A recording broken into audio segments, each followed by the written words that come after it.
เข้าสู่เขตหนอ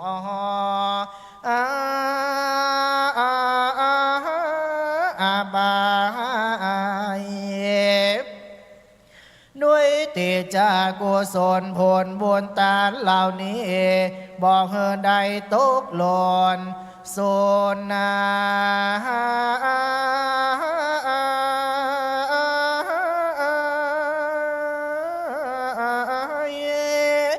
ในปัจจุบันจัดนี้ก็ได้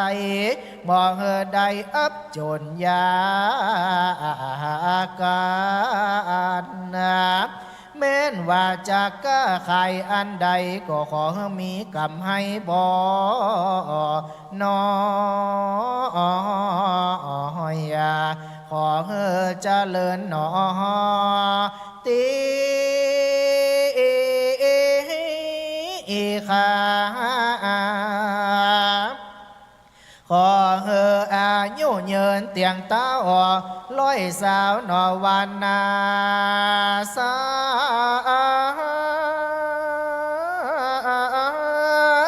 สัพปะโรคาโมไลก็ขอใครนิกายสัพปะพญาตอันใดขออย่าใดมาเกี่ยวของขอสัตอาพ่อแม่ปีน้องจงอยู่จาเลิศดีว่าตั้งแต่นี้ไปนาก็ขอปากันเป็นสุขสบายตัวนาแม้นว่าตัวอาตมากับไปวัดปงห่อสารอำเภอแม่ทะก็ขอมีใจโจกว้างมาบัดเดียวนี้จะขอล้วนหนอว่าลงแลดี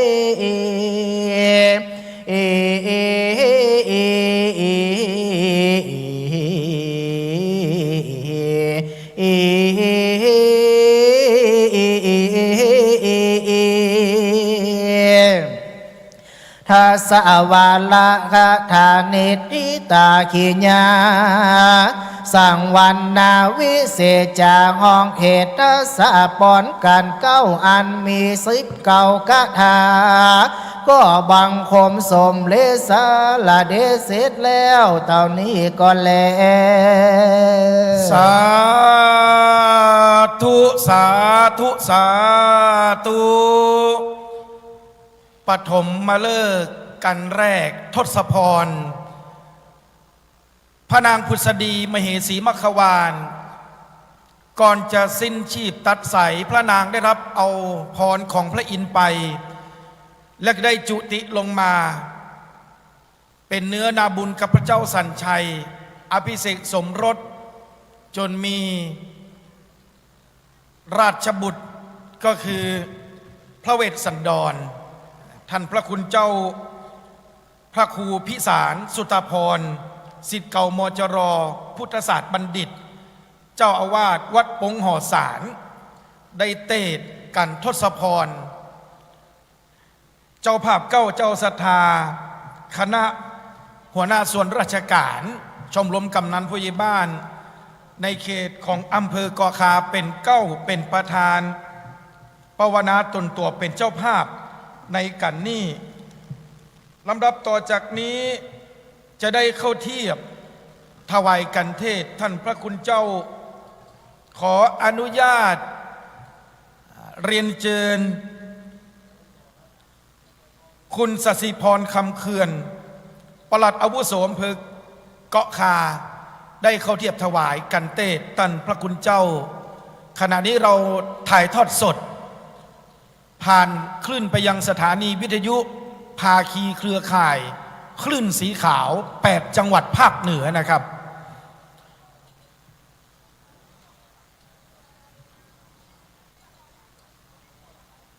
ก็จะสลับสับเปลี่ยน สำเนียงเสียงภาษาเป็นภาษากลางและก็ภาษาปืนบ้านล้านนาบ้านเฮาเพื่อทำรงสืบสารวรรณกรรมปืนบ้าน อัตลักษณ์วัฒนธรรมประเพณีเชิงพุทธงานบุญตั้งทำหลวงเวียงละกรมหาจาตุเวสสดรชาดกครั้งที่21และขอเรียกเรียนเชิญท่านร้อยตรีเจริญ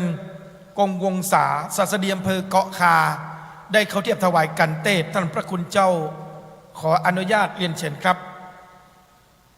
มหาชาติเวสสันดรเป็นชาติสุดท้ายก่อนที่จะมา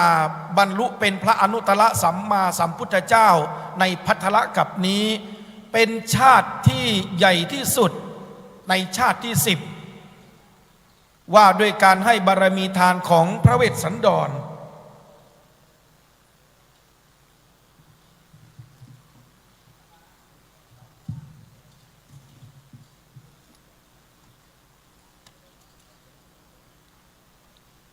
คณะต่อไปครับเป็นคณะที่3ครับสรรพากรอำเภอเกาะคาขอเรียนเชิญคุณแสงจันทร์อินใจครับ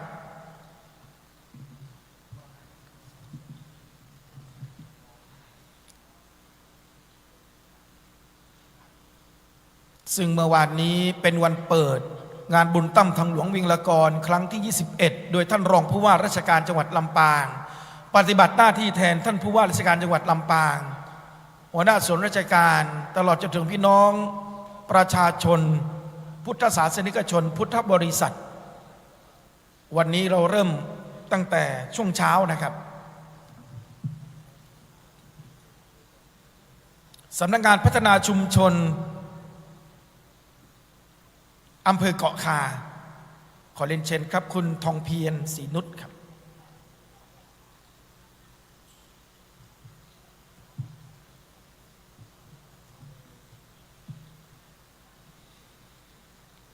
คณะศรัทธาท่านไหนที่มีความประสงค์อยากจะบูชาตะเกียงหรือว่าเทียน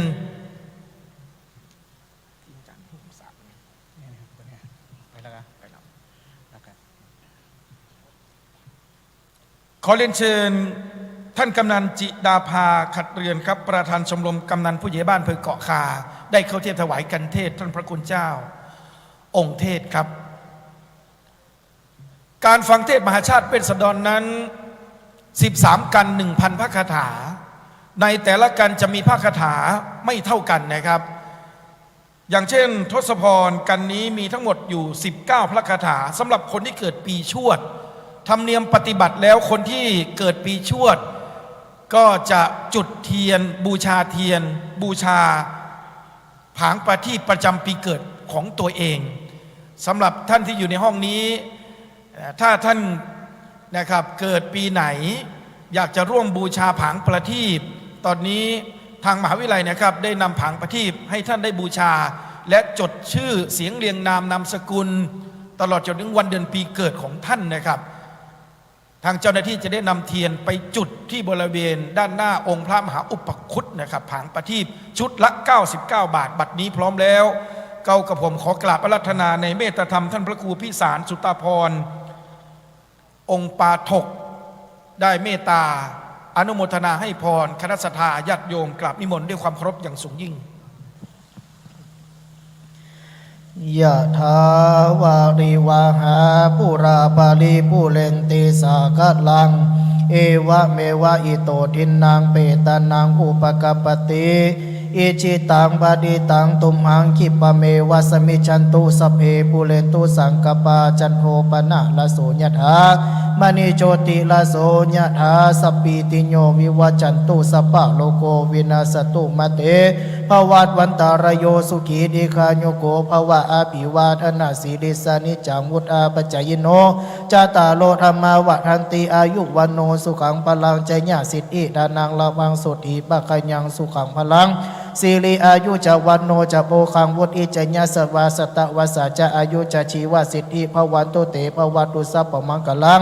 ราคาตุสัพพเทวตาสัพพพุทธานุภาเวนะสัพพธรรมานุภาเวนะสัพพสังฆานุภาเวนะสัทธาโสธีภวันตุเตสาธุสา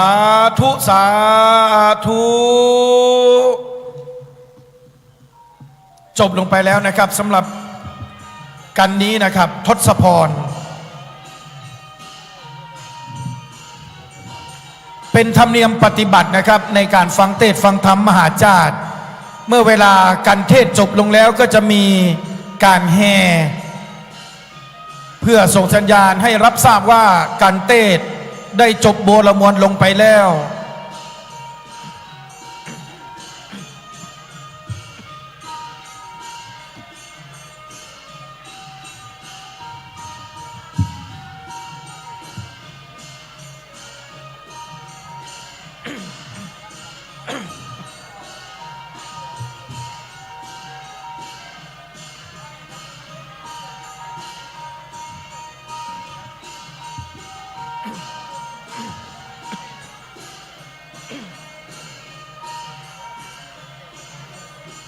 เรียนเชิญครับหัวหน้าส่วนราชการทั้งฝ่ายปกครองทั้งฝ่ายพลเรือนในเขตของอำเภอเกาะคาครับได้ถ่ายรูปเป็นที่ระลึกเวียนมาบรรจบครบรอบอีกปีหนึ่งถือว่าเป็นเจ้าภาพนะครับที่อยู่ในเขตพื้นที่ของอำเภอเกาะคาอย่าลืมครับท่านไหนอยากจะบูชาผางประทีป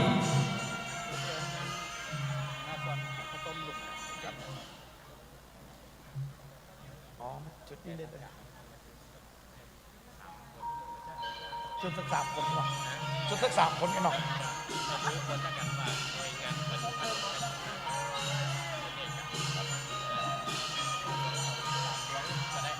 ครับขอเรียนเชิญรับประทานข้าวต้มก่อนครับมีข้าวต้มเลี้ยงตัวเองมาตอนเจ้า ฟังปิกฟังเมื่อกันเตื้อแม่หลวงกำนันบ่ได้ฟังไปไหนฟังเทศน์ฟังธรรมกันก่อนเด้อไม่หลวงกำนันเนอะไม่หลวงไก่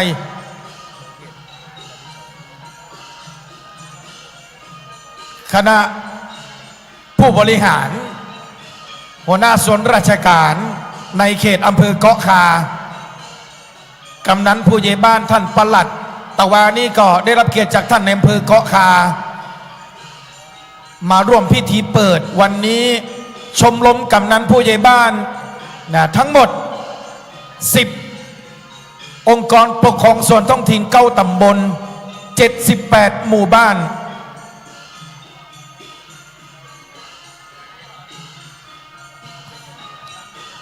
ท่านไหนมีความประสงค์อยากจะบูชาผางประทีปดวงละ99 บาทครับได้จุดบูชาพระธรรมบัตรเทศนาประจำปีเกิดของท่านก็สามารถที่จะไปบูชาได้ที่บริเวณด้านหน้าอาคารหอประชุมดวงละ99 บาทดวงละ99 บาทต่ออัน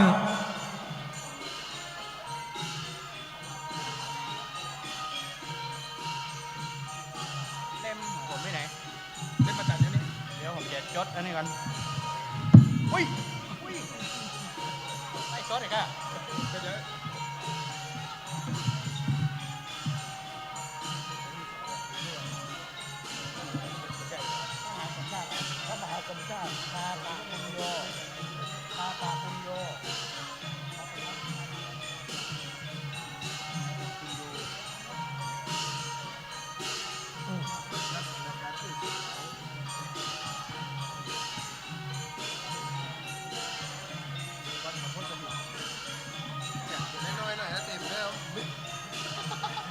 อ่านได้คนเดียวไง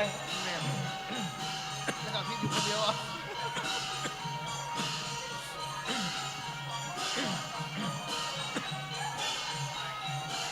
ขณะนี้เรามีข้าวติบมัทุปายาตนะครับ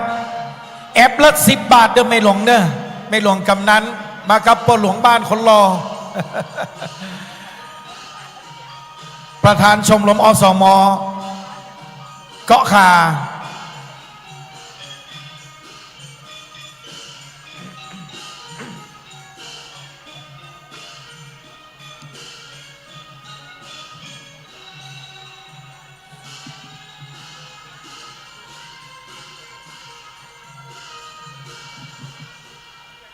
ขอบคุณครับปีพาดพระครูใหญ่ ได้โหมบรรเลงให้คณะศรัทธาได้สดับรับฟังได้ยินนั่นหมายถึงทำหลวงได้แล้วบัวละมวลในแต่ละกันก็จะมีปีพาดละนาดกลองแห่เพื่อให้เราได้รับหู้รับทราบก็เป็นธรรมเนียมปฏิบัติครับขณะนี้เราจะมาถึงในกันที่สองคณะศรัทธาท่านไหนมีความประสงค์ตอนนี้เข้าติบน้ำติบเข้ามาทุปายาตตีได้กวนตั้งแต่ตะคืนเจ้าหน้าที่ได้แบ่งใส่แอปละ10 บาทนะเข้าติบเข้ามาทุปายาตซึ่งได้กวนเมื่อตอนตะคืนซึ่งจะเป็นของฝากติดไม้ใหม่มือกลับบ้านเมื่อจองเป็นเข้าติบเข้าเตวบุตรเตวดาในงานบุญตั้งทำหลวงเวียงละกรครั้งที่เสาหยิบติดไม้ติดมือไปตัวเนื้อพอหลวงเนื้อกำนัน 78 หมู่บ้าน9 ตำบล 10 องค์กรปกครองส่วนท้องถิ่นกำนันตำบลศาลา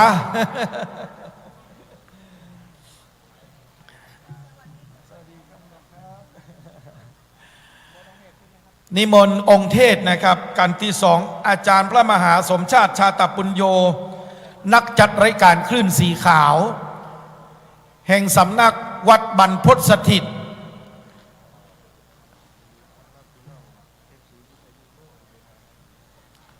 ขอแสดงความยินดีต้อนรับคณะศรัทธาบรรดาพ่อแม่พี่น้องแฟนคลับ FC คลื่นสีขาวตอนนี้นักจัดรายการชื่อดังอยู่ในห้องประชุมกันนี่ครับนักนาจารีโทรศัพท์ติดตามลำตัวเพื่อที่จะจับจองในส่วนของผังประทีปประจำปีเกิดของท่านในแต่ละปีจะได้จุดจีตามปูจาในส่วนของผังประทีปประจำปีเกิดสำหรับคนเกิดปีที่กำลังจะสดับรับฟังในกันนี้ก็คือกันหิมปานสำหรับคนที่เกิดปีฉลูหรือว่าปีงัวใครเกิดปีงัวปีฉลูที่อยู่ในห้องนี้ก็ดีอยู่สถานที่บ้านก็ดีจุดผางประทีปได้เลยเนอะ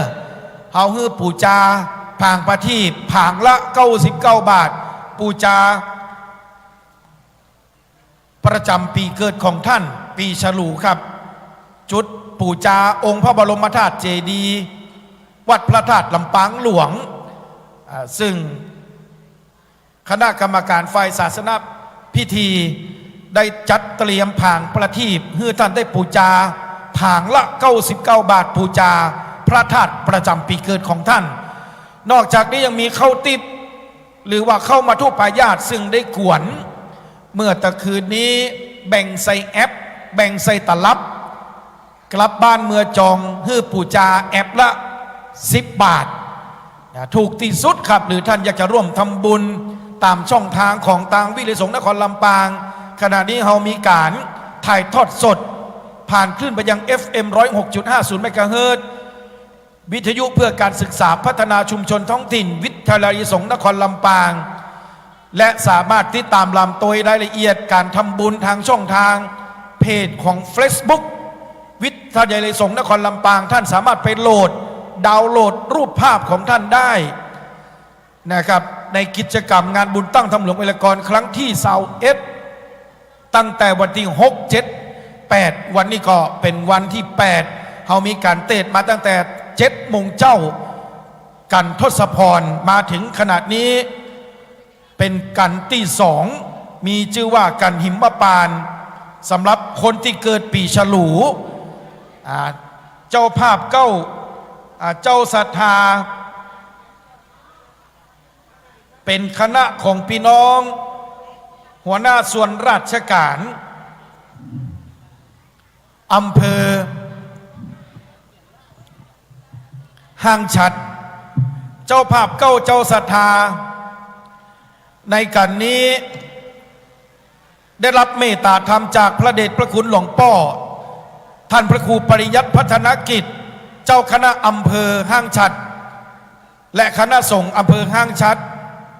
ที่ทำการปกครองอำเภอห้างฉัดสภาวัฒนธรรมอำเภอห้างฉัด ศูนย์อบรมตำรวจภูธรภาค 5 สถานีตำรวจภูธรห้างฉัตรสถานีตำรวจภูธรเมืองยาวโรงพยาบาลห้างฉัตรสำนักงานสรรพากรพื้นที่สาขาห้างฉัตรสำนักงานปศุสัตว์อำเภอห้างฉัตรมหาวิทยาลัยธรรมศาสตร์ศูนย์ลำปางศูนย์วิทยาบริการและชุมชนสัมพันธ์มหาวิทยาลัยสุโขทัยธรรมาธิราชลำปางศูนย์ส่งเสริมการเรียนรู้อำเภอห้างฉัตรโรงเรียนวัดบ้านหม้อศึกษาอุทยานแห่งชาติดอยขุนตาลสมาคมนิสิตกับ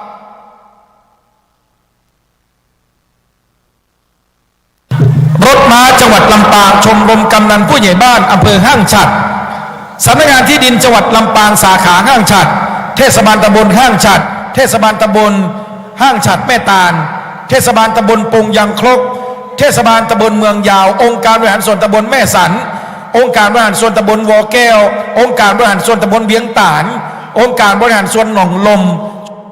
ผู้ใหญ่บ้านอำเภอห้างฉัตรโรงเรียนห้างฉัตรวิทยาโรงเรียนพดุงวิทย์วัดศรีบุญเรืองและโรงเรียนชุมชนบ้านฟ้อนวิทยาจุดเด็ด2ทำเสร็จแล้วผ่านมาที3คนผ่านละ3ดวงทันทีเดี๋ยวเราเจออาราธปอจัดไว้อาราธนา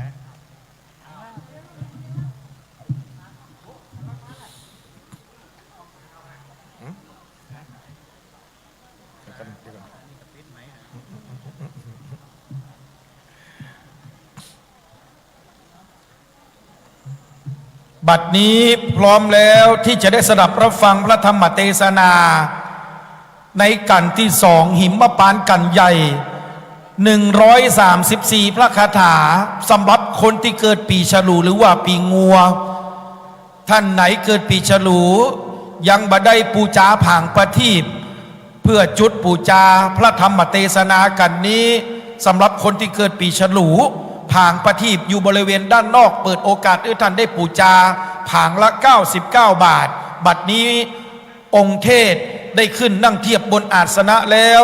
พระมหาสมชาติชาตะปุญโญพระนักจัดรายการคลื่นสีขาวสำนักวัดบรรพตสถิตองค์ปาถกในนามพุทธศาสนิกชนพุทธบริษัทขออนุญาตเรียนเชิญท่านพันตำรวจโทหญิงอรวรรณเสียงดีอาจารย์สบ2กลุ่มงานอาจารย์สถานีตำรวจภูธร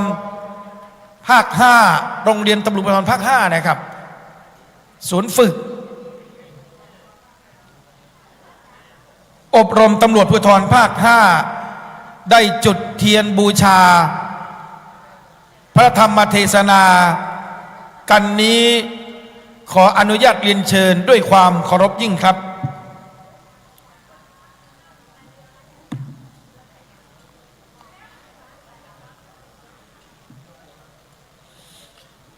เรียนเชิญทุกท่านประนมมือขึ้นขณะนี้มหาอุบาสิกาพันตำรวจโทหญิงอรวรรณเสียงดีอาจารย์กลุ่มงานศูนย์ฝึกอบรมตำรวจภูธรภาค 5กำลังจุดเทียนทรงธรรม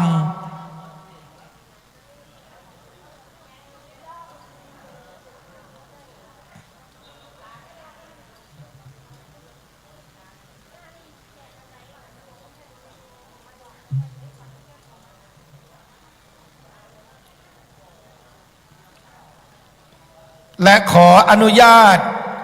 เรียนเชิญร้อยตำรวจเอกนครปัญญาเรียน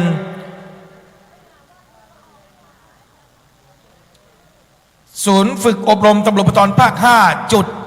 ผางประทีปจำนวน3ดวงบูชาพระธรรมในกันนี้สำหรับคนที่เกิดปีฉลู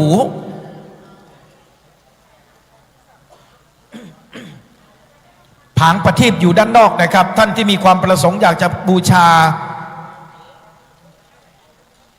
พระธาตุประจำปีเกิดของท่านปีฉลูนะครับสำหรับกันนี้ผางละ99 บาทขอเรียนเชิญร้อยตำรวจเอกวันชัยคำขุมศูนย์ฝึกอบรมตำรวจภูธรภาค 5จุดผางประทีปบูชาพระธรรมเทศนาหิมพานต์สำหรับคนเกิดปีฉลู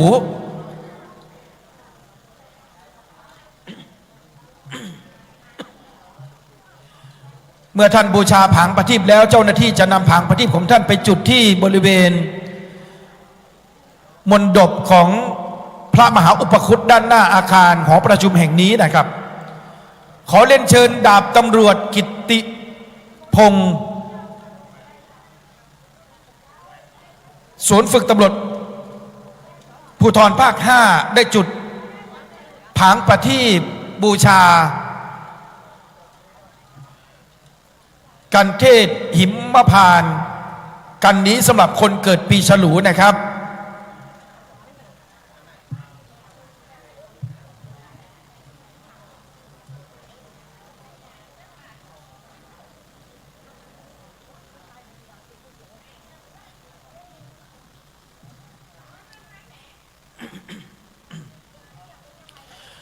และขออนุญาตเรียนเชิญ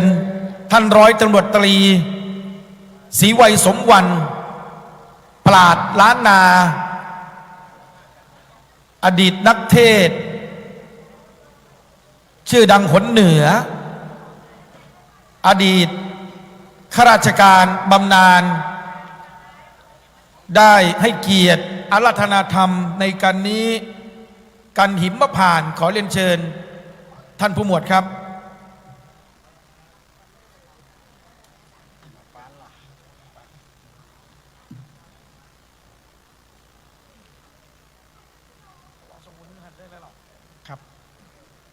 ครับกับนมัสการท่านพระคุณเจ้าและก็ท่านพุทธศาสนิกชนทุกท่านครับกับผมร้อยตำรวจตรีศรีวัยสมวรรณได้มีโอกาสรับเกียรติมาอาราธนากันมหานิพพานนะครับ เป็นลำดับต่อไป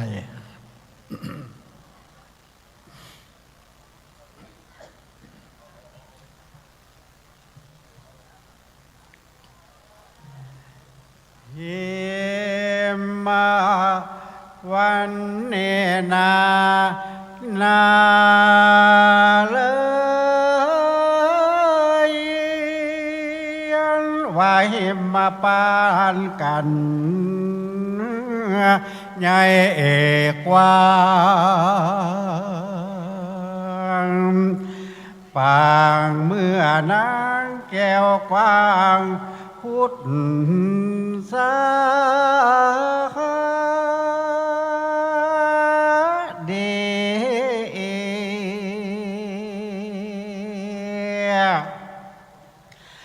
กันหัวเจ้าสาลี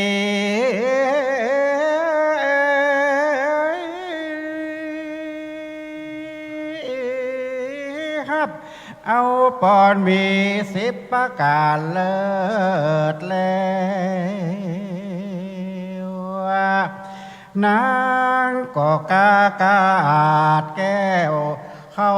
สู่มื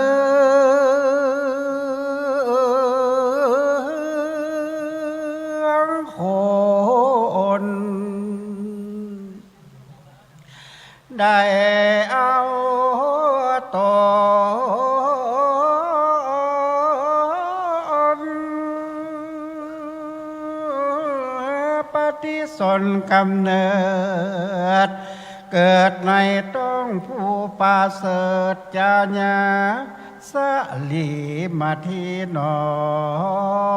รา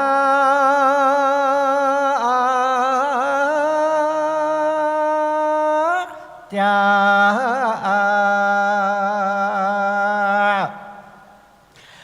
ยามนั้นนาเล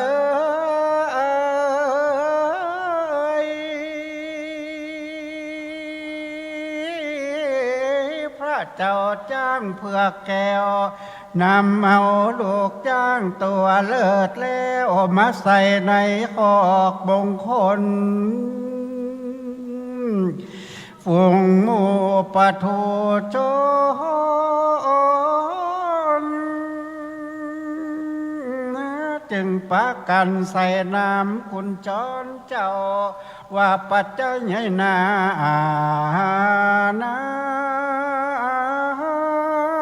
กิน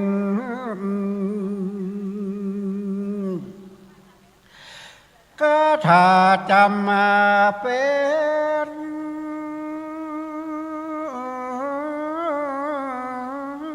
มีบอกขาดได้134 บาทบาลีขอราธนาลูกศิษย์พระโมนีตนพาอันแพ้วคืนนั่งธรรมาสแก้วสถิตนั่งแล้วจงเตสานา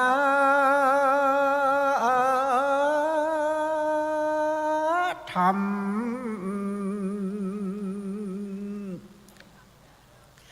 บ่ใจปวดจานผู้ขาหักแกงงาครับจำ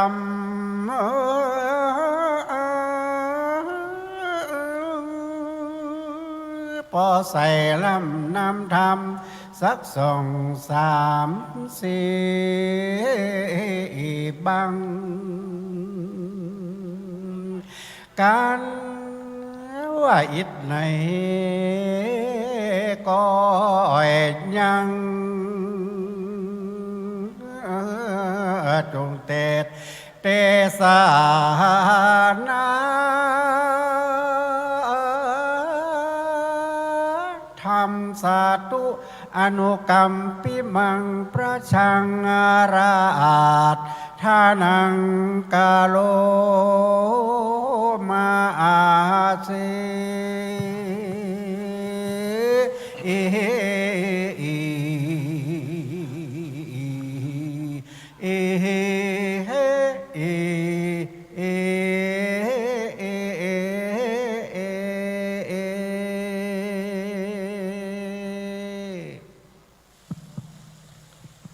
นะโม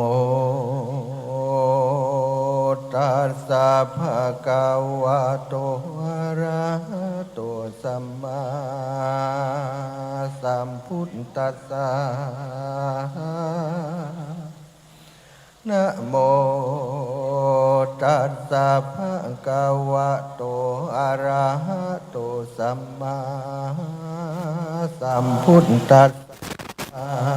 นะโมตัสสะภะคะวะโตอะระหะโตสัมมาสัมพุทธัสสะ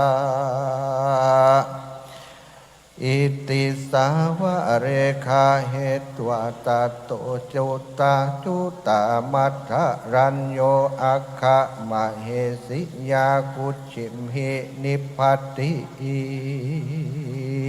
ติลำดาบธรรมเท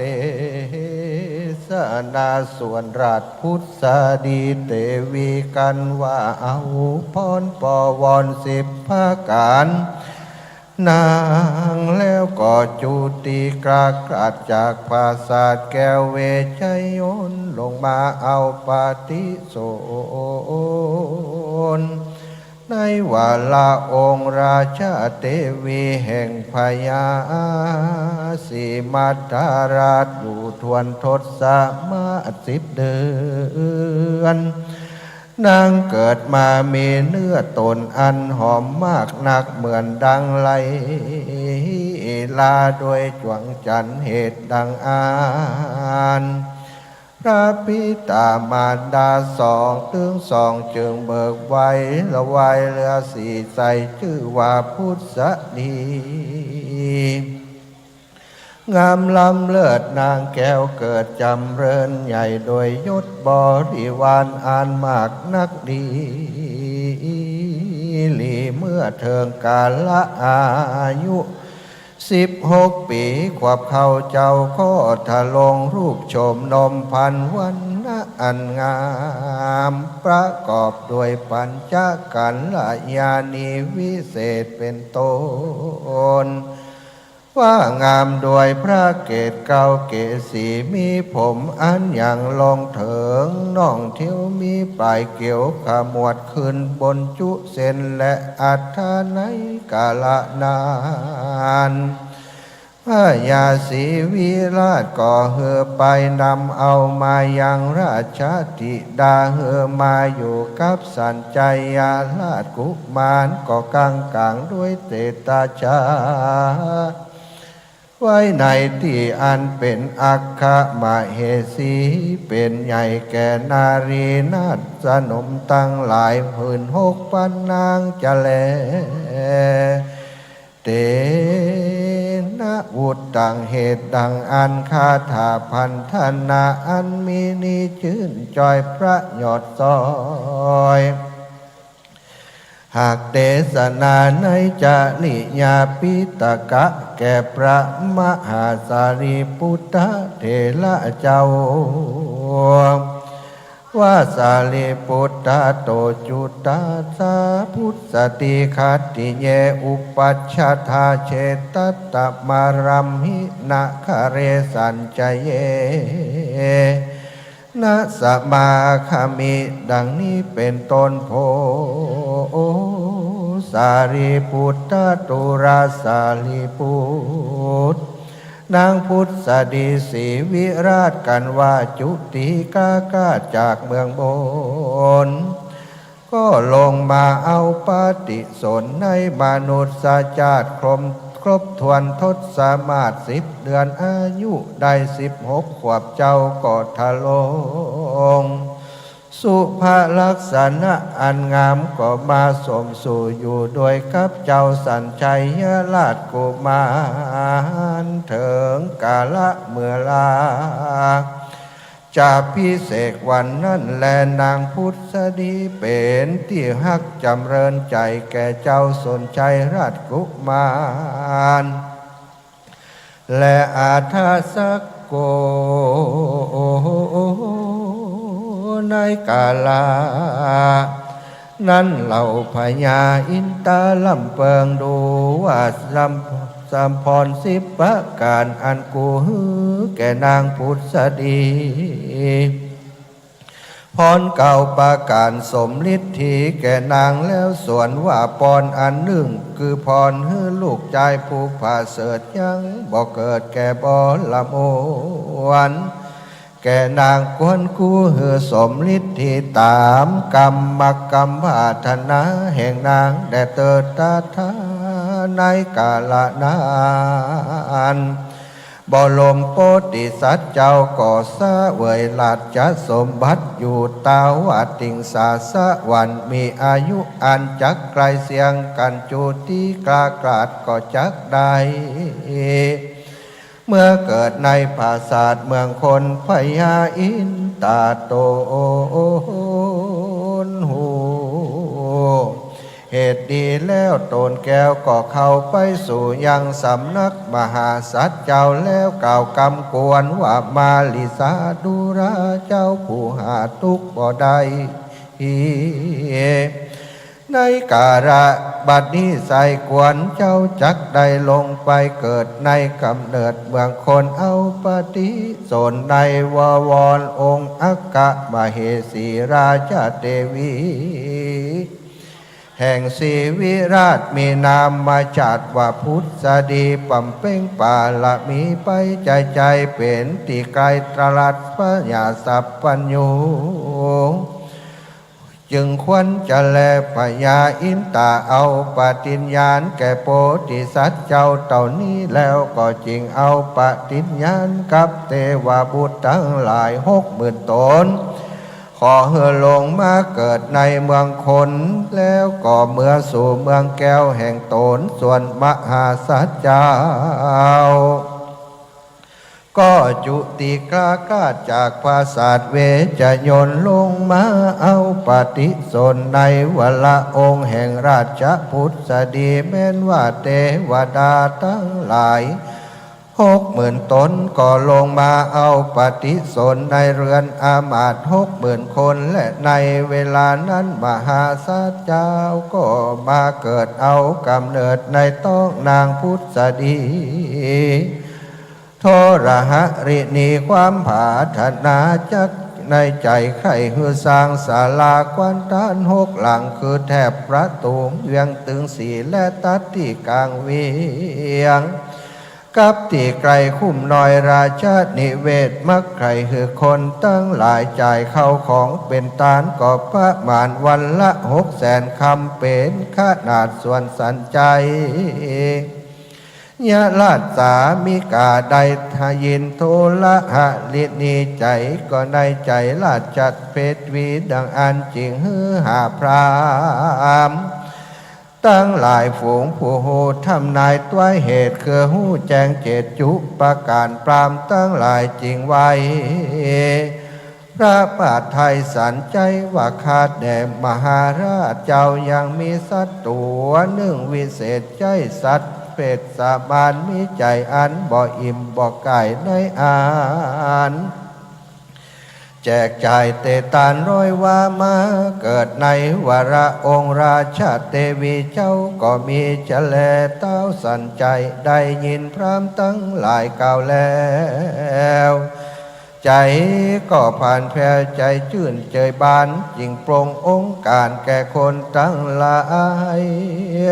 แต่งแปลงตาณสารารายด้วยประการดังกล่าวมาแล้วจำเนียนการมาแต่มหาสัตว์เจ้ามาเกิดในข้ากุลสัตตาธิราชคนตั้งหลายก็น้อม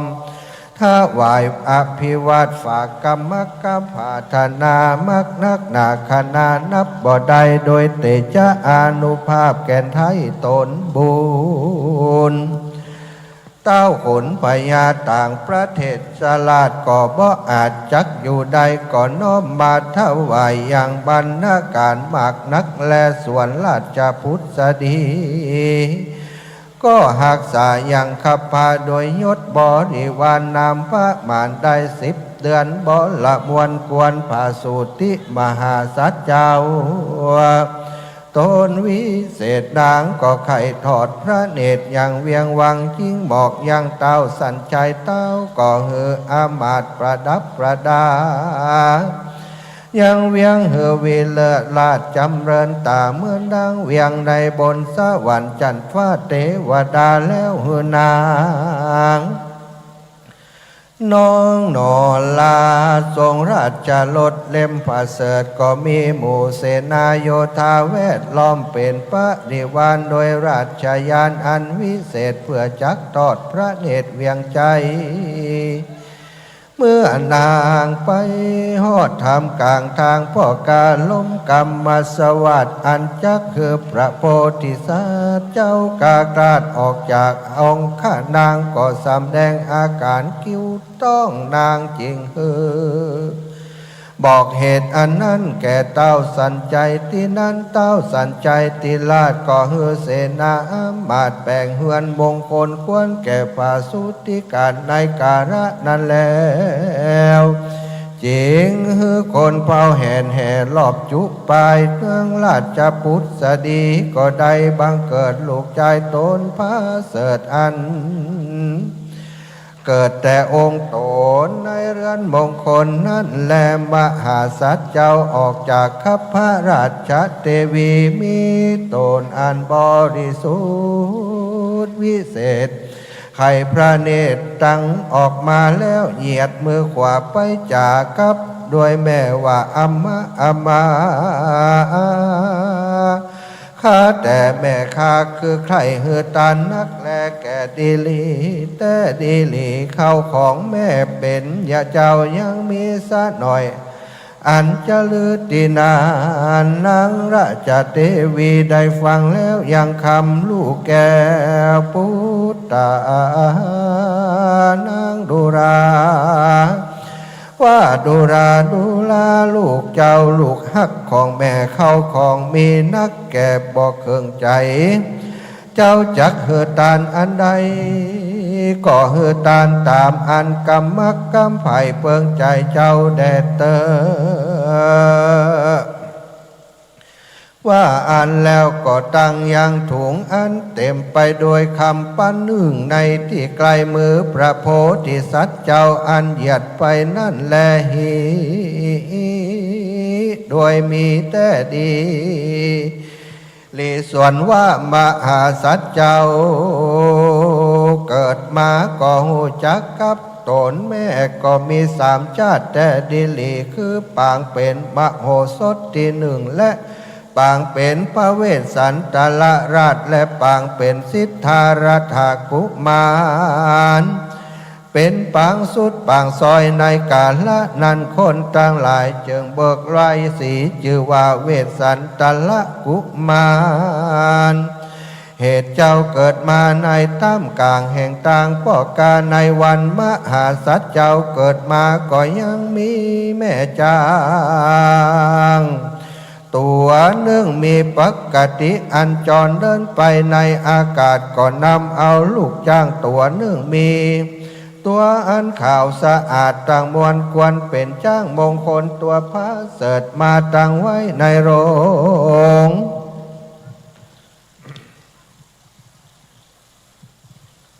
แห่งจ้างมงคลคนตั้งหลายจึงได้ใส่ชื่อจ้างตัวนั้นว่าปัจจัยนาเขนเหตุว่าเป็นจ้างอันเกิดมากำจูสมปันมหาสัตว์เจ้านั่นแลส่วนเต้าสันใจตนป้อก็ลำเปิงต่อลูกตนจึงเหือคนตั้งหลายไปเลือกหญิงตั้งหลาย60 คนก็มีตนปัสจากโตดมีอติติกาเป็นตนเป็นบ่อไปคือบ่อสูงบ่อต่ำบ่อบั่มบ่อพ่ำบ่อผีบ่อมีน้ำนมอันหวานใจมาตั้งไว้อุปถากลูกรักพุทธาบ่เต่าแต่นานก็ยังแต่งยังงาแม่นมเหือแก่กุมาร60,000 คนอันเกิดมาร่วมวันตันยามลูกตนหันแลส่วนอันว่ามหาสัตว์เจ้าก็จำเริญขึ้นใหญ่โดยยาสาบริวารมีกุมารน้อย60,000 คนแวดล้อมเป็นปริวารในการนั้นนาพระพิตาตนปอก็เฮือจ้างคำแปลงเครื่องประดับอันแล้วโดยคำกวนกาได้แสนคำฮือประดับลูกรักอัคบุตรแห่งตนและในเมื่อมหาสัตว์เจ้าขึ้นใหญ่อายุได้4 ขวบเข้าเจ้าก็กล้าก็ลาลดปลดเครื่องประดับดังมวลฮือแก่แม่นมแห่งตนในเมื่อแม่นมตั้งหลายถวายคืนดังเก่ามหาสัตว์เจ้าก็บ่หับเอาแม่นมตั้งหลายจริงได้ถวายเหตุการณ์อันนั้นแก่เต้าบรมมาสันใจจูประการเต้าผู้บานปีตาธิราชก็จริงได้โปร่งอาชญาวาตานอันนั้นนาเลิศแล้วอันลูกแก้วกูหากเหือปันไปจูงเก็บไว้แก่แม่นมตั้งหลายจุเยื่องแล้วก็แปลงเป็นเครื่องคำแดงอันใหญ่ใส่เหือลูกลักแห่งตนเล่าแลพระมหาสัตว์เจ้าก็ลาลดปลดเปลืองยังเครื่องประดับอันนั้นเหือเป็นตาในวันที่ละเก่าขับก็มีหันแลในเมื่อมหาสัตว์เจ้าขึ้นใหญ่อายุได้8 ขวบเจ้าก็นั่งเหนืออาสนะอันโสภาสีวิลาศในปราสาทแก้วแห่งตนเต้าก็รำเปิงว่าสานีกูเกิดมาชาตินี้มีแต่หือตานไปนอกกูมักใครออกหืออัจฉติกตานอันเป็นตานเป็นแก่นเป็นสารไปในแห่งตนพี่ว่าคนทั้งหลายผู้ใดมาขอยังหัวใจดังอันกูก็จักเอาหัวใจอันนี้หือเป็นตานแก่คนทั้งหลายฝูงนั้นจะแลผู้ใดมาขอตาตึงกูก็จักควักตาออกเหือเป็นตานผู้ใดมาขอจิ้นเลือดไขมันกูก็จักเหือเข่าฟันเทือกแทก จิ้นมันอยากแยกเตตานผู้ใดมาขอเอากูเป็นค่าจ่ายใจต่อหน้าคนตั้งหลายกูก็จักไปเป็นค่าจ่ายแห่งบุคลาผู้นั้นในเมื่อพระโพธิสัตว์เจ้าใสบ่เศร้าบุญถึงลำเปิงเถิงฐานแห่งตนดังอันยามนั้นแผ่นดินนาสังขยาได้240,000 โยชนะขนาก็ร้องกองวันไหวไปมาเหมือนดังจ้างสารตัวลงมันหันแก่ยากลาแก่ขอป้อหมอเอาบอกแหวนก็ร้องแสนเล่นไปมา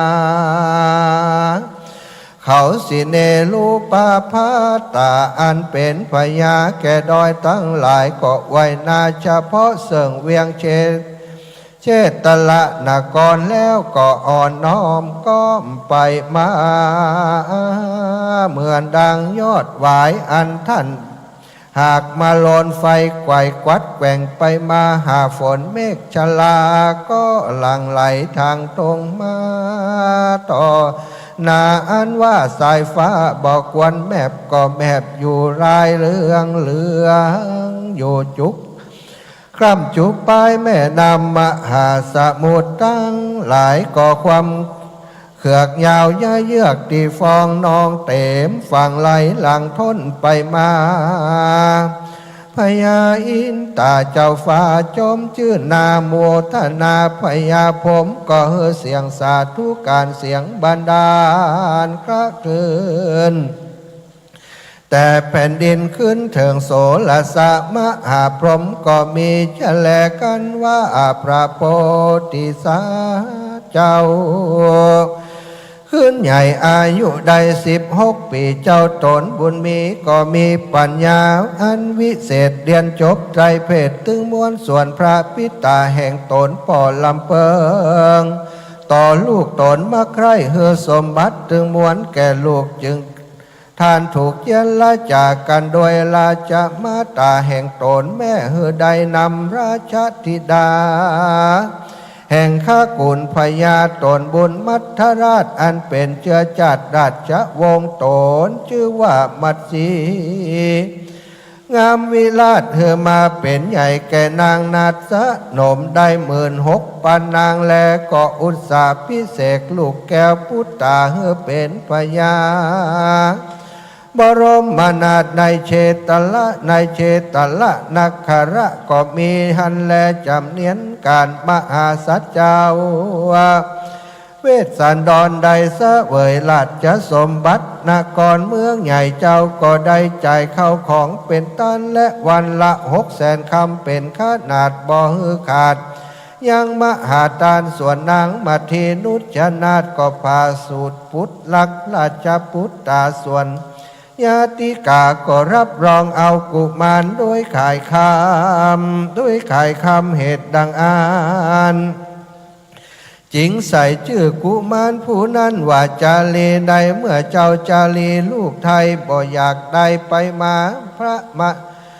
ปอย่างใดไปมาพระมารดาก็พาสูตรใดพุทธิคนหนึ่งคนทั้งหลายก็รับรองเอาโดยหนังหมีดำผืนใหญ่ในยะหนึ่งว่ารองรับเอาด้วยผ้าดำเหมือนดังหนังมีเขาจริงได้ใจชื่อราชพุทธิลูกแก้วงามเลิศแล้วว่าการหาชีนานั้นและนามหาสัจเจ้าตนเลิศแล้วก็มีปกติคืนขี่จ้างแก้วตัวประดับโดยคำไปเล็งแลดูศาลากวนตานแห่งตนและวันละ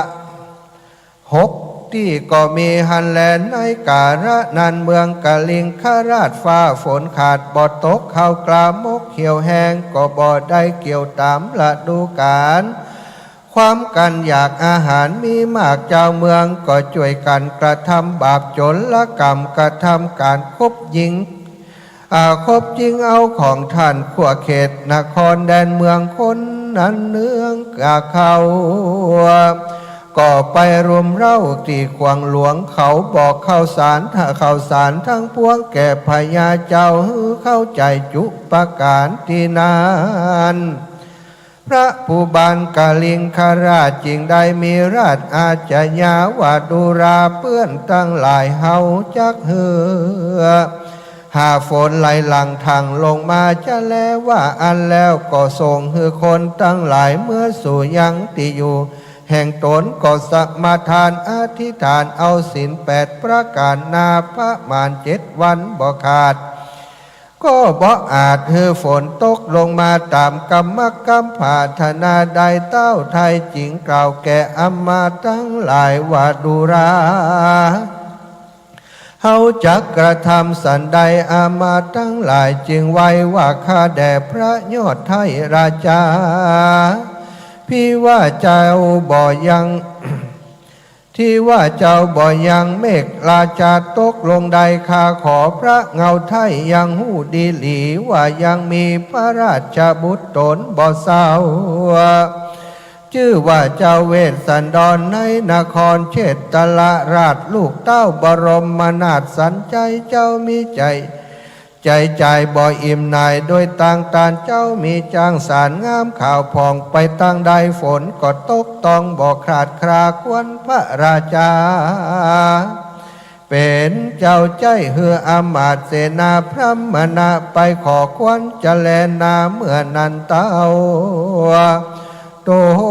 นถ้าลงอำนาจก็รับเอากรรมอามาตย์โดยกรรมแล้วก็จุมนุมมายังพระมนา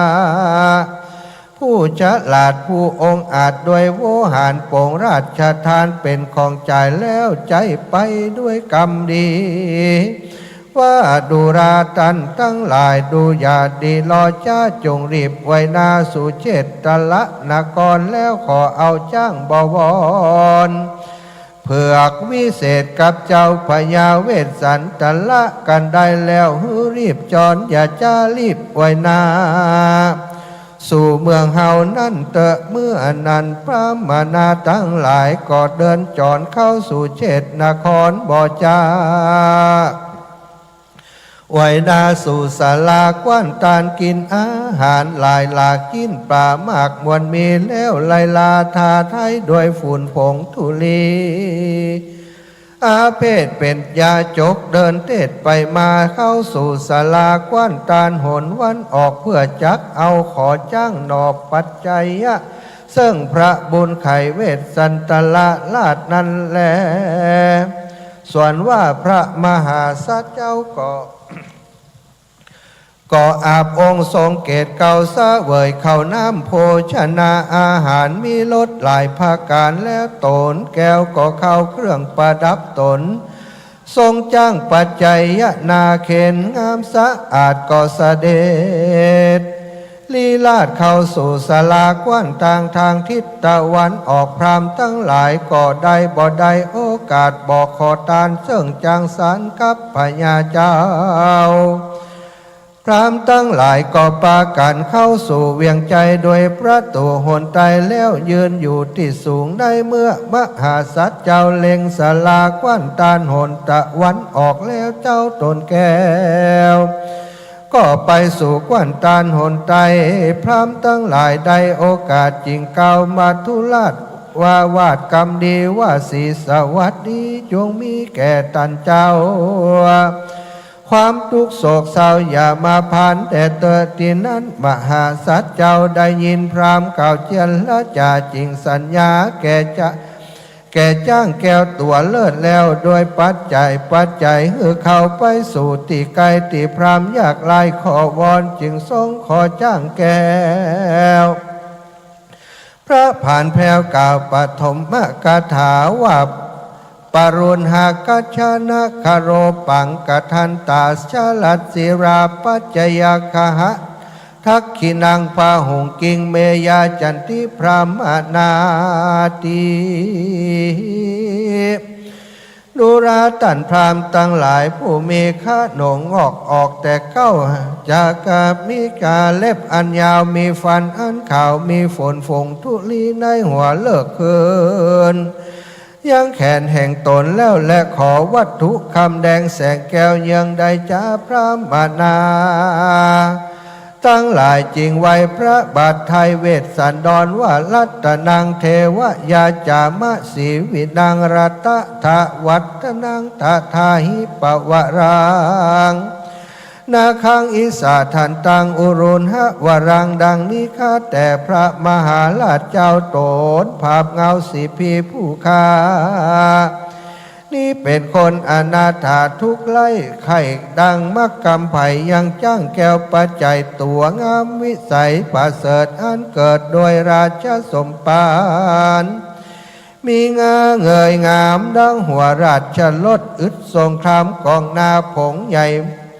มาเต็มงามและนาตั้งสุดตัวมหาสัจเจ้า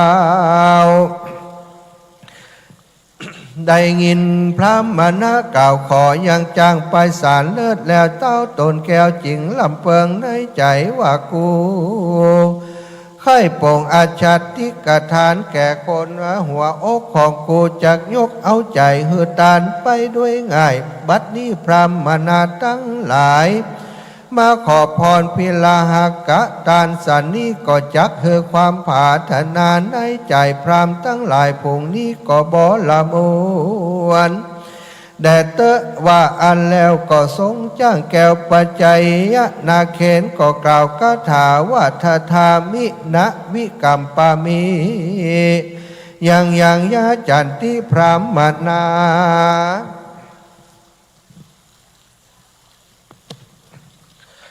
ปะพินนางกุลชิลังทัทันติอุปาไขหาคุชตมังดูว่าท่านพามตั้งหลายท่านตั้งหลายมาถึงแล้วก็จักขอจ้างแก้วตัวใดอันเป็นจ้างปัจจัยลงน้ำมันแล้วอึดกองนาถูกสงคำมีงาเงยงามดุดหัวราชรถดังอานเฮาก็บ่มีใจหวั่นไหวด้วยมัจเฉลธรรมอันจักหือทานแก่ท่านตั้งหลายกันว่ามหาสัจเจ้าขานปฏิญาณว่าจักหือทานจ้างแก้วเจ้าก็ลงจากคอจ้างแล้วเวียนวัดพัดถูยังที่อันใดบ่ได้ประดับประดา3 รอบก็บ่หันยังที่อันบ่ประดับโดยแก้วงามเลิศแล้วโดยคำเจ้าจริงนำเอาตนคำอันปั่มเป่งเต็มไปโดยน้ำมันคันโททกะแล้วพระผ่านแผ่วจริงจักเฮือพรามว่าดูลาพามตั้งหลายท่านจงเอามารับประทานแดดเตอะแล้วก็ตั้งไว้ยังกวางวงจ้างอันข่าวพราวโดยบริสุทธิ์ดุดเงินดุดลวดเงินอันประดับงามนักไว้เหนือมือพรามแล้วก็ไหลหลังทางยังท่ามทักษิโนทักกะหมายตาลตกเหนือมือพรามแล้วก็ฮือจ้างแก้วเป็นทานวันนั้นแหละนาเครื่องป่าถ้าตังสีก็แห่งจ้างตัวนั่นกวนค่าได้400,000 คำเครื่องอันประดับข้างตัว2ถึง2ข้างกวนค่าได้200,000 คำรัตนกำพลอันแต่งลวดตองงงกวนค่าได้100,000 คำขาย3 อันว่าขายแก้วขายมุกขายคำอันลวดไว้ตั้งเหนือหลังจ้างกวนค่าอ้าง300,000 คำเครื่องประดับพุ่มพวกจ้างตึงกูพุ่มพ่วงจางตังกูกวนค่าได้200,000 คำพระรัตนากำพลลวดเหนือหลังจ้างกวนค่าได้100,000 คำเครื่องประดับหัวจ้างกวนค่าได้100,000 คำเครื่องประดับตั้งมวลกวนก็อ่านนับคณะบ่ได้มหาสัจเจ้าบ่ไว้ก็สละใจเฮือเป็นตานเต้ามีใจเจยบานชื่นจอยต้านถอยกล่าวคำงามว่าอีตังทานังทานอันนี้นะพระเสริฐเป็นตานล้ำเลิศดีหลีและนาตมัดทางปะกาเซนโตสัทธาอาหาพุทธเจ้าจักสำลองของไข่ในยะปาลีไปหลังมาเฮือแจงพระจริงแสงโปร่งราชธรรมเทศนาวัตถาสิยังพัง พิงสนะกังตถาสิโรมะหังสนังหัตถินาเคปทินนามิคุพิทัฏฐานาคารังตถาดังนี้เป็นเก้าพระยาเจ้ากล่าวว่าภิกขเวดุราภิกขุทั้งหลายเมื่อในเมื่อจ้างแก้วปัจจัยยะตัวองค์อาจอันพยาเวสสันตราปราสาทเธอเป็นตานแผ่นดิน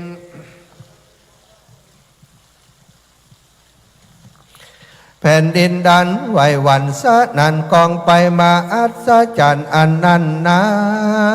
เกิดเปิงกัวนางหัวปองสะยองเส้นขนลุกจุเส้นก็มีในกาละบัดเดียวนั่นแหละนาในเมื่อจ้างแก้วตัวพระเสดบังเกิดเหิดวุฒิจำเริญแต่ดิหลีแก่เจ้านครศรีวิลาศอันตาวเวสสันตระประสาทฮือเป็นตานเสียงบันดาลยาวเยือกเจ้าเมืองความเกือกเยือกเย็นเป็นโกลาหลสัทธะสำเนียงเสียงคนร่ำร้องพระเสียดายเพราะเสียดาย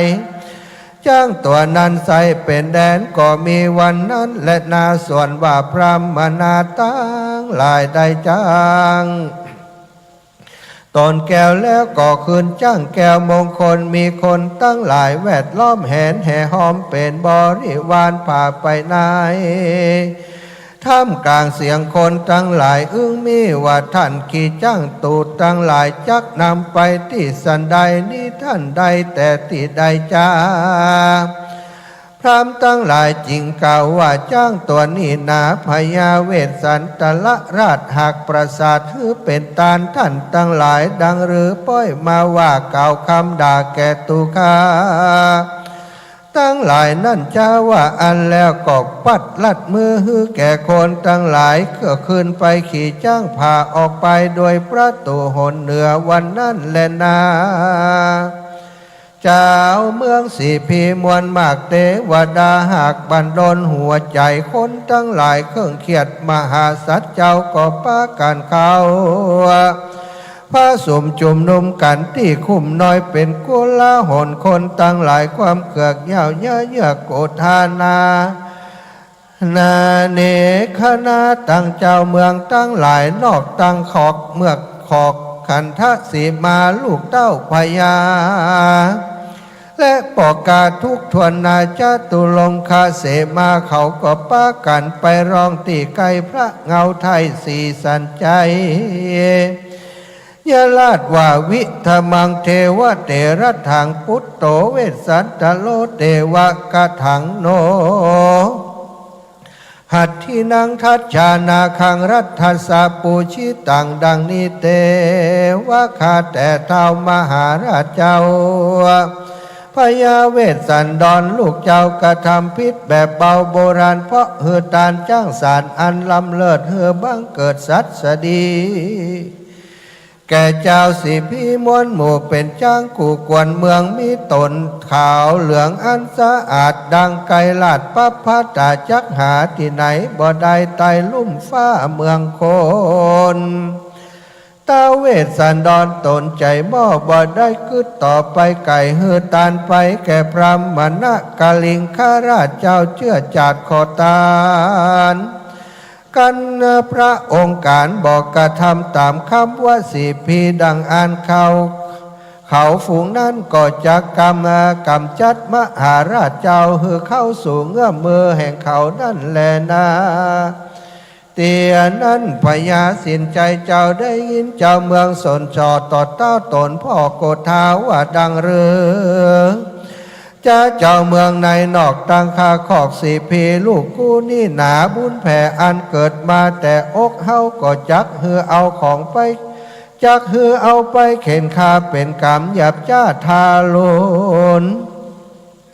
บอกควรเท้าขุนกระทำใดเหือขอยกไว้แก่พระเวสสันดรเจ้านคร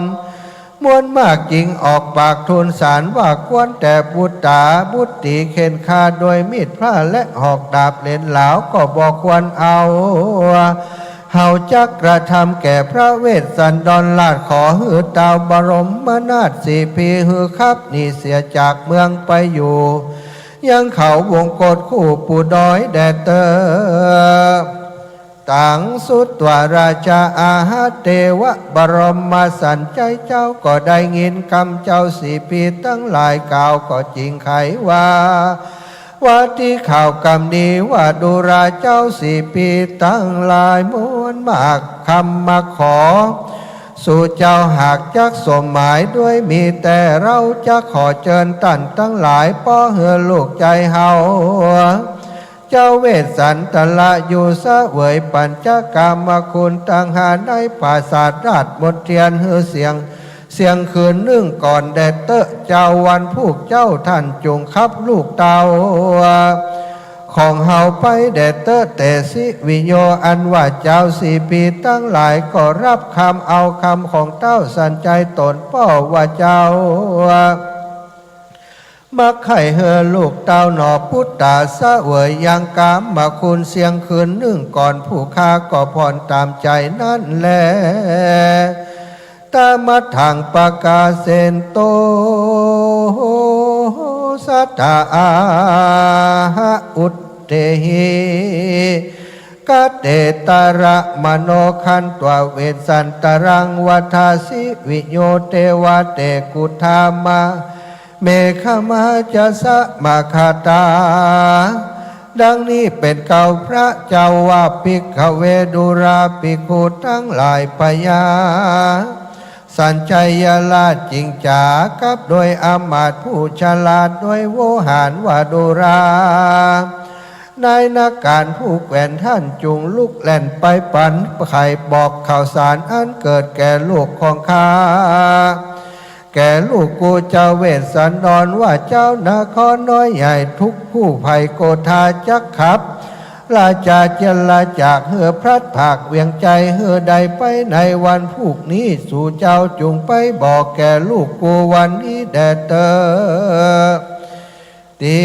นั้นนายนักการผู้ฉลาดก็ลุกไปอาชญาปั่นไปเหือแก่พญาเวสสันตละตนผ่านแผ่วว่าข้าแต่พระลูกแก้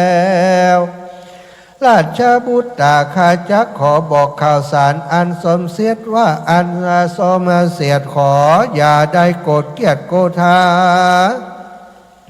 พระราชาได้เป็นเจ้าเป็นใหญ่เลี้ยงลูผู้ขาดทั้งหลายได้เป็นสุขจุประการบัดนี้เจ้าสีพีในนอกจักคำมะครับมหาราชเจ้าออกจากเมืองไปในวันพรุ่งนี้บ่ได้สงสัยเพราะเหตุเพราะเขาตั้งหลายโขดความเขือกโดยเหตุพระลูกเจ้าเฮอจ้างเผือกเขาเป็นตานั่นและนามหาสัจเจ้าจริงกล่าวว่าดูราท่านมหาอมาตย์เจ้าสีพิราชตั้งหลายเกียรติตัวเฮาเหตุใดบ่แจ้งได้แสงกระทำกรรมทุจริตหรือว่ากระทำผิดมิโทษเจ้าเมืองจริงได้โคดเกียรติเฮาที่นั้นอมาตย์จริงไว้พระบาทไทยบุญภายว่าเจ้าเมืองตั้งหลายเคิงเกียรติเหตุว่าเจ้าใดหืดจ้างเผือกเป็นตานั่นแลมหาสัตว์เจ้าได้ยินกรรมอามาตย์เก่าขานก็มีใจบานชมชื่นหอมหื่นโดยยินดีว่าหะทะยัง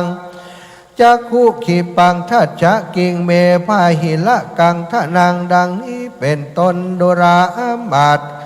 เฮาเกิดมาชาตินี้บ่หวั่นไหวมักไข่ผ่าเอาหัวเอายกอกเอาหัวใจและมักไข่หือตาล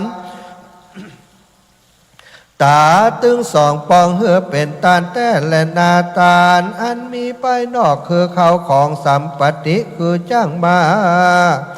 ข้าคนลูกเมียนนั้นเล่าขอบ่อาจเหือเฮาเต็มใจดีหลีเจ้าเมืองว่าเฮาบ่ดี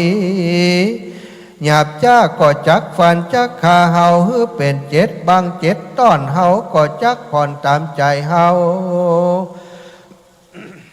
บ่อิ่มในอันหือตันสักเตื้อและนาเจ้าที่นั้นนายนาการผู้ฉลาดอันเทวดาหากบันดลก็จักเก่า จะกล่าวข่าวสารแห่งตนจริงกล่าวเฮือเป็นนิพนธ์คาถาว่าเอวังสีวิโยอาหุนาคาเมจะสมาคตาดังนี้เป็นตนเทวคาแด่มหาราชเจ้าสิพีในนอกตั้งขังกอกนิคมตั้งหลายได้กล่าวกันไว้ว่าเต้าพญา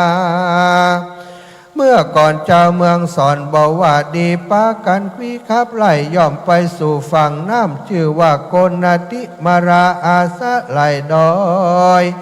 คิริวงกฎพระยาเจ้าจุองค์อดใจไปตามทางอันนั้นแดเตอมหาสัจเจ้าจริงกล่าวว่าดุราท่านพรามมหาอมาตย์ทั้งหลายเหล่าที่ก็จักยาตาไปตามหนทางอันเต้าพญาไปตามก่อนนั่นจะแลโดยมีแต่แลเจ้าเมืองทั้งหลายจะขับเฮาหนีไปอยู่คิลีป่าไม้อันเฮาจักใดเฮือตานเฮาจักตานและอย่างและอย่าง700เป็นขนาดเจ้าเมืองจึงฮือโอกาสอันบ่นานเฮาจักฮือตานในวันพูกฮือวันนั้นฮือเราจักออกไปปันจะแลพระมหาสัจเจ้ากล่าวเท่านี้แล้วตนแก้วจริงกล่าวคาถาว่าโสหังเตนะคามิสามิเยนะคัจฉันติทุสกาดุราท่านมหาอมาตย์เต้าพญาอันพิษดัดจะประเพณีถูกท่านเจ้าตั้งหลายครับนี่ด้วยหนตั้งใดเฮาก็จักไปด้วยหนต่างนั้นท่านทั้งหลายจึงหูโอกาสแก่เฮาปอหือได้หือตานในวันพูกวันเฮือเราก็จักออกไปจะแลอมาตย์ผู้นั้นจริงไว้ว่าข้าแด่พระนอไทยผู้บานข้าจักบอกข่าวสารแก่เจ้าสีวิราชเฮือโอกาสตามกรรมมักกรรมผาธนานั้นและนาส่วนตาเวสสันตระราชาก็เฮอหาเสนาอมาตย์เสนาผู้ใหญ่อันตนตั้งไว้ต่างตาว่าดูราเสนาผู้แก่นวันผูกนี่เฮาจักหนีจักหนีเฮาจักได้เฮอมหาทานแต่ละอย่าง700จุประการท่านจุไปแต่งดาตานเอาไว้ทาคือจ้างและมาแม่งัวนมตั้งรถและนางตั้งหลายข้าหญิงข้าใจน้อยใหญ่คือ700จุอันข้าวน้ำโภชนาอาหารมีหลายประการต่างๆจุห่างแต่งไว้แก่คนทั้งหลายแด่เตอะกันว่ามหาสัจเจ้าพิจารณามหาทานก็เข้าไปสู่ยังที่อยู่นางแก้วราชมัตสีจากคำดีกับโดยนางอาคาชายาแห่งตนก็มีวันนั้นและนาตะมาทางปะกาเสโตสัทธาอาหาอามันตยิทธราชานังมัดทิงสัพพะโสภนาง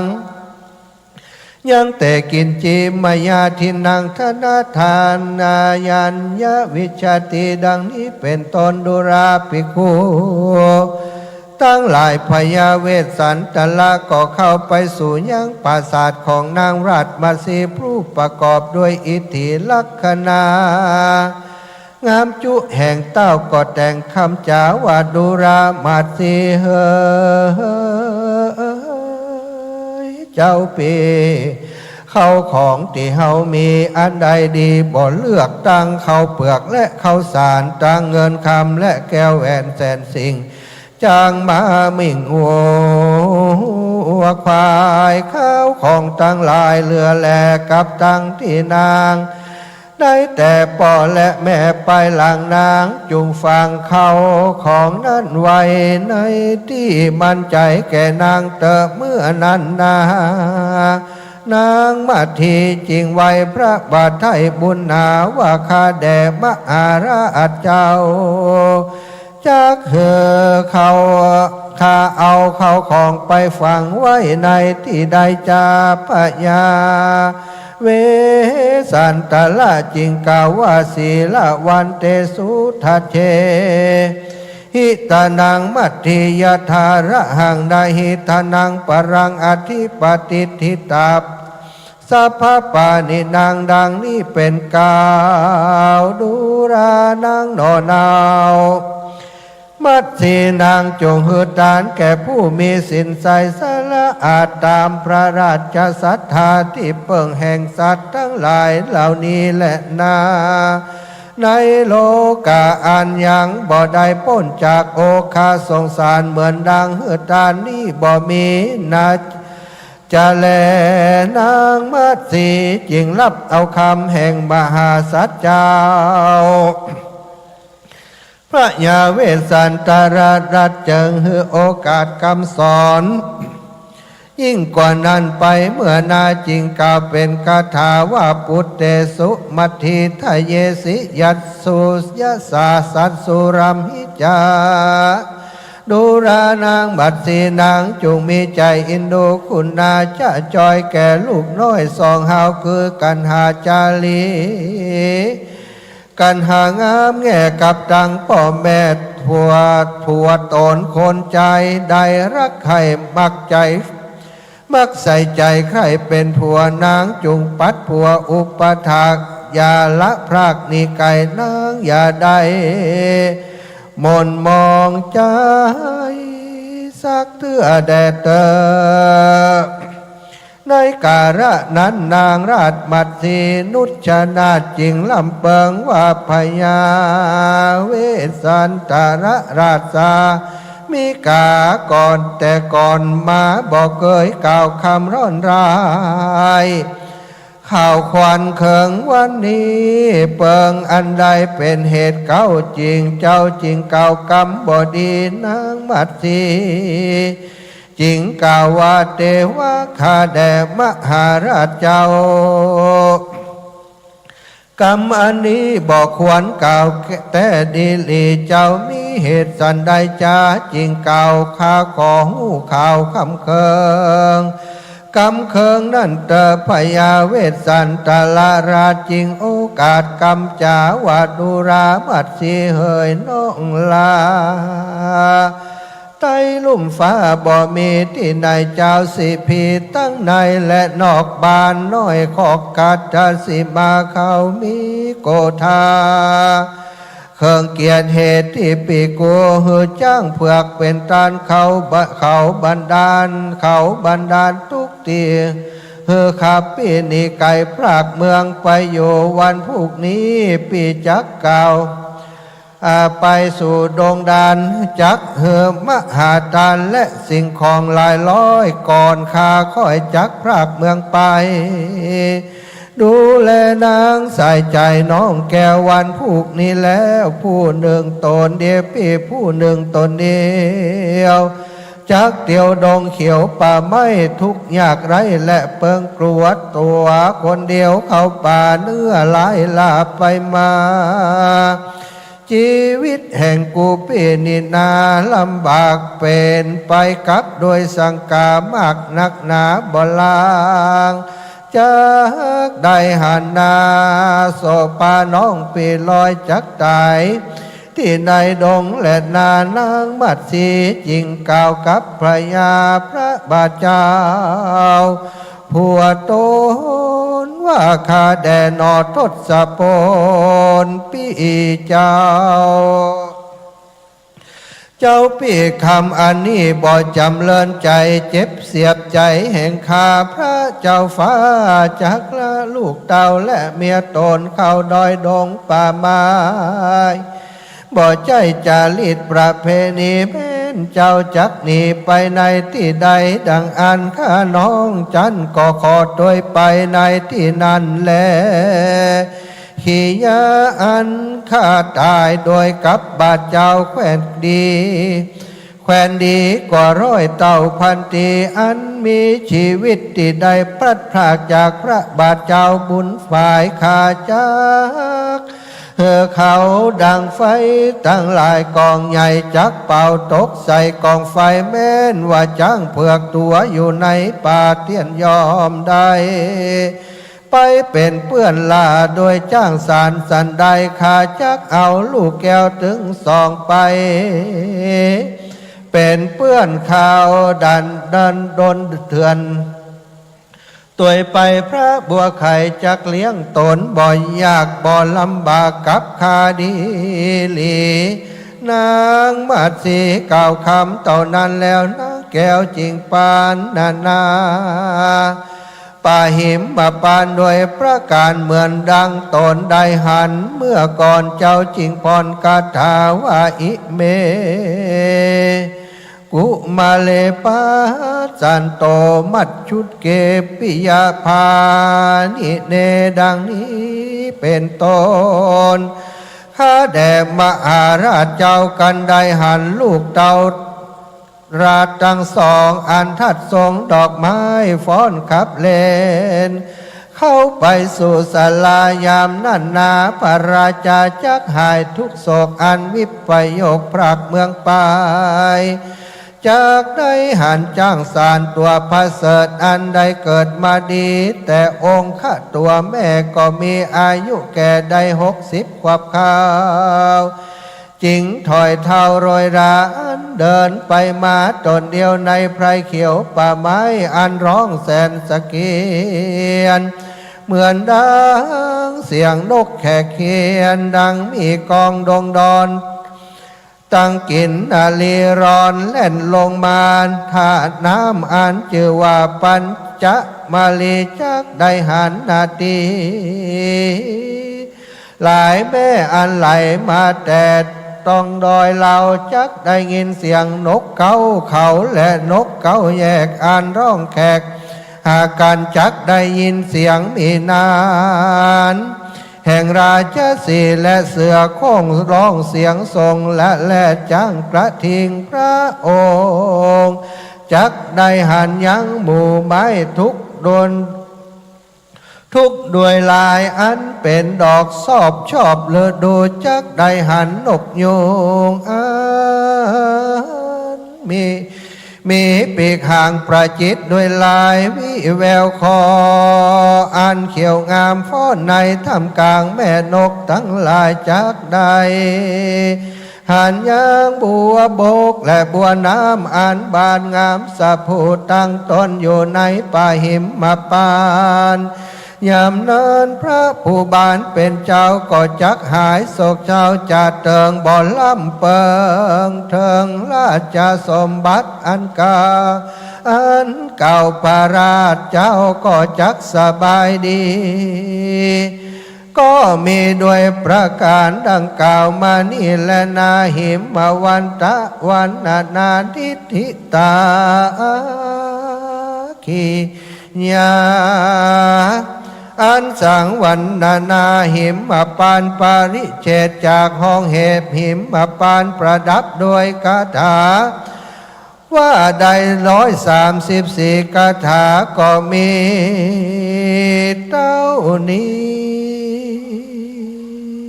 ก่อนแล้ว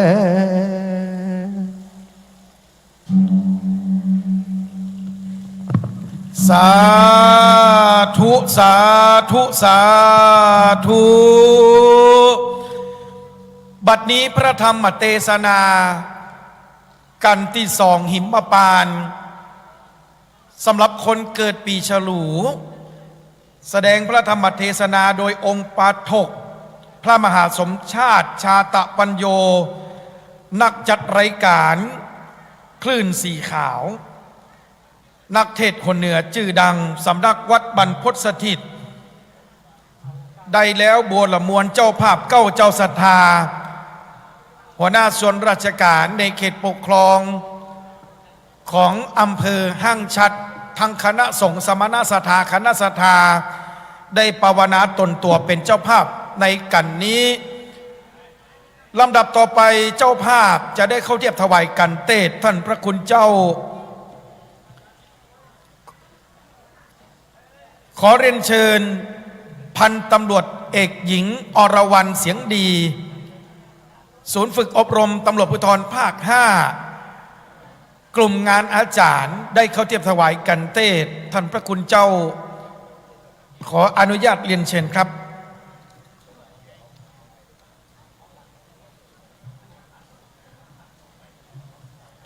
เป็นตัวแทนของทั้งองค์กรปกครองส่วนท้องถิ่นเป็นตัวแทนของคณะสงฆ์สมณศรัทธาคณะศรัทธาอำเภอห้างฉัตร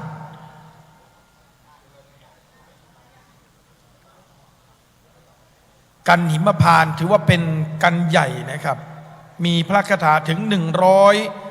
134พระคาถาโดยเรื่องราวที่พระเวสสันดรได้ถวายจ้างเผือกคือกับพราหมณ์ทั้ง8เมืองคลิงคะเกิดภัยแล้งชาวบ้านชาวจองชาวเมืองปากันโกรธแค้นพระเวสสันดรต่างปากันมาประท้วงขับไล่ในเรื่องราวกันหิมพานต์ที่ท่านพระคุณเจ้าได้ปาถกลำดับต่อไปจะได้รับพรจากท่านพระคุณเจ้าในโอกาสนี้เก้ากับผมขอกราบอาราธนาองค์ปาถกอาจารย์พระมหาสมชาติชาตปัญโยได้อนุโมทนาเป็นลำดับต่อไปกราบนิมนต์ด้วยความเคารพอย่างสูงยิ่งกราบไหว้สาถวายความเคารพครูบาอาจารย์พระมหาเถระทุกรูปทุกองค์เจริญสุขเจริญธรรมศรัทธาสาธุชนคนดีตั้งหลายเจ้าของเจ้าภาพการเทศวันนี้ตัวเนอะวันนี้ตั้งใจมาสนับสนุนงานครูบาอาจารย์ได้ประชาสัมพันธ์งานตั้งถ้ำหลวงมาร่วมเดือนแล้วเนาะตั้งคลื่นสีขาวตัววันนี้บิณฑบาตมาถึงบ้านหนองยางจะปิกกับวัดก็กัวจ้าคือคนขับรถมาส่งที่นี่เพื่อศรัทธาญาติโยมมาจะได้ต้อนรับดูแลส่วนหนึ่งก็เป็นแฟนรายการมาถึงป๊บขึ้นบันไดมาตู้ลูกไอ้ไปหาตู้พ่อตู้เจ้าตู้ปีวัดปะดัวเปิ้นโทรมาบัดเดียวนี่เปิ้นเป็นวัด เสียงบะมีว่ะโอ้ตายแล้วยังไงอัดชอบไผ่บ่ได้ทุกพ่อเตะแตนกันว่ะศรัทธาถ้าเป็นนักมวยขึ้นบันไดมาเปิ้นก็เอานวมใส่เฮ้ยบัดได้ซ้อมสักอย่างสุมาเด้อเนอะเจ้าของกันเทศนะกำลังหาหันเนี่ยโอ้ตายแล้วอย่างใดดีบ่มีเวลาซ้อมเลยมาถึงเปิ้นเอานวมซุปแล้วยู่ขึ้นเวทีขอสุมาอภัยบ่ได้ซ้อมบ่ได้พอเนอะกรรมบางกรรมก็ผิดไปเพราะว่ากรรมเมืองกรรมเก่าเนี่ยสำเนียงผิดก็ผิดเนาะถ้ามันผิดก็จะไปโตดเฮานะ โตดกรรมการเพิ่นนั่นนะมาถึงจับใส่นวมนักมวยบ่ได้ซ้อมสักยกเปิ้นต้องซ้อม100กว่ายกบ่นักมวยที่จะตี5ยกนะ300ยกเปิ้นซ้อมอันนี้ปะชุกนวมตีเลยเนาะก็ถ้าจะฟังทางธรรมเวสสันดรชาดกที่บ่ม่วนที่สุดก็นิมนต์อาตมาไปได้ฟังแน่เนาะก็เดี๋ยวต่อจากนี้ไปม่วนหมดสุดปิดเนอะห้ามหนีกลับไปไหนเนาะฝากกันไว้แล้วก็เป็นมังคละเป็นมงคลวิทยาลัยสงฆ์แห่งนี้เป็นวิทยาลัยของสงฆ์หลวงปู่พระราชธรรมาลังการได้เมตตาก่อตั้งวิทยาลัยสงฆ์แล้วก็มาเสาะหาสถานที่กว่าจะได้สถานได้ที่นี่กุเตื้อเขาไปจัดที่สารกลางเนาะที่ศาลหลักเมืองแต่ว่าหลวงปู่เปิ้นหุ่มฟังธรรมมหาจักรหลวงปู่อยู่ที่ไหนเปิ้นก็จะฟังแล้วก็โกฏกระดูกของหลวงปู่อยู่ที่เนี่ยก็เลยทำให้ลูกศิษย์ลูกหาปีนี้ก็นำทำหลวงมาตั้งที่นี่มาเทศที่นี่ก็ช่วยกันสนับสนุนปณิธานของหลวงปู่คือสำเร็จเนาะวันนี้ได้ฟังได้บุญหลายประการเนอะบางพ่องก็หงตาลมาตัวบางพ่องก็ฟังตัววันนี้อาตมาก็ตั้งใจมาทำบุญบัดตั้งใจมาเป็นนักเทศกำเมืองบอกเก่งอีแม่สุมาเตอะเนาะถ้าร้องเพลงนี้ก็สู้ปนานไว้ก็ได้เนอะปนานไว้นี่เป็นชินกรอาตมาก็พอจะต้วยก้นชินกรได้อยู่ยอดรักสลักใจกะออดโฟเอสกายะเนาะแต่ว่าจะเก่งอย่างชินกรมันตึ้มใจเปิ้นเนาะแล้วก็วันนี้ก่อนจะฮื้อปอนเนอะบอกไว้ก่อนไผจะเพิ่มกันตั้งก็เพิ่มได้นะกันเทศนี่นะเดี๋ยวจะเอาถวายเมื่อละนะไผจะเพิ่มกันเทศนะนี่บอกเอาไปไหนศรัทธาลูกนัดลูกแอม เดี๋ยวเอาอาสลุงไปให้เปิ่นเพื่อจะเพิ่มกันเต้แถมถ้าใดทั้งหมดนี้เดี๋ยวก็เอาไปปักต้นคนเดียวถ้าเอาไปปักต้นที่13เปิ่นว่าได้กูกันนี่วะแต่ทานเนอะปั่นปอนละอูยาวไปเดี๋ยวต้นต่อไปเปิ่นจะเด็ดอยู่ใครมีน้ำหยาดเตรียมหยาดน้ำเนอะสาธุชยสิทธิดีหลีจะในวันนี้ก็เป็นวันดีสลิสุปมังคละอันประเสริฐล้ำเลิศยิ่งกว่าวันและยามทั้งหลายบัดนี้ตนตัวแห่งอาตมาภาพพระมหาสมชาติชาตะปัญโยได้รับเมตตาจากครูบาอาจารย์ท่านพระอิการดำรงศักดิ์อุตตมะปัญโยวัดปาดุวะซึ่งเป็นองค์เทศการที่สองนี้การหิมปานท่านอาจารย์ได้เกิดอาพาธโดยปัจจุบันมอบหมายให้อาตมาเทศแทนก็ขอกราบในเมตตาของครูบาอาจารย์บัดนี้ตนตัวอาตมาภาพก็ได้ฉลองสถาเทศแสดงธรรมพระธรรมเทศนาหิมปานกันที่สองเป็นที่บรมวลแล้วก็ขออำนวยพรให้เจ้ามูลศรัทธาผู้เป็นเจ้าภาพการเทศในการนี้ทุกท่านทุกคนตลอดถึงศรัทธาญาติโยมที่มาฟังธรรมเวสสันดรชาดกธรรมหลวงในวันนี้ทุกคนทุกท่านคือท่านเจ้าทั้งหลายอยู่ดีมีสุขอายุมันกว่ายืนจักฮี่กอบปันมาจักหากอบปันใดจักอุทิศผลบุญตานที่กระได้กระทำปั่มเป็นในเจ้าวันนี้คือยาติกาทั้งหลายที่เป็นล่วงลับมารณาไปสู่ปรโลกไปนาตลอดถึงเจ้าเทวบุตรเจ้าเทวดาก็ขอให้เปิดเจ้าทั้งหลายมารับมารองเอาบุญกุศลปนจากที่ยากพรากจากที่ทุกข์ให้ได้ถึงสุขเป็นที่แล้วคือเมืองแก้วยอดเนรปานจงจังมีเตียงแต่ดีลียะถาวาริวหาปูราปาริปุเรนติสาครังเอวะเมวะอิโตทินังเปตานังอุปกาปฏิอิชิตังปฏิตังตุมหังขิปเมวะสมิจจตุสัพเพปุเรตุสังกปาจันโทปนารโสยถามณิโชติรโสยถาสัพปิติโยวิวัชชันตุสัพพะโรโควินัสตุมาเตภวัตวันตรายโยสุขีทีคายุโกภวะอาภิวาทนาสีริสานิจังวุฒาปัจจายโนจตารโรธรรมาวัฏันติอายุวันโนสุขังภะลาสาธุสาธุสาธุฝ่ายจะหอมตัวเนอะเจ้าหน้าที่มารับเอาเนอะบัดนี้กันที่สองหิมปานได้สุดซอยบัวละมวนแล้วองค์ปาถกท่านพระคุณเจ้าอาจารย์พระมหาสมชาติชาตะปัญโยพระนักเทศชื่อดังหนเหนือคลื่นวิทยุสีขาววันนี้แฟนคลับ FC ของท่านอาจารย์มหาสมชาติชาตะปัญโยปากันมาแน่นหนาฝ่าฮับขณะนี้พระนักเทศคลื่นวิทยุสีขาวอยู่ในห้องมณฑลพิธีอาคารหอประชุมคณะสงฆ์จังหวัดลำปางณมหาวิทยาลัยมหาจุฬาลงกรณราชวิทยาลัยวิทยาลัยสงฆ์นครลำปางซึ่งเป็นสถานที่จัดงานตั้งธรรมหลวงมหาจารย์เวสสันดรชาดกครั้งที่21ในกันนี้เจ้าภาพเก้าเจ้าศรัทธาคณะผู้บริหารองค์การบริหารส่วนตำบล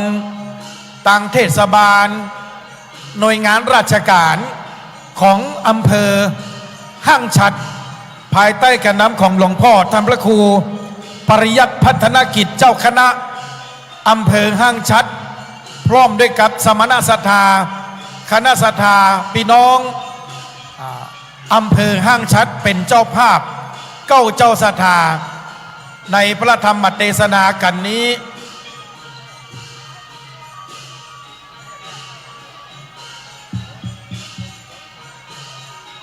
คณะศรัทธาท่านไหนที่มีความประสงค์อยากจะใส่กันศิล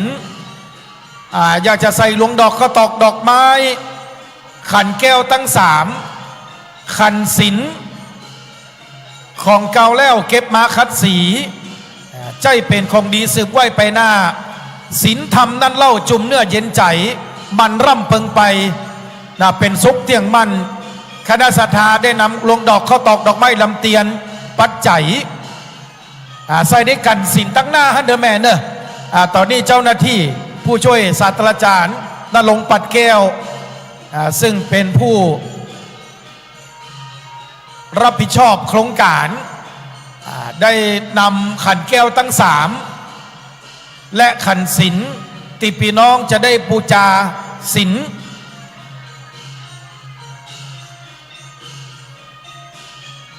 จากท่านพระคุณเจ้าขณะนี้องค์เทศได้มาถึงยังบริเวณมณฑลพิธีแล้วสักครู่นะครับพระนักเทศชื่อดังหนเหนือครับผู้ช่วยศาสตราจารย์ดร.พระมหาบวรวิทย์รัตนโชโตผู้ช่วยศาสตราจารย์ดร.พระครูสิริธรรมบัณฑิตรายการสิริธรรมกำเมือง วันนี้ท่านพระครูได้นำผางประทีปมาให้คณะศรัทธาได้ปูจาดวงละ99 บาทเอาไว้ปูจากันเตศประจำปีเกิดของคณะศรัทธา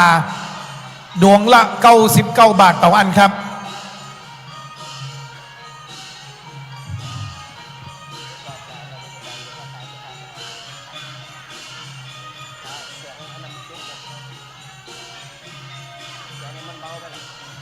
ว่ำเวลาเนาะ11 โมงหนัก9 โมงครึ่งหรือไป10 โมงอ่ะ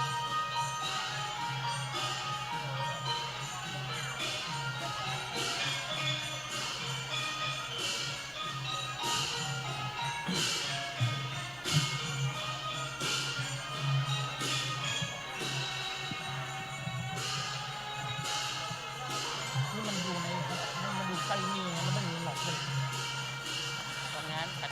ขอบคุณครับปีพาดพ่อครูใหญ่ทุ่งฝายบรรเลงศิลป์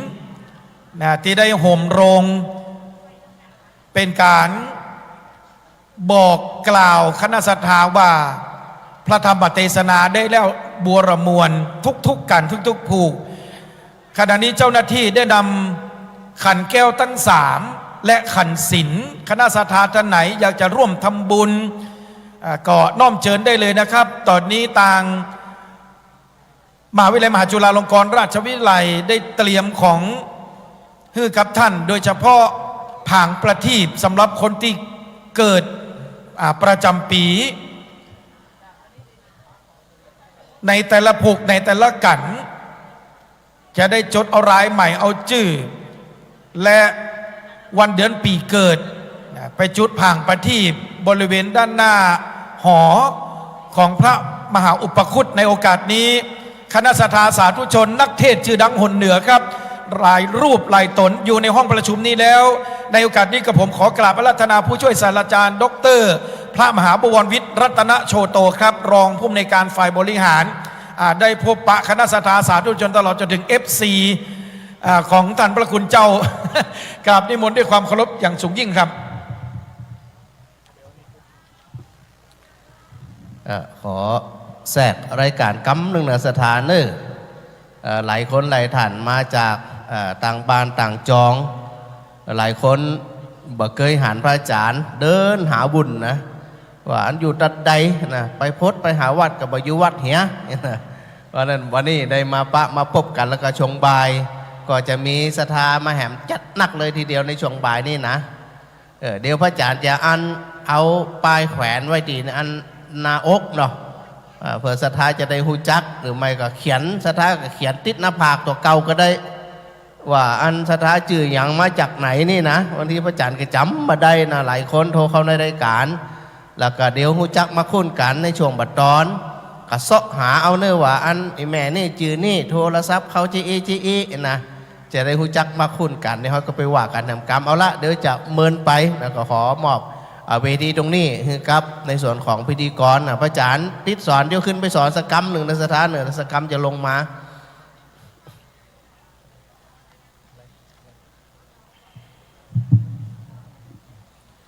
นมัสการขอบคุณครับนั่นคือซุ้มเสียงของผู้ช่วยศาสตราจารย์ดร.พระมหาบวรวิทย์รัตนโชโตพระนักจัดรายการชื่อดังตีคณะศรัทธาสาธุชนได้ปากันมาท่องมาถามว่าต้นไหน เจ้าภาพเก้าเจ้าสถานในกันนี้ครับทานนกันเป็นของคณะสงฆ์คณะสถาอำเภอซบปราบภายใต้การนำของท่านพระครูวิจารณ์พัฒรกิจเจ้าคณะอำเภอซบปราบและคณะสงฆ์อำเภอซบปราบตลอดจนถึงหัวหน้าส่วนราชการสถานศึกษาทานนกันในกันนี้องค์ปาฐกก็คือพระนักเทศน์ชื่อดังหนเหนือของคณะสถาเหมือนกันท่านธีรพล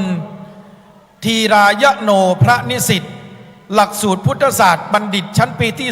3วิทยาลัยสงฆ์นครลำปางเลขานุการเจ้าคณะตำบลปงแสนทองสำนักวัดแม่กุยจะได้เตดทานนกันสำหรับคนที่เกิดปีเสือหรือว่าปีขานท่านก็สามารถที่จะไปปูจาผางประทีปบริเวณด้านนอกได้เพื่อปูจากันปีเกิดของท่านดวงละ99 บาทในโอกาสนี้ในนามพุทธศาสนิกชนพุทธบริษัทขอได้รับเกียรติจากท่านพันตำรวจเอกอาทิตย์แก้วอุ่นเรือนอาจารย์ศูนย์ฝึกอบรมตำรวจภูธรภาค5อาจารย์บรรยายพิเศษวิทยาลัยสงฆ์นครลำปางได้จุดเทียนส่องธรรมในกันนี่ครับทานกันว่าด้วยเรื่องราวที่พระเวสสันดรได้ขอพระราชทานสตกมหาทานอย่างละ700จากพระราชบิดาก่อนที่จะออกจากเวียงวังคลังธรรม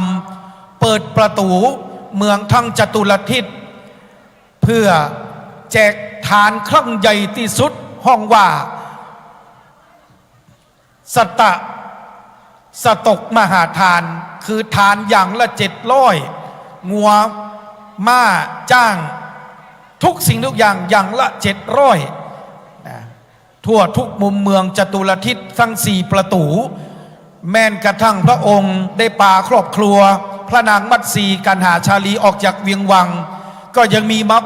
คนมาขอราชรถของพระองค์ก่อนที่จะเดินทางไปที่เขาวงกฏในโอกาสนี้ขอเรียนเชิญอาจารย์ร้อยตำรวจตรีศรีวัยสมวรรณปราชญ์แห่งล้านนาอดีตนักเทศน์ชื่อดังชาวจังหวัดลำปางข้าราชการบำนาญตำรวจได้อาราธนาธรรมในกันนี้ทานนกันขอเรียนเชิญพ่อครูใหญ่ครับ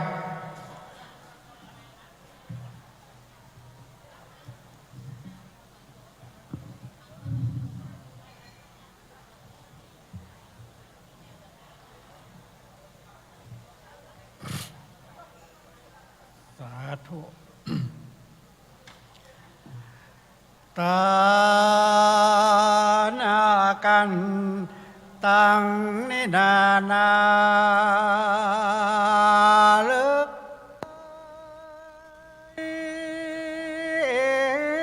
วัตานากันนั้นเนนาใส่บ่อเศร้า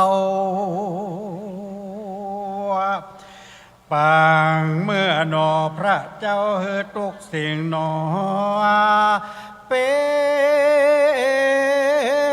นตานเจ้าเมืองไหลลามที่ถอยน้ำตาย้อยติ้ง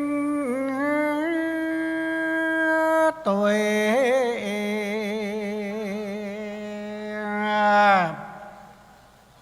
เพราะว่าเอ็นดู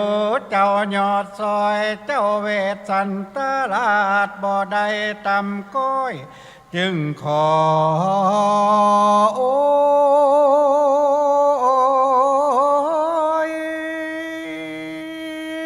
ตานสตกะมหาตานอย่างละ700เป็นตนว่าจ้างมางัวควายขาคอยและหนอขาคน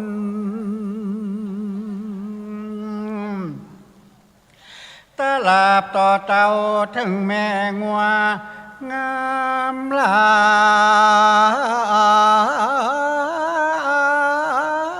ย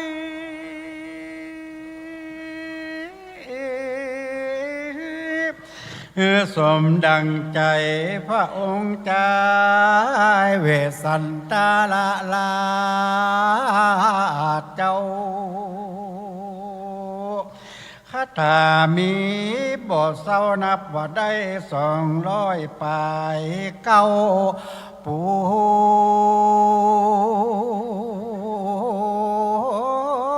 น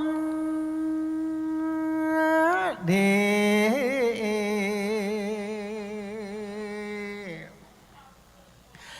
ขออาราธนาเลีกศพลูกเศษพระโมนีตนผ่านแผ้วขึ้นนั่งธรรมาสแก้วสถิตนั่งแล้วจงเตเตสานา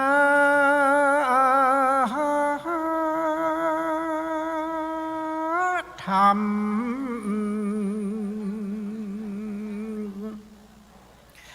บ่ใจ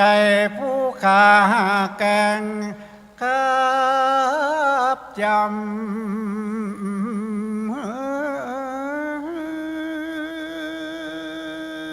ขอปอใส่น้ำธรรมจัก2 3 4 5บังกันว่าอิดในก็อ่อยยังจงเตสานาธรรมไปสาธุอนุกรรมปิมังพระชังราชทนังกาโลมาเส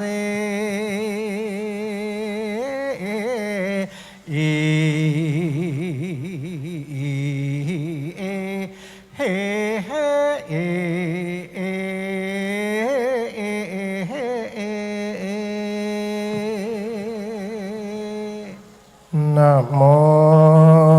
ตัสสะทุอันนี้จุมได้ขอนอบน้อมแด่องค์สมเด็จพระชินวรสัมมาสัมพุทธเจ้ารสธรรมเจ้าพระสงฆ์องค์สังฆเจ้าขอถวายความเคารพอาจารย์พระมหานพดลสุวรรณเมธีผู้อำนวยการวิทยาลัยสงฆ์นครลำปางพร้อมทางพระเถรานุเถระเจ้าคณะพระสังฆาธิการจุตนจุองค์ขอความสุขความสวัสดีจงบังเกิดมีแก่สรรหาสาธุชนทุกผู้ทุกคนทุกท่านที่ได้มาตกปากเต้าเข้ามาสู่วิทยาลัยสงฆ์นครลำปางตั้งจิตมาแต่ไกลตั้งใจมาแต่บ้านมาหับฟังพระธรรมเทศนาก่อนอื่นนั่นก็ต้องออกตัวเหียก่อน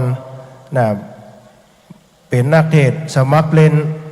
เปิดฮื้อคืนเทศกับเทศละเปิดบ่ฮื้อคืนเทศกับประเทศละวันนี้ได้มีโอกาสเป็นตัวแทนของพระนิสิตตึงทุกชั้นปีได้มาเป็นองค์แสดงพระธรรมเทศนาในปุกที่3ฐานกันอันประดับประดามไปโดย209พระคาถาก็สาธาสาธุชนหู้จักกันดีแต่ก่อนนี่จัดรายการในจัดรายการธรรมะกับลูกเน้นเป็นนี่เลื่อนยศเลื่อนตำแหน่งละเป็กมาเป็นตู้เจ้าเข้ามานี่จะได้3 เดือนละแต่จัดรายการก็ห้องลูกเน้นอยู่ลืมตึงเปิ่นลืมตึงตัววันนี้ได้มาเป็นองค์แสดงพระธรรมเทศนากันมันบ่ม่วนก็อดฟังเอาอีแม่เนอะถ้ามันม่วนก็ลูกมาเตรียมกันเตดมาจะดักจือไว้นะอันที่ว่าเตรียมนั่นเดี๋ยวจะเอาเข้าเป็นการน้ำกาไฟสถานีวิทยุถ้าวันใดวิทยุมันดับอีแม่ต้องสงสัยเนอะกาไฟหมดเปิ่นมีสตังใจบัจตัดไฟยังพม่านะ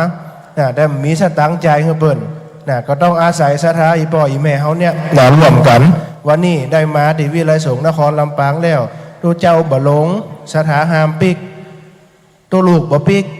อีแม่ก็ห้ามปิกพอวันนี้ปุ่นอะอยู่เต้าแล้วขืนหมดแล้วกิจนิมนต์งานศพกำฮับวันนี้สืบเจดากำฮับจะมาอยู่เนี่ยวันค่ำถ้าไผ่ปิกก่อนมาจ่ายกาปั๊บคนละ500แล้วปิกเตอะเนาะเราตกลงกันแล้วนะแม่นะทุเจ้าหลงห้ามปิกเนาะอยู่ด้วยกันเต้าเลิกฟ้อนตัวเนอเดี๋ยวถ้าเปิ่นเตะแล้วนะฟ้อนทรงพระเวสสันดรพ่องฟ้อนฮับนางมาทีพ่องน่ะไผ่ฟ้อนวันนี้เฮ้ได้ถูกหวยรางวัลที่2รางวัลที่1ทุเจ้าจะเอา เนาะถ้าลูกบ่ได้ฟ้อนอยู่กับดีเด้อแม่เนอเนาะน่ะอูไปนักยาวไปไกลน่ะต่อไปก็ตั้งอกตั้งใจฟังคาถามาเทศนาน่ะถ้ามันบ่ม่วนบ่ได้ผิดเพี้ยนประการใดน่ะเก้ากับผมมรมาภาพต้องขอสุมาภัยสถาด้วยน่ะเนื่องด้วยงานมันนักมันหลายจึงวัดจึงน่ะมหาลัยเนาะน่ะบ่ม่วนบางงานขอสุมาภัยด้วยก็ตั้งอกตั้งใจรับฟังพระธรรมเทศนาเป็นลำดับสืบต่อไปนะครับสุนันตุ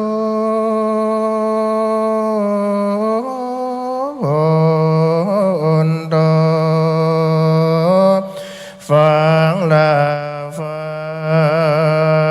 งละสันหันตังอะไรตั้งอิงใจตั้งหนุ่มแลนเท้า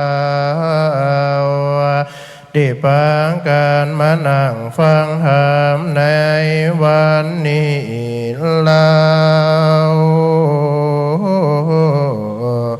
ก่อยอดใจเหล่าฟั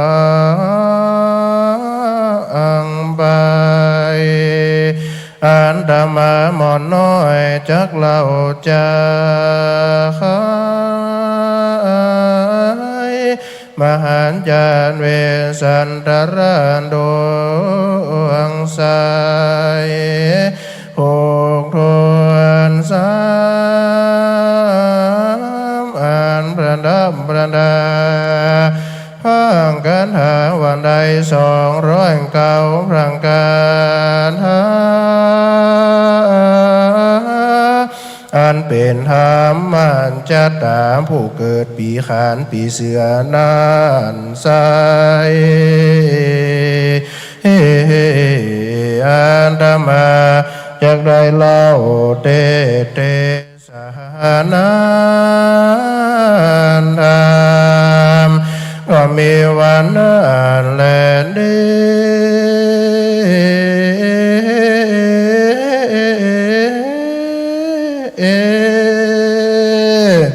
นะโมตัสสะภะคะวะโตอะระหะโตสัมมาสัมพุทธัสสะนะโมตัสสะภะคะวะโตอะระหะโตสัมมาสัมพุทธัสสะนะโมตัสสะภะคะวะโตอะระหะโตสัมมาสัมพุทธัสสะโพ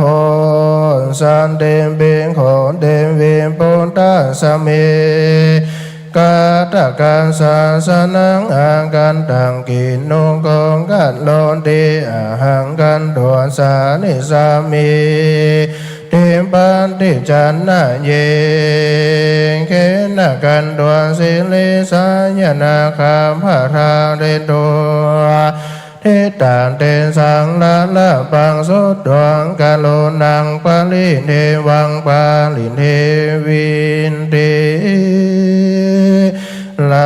ำดับละมาดานดามันเตสันนามาหลอดในเมื่อ2ยอดกาสันตาพี่น้องอันอยู่ในแห่งห้องจางกันส่วนอนาวาเบื้องบันนางหอจันน้อยนาดคือนางราชโพสดีได้ยินว่าตีข่าวสารก็มีอาการหอนามัยข้านิ่งใจว่าลูกไทยเรารา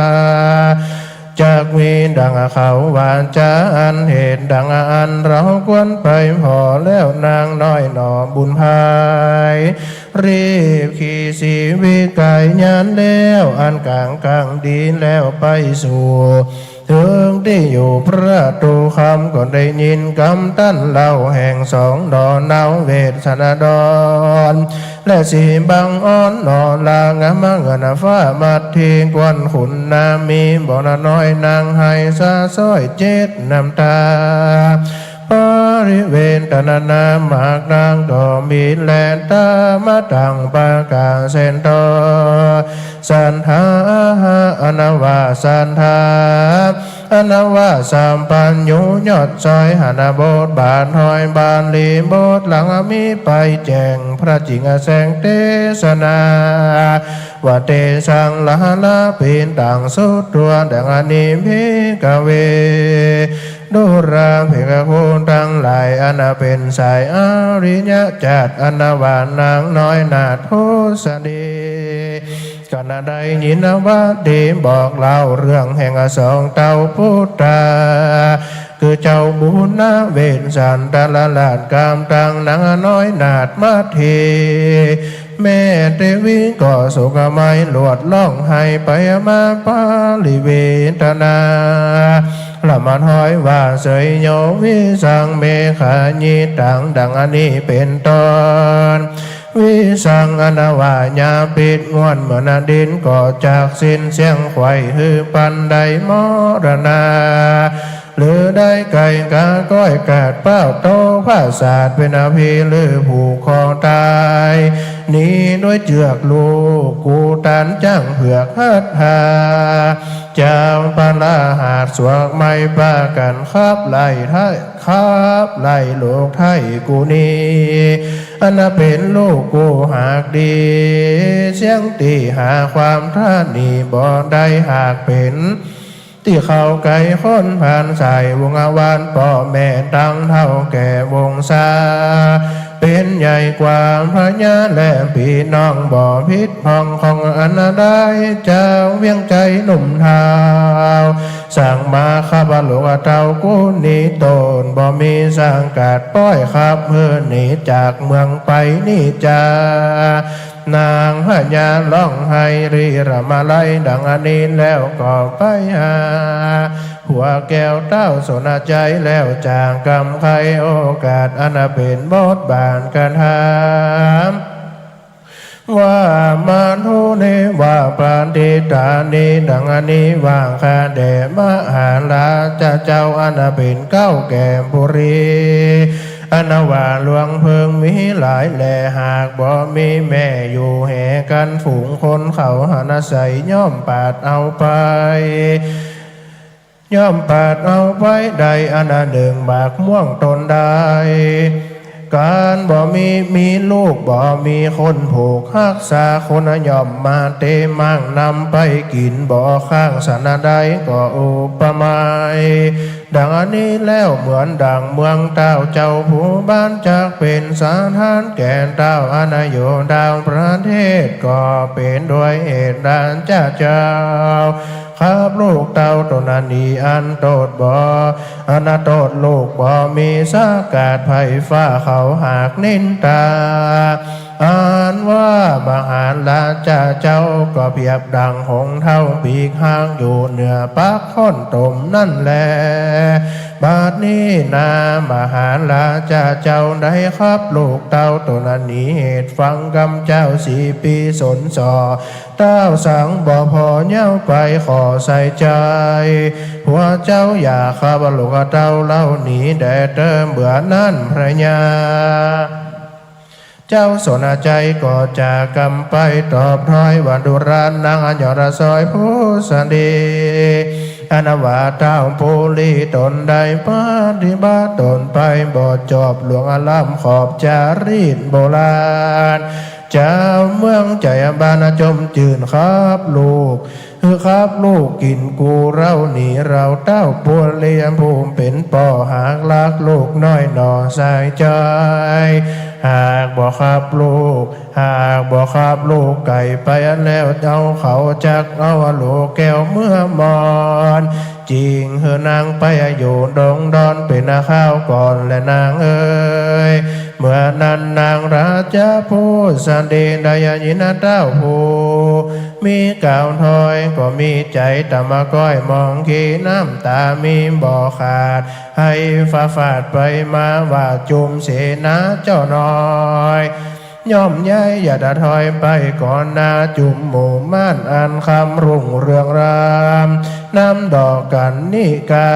มาวังไว้แวดล้อมแห่แหนอ้อมลูกกูไปบรรณนี่ใส่ใจยอดซอยได้ละยังจอน้อยตุงใจไปอยู่ดงไผ่บากวางตนเดียวจะลือโลกโกเวสันตะละลาดเคยอยู่ภาษาหอใจยงเล่นไหลบอกไกลจากด้านป่าไม้ดงเขียวจะลือปนาดังนางมาทีเคยนงพาโกสีแป้งก้านางจักได้ไปอยู่ป่าดงตันจะลือนางพญานางพญาเจ้าทารงอยู่ตนใดอินดูสะไปรานจะใส่ใจนางบอกเคยไปด้วยยายญาสีวิกายนางอาจักไปด้วยตีนได้ปางเล่าแดนเดอและนันนาหนึ่งพญาไปตีนใดนางสนมตามไปบอกพระก็จากลากลำบากเข้าไปสู่ป่าไม้ดงเขียวสะไปแม่ผู้เดียวดังลือจากไปใดอาณาจักรแต่ก่อนนานางบ่ได้ยินเสียงจริงจอกอนาลาออกร้องลาแหวกเสียงนกเก้าแยกออกมาหาเสียงนกปาตามาร้องกลางคืนนางตกใจตื่นวังวันพอใจสั่นเป็นดังอันแม่มดอนาผีเข้าเสียงดังลือนางงานหญิงจักโอดาได้เสียงนกในป่าไม้หากปุ่นกลัวนั่นแลลูกโกอยู่เวสาโรมากับนางสนมเจ้าแม่นางเท่าแก่เรือหลวงได้ยินเสียงคนปั่นป่วงแห่ให้นางนาไทยโฮสดีนางบุญมิโตข้าปางก็ปากันแล่นกว่าเร็วปานจุมมาจุมนมกันบากนักแลงคนตั้งหลายอันอยู่ในข้ากุนแห่งตนต่างมาอดทนบ่อนใดนางก็ร้องให้เต่าไปเป็นดังไม่ใสอันล้มมาปัดนางก็มาร้องให้ฐานัดใจน้ำตาไหลอาบนาตุกต่อฟ้าอยู่เรร่นก็มีวันนั้นแลตามาดังปากาเซนโตสะนาอาหารตาสาลาจาพิตังสุนตวสันทาอนาเตมปุเลภาปากายาตังนี้เป็นต้นเพกเวนดุราภิกขุทั้งหลายนางสนมเจ้าเมืองนางเท่าแก่สลีกัญญาทั้งลูกเสนาและลูกเต้ามาจุดาวจุมนุมกันวานางโพสดีห้องให้แล้วอดบ่ได้ร้องให้เต้าไปปิ่นดังไม่ใสอนาใหญ่ลมมาเปิดปัดใส่หันแลนนาทามหาสัตโตเมื่อนั้นมหาสัตเจ้าตกวันลุนหลุงเจ้ากินไงเจ้าก็คงควายอาบองค์สงเกตเก้านุ่งเครื่องเจ้าพระญาสังเวยเขาน้ำโปนจะหน้าอาหารก็ไปสู่ควันเต้ายามเมื่อเจ้าเพื่อจักคือเข้าของเป็นอาตานมีใจบานจมชื่นได้ตื่นต้องยินดี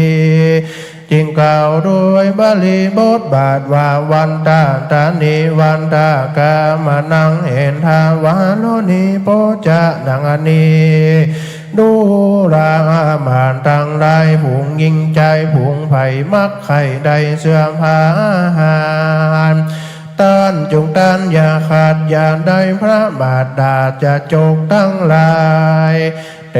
สุมังคังกิสะตารายาโจกตั้งหลายโอดบ่ได้ก็ร้องให้กิ้งเกือกไปมาว่าในเมื่อมาหาลาจาเจ้าตนบุญแผ่คือจำเริญแก่เจ้าเสียปีหากจักนี้เสียจากบ่อยู่อันวางผู้ข้างตั้งหลายจากหาที่เปิ้งบ่ได้เป็นดังไม่อนามีล่มกว้างอนาตันอ่างตาเสียนันแลพ้นต่อ ว่าโดราเจ้าเราตั้งหลายตนไม่มีลูกงามไข่ควางมีลมกลางใจญาณเป็นไกลหนทางคนอยู่ระวังยังหยุดอยู่ดังอ่านฝูงบ่รู้นั่นมาตัดเสียชนะใดก็อุปมาดังอ่านและนางดูลาเจ้าเราตั้งหลายเฮยมวนโมขีญาอนาปัดภาคจากปราอ่านเจ้าเมืองมาสนโสเกเต้าตนป่อลวดคับนีอนาปินบ่ดีบ่จอบบ่ประกอบด้วยต่างทางตั้นยังไข่กำหือตานแจ้งมาตั้งยิงขายตั้งโมขายิงตั้งหัวและควายแต่ละร้อยมีบ่อน้อยหน้านาแผ่นดินนานานานักโสดได้200,000 โยชน์240,000 โยชน์ก็วันไหวบังเกิดสะดันดอยคางเป็นที่สะพิษสัมปันเปิ้งกัวหนังหัวปอนสยองเก่าเกิดแต่เล่ามามีด้วยเตจะเลเทเจตนาแห่งพระมหาสัจเจ้านั่นแหละในกาลนั้นเทวดาทั้งหลายก็พายแผ่ยายไปจุดาวรู้ข่าวดังสกลว่าพระญาเวสสันตระตนเป็นใหญ่จากปอดไปเฮือเป็นอาจารย์ดาวเต้าตนแก้วจะเข้าไปสู่ป่าไม้หิมมาปานหวานเห็นดังนั้นเต้าพญาตั้งหลายก่อนมารับมาตานจากเต้าบุญเรืองอำลาไปสู่เมืองแห่งตนอันหวานเทวดาหากบันดลนั้นแล้วพระมหาสัจเจ้าตานวันนั้นก็เป็นการละอันคำตาวันโตกตามลับดอยไปแล้วก็ไปสู่หอแก้วภาษาแห่งตนแล้วก็เอาตนแก้วลำเพิงว่าก็ไว้อาสาอำลายังพ่อแม่เจ้าโดยราชาลดเหล่าอันดีส่วนราชานางมัดเองกองคนิ่งใจกูจักไปตามพระยาเวสสันตรลาดขออนุญาตโอกาสไปดีนางเทวีก็ไปโดยพระมหาการสัตว์เจ้าหันแลส่วนพระมหาสัตว์เจ้าก็เข้าไปไว้ยังพระญาพระเจ้าปิตาเล่าบอกขีญาอาณาจักรไปหันแลนตามาทางปากาเซนโตสนาอาหารมันนาญิธาราจะนังสนัญญัญจารมิกังอาวรุธาสีมังเหวะกังข้าจะมีดังอนิมพิกเวดูราภิกขุตั้งหลายพระญาเวสสันตรลาดก็เข้าไปสู่พระศาสดาจาปิตาว่าข้าได้ภาษาเธอเป็นอาจารย์ยังจ้างสารแห่งข้ามาหาลานจัดเจ้าก็ว่าบ่ดีมาครับข้านี่บ่อยู่จะเข้าสู่ป่าไม้หิมมาปานพญาตนได้มาหารมากาคนดังอ่านพระญาฝูงนั้นย่อมเข้าอมนาถแห่งมาจุฬาชอนาโลงนั่นแลมีจนะได้มหาลาเจ้าก็มีเต้าโอปะไมดังอันนี้แลส่วนข้าผู้ลูกหากสุขยินดีด้วยสีสัมปันติแห่งตนจาตานจ้างบางคนตัวประเสริฐอันใดเกิดโดยบุญสมปานแห่งข้าพระญาเจ้าฟ้าได้ยินคำสนสองว่าข้าจักล่มหล่อเมืองเสียโอ้ยหนอเจ้าข้ามาครับลูกนอลานีไก่จันลำคาราจักไปป่ามาเป่งบุญญาไรสียังเมตตาปาลามีในป่าจิงไว้อมลามหาลานเจ้าก็มีแลพระมหาสัตว์เจ้ากล่าวอำลายังอภิตาสนานีแล้วส่วนนางแก้วก็เข้าไปสู่สำนักพระญาราชามารดาสั่งอำลา พญาตนะแม่ขออนุญาตแต่นางโพสันดีว่าข้าแด่แม่เทวีเจ้าฟ้าอนุญาตข้าบวชเป็นอาจีขีญาอันบวชเป็นละสีอยู่ในป่าเพิงใจแก่ข้าพ้นพามานได้ตานแห่งข้าพ่อก็บอกว่าข้าบอนดีเหตุเจ้า4 ปีมาสนสอว่าข้าจากล้มหล่อเสียเมืองหันได้ได้หันเหออกจากปัดภาคเมืองไปข้าจะไปในวันผูกเจ้าข้าจะเข้าไปอยู่ในป่ากว้างอันเป็นที่อยู่แรกจ้างเสือมีบวชเป็นอาจีอยู่ป่าไม้ข้าจากไปได้ภาวนาตีนั้นนางราชาผู้สันดีได้ยินกรรมพระผู้มีตนโลกจริงตันถอยถูกกันหาว่าอนุชานิยามีตังปุตตาดุราเจ้าลูกหักแห่งแม่อนุญาตแก่ปุตตามไปจำศีลภาวนาในป่ากว้างเพื่อสืบสร้างสาเวยบุญอันเป็นจาก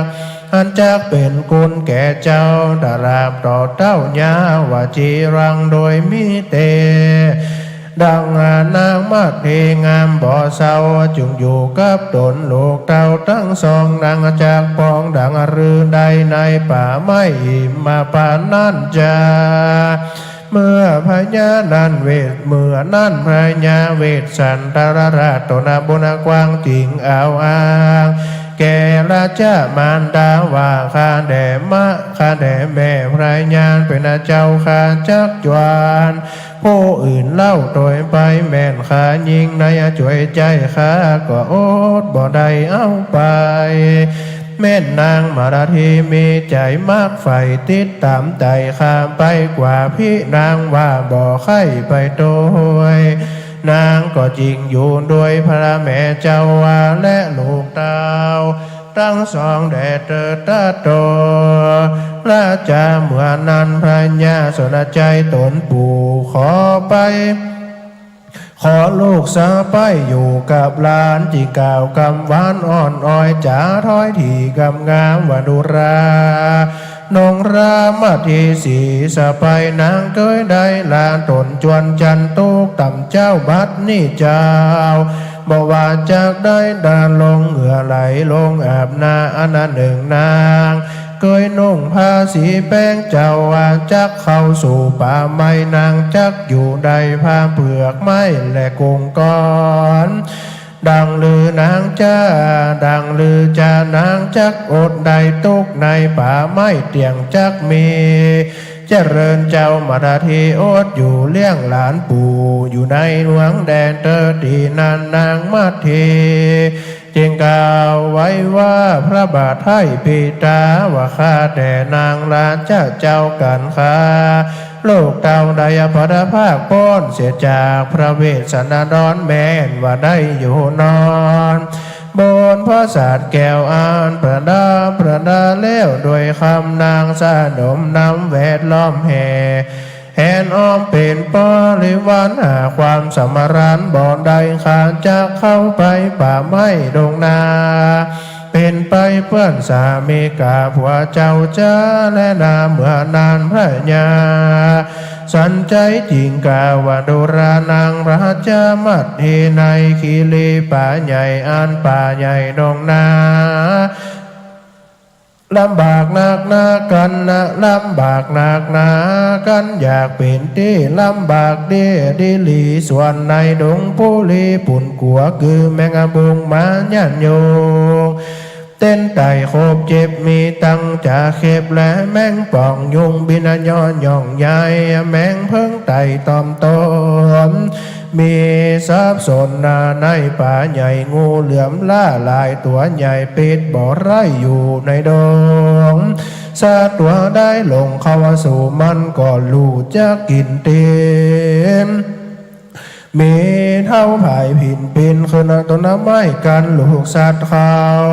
ไก่ตัวมันก็จากผันบ่อยู่หนีเข้าสู่ดงไผ่ฝูงควายอยู่ในป่าโพควิดลาวไข่ลมงัวสาวสนในดงเถื่อนมีลูกเปื่อนมีลูกเป็นเปื้อนสอดใส่หานโคนมาไกลแล่นควิดเขาดังอลือชีวิตเจ้าจากลอดได้ประการหนึ่งเจ้าจะกระไดหันยังหมู่กว้างแหลมวอกอันหลอกนะคือคนหันมันอยู่บนขาคบไม้กวนกลัวได้เป็นอภัยแม่นน้องเอาไว้มีขวัญอ่อนนักหนามาถ้าลาว่าได้ยินเสียงคิงขาลาจิงจอกมันมาหลอกนางเนืองเจ้ายอมขาเครื่องสาดงจิตสวานฟุ้งขับหนียามนั่นนางมาดดีไว้พระบาทให้สนใจว่าข้าแด่พระจอมไทยเจ้าฟ้าเจ้าได้บอกข้าถึงภัยข้าอดใจบ่อยู่จักไปเป็นกูพระเวสสันดรข้าจักเพิกถอนเสียยังใบข้าและหย่อมยาตังอาแผ่ข้าญาคมบางจักนำตังไปก่อนนาเจ้าลูกฟ้าจักเดียวไปเจ้าและนาข้าแด่ราชาเจ้าวนบุญมีกู้มาลีสีหนอเนาจังได้ผัวเต่าซาเมื่อใจอ่านได้อันดาจักได้อันใดนั่นโดยอยากเกิดอุปถากหลายประการมีประธานว่าพางเกี่ยวต้องน้อยมาขาดค่อยฮือแอวกลมรักษานาดน้อมบ่ฮือย่อนอาบน้ำเจ้าก่อนกินยายย้ำร้อนข้าหายซ้ำหิงไฟเหล่าเนื้อบ่สาวจริงได้ผัวดีเสมอใจสาภาวะอนาได้เป็นแม่ร่างสามผัวเป็นที่กลัวแก่ยิงได้โลกบ่ได้ทุกโศกมองใจข้าจักไปบ่อยู่ขอไปเป็นกูพระยาพ่อสองแด่ข้าแด่พระราชาเจ้าใจผู้ใดเต่ามีจาเชื่ออันน่าถอยเราว่าข้าค่อยบ่ซอกกินสักเขาตัวนั้นนอนเอารา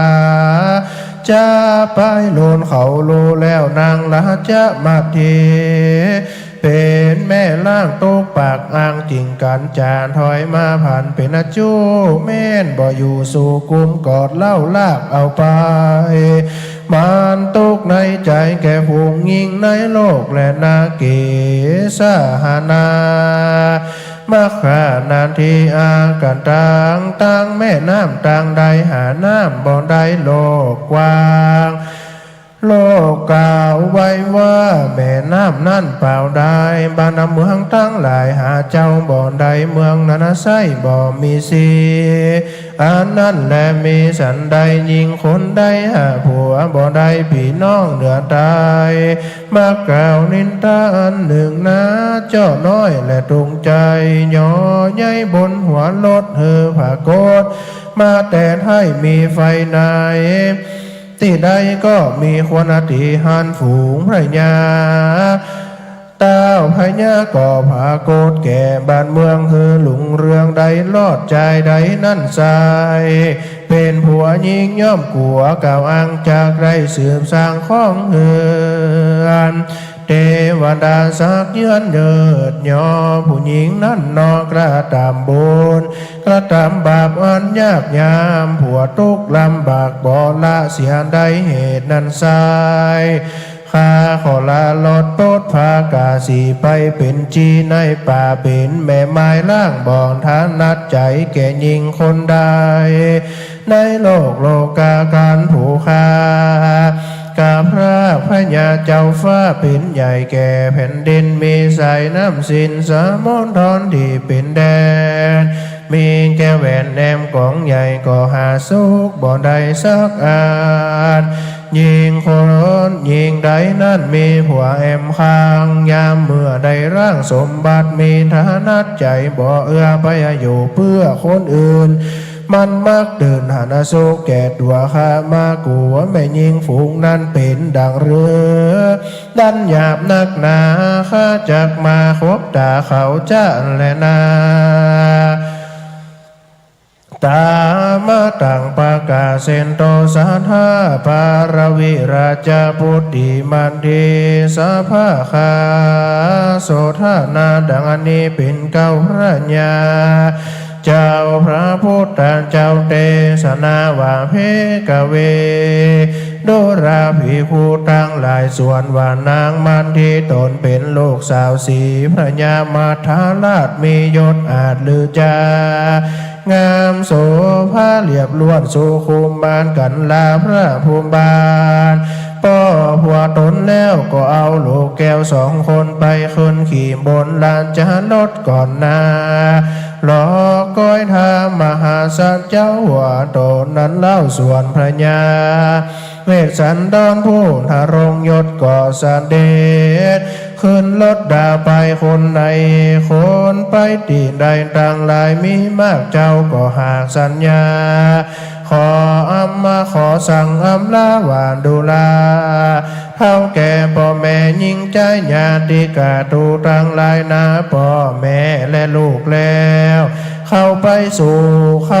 ผูกสร้างอยู่หิมมาวันเราจากเอาการพัดภาคนี้ละสู่นี้ละจากสะสู่จุงป้ากันอยู่สวสดีจงอย่ามีความประมาทอย่าได้ขาดกระทำบุญแล้วจักเป็นคนเมื่อนานในฝั่งฟ้าเมืองสวรรค์ก็จริงป้ากันออกจากเวียงไปหันแลนาเมื่อนั้นนางราชาพลสันดีตนาดีตนแม่ก็เฮือแก่คนต่างหลายปั้มเป็นยาให้เต็มไปด้วยแก้ว5 สิ่งประดับยิ่งเต็มเกวียนก็เอาไปเกวียนรถทองทาราบคือลูกกูวางตานต่ำใจเตอพระมหาสัตว์เจ้าก็กากาดรถเจ้าก็โปดเครื่องต่างลายตานใหญ่ไป18 คาบแล้วก็อากจากเวียงไปก็จริงไข่เหลวดูภาษาพังกายามนั่นนาหาเจตนาบ่ได้เหมือนชีวิตไว้สาบันคืนรถคืนเลี้ยวต่อวายนาหล่อเวียงใจเลงแหลมไปยังภาษาลาจายามนั่นนาอาสาจันเกิดกองแผ่นดินล่องและด้อยข้างก็เกิดคุณตั้งก็เกิดคุณนา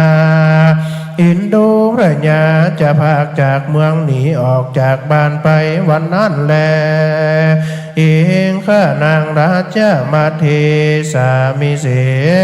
เฮรามมารูปังวานติสันติดังอนีดูรานางมัทเทนุจนาตอนาวาภาษาราชมนเดียนอันสนุกสุขเสถียรถูกเนื้อเป็นที่เอื้ออาศัยแห่งพ่อแม่ตนพระเสริฐงามเลิศเวเจยนเล้าจักเอาตนละภาคหนีละลากหนีละจากไกลตา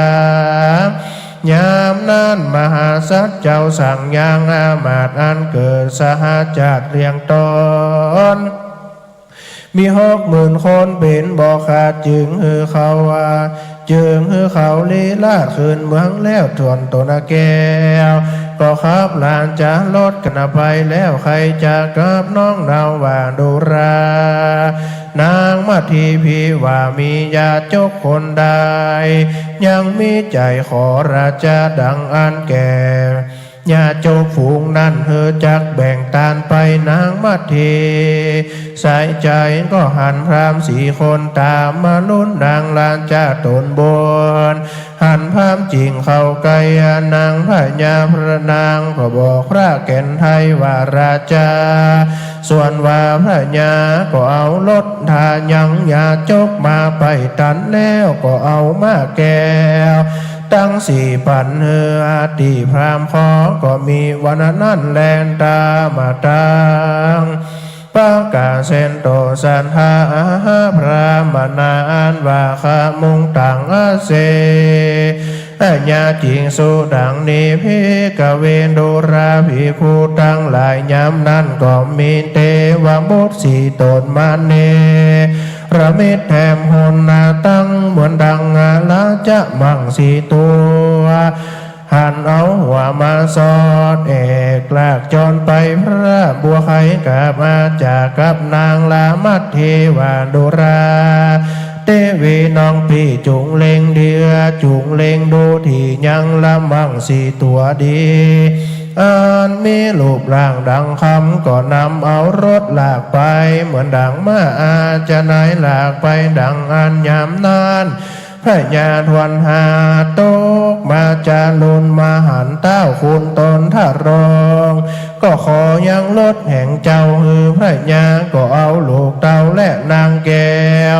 ลงจากรถแล้วก็พบไปฮือเป็นตานแก่พรามไปก็มีวันนั่นแล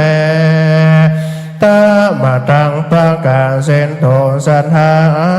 ราชาโกมาลังอันตยาราชาปุนติลาติกังสามโมตามานาปากามงพิกเวโด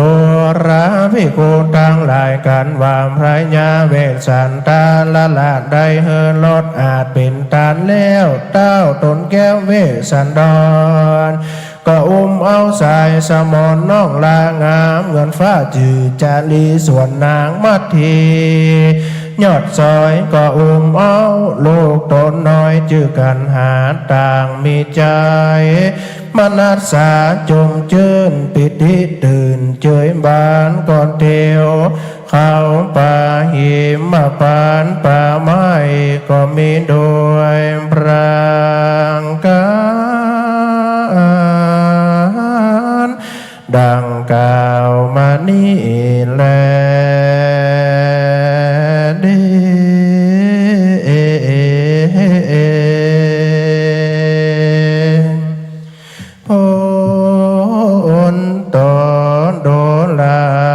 สันหานต่างงานหลา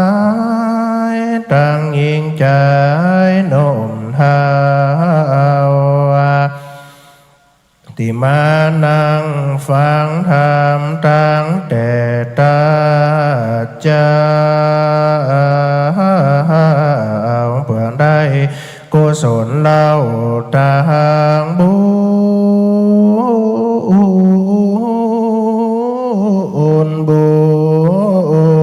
ญอานิสงส์ธรรมผูกนี้จักได้กำจูและอุดหนุนเงินคำมั่งมูลกำจูไปนาขอลาวงวานสถาจูผู้และท่านผู้รู้อย่าได้ติสินและนินทาหากผิดพลาดพลั้งสั่งจานอกศาสนาพระเจ้าขอสมมาสันหาใหญ่น้อยตัวปออาจารย์ปอนานปอน้อยโปรดยกโทษหืออาภัยแม่นสุ่มเสียงนั้นซ้ำบ่เอานายนับนั่งฟังไปเหมือนเสียงไอคนเฮาว่าถึงเวลาแล้วเล่าจะขออำลาปีละน้องญาติวงศาลาปูปาลาลงอาสถานมเท้าหอมตั้งขอลาคนฟังในวิทยุนี่เล่ากูคน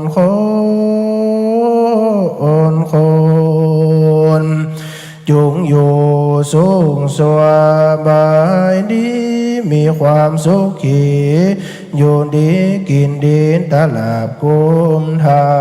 เอาจงมีพละกำลังนั้นเล่าแก่งกาแข็งแรงมีอนามัยดีเลิศล้ำมานากาแกล้งจุงมีเลี้ยวแรงดังจ้างสารหานแลนเดขอคือมีอายุนั้นได้100 ขวบเขากว่าปีอยู่คนก็มีวันนั้นแลนเด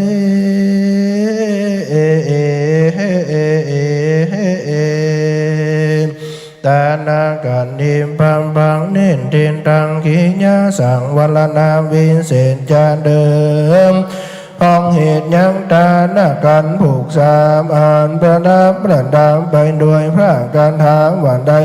209พระการทางอันย่ออันแคบกอมบังกรมสมเลนสางหลันเด่นเสร็จแล้วเต่านี้ก่อนแล้ว สาธุสาธุสาธุพุทธศาสนิกชนพุทธบริษัทได้สดับรับฟังพระธรรมเทศนามหาชาติเวสดรชาดกกันที่3ทานกันจากท่านพระคุณเจ้าองค์เตศองค์ปาถกพระนิสิตชั้นปีที่3คณะพุทธศาสตร์มจรวิทยาลัยสงฆ์นครลำปางพระธีรพลธีรยโนเลขานุการเจ้าคณะตำบลปงแสนทองวัดแม่กึยนักเทศนะครับคนเหนือนักจัดรายการชื่อดังของสถานีวิทยุ FM 106.50 เมกะเฮิรตซ์วิทยุเพื่อการศึกษาพัฒนาชุมชนท้องถิ่นวิทยาลัยสงฆ์นครลำปางว่าด้วยฐานการณ์ที่พระเวสสันดรได้ขอพระราชทานทรัพย์สมบัติต่างๆจากพระราชบิดาห้องว่าสัตตะสตกมาทานจ้างม่างงัวควายทาสทาสีมอไหตะไหลปากเสื้อผ้าอาภรณ์อย่างละ700อย่างก่อนที่จะเสด็จไปยังป่าเข้าวงกฏบัดนี้เจ้าภาพเก้าเจ้าศรัทธาหมายมีหลวงพ่อท่านพระครูวิจารณ์พัทรกิจเจ้าคณะอำเภอสมปราบคณะสงฆ์สมณศรัทธาคณะศรัทธาหัวหน้าส่วนราชการในเขตของอำเภอสมปราบได้เป็นเจ้าภาพภาวนาตนตัวในการนี้ขออนุญาตเรียนเชิญคุณแม่นันทวดีชัยยาได้เป็นตัวแทนของสมณศรัทธาคณะศรัทธาเจ้าภาพเก้าจากอำเภอสมปราบเข้าเทียบถวายกันเตศท่านพระคุณเจ้าขณะนี้อาคารหอประชุมคณะสงฆ์บริเวณที่จัดงานคือวิทยาลัยสงฆ์นครลำปางอำเภอเกาะคาจังหวัดลำปางงานบุญตั้งทำหลวงเวลากรมหาจักรเป็นสดรชาดกครั้งที่21ได้ถ่ายทอดสดผ่านสถานีวิทยุภาคีเครือข่าย8จังหวัดภาคเหนือถ่ายทอดสดผ่านเพจ Facebook ของวิทยาลัยสงฆ์นครลำปางคณะศรัทธาสามารถที่จะร่วมทำบุญผ่านบัญชีธนาคารกองทุนพัฒนานิสิตของวิทยาลัยสงฆ์นครลำปางช่องทางการโอนเงินทำบุญสามารถติดตามรายละเอียดได้ที่เพจของทางวิทยาลัยสงฆ์นครลำปางขอเรียนเชิญอาจารย์พึ่งเรียนเชิญครับเป็นตัวแทนเข้าประเคนกันเตศของคณะศรัทธาสาธุชนตัวแทนของมหาวิทยาลัยราชมงคลล้านนานะครับและขอเรียนเชิญคุณสิริรัตนาเสโลคันธรักษาพร้อมด้วยกับครอบครัวพนักงานเทศบาลตำบลปงยังคกครับเข้าเทียบถวายกันเตศในกันนี้ครับกันตี3ทันกันสำหรับคนที่เกิดปีเสือเฮามีตะเกียงคือคณะศรัทธาได้ปูจาขึ้นข้างบนเลยครับอาจารย์นันเบิดครับมาไหมครับ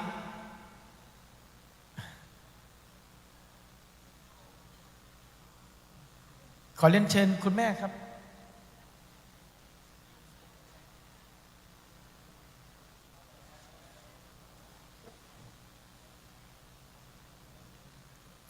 ตะเกียง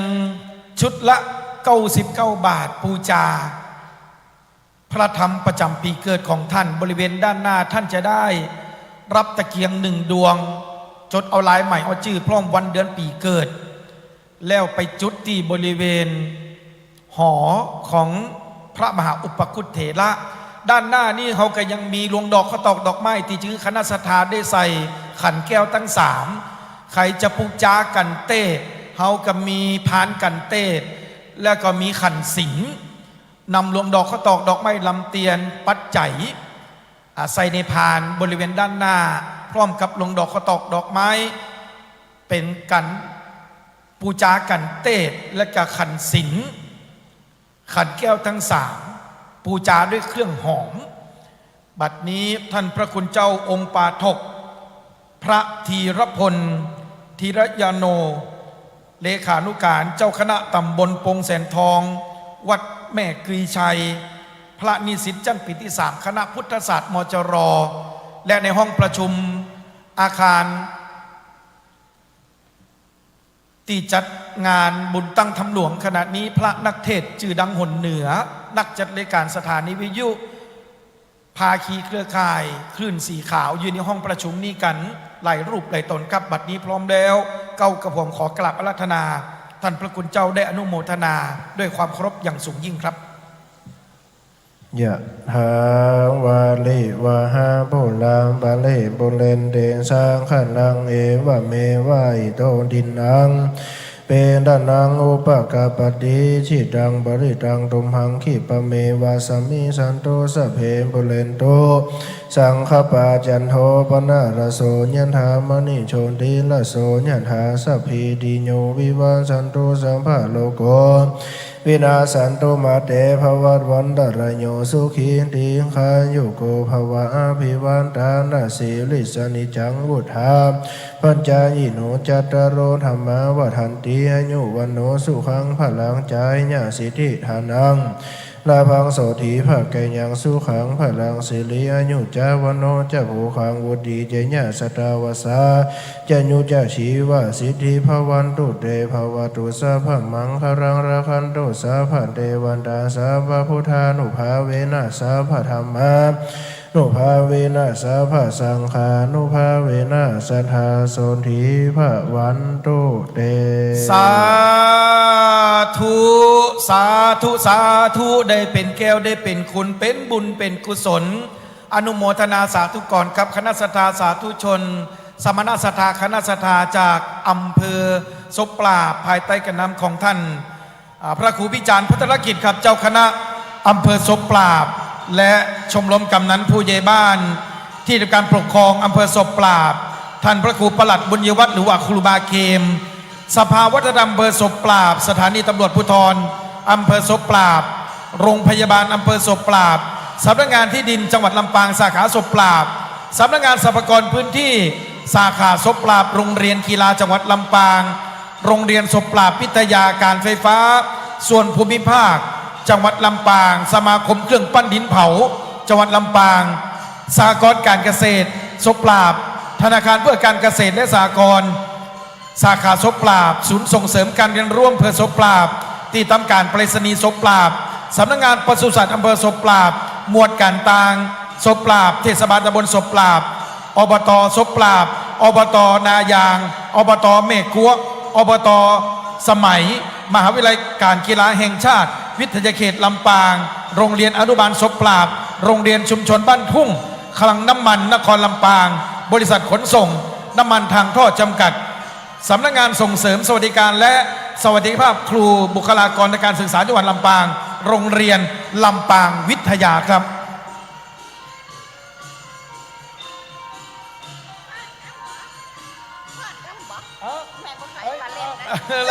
ได้ก็แม่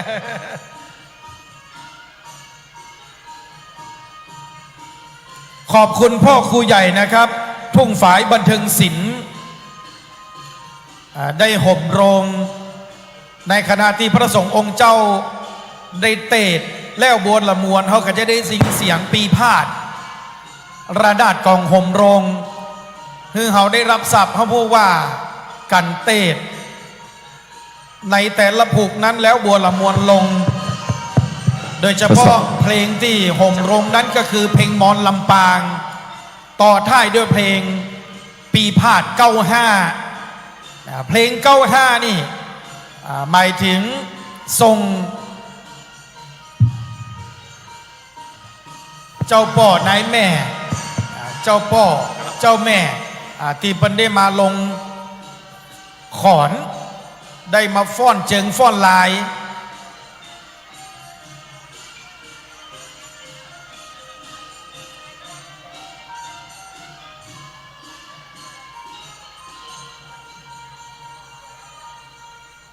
ขอบคุณปีพาดพ่อครูใหญ่ทุ่งฝายบันเทิงเลงศิลป์นะครับเพลงที่ท่านได้ยินจบลงไปนั้นเป็นเพลงมอนลำปางและกับเพลง95เพลง95นี่ในวงการคีตะละนานิฮุกจักกันดีเป็นเพลงที่ฮับเป็นเพลงที่ทรงเจ้าป่อในแม่ได้หลงขอนมาอนุโมทนาสาธุการตึงมาตึงไปตึงมาตึงทรงนิมนต์ท่านพระคุณเจ้าอาจารย์พระมหานพดลสุวรรณเมธีผู้อำนวยการวิทยาลัยสงฆ์นครลำปางและดำรงตำแหน่งเป็นเจ้าคณะอำเภอวังเหนือเจ้าอาวาสวัดบรรพตสถิตนักจัดรายการชื่อดังหนเหนือนักจัดรายการสถานีวิทยุภาคีคือข่ายคลื่นสีขาวนักจัดรายการสถานีวิทยุ FM 106.50 เมกะเฮิรตซ์ได้เมตตาพบปะคณะสัตยาบรรดาพ่อแม่พี่น้องตลอดจนถึงคณะสัตยาที่สดับรับฟังผ่านคลื่นสถานีวิทยุ8จังหวัดภาคีเครือข่ายในโอกาสนี้กราบอาราธนาด้วยความเคารพอย่างสูงยิ่งครับ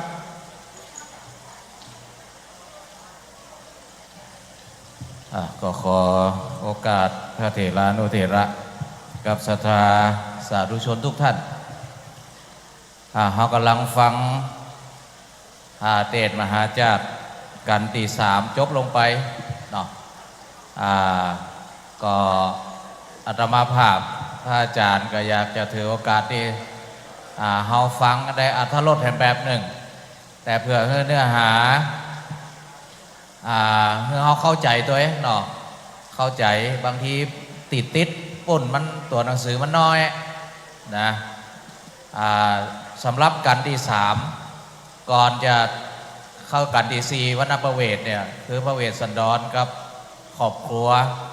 ก็เดินทางวัณประเวทก็คือเข้าป่าเนาะแต่ว่ากันที่1ที่2ที่3เนี่ยมันก็มีคตินอกจากเขาได้สร้างบารมีสร้างทานบารมีเจริญร้อยตามพระเวสสันดรแล้วนะอยากจะฝากคณะสัตยาญาติโยมทั้งหลายว่าฟังละครดูละครจากวรรณกรรมพราหมณ์พระพุทธศาสนาเนี่ยก็ย้อนมาดูสัจธรรมที่เกิดขึ้นในสังคม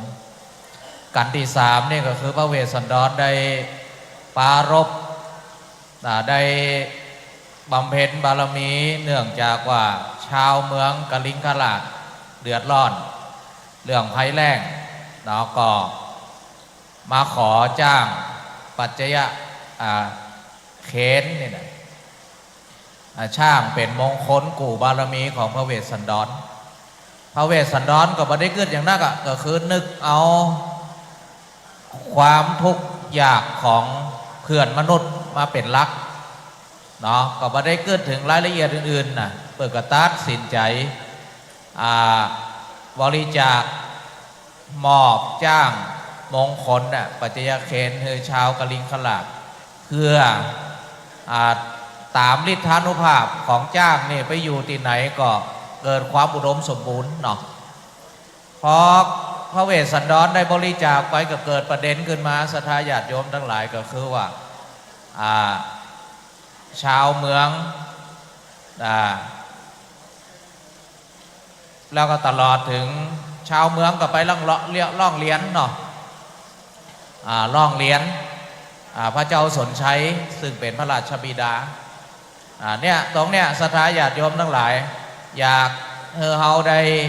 มาย้อนดูว่าสมัยก่อนสมัยนี้มันก็บ่แตกต่างกันเนาะถ้าเขาเข้าใจบ่ตรงกันย่อมมีการร้องเรียนมีข้อคัดแย้งพระเวสสันดรนี่เปิ่นมุ่งถึงประโยชน์ความเดือดร้อนของประชาชนเป็นหลักประชาชนก็มองว่ามันเป็นสมบัติของแผ่นดินนี่พระเวสสันดรจะตัดสินใจคนเดียวได้กะก็เลยเข้าไปประท้วงเข้าไปร้องเรียนต่อพระบิดาก็คือป่อของพระเวสสันดรคือพระเจ้าสนชัยเขาก็มามองดูว่าระหว่างพระนางพุษดีซึ่งเป็นแม่เนี่ยกับพระเจ้าสนชัยเนี่ยคนละมุมไหมมะพระเจ้าสนชัยนี่เปิดกระถือกฎเกณฑ์เป็นหลักเจ้าบ้านเจ้าเมืองเปิดมาร้องเรียนนี่ก็มีเหตุมีผลนะมันผิดกฎผิดเกณฑ์บ่เอาความรู้สึกส่วนตัวในฐานะลูกเอากฎเกณฑ์เป็นหลักก็ตัดสินใจว่าในเมื่อเขาผิดก็ว่าตามผิดนี่ผู้นำเนาะก็มาเป็นแบบอย่างว่าในตัวละครเนี่ยพระเจ้าสนชัยก็เป็นแบบอย่างของเขาถึงแม่จะเป็นลูกตีหักบ่ได้เอาความรู้สึกส่วนตัวความผูกพันเป็นสายโลหิตเนี่ยเอามาละเมิดกฎเกณฑ์นะนี่ก็คือลูกย้อมฮับเนื้อลูกย้อมฮับนะเพราะมันกฎมนเทียนบานกฎราชธรรมนูญมันเป็นที่ลูกก็เข้าใจป่อนะส่วนนางพนางานพุษดีก็พยายามทำในฐานะแม่เนาะก็ไปขออภัยโทษแล้วแต่ก็มาถึงกับว่าจะเอาเป็นเอาตายนะก็ได้ทำหน้าที่ของแม่ก็คือฮักลูกขออภัยโทษมีช่องทางไหนที่จะแสดงออกว่าแม่ได้ช่วยลูกนะแต่พอพระเจ้าสนชัยได้ตัดสินใจแล้วพระนางพุษดีก็บัดติดใจนะเนาะก็ฟังด้วยเหตุด้วยผลทุกอย่างศรัทธาญาติโยมในตัวละครกันที่3เนี่ยได้สะท้อนถึงข้อเท็จจริงในสังคมหลายมิติพระนางมัตสีก็เหมือนกันพระเวสสันดรก็เป็นห่วงพระนางมัตสีก็อยากจะไปตัวพระเวสสันดรก็อยู่บ้านอยู่เมืองเนอะเพราะว่ามันไปอยู่ป่าเนี่ยลำบากนะพระนางมัตสีก็กับพระเวสสันดรมองคนละมุมแบบว่าพระเวสสันดรก็กลัวลูก2 คนเนี่ยลำบากบ่มีใครดูแลลูกแล้วถ้านางมัตสีอยู่เนี่ยได้ดูแลลูกด้วยแล้วก็ได้ดูแลในฐานะลูกสะใภ้น่ะจะได้ดูแลพระเจ้าสนชัยตัวพระนางพุษดีตัวนี่ในฝ่ายของพระเวสสันดรมาเป็นอย่างเนอะเนี่ยก่อนจะบอกหมายกับวางแผนไว้หมดว่าทรัพย์ส่วนเนี่ยปีก็แบ่งไว้แล้วน้องเอาไปใจดูแลพ่อแม่ทรัพย์ส่วนนี้เอาเลี้ยงลูกทรัพย์ส่วนนี้ก็เอาดูแลตัวเก่าทรัพย์ส่วนนี้ก็เอาไปอุปถากอุปถัมภ์สมณะชีพราหมณ์ผู้ปฏิบัติดีเด้อดูวิธีคิดของพระเวสสันดรบ่ได้ละเลยจะทำอย่างการใดเนี่ยปัจจัยเอาทรัพย์ทั้งหมดยกให้นางมัตสีอย่างเดียวก็เพราะบ่คำนึงถึงอย่างอื่นดูพระเวสสันดรเป็นกึศเนี่ยกึศได้กว้างขวางมากถึงน้ำใจเนี่ยวิสัยของพระโพธิสัตว์ก็มักจะเป็นอย่างนี้ศรัทธาญาติโยมเขาฟังแล้วปฏิปทาของพระเวสสันดรน่ายกย่องเขาก็สามารถเอาไปปฏิบัติได้เวลามีทรัพย์สินในอย่างเขาก็1อย่าไปลืมดูแลตัวเก่า2ดูแลสายโลหิต3ดูแลพระศาสนาคนดีอ่ะเนาะอย่างพระเวสสันดรกับพระนางมัตสีแต่ในที่สุดพระเวสสันดรก็ฟังเหตุฟังผลนะว่าพระนางมัตสีจะจะใดพระนางมัตสีก็ตอบโต้ไปว่าถ้าบ่มีพระสวามีเนี่ยจะถูกด่าหน้าว่าเป็นหญิงไม้ถึงแม่จะนอนในวังจะเขาเนี่ยนอนตายนอนรับกะสบายกะมันก็บ่มีความสุขจะถูกด่าหน้าว่าหญิงไม้ข้อที่2ก็คือถ้าแล้วเขาจะตำหนิด้วยว่านางมัตสีน่ะรวมแต่สุขแต่เวลาจะรวมทุกข์เนี่ยบ่ได้รวมเป็นภรรยาจะได้เนี่ยในที่สุดว่าพระเวสสันดรก็ยอมรับเหตุผลตีพระนางมัตสีในที่สุดก็จะเป็นกันที่4ตีพระนางมัตสีกันหาชาลีก็จะเดินทางเข้าป่าเนาะศรัทธาญาติโยมมาเนี่ยก็อยากจะเฮานอกจากได้อัธรสในเรื่องบันเทิงแล้ว ก็อยากเสริมอาตมาภาพก็อยากจะเสริมสาระที่เขาสามารถน้อมนำไปเป็นแบบอย่างในเรื่องของศีลธรรมจรรยาและหน้าที่ของวิถีพระโพธิสัตว์โดยน้อมนำปฏิปทาพระเวสสันดรที่เขาได้ฟังเนาะก็ถ้ามีเวลาก็จะสรุปเป็นกันไปเนาะ เจริญพรเนอะวันนี้เขาโชคดีนะได้พระอาจารย์กันธนประเวศนี่ก็คือท่านพระครูสังฆลักษณ์ธนอัตรัตนศิริเจ้าอาวาสวัดหลิกาลามสันมณะตำบลต้นทงอำเภอเมืองลำพูนจังหวัดลำพูนเนอะสถาเจริญพรอาจารย์ นมัสการขอบพระคุณนะครับในเมตตาธรรมอาจารย์พระมหานพดลสุวรรณเมธีผู้อำนวยการวิทยาลัยสงฆ์นครลำปางเจ้าคณะอำเภอวังเหนือเจ้าอาวาสวัดบรรพตสถิตที่ได้เมตตาอธิบายขยายความวรรณกรรมมหาชาติเวสสันดรชาดกตั้งแต่กันทศพรเต้าหอดจนถึงกันวรรณประเวศซึ่งเป็นเรื่องราวที่พระเวสสันดรได้ออกจากเวียงวังคลังธรรมและไปยังเข่าวงกฏขณะที่ออกเดินตามนั้นพระเจ้าเจตราชได้ทูลถวายทรัพย์สมบัติต่างๆให้กับพระเวสสันดรเรื่องราวจะเป็นจะใดนั้นในกันนี้วรรณประเวศซึ่งได้รับเมตตาธรรมจากท่านพระครูสังฆรักษ์ธนอัตรัตนสิริเจ้าอาวาสวัดอริการามสันมณะตำบลต้นทงอำเภอเมืองจังหวัดลำพูนจะได้เป็นองค์ปาฐกแสดงพระธรรมเทศนาในกันนี้หมายมีเจ้าภาพเก้าเจ้าศรัทธาคณะสงฆ์จากอำเภอเถิดและคณะศรัทธาสาธุชนอุบาสกอุบาสิกาทั้งหัวหน้าส่วนราชการโดยแก่นนำของท่านพระครูสุวิมลธรรมานุสิทธิ์เจ้าคณะอำเภอเถินเจ้าอาวาสวัดขตึกเชียงมั่นขณะนี้เราได้ทำการถ่ายทอดสดผ่านคลื่นวิทยุทั่วภาคเหนือนะครับภาคีเครือข่ายของคลื่นวิทยุสีขาวในโอกาสนี้เก้ากับผมขอโอกาสกราบอาราธนาในเมตตาธรรมอาจารย์พระมหานพดลสุวรรณเมธีผู้อำนวยการวิทยาลัยสงฆ์นครลำปางเจ้าคณะอำเภอวังเหนือเจ้าอาวาสวัดบรรพตสถิตได้เมตตาจุดเทียนส่องธรรม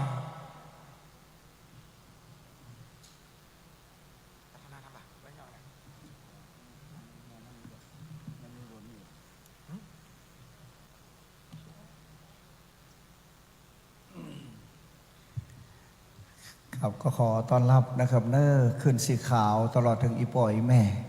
กับแก้วนี่มาแต่เจ้าเลยนะบนว่าห้างต้องมากินข้าวให้แต่สองขับ 3 ขับตำบึดนะครับไปเจ้าบัดตอนบัดแรงเนาะต้องขอกราบขอบพระคุณอีปอยแม่นะครับนักศิลป์นักบุญที่เป็นนักฟังรายการนาธรรมะนะครับตอนนี้ท่านอาจารย์พระมหานพดลสุวรรณเมธีวันนี้พระนักเทศนักหนาปาป้านนะครับที่จะได้แสดงพระธรรมเทศนาให้พ่อแม่พี่น้องได้ฟังกันให้ได้อิ่มหนำสำราญแล้วก็ได้ดอกบุญกันได้ใส่กระเต็มว่าต้องไปไหนวันนี้นะว่าต้องกลัวบนเลี้ยงวันคำนี้แม่กินเต็มที่นะครับครับแล้วก็จะได้จุดผังประทีปทำเก้าใบเนาะเก้าอันนะครับเจอกันกั้มอีปอเนาะอีปออีแม่เขามาเนี่ยแม่บัวไข่แม่อย่างคำเดี๋ยวนี้เอาโมอันขึ้นสีขาวก็ดีโมฝังเทศก็ดียกมือขึ้นหมดหรอมีไผ่พองโอ้จัดนักหงอโอ้เกินละนะครับใครจะให้จะฮ้อมันยังก็แล้วแต่นะครับแล้ววันนี้หนามีตั้งประเด็นนี้เป็นการที่ซีแล้วล่ะการที่ซีแล้วนะครับวันนับประเภทนะเดี๋ยววันนี้ก็โอ้ดีขัดจากกันเลยก็ขอต้อนรับทุกผู้ทุกคนนะครับด้วยความอบอุ่นใจด้วยความเมตตาธรรมกัลยาณมิตรกัลยาณธรรมอีปอยแม่ที่เป็นนักฟังรายการธรรมะของ 106.5 เมกะเฮิรตซ์นะครับวิไลสงฆ์นครลำปางตอนนี้ก็กำลังจุดนะครับเทียนหรือว่าผังปฏินี่เนาะครับ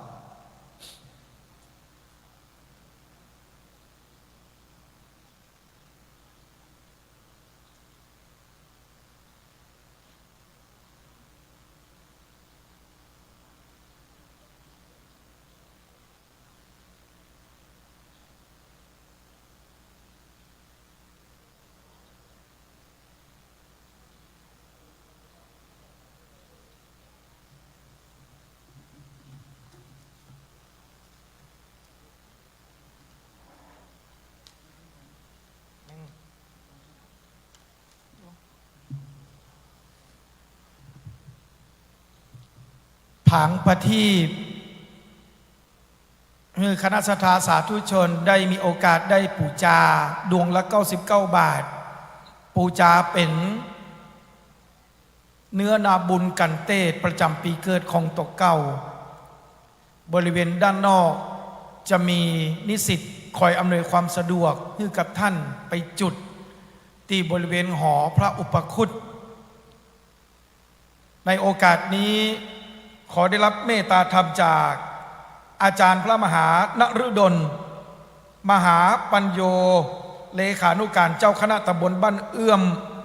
พุทธศาสตร์มหาบัณฑิตศิษย์เก่ามจร.วิทยาสงฆ์นครลำปางสำนักวัดน้ำทงจะได้เมตตาอาราธนาธรรมกันตี4 วันณประเวทขอกราบนิมนต์ด้วยความเคารพอย่างสูงยิ่ง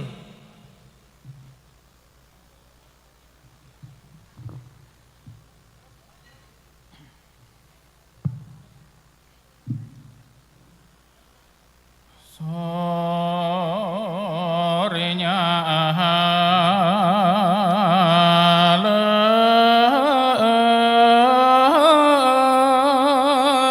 ก็มาเรื่องตัวฟ้า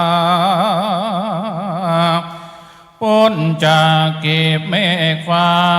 ส่องลงโจ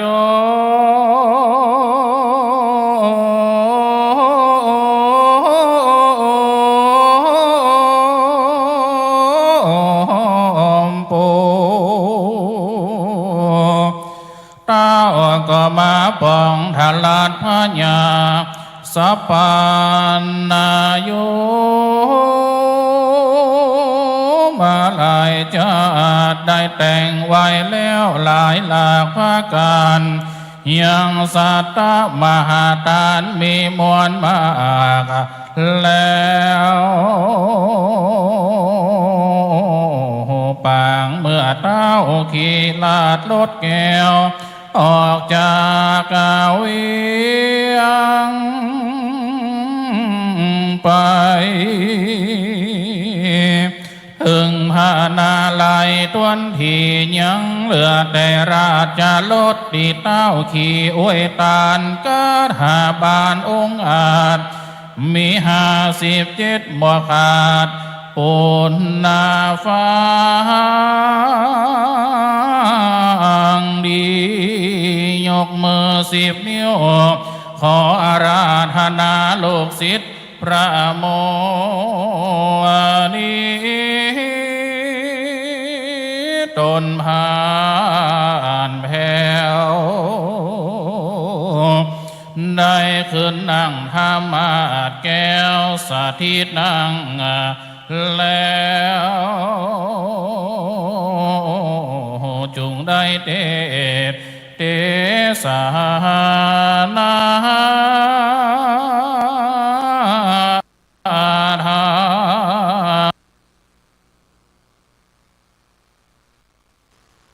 ผู้ขากระผมบ่ได้แข่งขับมา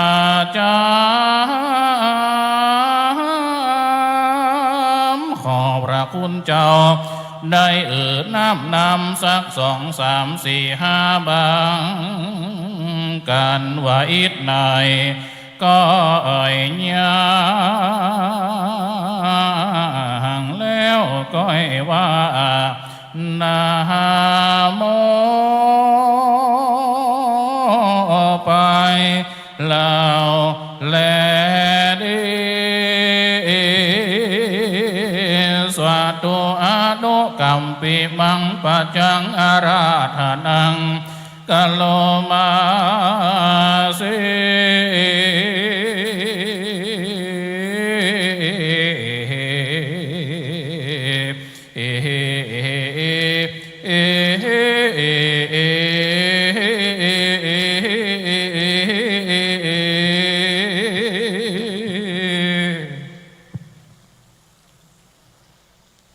ขอย่อมือ10 นิ้วถวายความเคารพท่านอาจารย์พระมหานพดลผู้อำนวยการมหาวิทยาลัยสงฆ์นครลำปางด้วยความเคารพท่านอาจารย์พระครูสิริธรรมบัณฑิต ผู้ช่วยศาสตราจารย์ด็อกเตอร์ตลอดถึงครูบาอาจารย์ศรัทธาญาติโยมท่านสาธุชนท่านทั้งหลายบัดนี้ลำดับลำดามาถึงการวณประเวทกันทวนสีก็เชิญชวนศรัทธาญาติโยมพอท่านทั้งหลายได้สดับรับฟังพระธรรมเทศนามหาญาติก็ได้ฟังทำนองลำปางไปแล้ว2-3 กันการที่4ก็จะได้เทศทำนองแบบเจียงใหม่ละปูนจะรับซับเปลี่ยนอรรถรสให้กับศรัทธาญาติโยมท่านทั้งหลายได้สดับรับฟังกันเชิญชวนได้ตั้งโสตาประสาทหูสดับรับฟังไป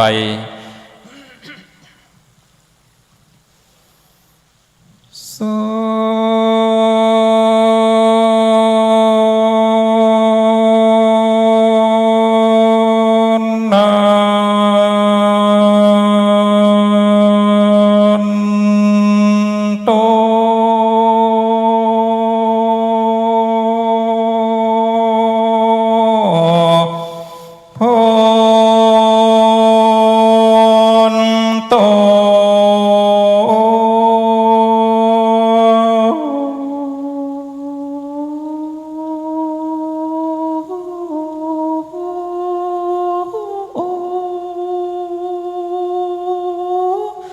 เท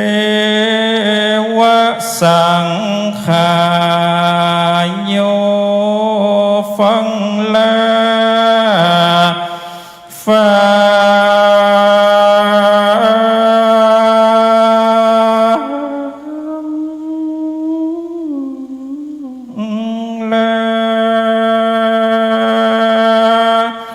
เท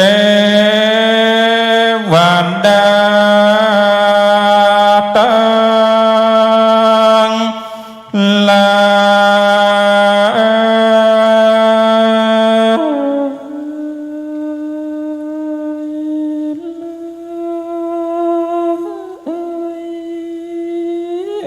มายังย้ายอยู่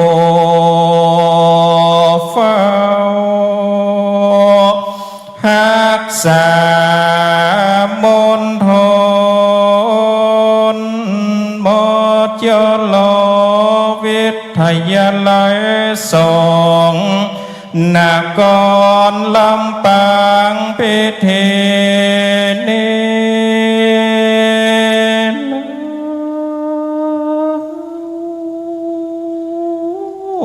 โกโอ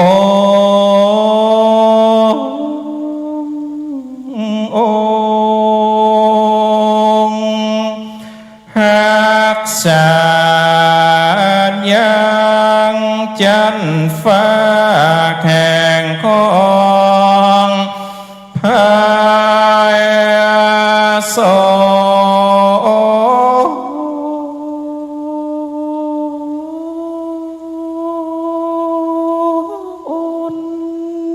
รักษาเมืองบนสวรรค์แห่งของรักษายังนครเขลังเตนา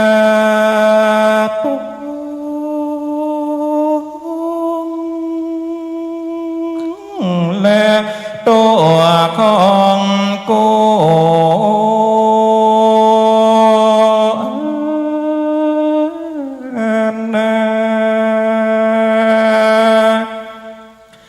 ขอจงมาความคู่และหนอรักษา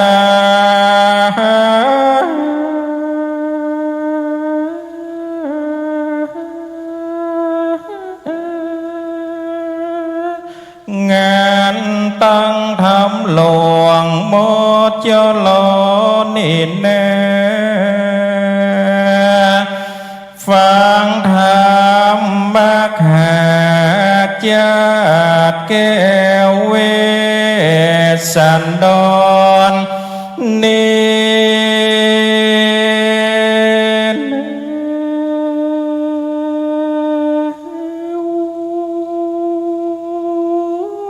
คักษาซึ่งปะเว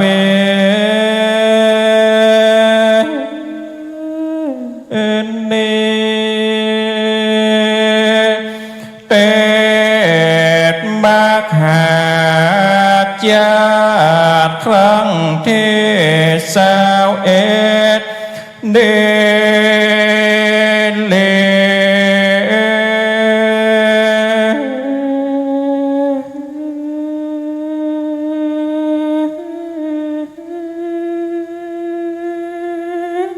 ตั้งคณาจารย์พระนิสิตนิสิตหมอจะหล่อลำปางดีสืบสานไฟแองฟังธรรมหาญาติเวสสันดรเจ้า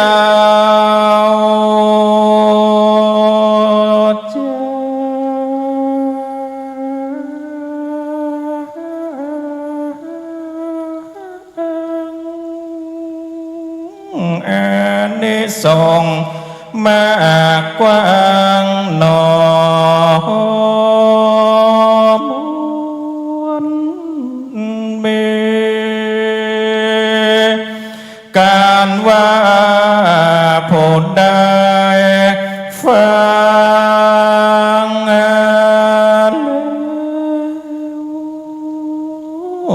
จากมีความสุขเข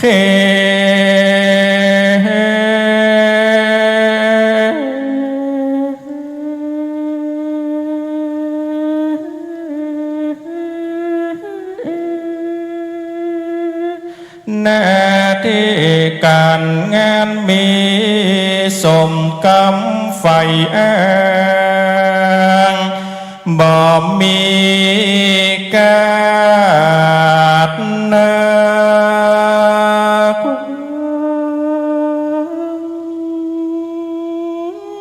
หนอค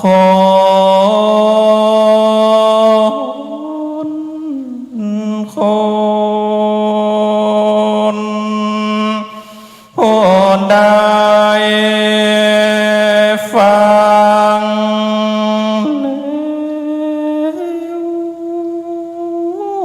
จะเกิดผ่านละโพ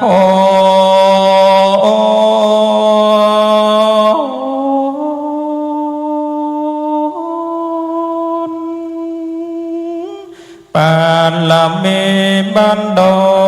นเหมือนกันจูโพอานิสงส์ทำได้สอง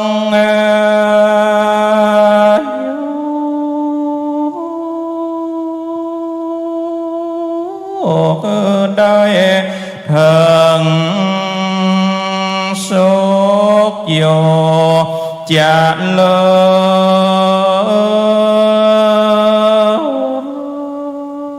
ศดีแลนะ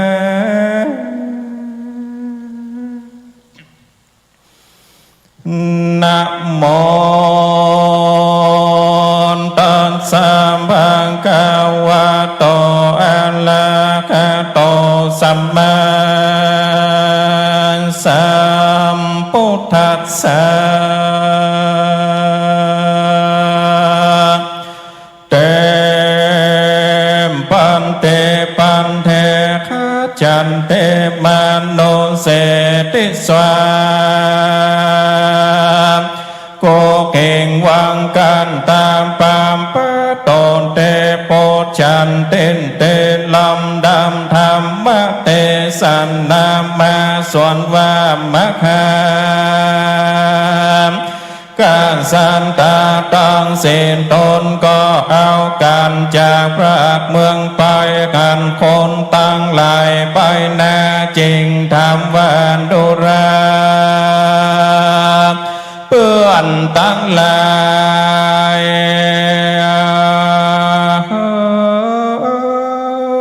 อันว่าเขาวงกลปามปะต่างกินเลมีได้ที่ได้จะมานุสาอันว่าคนต่างหลายก็แขวดว่าพันยาเวสันตันลาจากเจียนจามภาคเมืองมาจริงยอกาถาขึ้นไว้ว่าเทวากาแดภาแก้วแก่นาทมากมนเมวงโคตรคิดเลมีในที่ไกลนักแต่ว่าอันเตตาละกาอันว่าเจ้าจาลีและนางกันคามตั้งกู้กันดอกไม้และโลกไม้อันตั้งโยสองตาลาบข้างต่างก็มีใจใครได้จริงได้ร้องไห้วอนขอลูกการเต็มวันดานยินโดต่างสองแก้วแก่นทายจริงคือเก่งใบน้อมก้มลงมาปอนยอคาถาโยบก็ได้มาแค่สัจเจ้าก็บิดเอาดอกไม้และโลกไม้คือนางสองแก่นไทยลาจาส่วนวันนางลาจามาเทตนดาลงเอ็นเทลังคานาตวนบอนย้อนคันกิ่งพรก็คือบังเกิดสาตุการไม่อ่อนน้อมก้มลงมาปูนาเดอาสาจันอาโคว่าโอ้ยนอโอ้ยนอ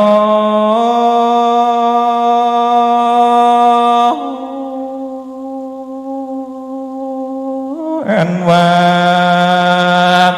มีแต่ไม่ต่างหลายอันคาจิตใจบอนดอยอาสันไหลซึ่งอันไข้แข่งกุมารก็มาบันดาลอ่อนน้อมก้มลงมาก่อนโดยภาวะแห่งพระเป็นเจ้าจอมเชื่องเงาลาจาอาสัจจานอันนี้นาบอกเคยมีแต่เมื่อก่อนกวนคนหัวปองสยองเกตเก่าเกิดมีแต่ในโลกนี้หวานอันว่ามาแก่สันเจ้าก็เตียวไปยังมีดอยอันหนึ่งชื่อว่าโสวรรณกินเลมีชื่อว่าโกนาติมันลา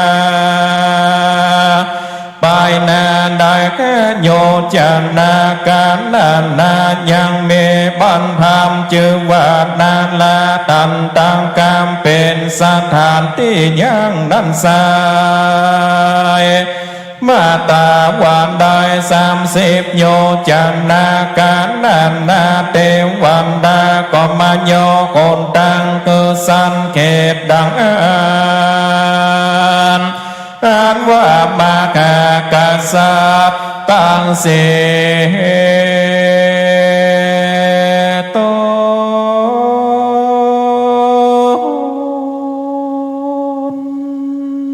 ก็จริงได้เดินคนมาถึงบ้านโตลาดาก่อนบ่อนนอนข้างตั้งไปวันเดียวก่อนหลอดเจ้าตั้งสียอดกษัตริย์ก็ไปหลอดมาโตตาลามปามเตตอันโยนาของเขตเจนโตนตันลาลาดอันอุดม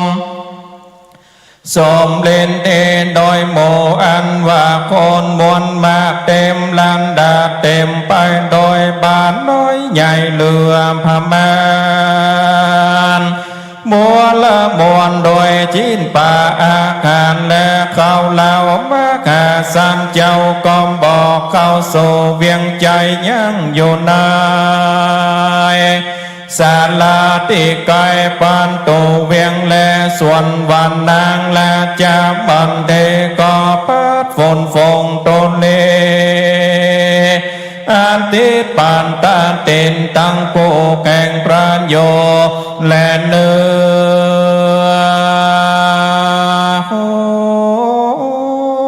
อจริงขันเน่งใจว่าโก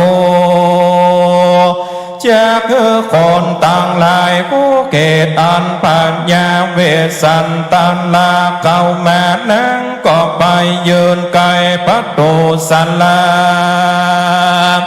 อันว่ายิ่งเจ้าเจตันลาการนางนาราชามันเทพเมลังขานางเดงามจูเงเจ้าก็แม่แห่ความเป็นพระเลวานกล่าวว่าโกว่าข้าแต่แม่เจ้าเตมีเจ้าเคยอยู่เดสุขมากบ่อนได้ทุกยากอันใดเกิดไปในโดยยวนยานบ่ภาคเสวิกายคำหากนำไปบัดนี้เจ้ามาเดินตั้งไก่เจ้าป่าเจ้าแม่ติดนี้โดยเขตได้จะมานุษาอันว่าคนตั้งหลายตั้งมวลมีอันมาเข้าก่อนได้ลีลาไปโสดอย่างเต้าพญาเจตาลัตถาบอกกินยาอันมาแกงเวสสันตันลาเจ้าแก้มพญาเจตันลาตั้งได้ยินคนมาบอกกล่าวได้คู่ข่าวอันมาแก่พญาเวสสันตันลาแก่นทายข่าวก็แม่ร้องรำคายนอ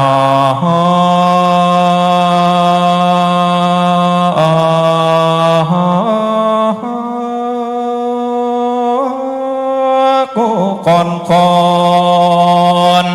เลี้ยวก็เข้ามาสู่ศาลาตันเต้าของใครกล่าวปาสานไหลว่าข้าแต่สมโมตินเตวันลาดตั้งพระเจ้าภายลาดบ่เมพญาโลคาบ่อนทรงการเดือดคอนบ่อนตกคอนใจจันเลือจมเล่ปนมวนมากจังมาหากล่วงลายไปไหนที่ใดก่อนยอมติดตามไปบอมภาคสันใดจริงใดจากเมืองมาอันจันเลือพระมกาสัจเจ้าจะบอกกล่าวมาแก่พันยาเจ้าเจตันลาดว่าดูลาเจ้าตั้งหลายเข้าได้อยู่เมืองสุขมากบ่อนได้ทุกยากสันใดบ่มีภัยอาพาธบ่มีพยาธิกังวลกับตั้งตนเป็นตาตินลาตั้งปัจจาราชสิมปีเหตุว่าเขาเกิดจางตัวงามเดชลำเลิศลายลามมาต้านแก่พรามการเล่งการลาดเจ้าเมืองเขาอำนาจโกนทาขับเขาคือกายกาจากเกิดได้ป้าภาคเมืองมาเขาจากปากันไปโยเตเก่าวงโคตรโกเสือสิงปนและติดนานเต้าพญาเจตันลาดจริงได้โอกาสกำงามว่าการแดมมาขาหลักเจ้ามาโดยดีบ่มีอันใดมาก่อนกายก็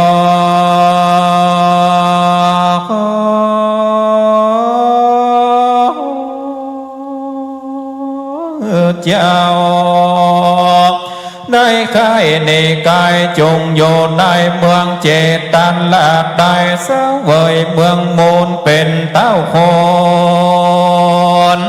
ตนใหญ่แข่งเจ้าไปเจ้าเขาข่าวจากบ้านเต่าตกก่อนบ่อโศกคนโศการและนาเวสันตะโลอาคาพญาเวสันตันลันลาจริงได้กล่าวว่าดูลาเจ้าตั้งหลายสิ่งใดมวลมากอันเจ้ากาบนำมาเขาก็กาบมาแต่แรกเป็นของแขกปูนจาปราพิตาตินลาขับเขากาบเมืองมาเขาก็จากไปโยวงกรปามปะตาจันแลตูตั้งหลายตั้งสี่กวนไปโยที่ใดเจ้าตั้งหลายจงคือโอกาสพญาเวสันตานลานลาดก็โอกาสกำจาว่าพระลาจาจงโอกาสว่าผู้ค้าจะขออนุญาตซึ่งพาพิตาติลาดสัญใจเมื่อใดคนใจไปตันมาขอ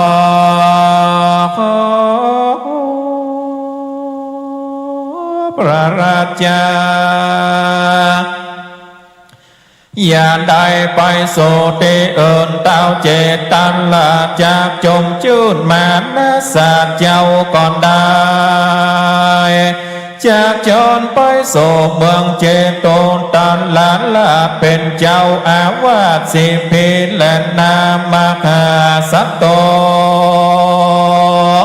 พระมกาสัตว์เจ้าได้ยินเต้าพญากล่าวกำงามเจ้าบอกอาจจะตามใจได้เต้าทายจริงกล่าวว่าเขาบอกได้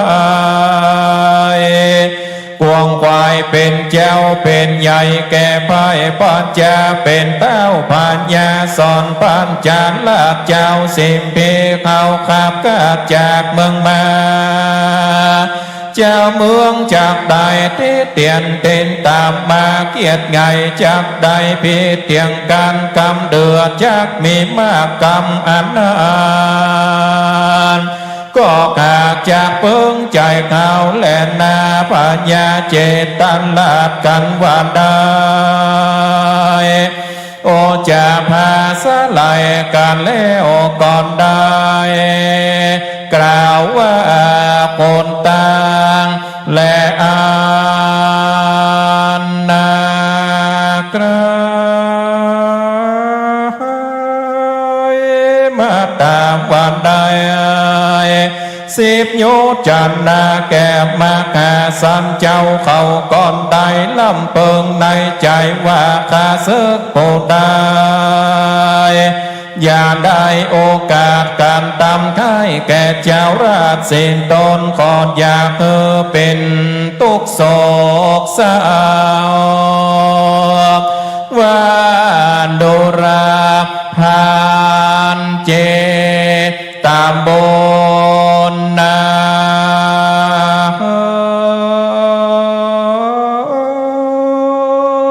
ตันจงได้โยกักษายังประตูป่าไม้เข็มมาปานว่าตันจงพิจารณาการในนอคนเขาออกไปมา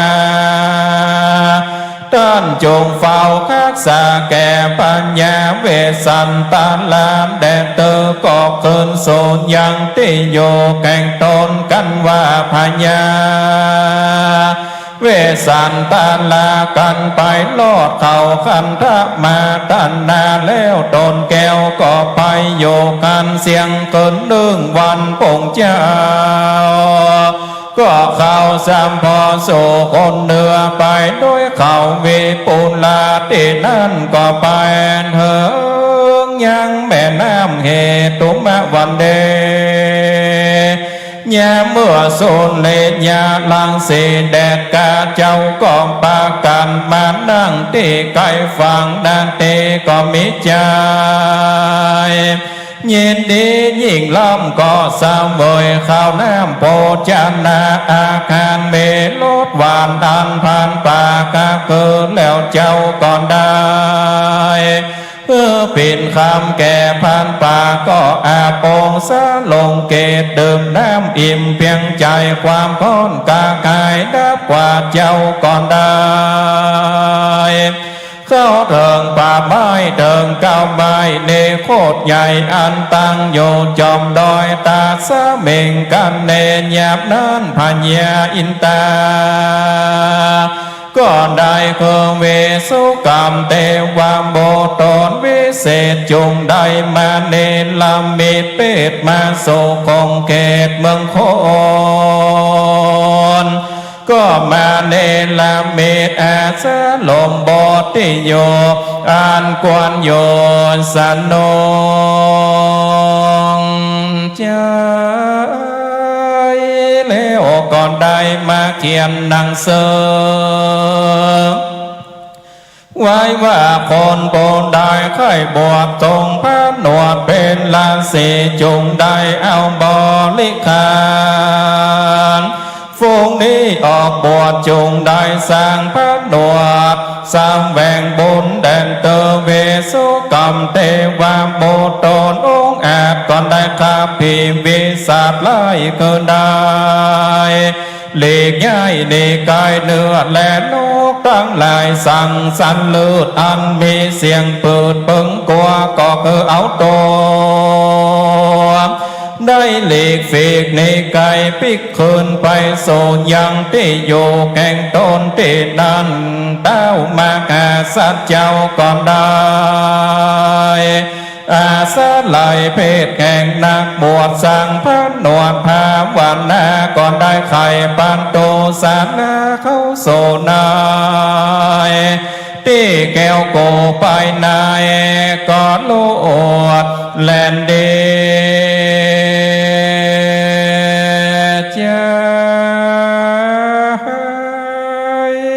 ได้ทันหลงตนมาเป็นนักบวชสั่งปานดวดเป็นเจคันเตญาณละเสปอแม่ลูกเต้าก่อนได้อยู่ในต้องข่าววงกดคิดเลก็มีโดยปากอันกล่าวมาเนลนะ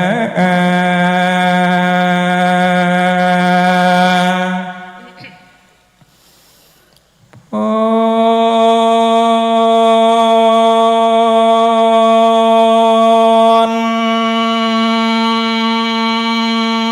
ต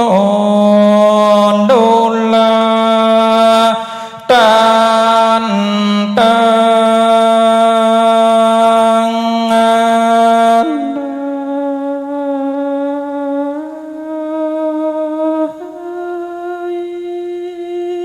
ผู้กาจากขอนย้อนและมือสา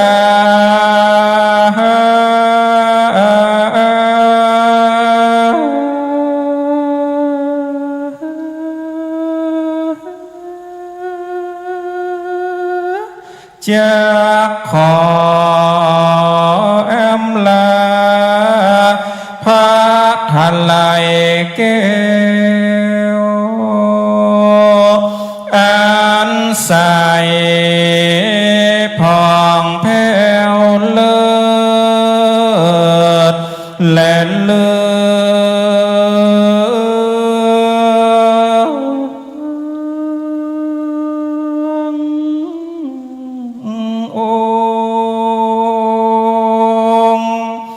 ขอลาตังพระพุทธ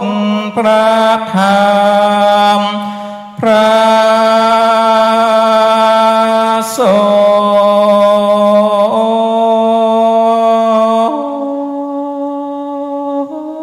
ง อและตังนิสิตกูคนนั้นมาศึกษาพอเฝ้าและตังธรรมะนิ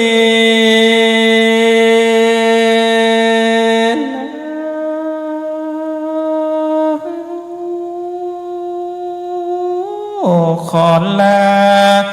ตั้งตันอาจารย์พระมหาโน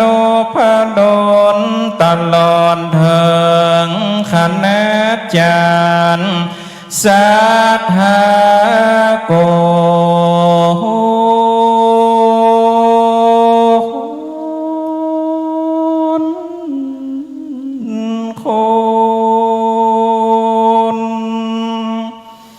อย่าได้ฟังโลกนี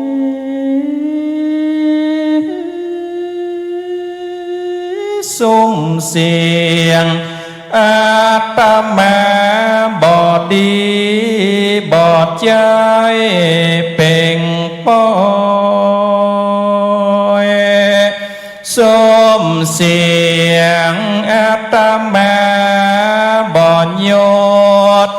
บอน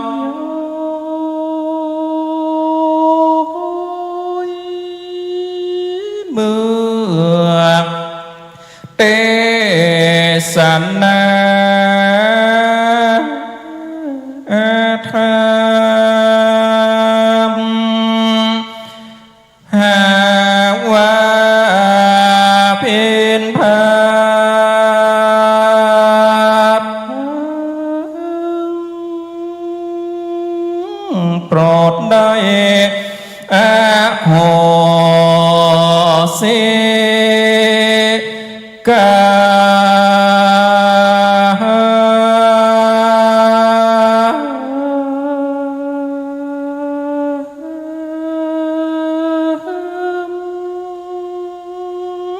เพราะการฟังธรรมจักได้กุศลไปแน่ขอปัญโยกปัญใจคือศรัทธาเป็น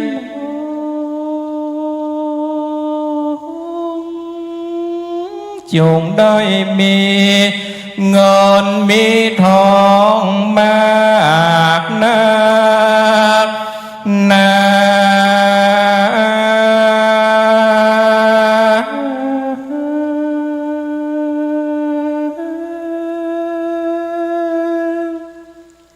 แก้วแหวนเงินคำจงหลั่งไหลเข้าจงได้มั่งมนตนนา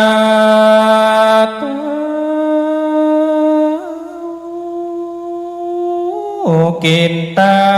นใจยองอย่าได้เสียงแหล่เลยนะอยากได้สิ่งใดนั้นจงได้สมภารถนา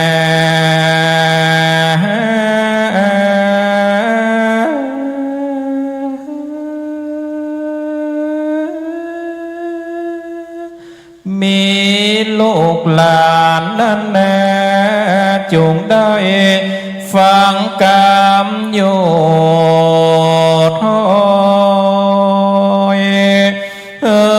ยิ่งใจตั้งหลายใหญ่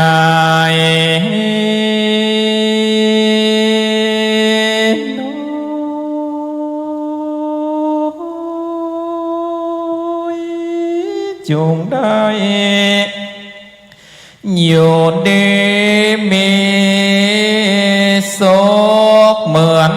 กันจบขอ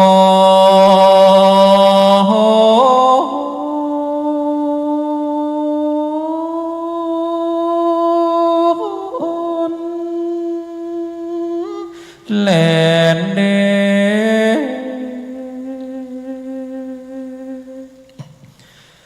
เนติตังกิญญาสังวันนันนาจากเขตปลสัทธรรมเทศนาวันนาปาเวทอันผ่านดาโดยกถาวันใด57 บาทการทางกอมบังกรมสมเลนสันเดสาธุสาธุสาธุพุทธศาสนิกชนพุทธบริษัทได้สดับรับฟังพระธรรมเทศนาจากองค์ปาฐกซึ่งได้รับเมตตาธรรมจากท่านพระครูสังฆรักษ์ธนอัฏฐรัตนศิริสมภารเจ้าอาวาสวัดหริการามสันมณะตำบลต้นทงอำเภอเมืองลำพูนจังหวัดลำพูนในท่วงทำนองของตางจังหวัดลำพูนแล้วบัวละมวลในกันที่มีชื่อว่าวันณประเวทสำหรับคนที่เกิดในปีเถาะหรือว่าปีกระต่ายซึ่งเจ้าภาพเก้าเจ้าศรัทธาสมณศรัทธาโดยท่านพระครูสุวิมลธรรมานุสิทธิ์เจ้าคณะอำเภอเถินและหัวหน้าส่วนราชการในเขตของอำเภอเถินในโอกาสนี้เจ้าภาพจะได้เข้าเทียบถวายกันเต้ท่านพระคุณเจ้าขอได้รับเมตตาธรรมจากผู้ช่วยศาสตราจารย์ดร.พระครูสุตตะชัยพรอาจารย์ประจำคณะพุทธศาสตร์มหาบัณฑิตมจร.วิทยาลัยสงฆ์นครลำปางสมภารเจ้าอาวาสวัดศรีชุมได้เมตตาถวายกันเต้ท่านพระคุณเจ้าขอจะประชาสัมพันธ์ครับเข้าติบหรือว่าเข้ามาทุปายาตซึ่งต่างคณาจารย์ฝ่ายบรรพชิตพร้อมด้วยกับนิสิตอุบาสกอุบาสิกาได้กวนเข้าติบมาทุปายาตเมื่อตอนช่วงตะวาบัดนี้เข้าติบเข้ามาทุปายาตได้ใส่หีบห่อแอปละ10 บาทนะถือว่าเป็นเข้าติบที่เตวบุตรเทวดาที่ปรากฏจดเชื่อในพระไตรปิฎกว่าด้วยการกวนเข้ามาทุปายาตแม้แต่พระอินทร์ยังเสด็จลงมาจากสวรรค์ดาวดึงส์เพื่อมาจุดไฟทิพย์ไฟจันทร์ในโอกาสนี้เก้ากระผมขอได้รับเมตตาธรรมจากอาจารย์พระมหาสมชาติชาตปัญโยพระนักเทศชื่อดังนะครับสถานีคลื่นวิทยุสีขาวนักจัดรายการวิทยาสงฆ์นครลำปางอาจารย์พระมหาได้ปาฐกไว้นะครับเรื่องการฮื้อกินฮื้อตาลเหมือนดังพระเวสสันดรพระองค์นั้นได้อุทิศตนอุทิศตัวแม้แต่ร่างกายของตนเองคือคณะศรัทธาได้บริจาคร่างกายเป็นพ่อครูใหญ่แม่ครูใหญ่อานิสงส์นักหนาป่าป้านบัดนี้ขอโอกาสนะครับรถหมายเลขทะเบียนครับกม3476ลำปางครับกม3476ลำปางขออนุญาตเคลื่อนคล้ายย้ายรถของท่านด้วยนะครับในโอกาสนี้เก้ากรมขอกราบอาราธนาองค์ปาฐกท่านพระครูสังฆรักษ์ธนอัฏฐรัตนศิริได้เมตตาอนุโมทนาฮือปอนกับคณะสัทธาญาติโยมกับนิมนต์ด้วยความเคารพอย่างสูงยิ่งครับศรัทธาญาติโยมท่านทั้งหลายได้ตั้งอกตั้งใจได้เอาปอนตลอดถึงขออนุโมทนากับเจ้าภาพเก้าเจ้าศรัทธาพระสัทธรรมเทศนาการวันณประเวทก็มีอยู่หลายหน่วยงานโดยเฉพาะคณะสงฆ์อำเภอเถินนำโดยหลวงพ่อพระครูสุวิมล ธรรมานุศิษย์เจ้าคณะอำเภอเถินคณะสงฆ์อำเภอเถินตลอดถึงศรัทธาญาติโยมท่านสาธุชนท่านทั้งหลายที่ได้ร่วมกินร่วมทานเป็นเจ้าภาพเก้าเจ้าศรัทธาในการวนาประเวทในการตั้งธรรมหลวงปีที่21ของมจร.วิทยาลัยสงฆ์นครลำปางศรัทธาญาติโยมมาตั้งทั้งหลายส่วนอาตมาภาพนั้นก็ได้ออกรายการได้จัดรายการวิทยุของคลื่นสีขาวในวันพุธเวลา3:30ถึง5:00เพราะฉะนั้นศรัทธาญาติโยมที่ได้ฟังอยู่แต่ส่วนมากหลายๆวันมานี้ก็จะเทศเวลา4:00ถึง5:00ในการเทศธรรมมรดกธรรมล้านนาเพราะฉะนั้นศรัทธาที่ถามอยู่วัดอาจารย์จะไปเทศที่มจร.ก็มาหาหน้ากันแล้วเนอะได้ยินกับเสียงเวลา3:30ถึง5:00หรือว่า4:00 5:00บางเตื้อก็จักยาวไปจนถึง6 โมงพ่อง7 โมงพ่องแล้วแต่เวลาของท่านอาจารย์พระครูอภิวัฒนาวิกรมได้มอบหมายต่อไปก็ได้เอาปอนเนอร์ยะถาวาเลวะคาปุลาปะเลปุเรนติสากลังเอวะเมวะอิโตตินังเปตานังอุปกปปติอิจิตังปฏิตังตุมหังคิปะเมวะสมิจตุสเพปุเรนตุสังกปาจันโทปนาราโสยถามณิโชติราโสยถาเจโตปณิธานโตกัมมักกัมภาธนาแห่งเจ้าสมณะสัทธาและมูลศรัทธามีแล้วประการสันใดสมิชันตุจุงปันโอดมสมฤทธิจุนยังจุภาการนั้นจุงจักมีเต่งแต่ดิลีเตอัตลาธาสุกิตาเวลุลลาคาพุทธศาสเนอโลคาสุกิตาโหทะสหสเปกิยาติพิจญาสิทธิตนังลาพังสุทธิภกยังสุขังพลังสิเรอายุจวันโนจะโภคังบุติจะญัสวาสตวัสสาจะอายุจะชีวสิทธิภวันตุเตสปีติโยวิวัจจันตุสัพพะโลโกวินาสันตุมาเตภวัตวันตรายโยสุขีติกาโยโกภวะอภิวาทนาสิริสนิจังมุทาปัจจายโนจัตตาโลธรรมาวัฏันติอายุวันโนสุขังพระลาสาธุสาธุสาธุ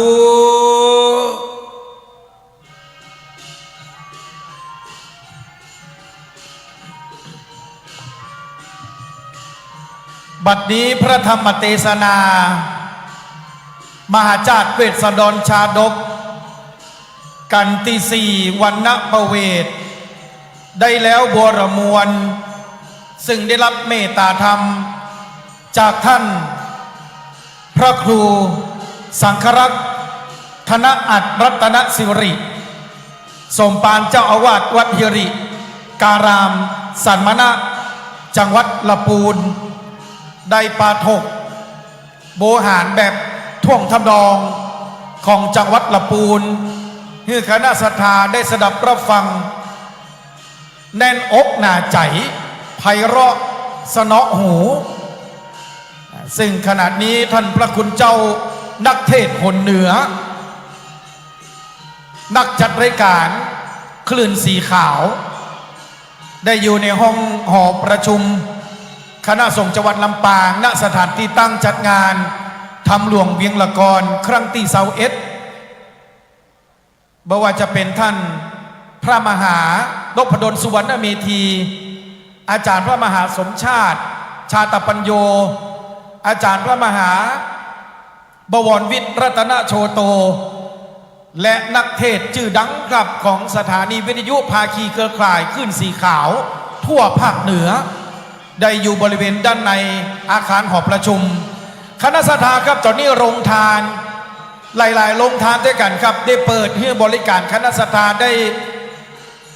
นำกับเข้ากระป๋าเอามากินตั้งใดเพ่ก็ได้เด้อแม่เนอะ ฟังเตดเป็นตัวฟังเตดฟังตำเป็นตัวขอถวายการต้อนรับในเมตตาธรรมของท่านพระครูวิจารณ์พัทรกิจเจ้าคณะอำเภอศพปราบเจ้าวัดวัดบรรจัวด้วยความเคารพอย่างสูงยิ่งครับ เมตตาธรรมในท่านพระครูวิจารณ์พัฒนกิจท่านยังเป็นศิษย์เก่าของมจรพุทธศาสตร์มหาบัณฑิตได้นำคณะศรัทธาสมณศรัทธาจากอำเภอศพปราบมาเป็นเจ้าภาพกันเตศในการทานละกันในขณะนี้องค์เตศกันที่5มาถึงแล้วครับท่านตุปีเขหรือพระอาจารย์ดนุพลมุนิวังโสจากสำนักวัดห้วยแหนตำบลแม่ซุกอำเภอแจ้ห่มจังหวัดลำปางได้ขึ้นนั่งเทียบบนอาสนะแล้ว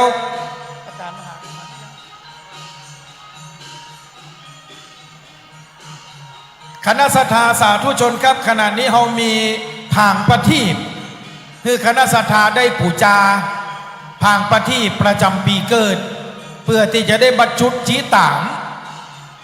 ในกันเตศของตัวเก่าประจำปีเกิดนอกจากนี้ก็ยังมีวัตถุมงคลนะครับของเกจิครูบาอาจารย์หลวงพ่อสีอองวัดบรรพตสถิตและก็ยังมีวัตถุมงคลหลวงพ่อเกษมเขมมักโกหลายรุ่นด้วยกันครับได้ฮือคณะศรัทธาได้มีโอกาสได้ปูจาได้เจ้า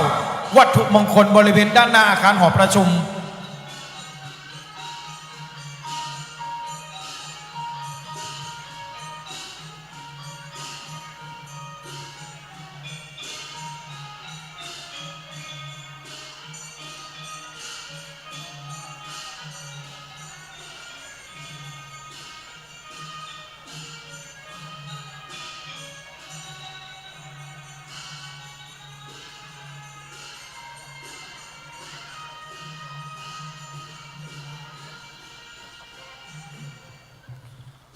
ขอบคุณครับปีพาดพระครูใหญ่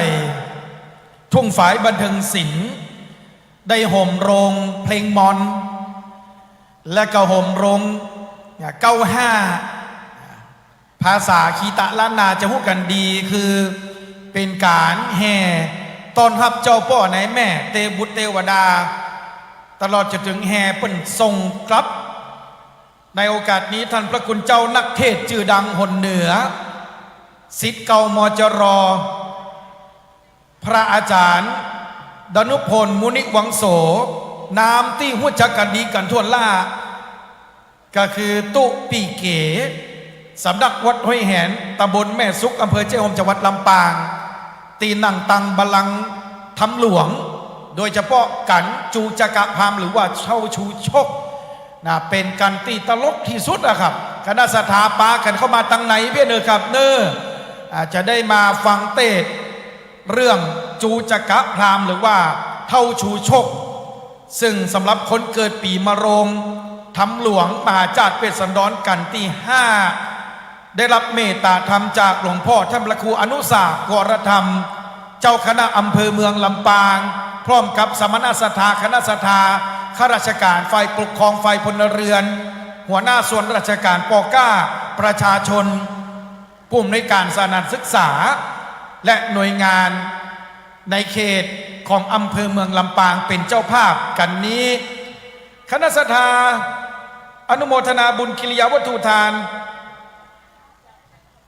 กับมหาอุบาสกอุบาสิกาที่เปิ้นได้มาร่วมเป็นเจ้าภาพกันเทศด้วยกันนี้ก็เดี๋ยวจะได้ประชาสัมพันธ์อีกครั้งหนึ่งซึ่งขณะนี้เขาได้ถ่ายทอดสดไปทั่วทั้ง8จังหวัดภาคเหนือสถานีวิทยุภาคีเครือข่ายของ FM 106.50 เมกะเฮิรตซ์วิทยุคลื่นสีขาวบัดนี้ท่านพระคุณเจ้าได้ขึ้นดังเทียบบนอาสนะแล้วขอได้รับเมตตาธรรมจากท่านพระครูวิจารณ์พัทรกิจเจ้าคณะอำเภอศพปราบเจ้าอาวาสวัดบรรจัว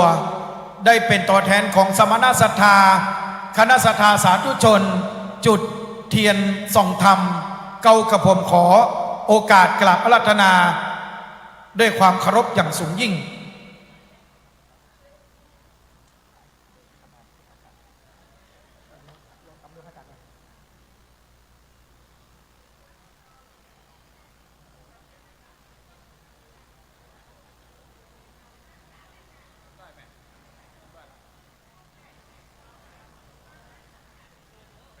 เ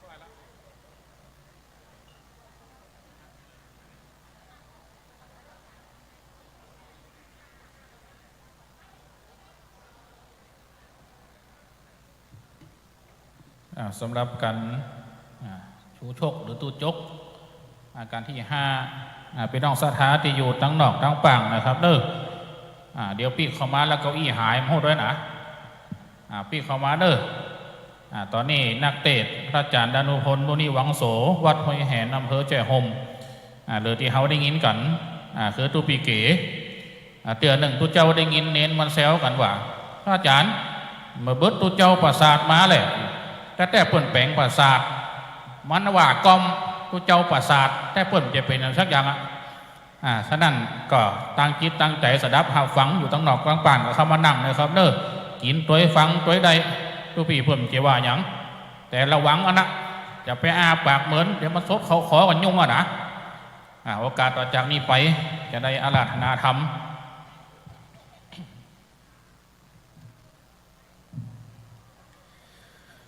หัวหน้าปเวสนังปริปุนังเลเสร็จมีอันนั้นแล้ว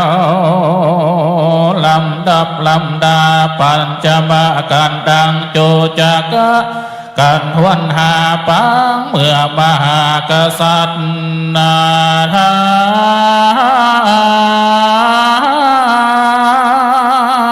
สี่องค์ออกไปบวชบำเพ็ญนาโต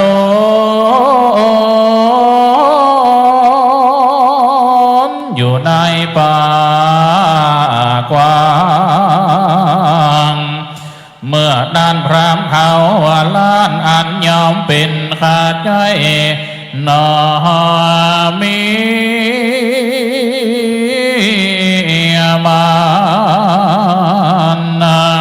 ก็มาโดยตันขอเอาจารีและกันหากาถามีบอกขาด79 บาทบาลีขอโอกาสลาธนาลูกศิษย์พระโมนีตนเลิศแล้วได้คืนนางธรรมแก้วสถิตนั่งแล้วจงได้เตสหานาธรรมผู้ข้าบ่ได้แข่งขับมา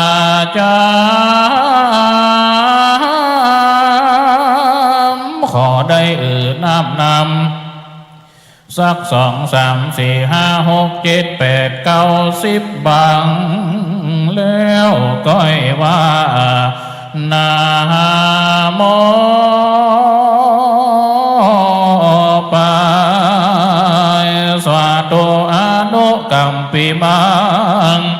พระชังอาราธนังกะโลมาสิ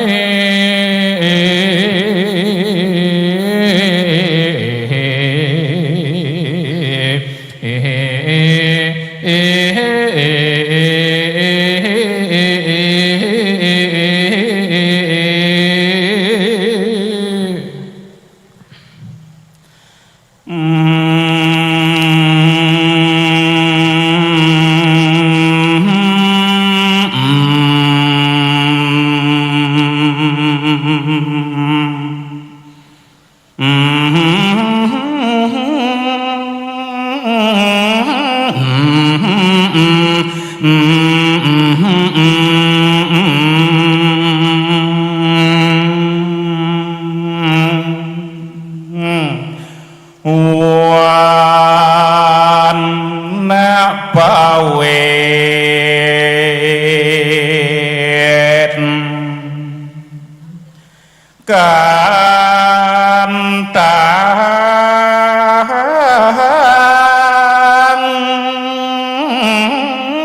ปาลีปุ่นนังกะสูดเสียงไปแล้ว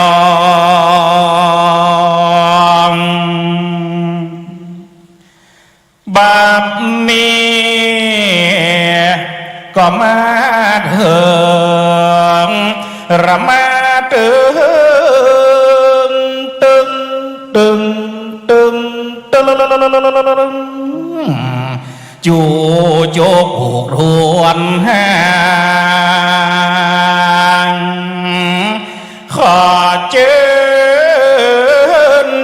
วนมวนศรัทธาเราเจ้าข้าก็ฟังไปแลนะอะโหวัตตาโอยโอยโอยโอย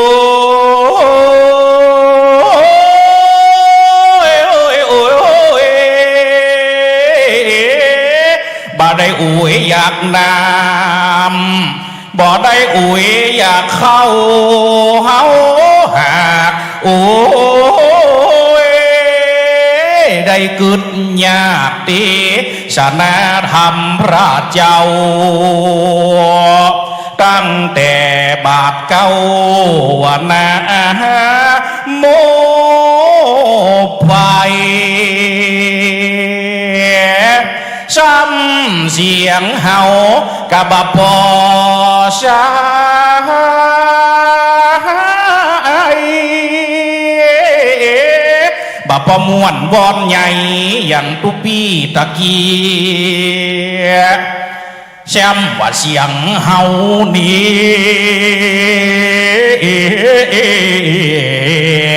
เพราะอย่างอึงหัวปีห้องอยู่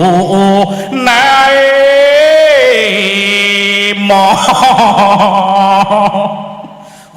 ลึงหลังหมดบัดยางจะบอกบัดยางจะขอ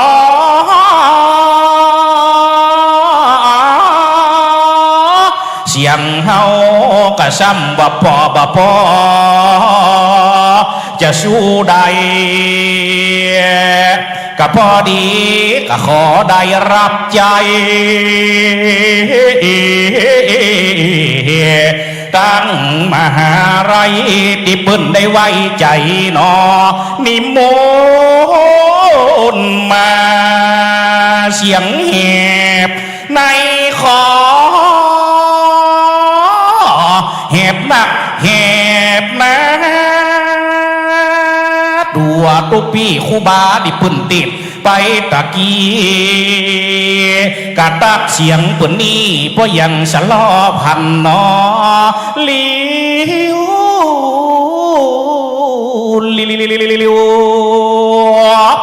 เสียงเฮานี่นะกะเซมบาดีย้อนว่าบ่ได้กินเก่งฟักกาดเสหาขีนอนบ่ได้กินเก่งบอนเสหนังหมูแห้งมันยังว่าแคบหมูเลยเนาะแซมมาติดทำยำออกหน้าแรงเสียงกระตึงเฮงคอกระตึงจ้าเล่นางโอ้ยิดโหยเปาะเนาะไม่มีกระเตะนะบอกอันเนาะโอ้โหยกมือ10 นิ้วต่างกิ้วเกษาไว้พระพุทธปฏิมาขององค์สมเด็จสัมมาสัมพุทธเจ้าลดสธรรมเจ้าพระสงฆ์องค์สังฆเจ้าจุตูนจุระองค์มหาธีระเด้อกับเด้อพร้อมด้วยตุปีพระปีตุอ้าวมาอ้าวกูคู่กูคุ้นอยู่ในวัดในวาอยู่ในมหาลัยแห่งนี้อาตมาภาพดะมงคลโมนิวังโสเดี๋ยวขึ้นนั่งดำมาดกันเด้อวันนี้เดี๋ยวหับเตะทำ65ปะกันเมเลงวันติดแน่มูดิโกโทรหากระดึงโทรกันตลอดเวลาแน่วางนี่นะว่าจะนั่นสตาทั้งหลายจับใจแห้งกะฮือแรงใจกาจับใจคูบาคือจับให้ใจพน้อยเห็นไหมจับใจมห่อคือจับให้ใจมตันจับใจพ่อกำนันคือตันให้พวกแกบ้านก่อนว่าจับใจหนานคือจับให้ใจน้อยจับใจเบาน้อยคือจับให้ใจสาวจีน้ำก็ย่อมจะต้องเปิงเหือเสือก็ย่อมจะต้องเปิงโคตุ๊กโตยังเปิงผาคนเฮาไฟกาขาเปิงไม่ดูกันจากดังบ้าเจ้าบ้านกับเปิงวัดเปิงว้าแน่ศรัทธาก็ย่อมจะต้องช่วยวัดวันนี้หู้กันแน่ชัดใครจะกินข้าวกินไปเลยผมต้องห้องเขาเทาะมาแล้วเทาะไก่ย่าง5 ดาว 2 ตัวเมื่อกี้ กัดอะไรนี่เพราะฉะนั้นสถาบันดับปู่แม่พี่น้องวันนี้เนาะเอามาปะมาปุ๊บกันเนาะอันเนี้ยโดยเจ้าห้องก็เคยได้ยินกับเสียงเนี่ยสำหรับไม่ย้ายแก้วนี่หันถึงเสียงหันถึงตัวเอาจิตมันเลยนี่หลายคนเหมือนกันแม่สมจิตเห็นลูกเนาะมูนี่บนอันนี้ขักันมันเพราะฉะนั้นสถาทั้งหลายเด้อเนาะวันนี้ตัวเจ้าได้อูได้จ่าได้พันละนะมานี่ชามตัวบนหนึ่งสนีกันหลุงก็จะขึ้นทัดเฮาเนี่ยนะสถาบรรดาพ่อแม่พี่น้องอันนั้นมันเสียงมวนมันเลยได้ทำวันนี้น้อยเฮาเสียงประมวลตะปืนทำลุของพวกนี้นะว่าฉะนั้นสถาบรรดาพ่อแม่พี่น้องเนาะโคบขนก็คือฟอนานี่จะซื้อฟ้าคือพอสีนี่สถาทั้งหลายจะนั่งคือพอตีจะหนีคือพอกลจะวิทย์จะตูนคือพอลักพอต่อจะไปหาหมอคือพอวันนัดวันนั้นเขาก็ไปแล้วกำเป็นว่าพอวันนัดฟิตป้าโทษจะไปปีกมาแหมไม่กับนางพยาบาลดันมาทำไมวันนี้หรอวะเดี๋ยวกูไปหูยังกูฟอฟิตอีเฮ้ยยังไงแปลกกูกับปีกยังไงเนี่ยจะไปหาหมอก็คือพอวันนัดจะไปว่าไปวัดต้องพอยังพอกระสตังมาใส่กันเสียดอย่างเดียวเนาะเพราะฉะนั้นสถาบรรดาพ่อแม่พี่น้องวันนี้เอามาอูมาจ่ามาวันละนาปะปุ๊บอาตมาภาพก็จะได้ตวนติดเตียวทำมาเทศนาอันมีชื่อว่าทำตูจกผูกที่5จะได้พันละนาอูจ่าบอกกล่าวเล่าข่าวคือคณะสถาบรรดาพ่อแม่พี่น้องได้ฟังทำผูกนี่เกี่ยวกับคนเฒ่าอายุ68 ปีเนอะนี่ที่อยู่นี่มีไผอายุ68พ้องกำลังจะเกเลยผู้พามให้หมดอะครับผู้นี้เนี่ยวันนี้ทำมาปะได้กันคนฟังทำวันนี้นี่หมู่บางคนก็เป็นFCโทรหาตั้งวิทยุนี่วันนี้ที่อยู่นี่พอเตอมีแต่แฟนฟันผอมทั้งนั้นมีฟันแท้สักคนว่าเรื่องใดเด้อโอ้ด่างอมวันไว้ฮะนะสถาบรรดาพ่อแม่พี่น้องเพราะฉะนั้นวันนี้เขาปะปุ๊บกันเนาะนับตั้งแต่เวลานี้เป็นต้นไปเอานาฬิกามาตั้งด้วยเดี๋ยวจะล่ำปนเขาจะได้ปะได้ปุ๊บได้อยู่ด้วยกันเดี๋ยวนี้ถ่ายทอดสดนะสถาบรรดาพ่อแม่พี่น้องนี่ตั้งรายการเฟซบุ๊กอันนี้ผลหันตัวซ้ำเนี่ยกองอยู่นี่ดารากีดิดูเจ้าบุญสุนหนตางมาลูกเจโฮมมานะสถาบรรดาพ่อแม่พี่น้องโตออกวัดมาตั้งแต่8:40ฮัลโหลไล่ความเด็ดๆเนาะโตหนตางแต่ยาวข้าวตางกับไก่จะได้เต่าใดเฮากะยังบ่าหูไอ้ยะได้กี่บาทหัวผลกำเอามาตั้งเขาขอสักคนกันเด็ด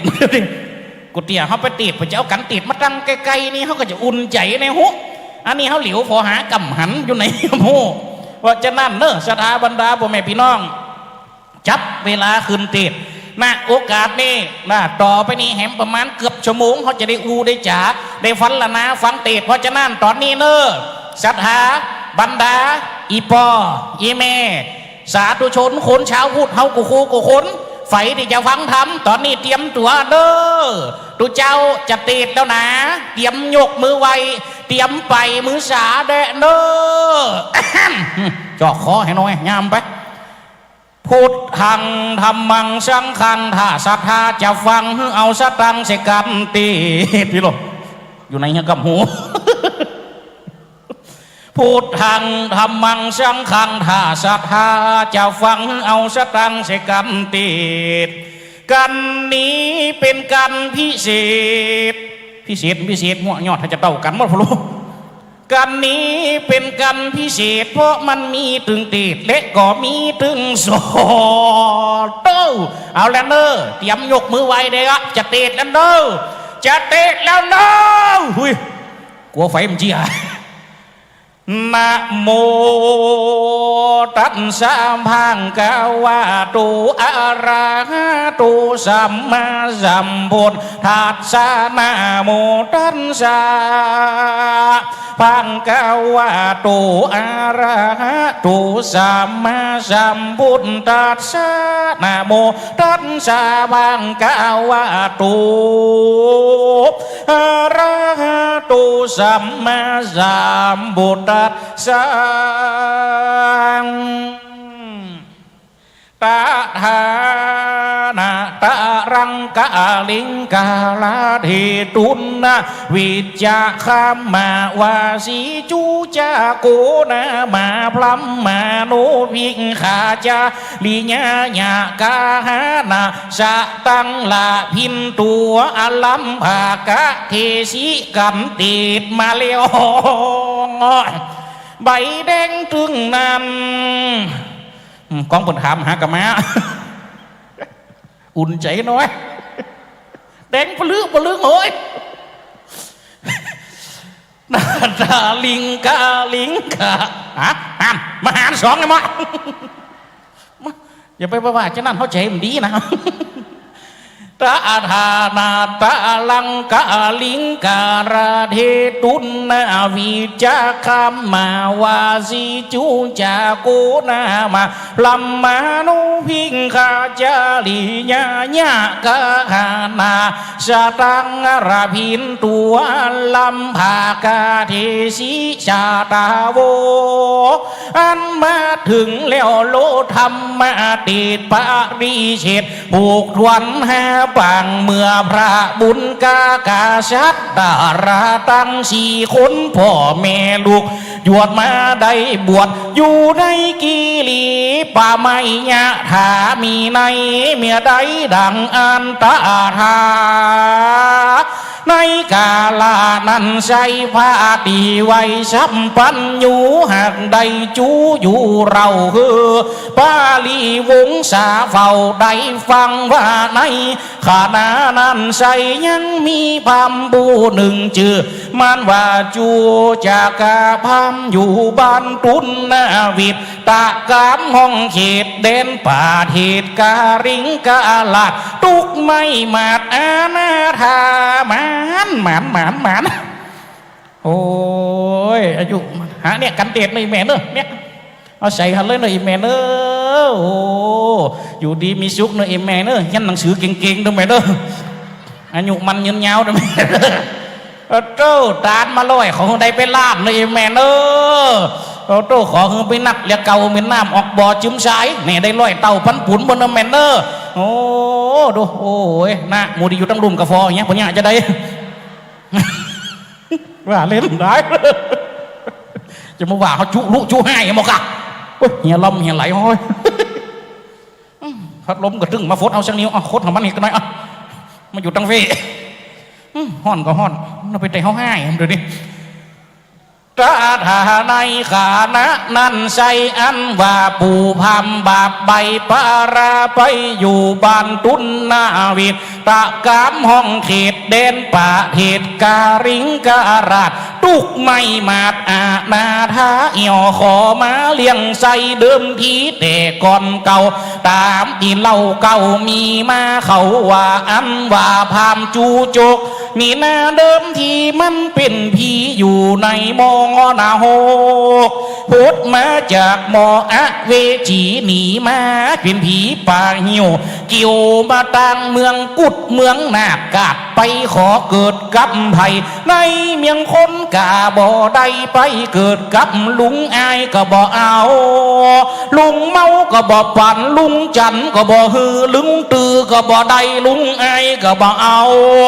ลุงเมาก็บ่ปั่นลุงจันก็บ่ฮือมันรวยไปเกิดในต้องหญิงผู้หนึ่งชื่อว่านางจันทีพามพ่อของมันชื่อว่านายโตระกะพามดังนั้นแลนะ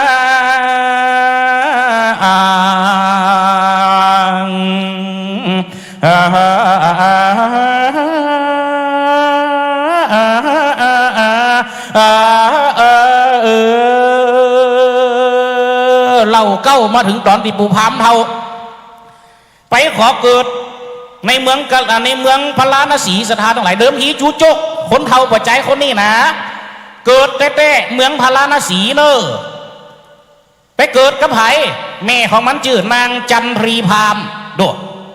พ่อของมันชื่อว่านายตูละกะพามนี่วันนี้เขาฟังเมื่อกี้ผูกมิตรเจ้าตุนได้เลียมจีมเดียวว่าไปสปะสเปียดนี่มาอูฟังกำหัวโลอัตโตสถาบรรดาพ่อแม่พี่น้องจูโจกปฏิสนธิเขาในคันของนางจันทีพรามเนี่ยพ่อมันชื่อโตละกะพามเจ้าบ้านห้องผุโตกับเนี่ยจัน ปุโตกับเนี่ยจันอยู่ด้วยกันมื้นมาเนี่ยจันมานสถาทั้งหลายป่อผู้พามปโตเนี่ยไปไล่ถามตำหายาเนี่ยจะได้จะฮือเมียข้าเกิดง่ายนี่ฮะไปไล่ถามตำหายาข่วยบ้านเขาเมียงขวจุมันหรอแต่ฮือเมียมึงเกิดง่ายก็ใครฮือเมียข้าเกิดง่ายเนี่ยจะได้ไปยากยังมีวิธีได้ฟ้องนี่เยี่ยมจดไปเถอะตำหายาในธรรมพวกนี้มีตำหายาด้วยเนอะนี่มันจะน้อยนะมียังพ้องพริกน้อยดีผีจันจีจันบานดอกการบะคังฟูริดอนใบก่อนน้ำ2 ขวดด้วยวะก็โทษเต็มเป็นเล่นเป็นเล่นยุ่งปะต๊อบมันว่าเล่นได้หรอติดเด้เขาจุมันอย่าใครเฮือเมียมึงเกิดง่ายนี่มันจะยากเฮือวิธีได้ฮะคือบนทำหาวิบากคือมันเติบแบบล่อนี่การบนทำหาวิบากนี่แต่สมัยพุทธกาลเนินเนาไปแล้วหนาศรัทธาบรรดาอีปออีแม่เนี่ยจะได้เขามากับอะไรปูจาทำมหาวิบากมดวัดบดวาได้7 ลำล้อพวกลูกสมัยมันมีรถอย่ามัดทำติดกูแจงหอแจงเฮียนได้ทำมาผูกอธิษฐานว่าสาธุถ้าว่าบุญกูยังมีปรมีกูแก่กูกาขอเฮือเนี่ยจันเมียค่ะที่มันแมนมานี่3 ปีขอเฮือมันเกิดจิมเนอโอ้เกิดหลายลบร้อยกับคนนี้เอาเน็บดีๆเนอะอีแม่เนอะฮะนั่นเนาะเดี๋ยวมันจะหายนะโอ้อยู่ดีมีชุกเนอะอีแม่เนอะอายุมันยืนยาวเนอะนะครับปัดเป่าลูกไข้ไข้เจ็บขอน้ำตามไตขอหึงตกไปตัวกำปากขอหึงหลากไปตัวกำก้อนถอนไปในวันนี้ยามนี้ข้อ13 น้ำ15 ตกไปอยู่ในหูหนูถูเข้าไปอยู่ในหูทุนจะได้มาบุญขยุกขยักขออีแม่มัดแม่นจักมุ่งมาปรารถนาในสิ่งอันใดคือใดดังสมมโนในไฟอังชื่อหวยถูกรางวัลที่1รับได้เงิน10,000ตื่นได้เงินปันฝันได้เงิน100เนอะอีแม่เนอะหมานเอ้ยมาฟิกเข้าทุกยามไปว่าเล่นกันได้เลยอีแม่เนอะเนี่ยศรัทธาบรรดาพ่อแม่พี่น้องอยู่ดีมีสุขในแม่เนอะอยู่บ้านไหนคะสีหมดเก้าแม่เหรอสีหมดเก้านะคะในแม่บัวเย็นแม่บ้านเย็นครับโอ้แหละแม่เนาะดีกับฟังอยู่ดีมีสุขอยู่ดีมีสุขแม่อายุมันยืนยาวฟังกับไปเหมือนๆเนอะแม่แหมตวงละฟันลมความจริงมันมีดีแล้วมันเย็นลังตายเฮียกะมีลมอยู่ฟันลมมันฟัดเวินได้มันเย็นเหรอศรัทธาบรรดาพ่อแม่พี่น้องปูพามกับอธิษฐานหล่อใดทำมาผูกขาชาติขอคือเมียข้าเนี่ยจันเพราะว่าไปยิงปกติเป็นมัน8 เดือน9 เดือนมันเกิดจูจกมันเป็นคนคำคนแม่อยู่ในท้องแม่ก็คำแม่เปิ้นอยู่ในท้องแม่8 เดือน9 เดือน10 เดือนมันเกิดจูจกอยู่ในคันแมนดา3 ปีกระตึ้งเกิดเนี่ยพ่อมันไปเลยซ้อถามตำหายาล่ะเนี่ยศรัทธาทั้งหลายจูโจกเป็นคนคำคนนะเนี่ยคนห้องว่าคนบาปมาเกิดล่อพ่อมันก็ไปถามตำหายาเขากระจุให้เฮือเมียมึงเกิดง่ายให้บนทำหาวิบากเฮือเมียมึงเตอว่ะพ่อพามอะไรกูจะทำอธิษฐานสาธุถ้าบุญกูยังมีปรมีกูแก่กูกาขอเฮือเนี่ยจันเมียข้าเกิดวันนี้จิมเตอสาธุว่ะเนี่ยจันนอนอยู่ในห้องมุนเจ็บต้องแต่เฮ้ยอย่ามาเจ็บต้องในวันนี้แม่มึงเป็นได้พ่อเจ็บต้องเด็กแม่แล้วบอกเลยข้าเจ็บต้องแม่มึงเจ็บต้องแม่นะแม่แล้วเจ็บต้องเป็นยังใครขี้เนี่ยแต้มเป็นแต่เล่นเป็นเล่นเจ็บต้องจะเกิดแรกอะสถานทั้งหลายพ่อผู้พามกับหัวเมียเจ็บต้องก็ได้จะปาไปหาหมอเจ้านี่เป็นปักเป็นไรนี่มนตุเจ้ามันบนทำไหมล่ะฉันไปได้ตุเจ้าคนนี่นะคนยังได้สักโดนไปได้ตุเจ้าทุดงซ้ำเจจำหาสมชาตินะฉันไปทุดงมันว่าเขาอยู่ที่มูนี่กว่าตุเจ้าดีเงินบ่ซ้ำเจ็ดตุเจ้ายังซ้ำด้วยตุเจ้าไทยตุยลุ่มเลยติวซ่าเนี่ยสบายงามแดงเนี่ยใครหันเหลียวพอทั้งหลังหมดมันมั้งฮะเนาะไอ้เจ้าว่ามาเล่าขวัญหมูด้วยกันบอกกันดีว่าเต็มให้ดีหลับมาตั้งหลังกับหินมาขวางนี่ยุ่งนะเนี่ยศรัทธาบรรดาพ่อแม่พี่น้องตุเจ้าทุดงเนาะพ่อผู้พามกับตุเจ้าประกำจังเลยพระคือผู้บำบัดทุกข์พระคือผู้บำรุงสุขอีอยากแค่กระบอกเห็นเสมตุเจ้าไทยมันก็ไม่เป็นไรคนโยม อาตมาจะไปเทศให้โยมเอารถมารับอาตมาก็แล้วกันนะคุณโยมว่ะโตสมัยตะก่อนมันจีไม่รถอย่างเหรอปอผู้พามก็ได้รถแห่กันรถอย่างรถเข็นอย่างเป็นเอาตางขี้โหนะดีกับมันเอากันที่ดำได้กับเต้าสถานทั้งหลายนี่มุนตุเจ้าไปเต้าสุดท้ายมาแล้วมดจุจกเกิดแต่นะสถานทั้งหลายตุเจ้าเป็นคนเตือนสติหรอบอกคือปอผู้พามตั้งสติไปหาหมอกูสิงกูยังเนี่ยเลยเป็นหีบหอยเวลาเราอ่อนเกิดมาแล้วปุ๊บปุดไปคือตุเจ้ากุ้มเกิดนี่สถานทั้งหลายอันนี้ก็เหมือนกันนะเต้าแม่ผู้พามเจ็บต้องเอ้ยพอขี้ข้าอดมาได้แล้วจะเกิดแล้วเด้อ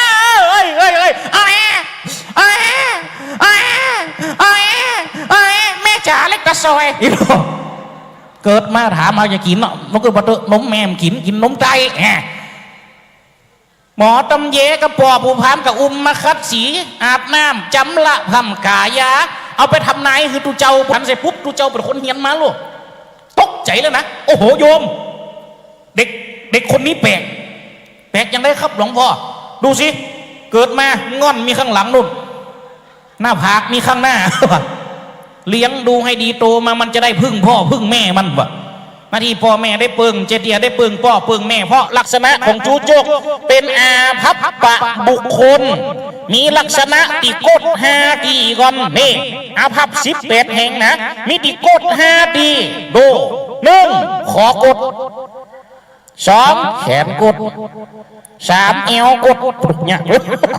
ไปอยู่ว่าพี่บ้าบอก4ขากด5กดอันลุ้นนี่หวามได้แต่ว่าได้เป็นโกรธเพื่อเลยกลายเป็นคำว่าไม่กดเอาเป่งขอเล็กงอเอาเป่งเกี้ยวขนกดอย่างเดียวใจกันใดนี่สดาบ้างหลายเตลูกเนาะจะแง้มกระตามเตอะแง้มกระตามเตอะพ่อแม่ถึงหักตูเจ้าจะทำไงเอามาจะได้กระจามเตอะเนี่ยสดาทั้งหลายเป็นเลยเป็นหีบจนหอดปัจจุบันเดียวนะเวลาดังบานนอกนี่เวลามีอยู่ถ้าว่าลูกเกิดเอาไปหือตูเจ้ามัดมือนี่ลองเกิดบัตเตอร์บางคนนี่ตื้มจะเอาไปหือกับตูเจ้ามัดมือมันจะว่ากาเอาละอ่อนอย่างเดียวเลยเด้อวันนั้นเขาปะกับตัวมันซ้ำหีบประเทศกับหีบจะออกวัดตี5เอารถเก๋งมาจอดดึดประตูวัดเขาก็เป็นไผ่มาจอดรถดึดนี่ลงรถมาโอ้เป็นครูไม่ยิงซ้ำหลวงพ่อจะไปไหนคะจะไปเทศนิยมไม่ยังก็ฮะดิฉันทำบุญมันเกิดก่อนทันไหมคะตันกะยะทำบุญมันเกิดได้ใจเหมือนมาเลยอย่าเขากันลงรถไปนั่งอยู่หน้าพระเจ้าบนล้อมันสักบึดขึ้นโหงมาปัดโตขันโตก็มีตึงจิ้นทอดปลามึกทอดปลาบวงทอดจิ้นหมูทอดโต้จิ้นแดงทอดเอามาหั่นหมดโลติวสังฆทานเป็นกระติกแข็มกำโต้ติวเป็นโตมเคี้ยวเอามายอง2แม่เขากำลังจะห้ามอย่าเพิ่งรับค่ะโอ้ยยังกระตัวมเกณฑ์เนี่ยค่ะยังค่ะหลวงพ่อโอ้ยยังไม่ใช่วันเกิดหนูค่ะโอ้แล้ววันเกิดไผ่วันเกิดลูกสาวค่ะอันกลับไปเอาลูกสาวมาอย่ามันก็ลงหงไปเขาก็มานั่งเขาก็มือมาอังพอจีนถอดอุ่นจะลุ้นอยู่นะมันถอดไหมเดี๋ยวกูจะจิ้มสักคำหอมสวดเฮ้ยกันเพียงมันลงไปแล้วพวกเขาก็มาเกิด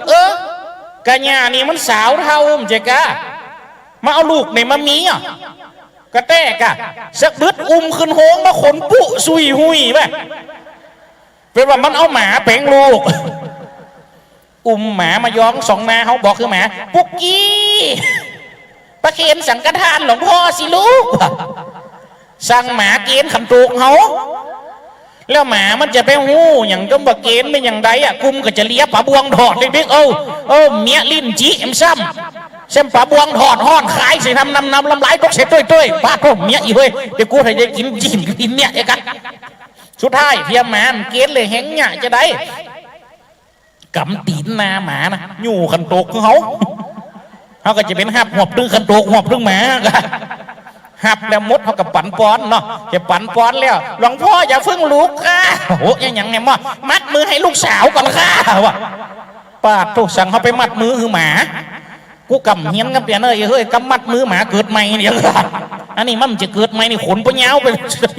จะเป็นชอกเลยอะกะเนี่ยสตาทั้งหลายสุดท้ายกำมัดมือละอ่อนเฮาคนเฮานี่อยู่นี่นะทุเจียเจ้าเจียว่าได้อยู่นี่บางคนนี่จำได้อยู่แม่นก็มัดมือเบียงใส่ขวัญมามัดมือเบียงขวาขวัญอยู่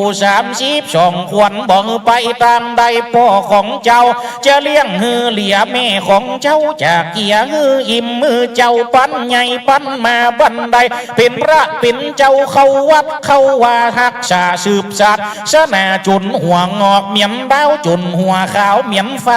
อย่ากำมัดมือละอ่อนแม่นก็แล้วกำมัดมือหมาผมจะเงี้ยกับเดียมันก็เอาตีนหน้าหมายืนเขาเด็กๆใช่หมากำจิจะหู้แต่อย่างเงี้ยกองเอามือไปไกลค้างเสียวแง่เขี้ยวขาวสั่งล่างมาโยมมันจะครบยังไงไม่ใช่หรอกค่ะหลวงพ่อลูกสาวยิ้มให้ค่ะยังมาป้องเอาหมาอยู่นะเดี๋ยวขอมาแงบมึงกระเตยมึงเฮ้ยกูโยกน้ำขู่บุ๊บนึกคนนึงหมาดิจัดการให้กูยังไงสุดท้ายมือเอ็มข้างกำปากหมาหรอกมือเอ็มข้างยืนตีนหน้าหมาเขากำมัดอยู่ตามนะกะเอากำยังตันกะเอากำมัดมือละอ่อนนะกะมัดกำมัดอยู่เฮ้ยมัดมือเบียงใส่ขวัญหมายังไงมัดมือเบียงขวาขวัญอยู่32ขวัญหญ้านี่มันตึงมือมึงไปทางใดมันจะเลี้ยงมึงเหลียมึงจะเกียมึงอิ่มโดยเพศดีกลิลีมึงนอนหลับมึงอยู่ดีไปลึกไปให้มึงจะไปคบเกือบมึงจะไปคบเกียกมึงจะไปขี้เพราะมึงจะไปขี้เหี้ยขนมึงหนุ่ยออกมึงจะไปเป็นเหี้ยมเดี๋ยวมันจะมาละวาดเดี๋ยวอมหัวเทกสกัดหัดขอดจักเป่าหน้าผากหมาเจ้ากันง่ายมันสมองว่าเต้าเลี้ยไปปนกะห้องฝนน้อยมาฝนน้อยเก็บขันโต๊ะเดี๋ยวกะฝนน้อยมาตุ๊ปี้ผมจะกินจิ้มทอดไปกินยังตุ๊ปี้กูหันหมาเลี้ยตะกี้นี่บะเนี่ยอันตุ๊ปี้กินไหนเป็นโต๊ะสีดองนี่เต็มแพ็คเลยกูยกมาเลี้ยนักตะกึกเนี่ยเปิดขาเป็นโต๊ะขเล็กเก๊กง่างขาเป็นโต๊ะออกเปิดขาว่าบ้านเต้าเต็มแพ็คอาหารหมาสีดองแม่นมุดแล้วก็บอกเลยปัดเต้ฝนน้อยถามมันก็เป็นจะนี่อาหารเสริมบ่เฮ้ยเป็นกินจะได้เอาสูนนมกินตัวบะเนี่ยชะตาทั้งหลายเลยเป็นหีบกุ้มเกิดนะพ่อผู้พามก็ยังกันลูกถึงจำงามจะได้พ่อแม่กระดึงหักอุ้มกันเจยจมเสียบสร้างหรอดูเจ้ากับลงเฮียนไปแล้วแม่มาเกามากล่อมหรอโอ้ลาจาลาเตอ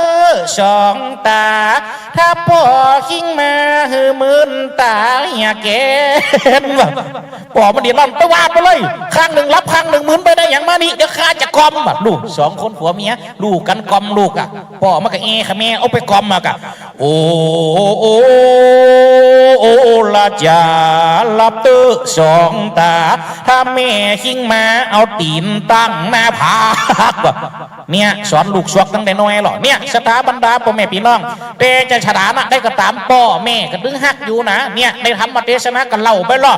นาตาธานาตารังการิงการาธิธารากีวิเศษในขานานั้นใจ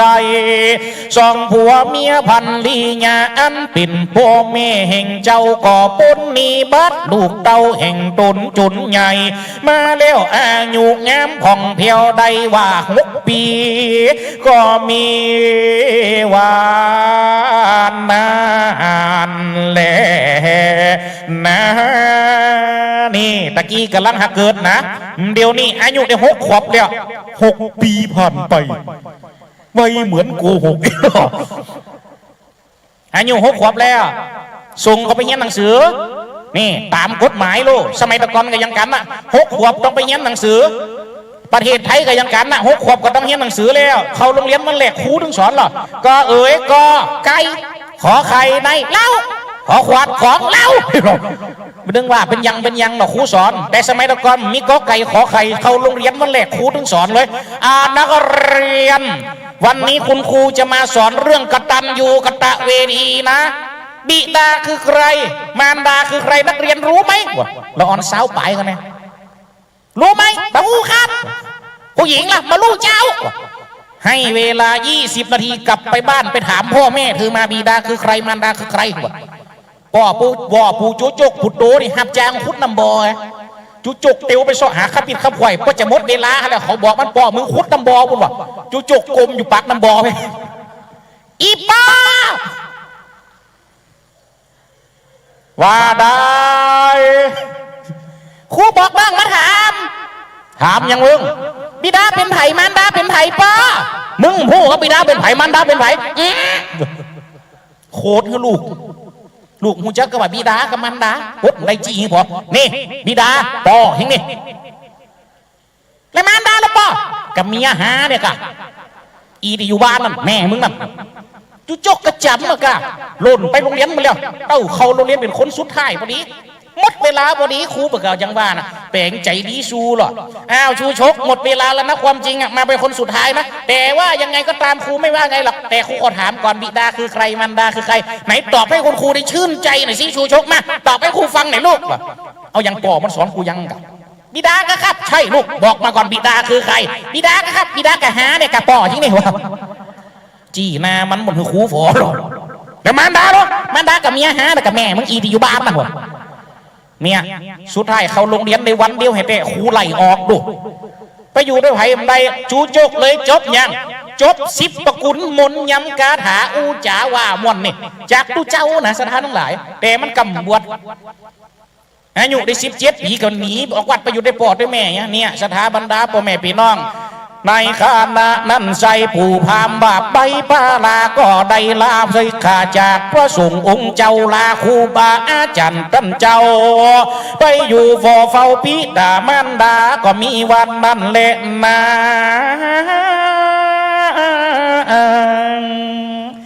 อายุ17 ปีล่ะตะกี้6 ขวบนี่ถ้าเป็นละอ่อนอายุ17เดียวเป็นบ่าวโลกมีโทรศัพท์มีรถเครื่องมีเฟซบุ๊กมีไลน์มีติ๊กต็อกอยู่ไหนกับอู้กันได้โทรศัพท์แกบหูเนี่ยฮัลโหลตัวอยู่หน่อยอ่ะปุ่นหักตัวเขาไปแอวด้วยกันบ่วันนี้ปุ่นหาไรสูงปุ่นหนอมจโลปุ่นตั้งทำแอวด้วยกันบ่ปิดหมุดปิดงาดกับโทรศัพท์แกบหูเนี่ยแต่ยุคเดียวมันเป็นอย่างอีแต่ยุคตะกอนมีความมูนี่บ่าวจะไปยังสาวต้องใจความสามารถของตัวเก่ามันก็ยุคเก่าเนี่ยคนใดดีดซึ้งจ้างไปแอหสาวในดีดซึ้งไปโลสีสะล้อจ้างเอาสะล้อไปตัวเป่าคุยจ้างเอาคุยไปตัวมันจ้างยังสักยังเสียงดีจ้อยไปโลจุจกกำเหมียนกันมันจ้างยังสักยังไปอยู่วัดเบิร์นจะไปยังสาวมีวิธีเดียวนะยังมันจ้างจ้อยล่ะลงเหียนไปพุบเอาล่ะเดึกมาบมอยน้ำย้อยปลายก่อนดึกมาอ่อนจอนนกเก้าลาเล่นลอยลาลอยลอยลอยบ่าวไม่หาสาวไม่ต้องได้เหี่ยมดเสียงรับให้มดเสียงแล้วก้าเด้อที่เต้ให้มันจะรับสักคนอะตัวพอตัวเก่ากับมีตีโกดถึง5 ตีกันนะไฟจะไปเอาแล้วก็พอดีเต้าเกี่ยวกังกาลงกองมาสาวได้ยินจุจกช่วยดับกลมมดสมัยตะก่อนมันจะมีหลอดไฟเลยมันก็เต้าดับกลมมดกำกลมนี่เห็นหันหลังลูกสาวมี2 คนปีนะหูมเคยดีแต่คนน้องนะหูจัดดีอยากได้ยินจุจกช่วยลงกองมาปุ๊บคนน้องดับกลมหรอปีมันเดียดอีเงากูปั่นไฟอยู่นี่มึงหันกันมึงมาดับกลมอย่างอีนี่ตามนี่มอนนะนี่มึงมาดับกลมกูยังน้องมันหัวจุจกได้ยินจะไปเดียดฮะจะไปเดียดยังกินเขียดเอาว่ามึงยังกินเขียดจะไปเดียดจุจกจะมามันอยู่บนหลังคาครับหูมดีลูกสุดท้ายจุจกไก่หนตางบนอย่างนี้2 คนพี่น้องในพิษกันช่วยด่าหมดแล้วสาวลาบเจ้ากินขี้ติดตองบ่าวน้อยเปียวกองกินจีนไก่ต้มบ่โลกเอาขี้ให้เพื่อนปุ่นกินมันกินจีนมันว่าถ้าว่ายังตามกุ้มเดี๋ยวด่าให้มาจ้อยให้มาสาวลาบเจ้าพ่อแม่ปุ่นค้างลูกสาวปุ่นงามข้างไว้กินขี้ว่ะไม่มันต้นเลยบอป้าโธ่อันนี้ใบเขียวหนักเลยใบแดงเฮ้ยอันใดจะได้อันใดผมเดี๋ยวนี้คือมดนี่ใจกล้าทุกกูต้องว่าแล้วกูจ้าคืนว่ะ มันต้องจะได้สักทีอ่ะเขาต้องหูว่าเตะมันนี่หัวประจงอกเนี่ยติปักแดงปลื้มอิ่มจะได้บนผู้จ้าคืนเนี่ยแต้มฮะไม่ว่าฉะนั้นวันนากับม้าไหมกะชนได้ชวนนั่นเนี่ยสถาบันรับผมแม่พี่น้องเนี่ยจุจกกระจ้อยไปยังภาษาหรอเนี่ยมันเป็นยุควรรณคดีหรอยุคนะ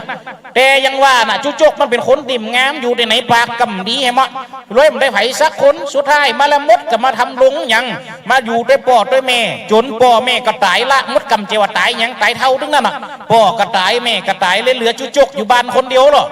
เป็นคนลึกเป็นคนให้นิสัยมันก็แค่ดีแต่ได้อ่ะดูเงินพอเด้อจุจกเลยนะหายหุบกันจะไปถ่ายเขาตุยนะพี่นั้นถ่ายฟอมๆเนอะเอาสูงโจ๊ะโลกเนี่ยไว้สาธารณคูนะครับเนี่ยสถาบันดาผมแม่พี่น้องจุจกเหรอเนี่ยเป็นคนอย่างเงี้ยสุดท้ายเป็นคนดีนี่ใส่เข้าบ้านเข้าเมืองชอบทำลายด้วยวาจาชอบทำลายจิตใจคนอื่นด้วยวาจาพ่องอย่างอันอย่างอีพ่องสุดท้ายก็เลยมีไผ่หักไผ่หุมสุดท้ายอายุได้ปดทอนแก่ละไฟกับมะไม้หอไม้เย็นจุกก็เลยปกขัวไปอยู่เสาะไส้ในทำหนึ่งเล่าเลยโลดอยู่บ้านแม่เป่งบ้านเมียงพระราณาสีหลังใหญ่ไฟก็มาวูไม่เกหาเท่าพระราบ่มีตีอยู่ก็ปกขัวสู่เสาะไส้เอาไปอยู่หน้าเมืองกะริงกะราดลูกไม่มาดนาถาแป่งเยี่ยมเอาไว้สีเสาเป็นไม่เป่าฟัวฟากหมาขึ้นแก่งหางก็หากเฟี้ยนไวแมวขึ้นไอก็แก่งเพี้ยนยองเงงไปมาไอ้ยาผู้จกขอทานในเงินคำได้ร้อยก็หาปะนะนะเพราะหยุดอาชีพขอทานสมัยก่อนมีธนาคารมีห้องจำนำแบบมีร้านทองอย่างเดียวก็เลยเอาทองคำที่ขอมานะไปฝากไว้กับคนตุกสองผัวเมียนี่ยังว่านะคนเก่าว่าไว้หรอจะไปหันเงินนาดำนี่จะไปหันคำนาเศร้าหันตุเจ้าจะไปเบ็ดนาหนีตายเป็นผีกันนี้มันจะป้นตุเจ้ามันก็เนี่ยสถาบรรดาพ่อแม่พี่น้องสองคนผัวเมียหันเงินนาดำหันคำนาเศร้าก็เลยจกเอาทองคำจูจกที่เอาจูจกมาฝากไว้นะออกใจเพียทองคำมดจูจกปิกมาทวงหาทองคำมีอย่างใจแทนทองคำจูจกล่ะเลยเอาลูกแม่ยิงนี่เอาฟังนะที่วันผูกในวิหารนะตีจูจกจุงแขนสาวน้อยนะเนี่ยอายุ16 ปีอยู่ชื่อว่าอมิตดานี่จูจกสองผัวเมียนะเอาใจแทนคำจูจกนะมันใจว่าจูจกไปลู่หังเปิ้นใจเนาะสองผัวเมียเอาลูกแม่ยิงใจแทนทองคำจูจกจุหรออีลาไปอยู่ด้วยบ่อแล้วมึงใครได้ยามึงใครอยากกินยาไม่อยู่ด้วยบ่อนะครับพวกเราอามิตตากับละออนไม่รุนอยู่หรอกว่าโต๊ะปเลี้ยงจะรวยเสียงถี่กันโต๊ะปกฟ้าปกขวาหล่นตะกนจูจกไปหันเสียงจูจกให้เป็นกลุ่มเดียนพุ่นเฮียนมีสีเสาเห็ดได้หมอนขี้ไข่กล่องอยู่หันเป็นมูสบู่ให้หาถึงวันเนี่ยสถาบรรดาพ่อแม่พี่น้องสุดท้ายอมิตดาก็จำเป็นได้พ้นนิบัติผัวเท่านะเพราะเท่าละล้านลื่นเล่นบีบเล่นเอานางเป็นเมียโลในทำว่าไปโลเท่าระรานลื่นเล่นก็ได้บีบเล่นเอานางเป็นเมียเท่าตาเฟียขี้ดอยได้เมียหนุ่มหน่อยตกสะมันจริงได้จัดการจัดงานแต่งงานไปไข่สุขสถานทุกสะหลอกมาตึงบันนอกแหล่ในเวียงมากูคนมาตึงขี้ขากขี้โกมาตึงหมอมาตึงแพทย์พ้องกาพร้อมยังแหดพ้องกระสูงยังมาสะเป่ามาตั้งก้นแข่งก้นขากดพ้องก่อขี่รถพ้องกระเตียวพ้องมาคนเดียวเป็นหมูพ้องก่อเอาก้อมพ้องก่อเอาอูพ้องก็เอาหังหมูมาหอมในงานแต่งงานว่ะเต้างานแต่งงานปู่หำจัดคนไหลเข้ามาโลเนี่ยสถาบรรดาพ่อแม่พี่น้องยุคสมัยตะกอนล่ะแต่งงานมันจะมีดนตรีอย่างเดียวแล้วเต้มเดียวร้องเพลงกับฉันเจอตอนเธอเป็นไม้ว่ะร้องกันสปุกเต้นเป็นต้มเป็นจงเป็นจึงเป็นไรหรอสมัยตะกอนมีตึกแงกกันยังกระซ้ออันนั้นโล สมัยตะกอนสมัยเดียวกับมิเจ้าบ่าวเจ้าสาวร้องขึ้นเวทีร้องด้วยกันยุคเก่ากับมิอย่างมิซ้อเนี่ยหรออ้าวบ่เฮืองานงอมงานเหงาเขาเนี่ยจะได้เอาไผ่ซ้อก่อนเอาเจ้าบ่าวเจ้าสาวซ้อคนครับบ่เอาโจกับมิดามึงจะซ้ออย่างซ้อเพลงงิ้วของเขาเด้อว่ะเจิญเจ้าบ่าวเจ้าสาวขึ้นบนเวทีสลาปีตั้งขึงปีห้าวนี่วันนี้จะได้ยินตัวเจ้าจะห่มซ้อแล้วนะความจริงจะเฮาเนี่ยจังซ้อปุ่นเสน่ห์กาหลงหมดงามเลยสลิดเคยเป็นจังซ้อให้ฟออย่างยักษ์นี่สมัยเราก็ไปห้องจ้างซ้อยทันหลุนนี่นะเนี่ยขเมตั้งเขิงปีละต่อตีต่อยต่อยต่อตีต่อยต่อยต่อยต่อยต่อตีต่อตีต่อยต่อยตลอดอย่าจุจกขเมใส่กะมาหันอำนาจดวงตาจนเอาไปฝันหาเสน่ห์รอยยิ้มหันวงพักกะน้องรักอิ่มมางามจิ้มลิ้มรักยิ้มน้องกะบุ๋มซ้ำมีสองเผือกถึงเผือกขัวเผือกซ้ายงามระไม้แก้มสีชมพูหนูเปิ้นหนูไอเลิฟอยู่จะเลิฟไอก่อโลเพียวภาษาอังกฤษปุ่นนะก่อนว่าเล่งบ่าเป้าแหงยังมีเจ้าถ้าว่าน้องเป็นสาวมันต้องมีตัวป้อสะได้ว่าไอ้นี้มีเงินปอไอ้จะซื้อใส่คอใส่ช่วยไปฝากสักกำมาก่อนเม่นตัวเวนก้อนเป็นตัวกำไอ้แค่กำแขมทำเอาเป็นเมละอ่อนหรอจุจกซอไปแล้วถึงบุตรอมิตตาขเมสายละหักลำบอกถึงบอกคือไผ่ก็เลยยืนหายใจออกหูดังสวยซอยใจคุณนะเกืองห่างกลางตอนเป็นสปะสเปดฉันเป็นจะผู้จ้าคืนนี่มั้งบ้าเล่นได้เนี่ยสถาบรรดาพ่อแม่พี่น้องส่งเจ้าบ่าวเจ้าสาวเขาห้องหอแล้วมดแต่ยังว่าน่ะมูปอหอปอเฮียนติมหันแสมิตรดาจ่าจุจกนะปุ่นไปด่าเมียเขาบานปุ่นจนนางพามนี่หนุ่มทั้งหลาย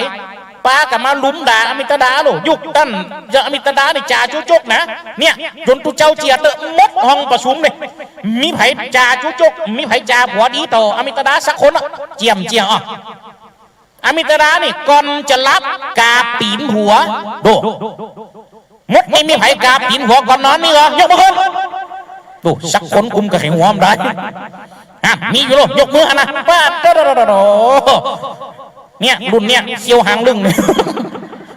อาจจะเข้าท่าเนี่ยนี่ผลนี่บัดหัวเนี่ยยกมือเรามาชุกกันกลางไหนมั้งกันลังคนขี้กังเนี่ยเราเกิดวัตถุสถานอะไรอามิตรดาคนนี่บัดจุจกนี่นะบางคนมันไปถามอ้าวมดนี่มีไผ่จ่ากาปีนหัวก่อนนอนบ้างโตไม่ยิงกันคนตอบมุ้ยซับหัวกันดูกุ้งกับหุ่นเราตัวนี้อย่างซากอย่างหัวเจ้าสัมผัสแต่เนี่ยสถาบรรดาพ่อแม่พี่น้องดูวันนี้นะเขาได้วันตะวันได้ฟังทำก่อนทำอะไรเก้าอะไรไปทำอะไรเก้าเทวดาองค์แรกมีนางมีเทวดาคนหนึ่งมีเทพบุตรคนหนึ่งมีนางกัญญาเวทล้อมพอเผานี่เป็นนางฟ้า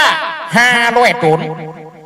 บางคนถามเอาตัวเอากำยังจะได้เทวบุตรตนเดียวเทวดานักได้นักบอดกับมึงกับฟอนี่กะยะพะโลแม่นก็คนมาฟังธรรมกันนี่พะโลเทวบุตรมีกี่คนนี่หมู่นั่นเทวดาตึ้งนั่นพะโลนี่กำคือแม่ยิงมาขึ้นสวรรค์นักจะได้แม่นก็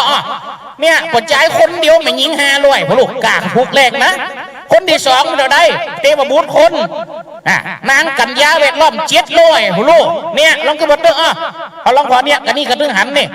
นิ่มดีปักนี่ก็ของแม่ยิงทั้งนั้นนี่ของปัจจัยมีกี่ใบอันนี้นี่เขาลองกระบอกเนี่ยกระบอกคนแม่ยิงเนี่ยนึกวันนี้นะตัวเจ้าอยู่วัดได้กระลุนเนี่ยส่งเขาวัดให้ตู้กินกระลุนเนี่ยวัดห้วยแหนนี่มันจะบินนาบาทเนาะแต่นะรุ่นอีปออีแม่เนี่ย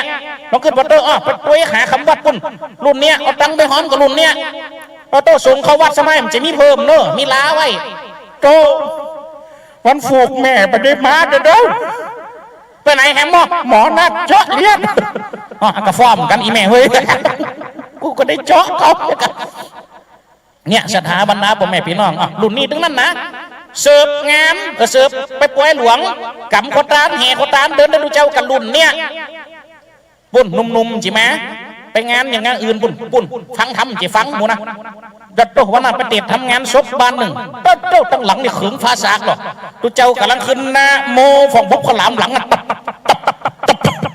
สับกินข้าวหลามหอมคือหอมขึ้นสดมะนาวเลยเอาข้าวหลามมาเสิร์ฟหมู่คนเฮาบนนั่งฟังทำจัดเนี้ยหมู่คนหนุ่มจะเสิร์ฟข้าวหลามเอากระเจ้าอันนี้นะกระเจ้าได้มาจากข้าวหลามนะเจ้ากะทิกระเจ้า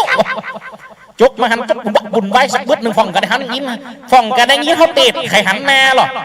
หมูดิมาหันเท้าเด็ดแล้วปิกออมไปทั้งหลังอย่างเก่าหญ้าแหมคนหนึ่งเอาปิกเอาข้าวหลามมาเสิร์ฟมาปะกันหลังภาษานี่ไปขอนาเจ้าเตะกันก่อนหมูดิมได้หันเด็กไข่หันแน่หรอหมูดิมาหันแล้วมึงต้องไปนี่ยังกูหันแล้วเป็นจะได้บอกจริงงามหน้าอย่างหัวหมูเลี้ยงผีเลยว่ะโอ้อิชาหอกเลยครับได้ยินติ่มสองหูนะมึงกูมเจ้าคู่เจ้ากูอย่าบุกภาษาไปมาตีคำลายกูจะเนี่ยสถาบรรดาพ่อแม่พี่น้องรุ่นนี้ทั้งนั้นนะเนี่ยสถาทั้งหลายลักษณะของจุกก็เป็นคนเท่าเนี่ยที่เป็นว่าลักษณะมีอย่าง32ประการลักษณะคนเขาที่ว่าแหมถึง32ตัวจะครบจุกกระย้อนบนเปรียบเสมียนอย่างเงี้ยเนี่ยสถานอะไรจุกกับมาไดนังอมิตดาเป็นภริยาหรออมิตดากับมาจ่าจุกนะจ่าอย่างนี้จนนางท้ามานี้หนุ่มทั้งหลายนั่นป้ากันมันลุ้มดาหรอสมัยตะก่อนมีเขียงซักผ้ามีน้ำประปาอย่างเดียวอมิตดาก็หาพาไปซักน้ำตาปุ่นอากาหิมวังบกาสักไปด้วยกับล่องเพ่งไปด้วยกับเสียสาวปีสวนหอมข้าเจ้าต้มตามเสียอกเสียใจเงียบนามันนางครับมีหนุ่มแม่เฮียนเรื่องนั้นลุ้มด่าอีนี่มันเป็นเมียปุจุกกันมาใจแม่นและเจ้าไม่อย่างเจ้าอีตัวนี้มันจะมาอยู่บ้านกูนี่มันจะว่ากูจะผัวกูมาด่ากูก็ยังมึงเลยนะเขาใจเลี้ยงช่วยกันตีมันบ้าเบะบ้าเบะบ้าเบะบ้าเบะอันเป็นตาให้โลนไปหาปุพาบนพี่พรามค่ะอะไรดิจ๊ะอมิตดาจ๋าเมื่อกี้น้องไปซักผ้าเขาพักกันมารุมด่าน้องมันเป็นใครละจ๊ะมารุมด่าน้องไม่รู้ว่ามันเป็นใครมันมาเยอะเหลือเกินทั้งตบทั้งตีทั้งดุทั้งด่าสับยางผมน้องตากไงแล้วผากสับดินยังบึ้งเลยโอ้อีนี่มันก็ล่ำไปตักไงหายังมาฝากลงอีกเต้าสุดท้ายอมิตดานะสั่งจุกนี่ไปซ่อหาคนใจมานะจุกเป็นคนมักใหญ่ใจเหี้ยมนี่กำมักใหญ่ใจเหี้ยมจะรอดตัวเป็นขอทานเด้สุดท้ายจะว่าใครไม่เป็นคนใจหูวะไปเอากันหากับชาลีหลานพระเจ้าสนใจบนโดเล็ดเน็ตไล่อ่ะจะไปเอาหลานพระเจ้าสนใจมาเป็นคนใจตัวเก่าโดเลยจำเป็นเดลาอมิตดานะถ้าเป็นภาคกลางนี่มีฮันตีบ่จังเอาบนเอามาเตะอยู่โลบนมีการแลหรอใครได้ยินก่อนเขาจะแลให้ฟังใครได้ยินฟังถ้าใครได้ยินเก็บมาคนสาวเขาจะว่าให้ฟังตั้งแต่เก่าจนจบปุ๊บมันมีบทแลของเปิ้นหรอบนห้องว่าเพราะเมียสาวเป็นเหตุอีกเพราะเป็นเหตุโดยเมียสาวอายุราวปอกย่างขันตังตึงพอสีทาแล้วได้สักบาทเอาว่าวันนี้นะเนี่ยสถาบรรดาพ่อแม่พี่น้องอมิตดาก็เลยใจจุกไปซ้อหากันหากับจารีไปซ้อเบสันดอนเพื่อขอกันหากับจารีสองกุมารเป็นคนใจตัวเนี่ยจุกบุญกับจิมีเหรอสุดท้ายหลงป่า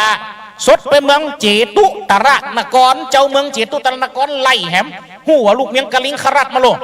ไล่จุกโดยไม่เซไหวเลยค่อนกอมจุกสดเข้าแพะเข้าป่าแซมไปปะเสหมาพาม32ตัวมาเสาะสอดหรอมา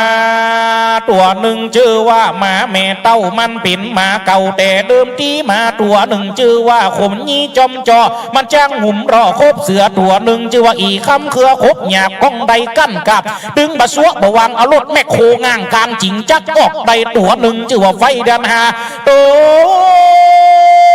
วหนึ่งชื่อว่าฟ้าเดียนหกมันหันยาจุกบ่ได้ตัวหนึ่งชื่อว่าใจยาสารเดชมัดแม่นหลุงป่าได้7 วันมันก็คืนมารอดตัวหนึ่งชื่อว่าอีดำปอดตาเวนเฮาเสียงแข่งขะนาดตัวหนึ่งชื่อว่าสายฟ้าฝาดธรณีมา32ตัวอันนายพานจีตาบุตรป้ามาเสาะสอดก็มาล้อมห้อมเฮาเผาลวกเก่ากวดได้ขยุยขยายขึ้นต้นไม่ซานตานยานตกใส่ไม่เก่าเป่าเอาตกใส่ไม่มีหนีขึ้นเก่าสีเสียดเบียดขึ้นเก้าบ้าขจายเอามาใส่ในถุงนี้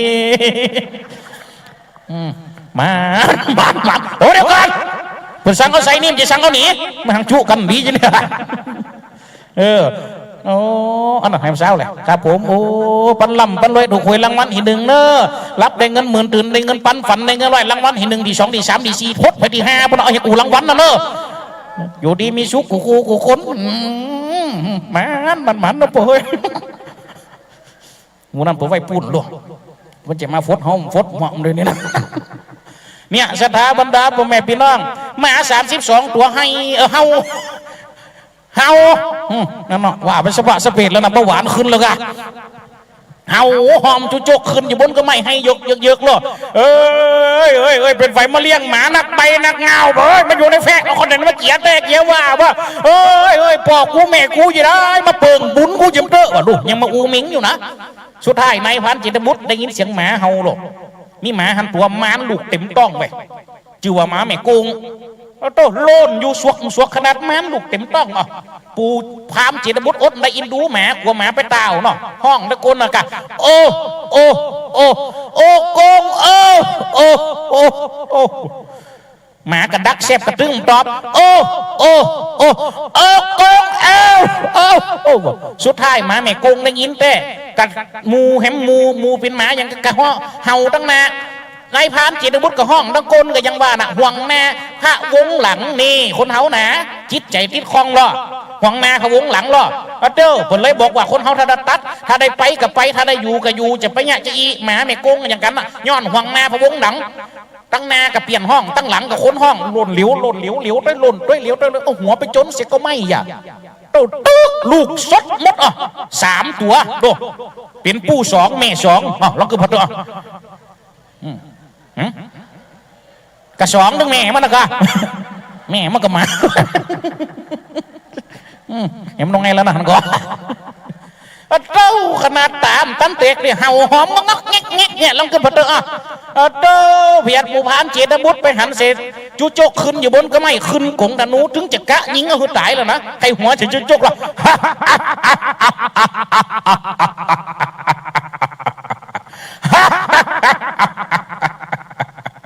เจ้าเป็นใครมาจากไหนเจ้าต้องการอะไรอันตัวเรานี้ชื่อว่าพรานเจตบุตรถ้าท่านไม่บอกเราว่าท่านเป็นใครข้าจะยิงท่านตกลงตายตรงนี้มีดควักเอาอกเจ้าเพื่อบูชาพระแม่ปักศรีสกุณาเจ้าจงบอกมาว่าเจ้าเป็นใครหยุดก่อนท่านพรานเจตบุตรหยุดก่อนอย่าเพิ่งยิงเราอันตัวเรานี้เป็นโหรมาจากในวังฟลล่าจุปนนะหากว่าเป็นโหรลูกในวังไม่หรอกที่ได้เป็นขอทานแต่แล้วท่านจะไปที่ไหนเรากำลังจะไปหาพระเวสสันดร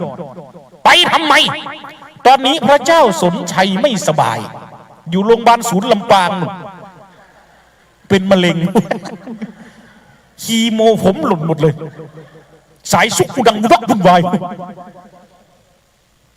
ท่านพูดแบบนั้นจริงเหรอใช่เราจะไปหาเวสสันดรแล้วท่านมีหลักฐานอะไรไหมมือจกเข้าไปในผงยามปะใส่บอกไม่ไผ่ใส่เกลือเหลืออยู่หันอันเนื้อนะหมูนั่นหมาครบทุกคนอ่ะจกออกมาปุ๊บยืนหืนนายพานเจตบุตรนี่คือพระราชสารพระเจ้าสนชัยให้เราเอาไปบอกให้เวสสันดรไม่เชื่อท่านเปิดดูใครจะไปกล้าเปิดพอจดหมายเจ้าอยู่หัวโลเต้านายพานเจตบุตรได้ยินอันสันโจ๊กอะงั้น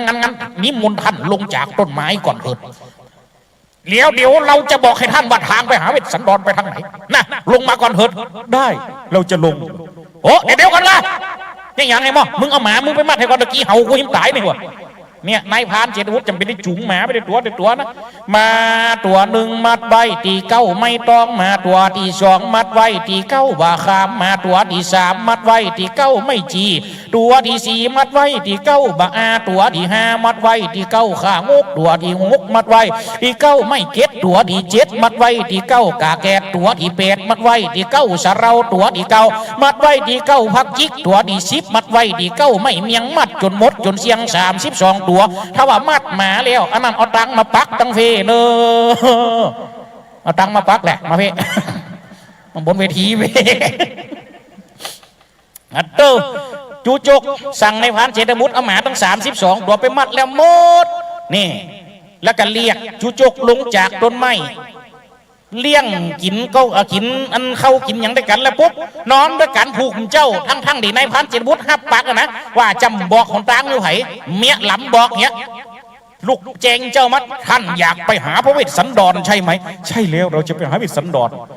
วันพรุ่งนี้ให้ท่านออกไปข้างนอกมหาลัยข้ามไปอยู่ลายตังพุนไปเกิดรถน้อยเกาะขา ถ้ารถศพบาปมาขึ้นก็ได้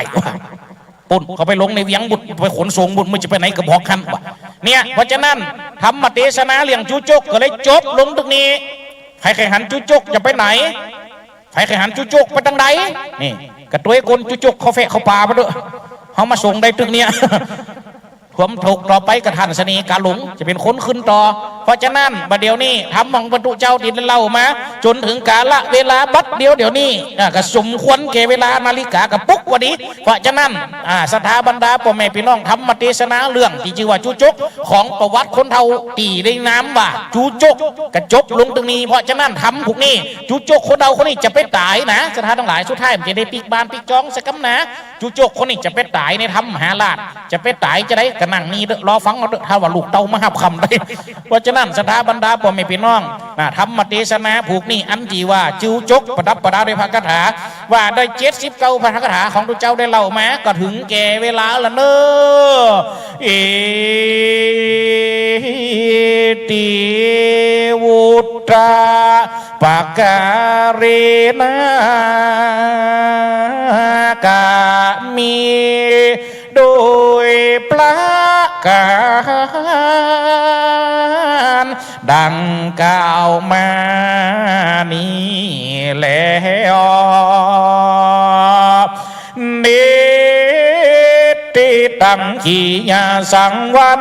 นาวิสิตจะห้องเหตุธรรมเทศนาจูจกอันพระดับผาดาโดยว่าคาถาว่าใด79พระคาถาก็บังคมสมเด็จสารเดชเสร็จแล้วเต่านี้ก่อนเลยสาธุสาธุสาธุเสียงเทศเด่นดังอักขระฟังชัดอาจารย์ดนุพลมูนิวังโสสำนักวัดห้วยแหน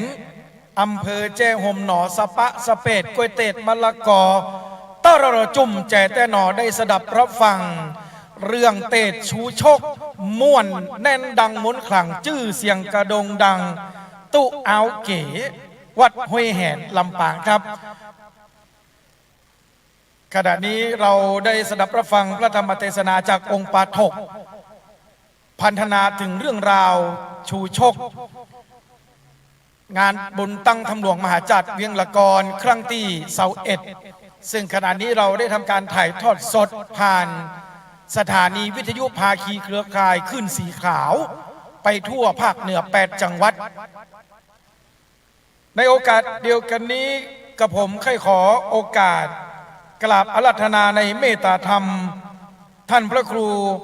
ปริยัติพัฒนกิจเจ้าคณะอำเภอห้างฉัตร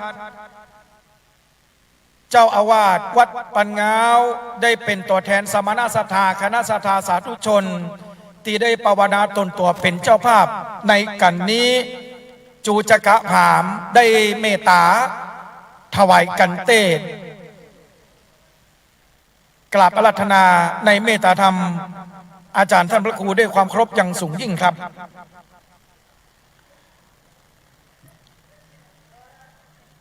คณะศรัทธาครับขณะนี้ในห้องประชุมคณะสงฆ์จังหวัดลำปางนะครับระดับ VIP ฟังเทศในห้องแอร์ครับถ้าได้อยู่ทางบ้านนะครับเดินทางมายังพอมีเวลาอยู่นะครับเหลืออีก8กันฟังธรรมในห้องแอร์ต้องขอกราบนมัสการขอบพระคุณนะครับในเมตตาธรรมของผู้บริหารและก็คณาจารย์ฝ่ายบรรพชิตซึ่งข้างในห้องนี้มีท่านผู้ช่วยศาสตราจารย์ด็อกเตอร์นะครับพระมหาบวรวิทย์รัตนโชโตรองผู้อำนวยการฝ่ายบริหารนักจัดรายการชื่อดังนะครับวิทยุภาคีเครือข่ายคลื่นสีขาว และก็ขอเรียนเชิญตัวแทนมหาอุบาสกมหาอุบาสิกาในห้องนะครับอีก2ท่านนะครับได้เป็นตัวแทนขึ้นไปถวายกันเทศท่านพระคุณเจ้านะครับเรียนเชิญครับคุณแม่ครับ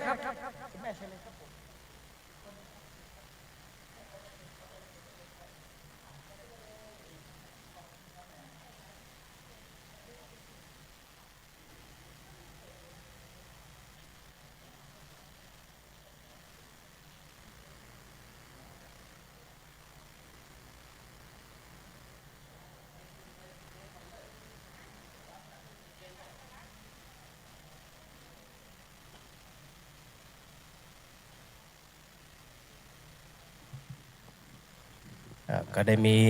ตัวแทนในฝ่ายของคฤหัสถ์ญาติโยม2 ท่านนะฮะแล้วก็อุบาสิกาที่กำลังประเคนอยู่นะแม่กุลประณีสิบพลางนะที่เคยฟังรายการแล้วก็โทรเข้ารายการตัวอย่างตัวนะ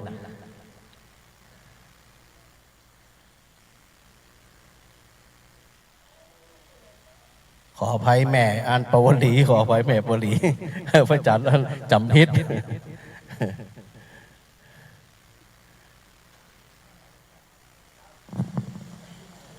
แม่ปวลีอินสุวรรณนะอยู่แถวอันก็บิ๊กซีนะฮะสถาวันนี้ที่ได้มาฟังธรรมกันหลายคนหลายท่านนะฮะที่ได้มาได้ยินได้เสียงกันผ่านอันโทรศัพท์ผ่านวิทยุหลายคนกระถามถึงนะพอมาถึงกระถามหาคนนั่นถามหาคนนี้นะถ้าหากว่าแนะนำกุคนเนี่ยเปิ้ลนะตี3มื้อนะจะเล่านะว่านี่นะดังนั้นก็เชิญท่านพิธีกรดำเนินการต่อครับด้วยความเป็นห่วงเป็นใยของอาจารย์พระมหาบุญวิทย์บอกว่ามันฮ้อนเปิดแอร์ให้กับคณะสถา FC กับเนอวันนี้ต้องขออนุโมทนาสาธุการกับพระอาจารย์มาในโอกาสนี้เป็นอย่างสูงด้วยนะครับบัดนี้ได้เวลาแล้วที่เราจะได้รับพรจากท่านพระคุณเจ้าองค์ปาฐกขอกราบอาราธนานิมนต์อาจารย์ดนุพล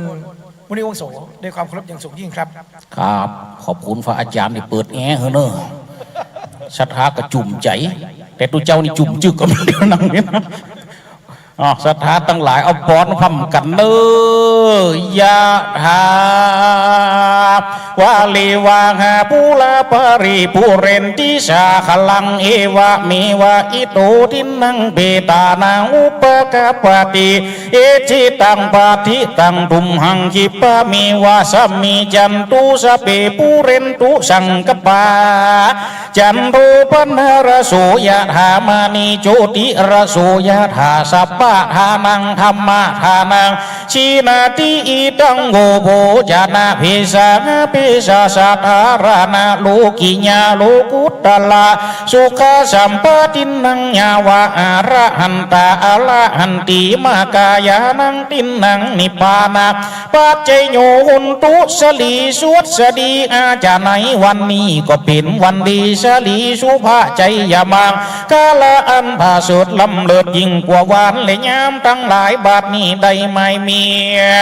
สามณะสถามหาธีระสังฆเจ้าท่านพระครูปริยัติพัฒนากิจเจ้าคณะอำเภอห่างชาติเป็นเก่าพร้อมกับโดยสามณะสังฆเจ้าจูโตนจูวรองค์กะหนาภายในละทัดนั้นลงมาภายนอกก็ได้ไม่มีจิมเจ้าเก่าเงามูลาสถาผู้ข้าทั้งหลายก็ได้สลุงคงควายกันทำกันตีดของดีวิเศษใส่ทารุณนาถวายไหวถวายทานธรรมเทศนาจูจักะปับปางธรรมเทศนาผูกควนหาเสร็จลงเมียนเลี้ยวขอปันพรใจอย่ามิงเกี่ยวแก่จิมเจ้าเก่าเงามุนลาชาทาผู้ข้าตั้งหลายกูคนถึงหน่อยใจยิงจุ่งจากนี้เตียงแต่ดีหรีโดยสมฤทธิ์ทีโดยใจแฝงซักและสิทธิ์ ติเจอนุภาวะต่างๆนานาโดยตัวตัสสะ132ตุนดวงดาวฝากฟ้าจักกวาระคติมีเทวบุตรเทวดา16จันฟ้าตั้งสวัสดาวาติงสาจตุมหาราชิกาพอเผาขุดเพียวเมียงคมเจ้าปลายบุญจุงใดมาเป็นสักกี่พายานโดนบันดาลปกปักรักษาดนบันดาลกำปอนแห่งคาฮือใดมีความสุขกายสบายใจฮือแก่จิมเจ้าเก้าเงามุนละสัทธาปิปานาสัทธาทั้งหลายฮือใดอยู่ดีมีสุขอยู่เย็นเป็นสุขสุขกายสุขใจสุขดื่มภายในภายนอกโดยปีโดยเดียนด้วยวันโดยยามหิมากาขึ้นปันร่ำปันรวยมาดแม่นจักเฮาจะแรจักแก่ชาราเป็นคนมีกำลังวังชาแข่งขาบับปวดตัวบ่มวยใครอยู่เป็นลมโพลมใสกับลูกกับหลานอายุมันยืนนานสลีตีคาวันหน้าเตียงเต้ารอยเสากับเขาว่าสามารถแม่นซื้อหวยถูกรางวัลที่1รับได้เงินหมื่นตื่นได้เงินพันฝันได้เงินร้อยเงินคำไหลหลังทางเข้ามาปาดุจจะดังน้ำในมหาสมุทรคงคาบ่ได้ฮือแหงไปเสียยังหาดบ่ได้ฮือขาดไปเสียยังวังสตังอย่าได้ฮือขาดกระเป๋าแบบแม่นมุนละศรัทธาผู้คานี่เหล่าจักใดเดินทางไปติดซาตั้งสี่ติดซาตั้งเป็ดเดี๋ยวผัดแวดคนเหนือคนใดก็ขอให้ได้สมดีทีดังใจไฟอ้างมีอายุปีอายุเดียนอายุวันอายุงามประกอบไปโดยจุกปีจุกเดียนจุกวันจุกยามมาของมุนละศรัทธาบุคคาทั้งหลายสุขกายสบายใจสมดังกำมักกำหาธนาสมดังบาทบารีพระพุทธเจ้ากล่าวว่าสปีติโยวิวัจจันตุสัพพะโรโกวินาสันตุมาเตภาวะวันตรายโยสุขีติคายุโกภาวะอภิวาทานาสีลิสะนิจังอุทาปัจจายโนจัตตาโลธรรมะวัตตันติอายุวันโนสุขังพลังภวตุสัพพมังคลังละขันตุสัพพเทวตาสัพพพุทธานุภาเวนัสตตาโสติภวันตุเตภวตุสัพพมังคลังละขันตุสัพพเทวตาสัพพธรรมานุภาเวนัสตตาโสติภวันตุเตภวตุสัพพมังคลังละขันตุสัพพเทวตาสัพพสังฆานุภาเวนัสตตาโสติภวันตุโนอยุวโนสุขังภาลาสาธุสาธุสาธุคนเด้อโตโตอายุยืนแหมเป็น100 ปีบ่ได้แม่เลยเอ้ยวนแต่วนว่าเอาล่ะครับจบลงบอลมวนไปแล้วในกันที่5ชูชกเป็นจะได้พ้องคณะสดาม่วนอกม่วนใจพ้องกระไขหัวเขี้ยวปอมรุดเป็นซี่อีแม่เลยพ้องไขหัวจะว่าเมี่ยงรุดหมากรุดอีแม่ระวังปิวใส่คนข้างๆโดยเด้อแม่เนี่ยนี่แหละครับนักเทศน์เจดังหนเหนือศิษย์เก่ามจรรุ่นปี2555นี่เป็นรุ่นเจ้าสัวเนาะรุ่น55เนี่ยนะอาจารย์ดร.ชีสัมพลังครับครับเดี๋ยวขอประสานงานเนาะเมตตาธรรมจากหลวงพ่อพระนักเทศทุกรูปเลยนะครับว่านะครับเขาจะใจเวลาเดทนะครับแต่ละกันนี่ใจเวลาบักเกิด40 นาทีเนาะแล้วก็เอามาให้บดีนะชุมาเตอะปั่นป้อนก็เหมือนกันถ้าไผ่ปั่นยาวเดี๋ยวจะตัดยอด ตัดยอดกันเตะลงก่อนเพราะว่าเวลามันบ่ได้แล้วตอนนี้หนาวมาดู5 กันนะเดี๋ยวทำ8 กันก็อีแม่โอ้ตัวมันจะเลิกดึกเพราะฉะนั้นก็ขอเมตตาเด้อหลวงพ่อ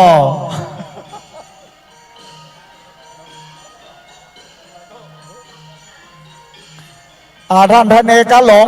ก่อนจะเตะต้องอู้กันอย่างก่อนนะเลยนี่นะ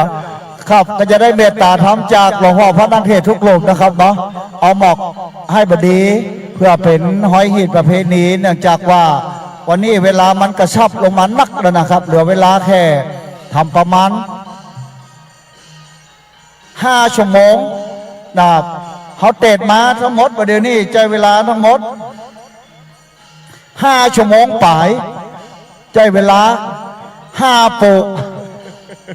อันนั้นก็ขอกระชับนิดหนึ่งนะครับเนาะเขาจะได้อู้ได้จากันไว้ก่อนนะครับสัก40 นาทีประมาณนี้นะครับถ้า10เหลือของ8ผูกก่อน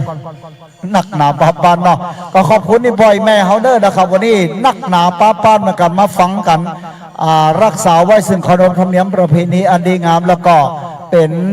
สืบสารเรื่องของเทศมหาชาติตั้งธรรมหลวงนะครับ อาจารย์ดร.กตัญญูเรือนตนนี่นะครับเดี๋ยวหุ่จักกันว่าอาจารย์นั้นคนบักเกาเข้าบักตานนี่เนี่ยพอนี่คนบรอพอบักกายเนี่ยเอาของไว้ได้ยินกับเสียงบ่ได้นับหน้าตาจะได้พอดีนี่ผลโลนี่แหละครับเสียงจ้อจากสถานียุนะครับนี่แหละอาจารย์นั้นคนบักเกาเข้าบักตานนะครับขอบคุณอีปอยแม่นะครับฟังรายการวิทยุ 106.5 เมกะเฮิรตซ์เนาะแล้วก็ทางถ่ายทอดทางคลื่นสีขาวนะครับเพื่อชาวประชาจากจังหวัดเชียงใหม่มาตัวเนาะประเดี๋ยวนี้อันยังก็เหลือก็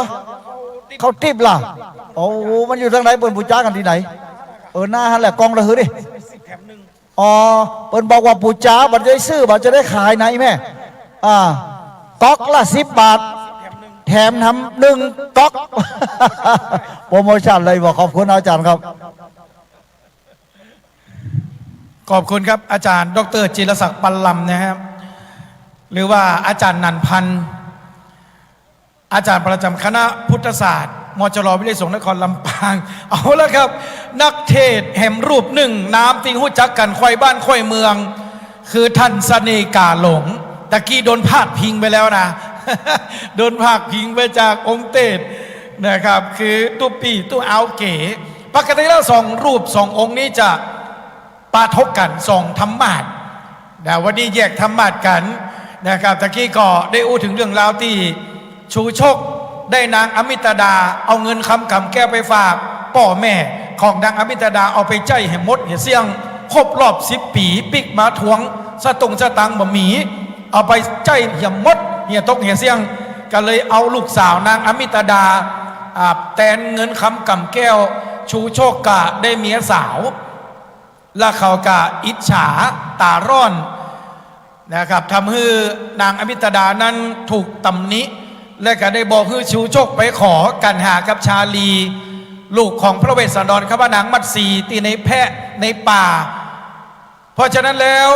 ด่านแรกที่ไปเจอก็คือพรานเจตบุตรกับหมา32 ตัว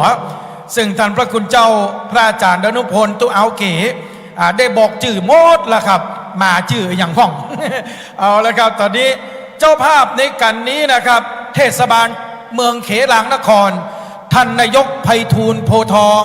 นายกเทศมนตรี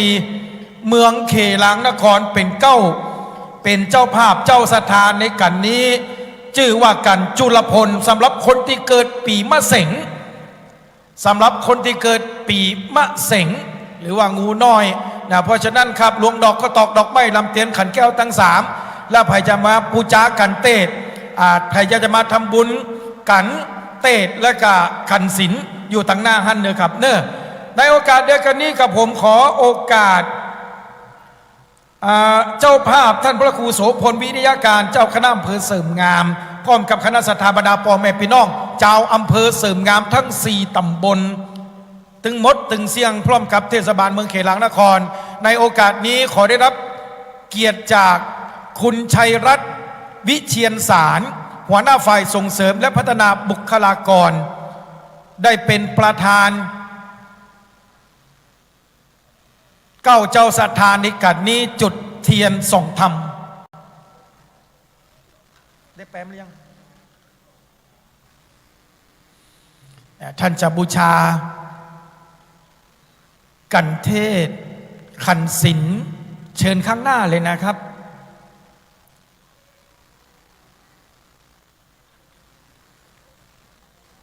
สำหรับองค์เตศพระอธิการเสวตปัญญาวชิโรศิษย์เก่าพุทธศาสตร์บัณฑิตรุ่นที่55รุ่นเจ้าสัวนะรุ่นนี้นะเจ้าอาวาสวัดดอนชัยบ้านกิวตำบลแม่สุขอำเภอแจ้ห่มจังหวัดลำปาง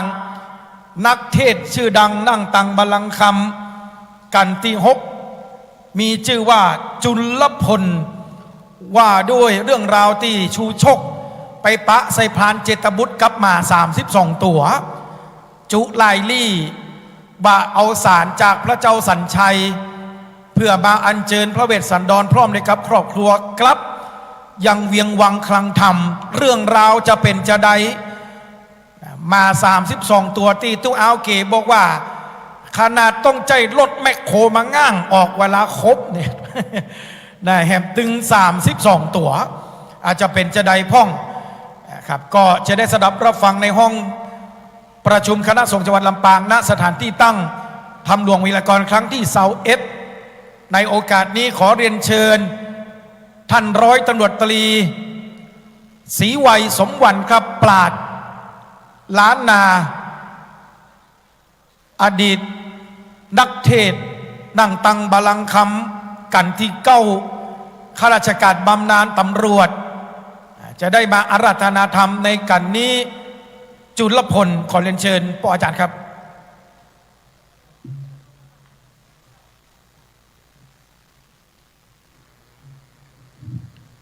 ครับก่อนที่ท่านจะได้ฟังกันจุลพลตึงมีทั้งหมด35พระคาถาผมก็จะขอขั้นประมาณ5นาทีนะครับเพื่อให้พ่อแม่พี่น้องเปลี่ยนบรรยากาศสักน้อยหน่อยฟังครับชมนกแร่ครับ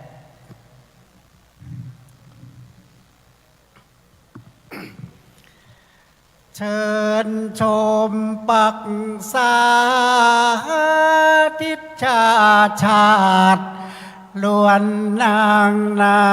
ดกินนนนานง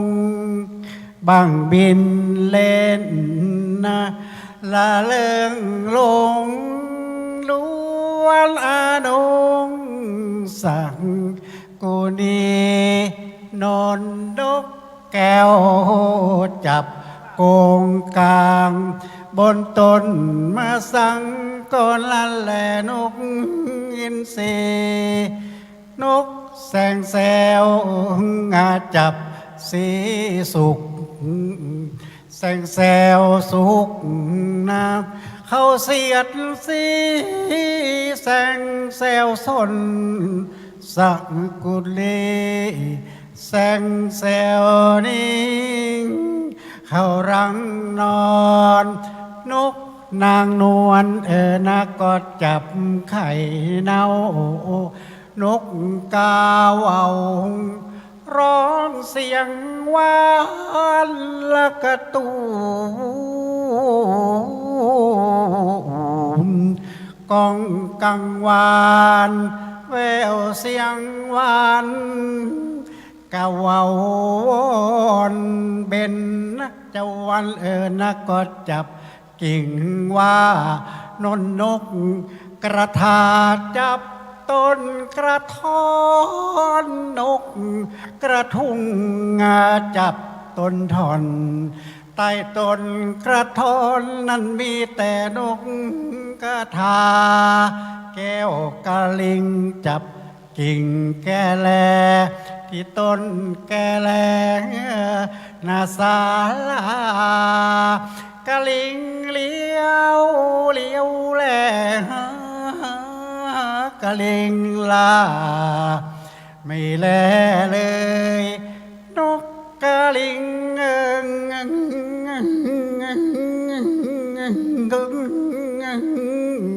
ไม่ใช่ว่านอนเหตุไฉนกินนอนเหล้ากะลิงกะลิงกะไหลช่างไม่แลกันเลยนกกะลิงบินเลยช่างไม่แลนกอีรุม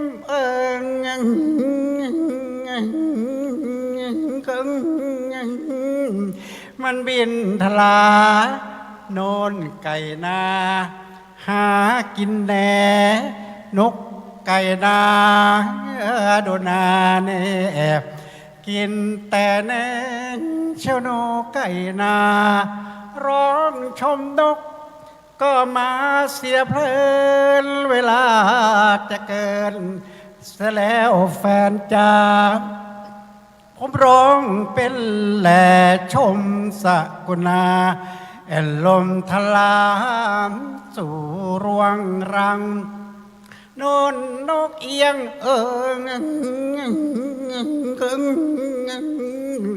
มันเคียงนางแอ่นบินโลดแล่นนะไม่เลี้ยวหลังนึก อิจฉาสกุลนาเสียจัง เข้าสู่รวงรางแสนสุขอุรา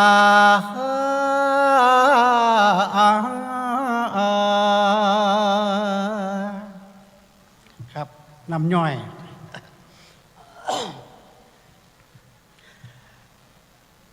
จุลาวานาดีนานา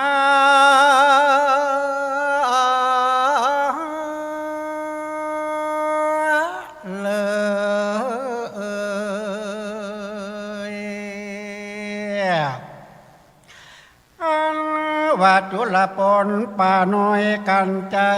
ใส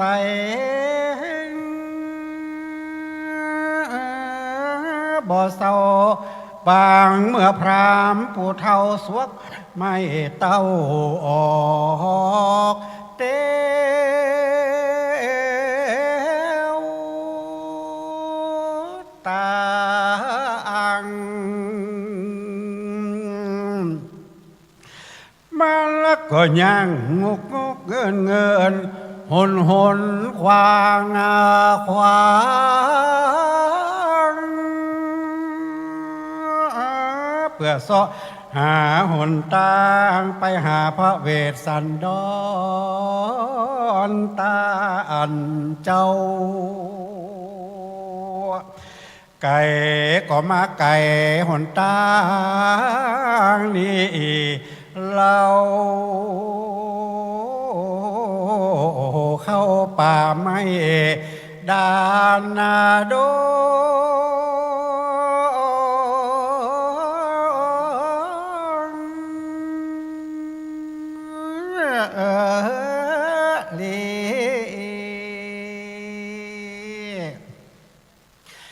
คาถาเม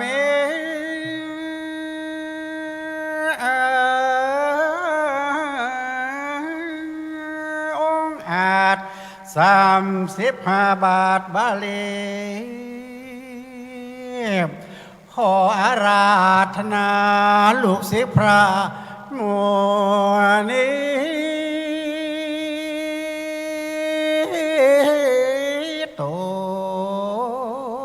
พาอันแผ่วคืนนั่งธรรมาดแก้วนิดนางแล้วจุงเตเตสานา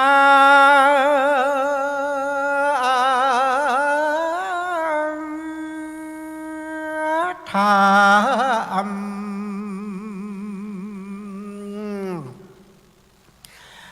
พอใจผู้ขาจานหาแกงครับจามปอกใส่น้ำทำสัก2 3 4 5บังกันว่าอิดในก็ยังว่านาโม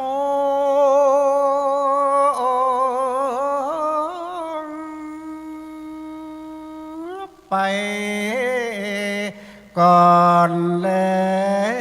ดีสาธุอนุกรรมปิมังประชังอาราธนังกาโลมาอาเสเฮ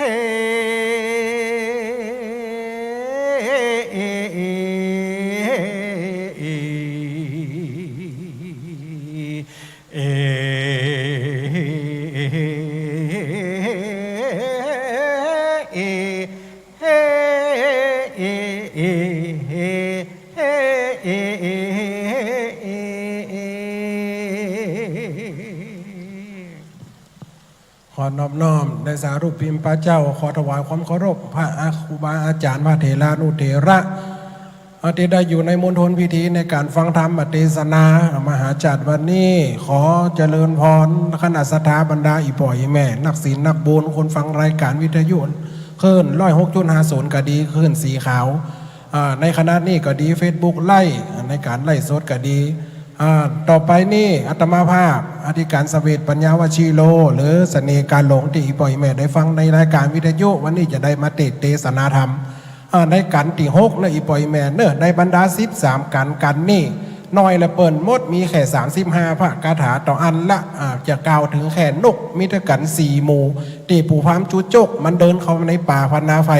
จะเป็นสันใดเนาะเพื่อบ่ให้การเสียเวลาตะกี้การจูจกมันกินเวลาเปิ่นลำไปเปิ่นให้คน40มันปัดไปชั่วโมงเกินกันเนาะโอ้กินบัดได้กินเพิ่นว่าปากกระดังเห็นไอ้ป่อยแม่ตะรู้เสียงอย่าหมอผีตัดผมตัดพายนี่ตมอยู่ตั้งดอกฟังตะกี้ถ้ามีหินก้อนในโดนนี่นะอันนี้เป็นการเทศนาธรรมอีป่อยแม่นี่จะเป็นการอุ้มได้เพราะว่ามันเป็นเข้าป่าเนาะเข้าป่าก็ต้องลำดับนกลำดับไม้ตีดีซิดกาอันยังพระปีทุเอาทั้งหลายที่เป็นได้ประดับประดานี่เนาะมีถึงเตะมีถึงบดตัวมีถึงเขือนี่เนาะอันนี้ปลาถือว่าปลาหิมะปันแบบจำลองเนาะอีป่อยแม่ได้ลำดับลำดาเพื่อเป็นการเสียเวลาอุ้ลำเปิงยาวลำเข้าเปียงไหมเนาะจะวิทย์เวลาไปอีป่อยแม่จะปิกบ้านมันหน้าหนาวเนาะ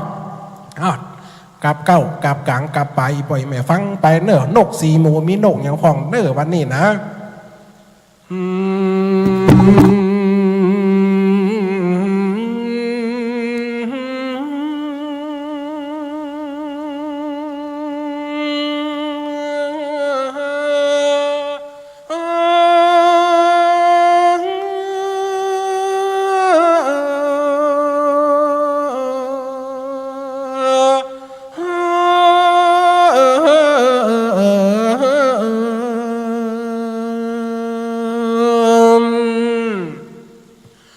โย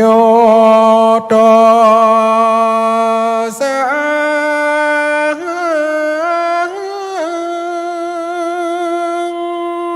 ขอยกมือไว้ยังสารูปปิมปาติเอียงตอมขอก้มกราบน้อมต่างดวงดอกซ้อมทูบเทียนหนอมลาขอไว้อย่างพระธรรมคำสอนพระศาสนา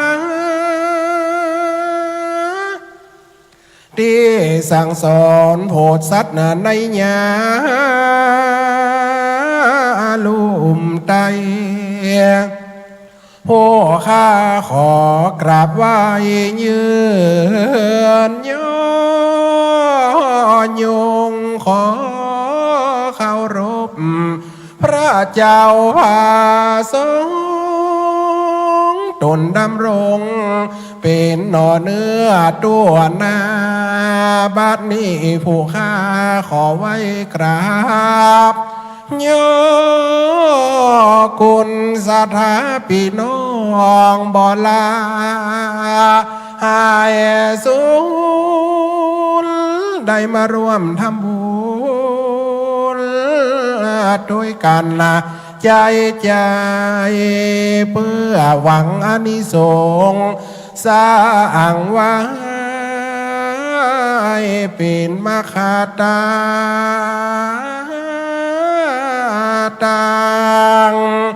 ตานสินแล้วเล่าบุญจักอยู่เฝ้าบ่โศกเศร้ามองมาภาวนาวางปงใจครบทุนละเป็นยอดแห่งบุญล้วนจากได้แผ่ส่วนบุญไปขอ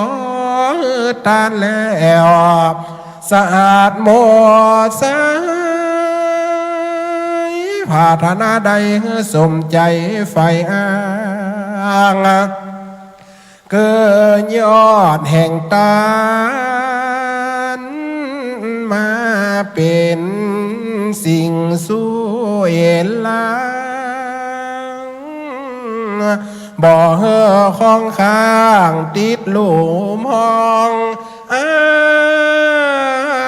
บายทำบุญแล้วมีสุขกายสุขใจ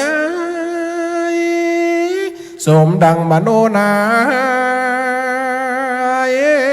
เตียงตองจากไปสู่แห่งห้องเจอว่านี้ปานใจและนานะโมตัสสะภะคะวะโตอะระหะโตสัมมาสัมพุทธัสสะนะโมตัสสะภะคะวะโตอะระหะโตสัมมาสัมพุทธัสสะนะโมตัสสะภะคะวะโตอะระหะโตสัมมาสัมพุทธัสสะเอวังเจตปุตโตพระมันนังโปเจตัวปะไทยญาตัสสญญาตันนสมาตุโนตุมภาจิวะปัมมิกาสาธิจาตัวกรรมคาราทะเปตัวคณิขะหะตะทังโอคีปิตัวมหาตัสสาวาสะโนลกสังอาจินนาคันโตอาหารัมดามรัมดาธรรมเทศนามาส่วนว่าพรำเจตบุตรใจงามหันยังจูจุกพรำปู่เทวะฮือกินข้าวน้ำอาหารแล้วเฮือยังตุ้มผ้างามอันใหญ่อันเต็มไปด้วยน้ำเพิงและขาละทลายเนื้อสุกแห้งไหลบ่เศร้า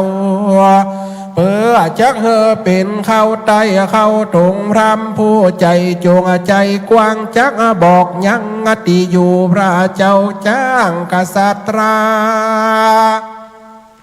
จิ้งยกมือขวาไวยาวาดจี้กวาดแก่ผู้พามจักบอกยังสารงามแก้วกว้างแห่งพระเจ้าจ้างเวทสันดอนแล้วก็เก่าอาทิก่อนตันต่อวายเนื้อหล่อละมาคาเก่าเป็นละกะทาวาเอสะเสโรพระมเมปปะโตคันธรรมโนทันสาวเวสันตละโลราชาละหาปุณเตศีลสมาธิดังนี้เป็นเก้าวดุราพัมโบเทาผู้เป็นคนใจเจ้าจักบอกว่าคำท่านนาพรามจุงมานีกูจักจียังอาสลมนั้นนานละหิงกลมเลิศแล้วละประดับโดยแก้วและหินฟ้าชื่อว่าเขาขันธมันนาพระญาเวสสันตลลาดเจ้าจ้างอยู่เสพสังกะทำผลโดยเมียตนเลิศแล้วกับสอง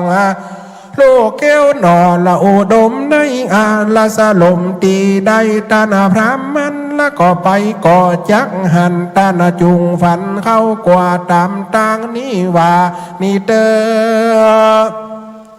เอเตรีราปะสันตินานนานละภาลาตาตุมมาคลาตาอันตาฟูนทาหิลาอาชาปะปาตาอันว่าไม่ตั้งลายงามใจจะลำใหญ่นาหันมาลาทาลุงละภาลาหลายหลากทวนทุกพรักนาโอคาตามีลำสูงใสสละอาดเป็นดังอากาศกังเห่าอันเต็มไปด้วยละหมู่ดาวก็มีหันแลนนาปฐุมาไม่ตำแบกไม่ใบบางไม่ละหูกวางตั้งผมไม่ละตะเคียนหนุ่มกังเกียงไม่ลังเรียงดอกจอไม่สะขอเปลือกบางละไม่ยุ่งไม่ยาง สูงต้นเปื่อนนกแอวเล่นเลื่อนไปมาอันว่าสาขาใบไม้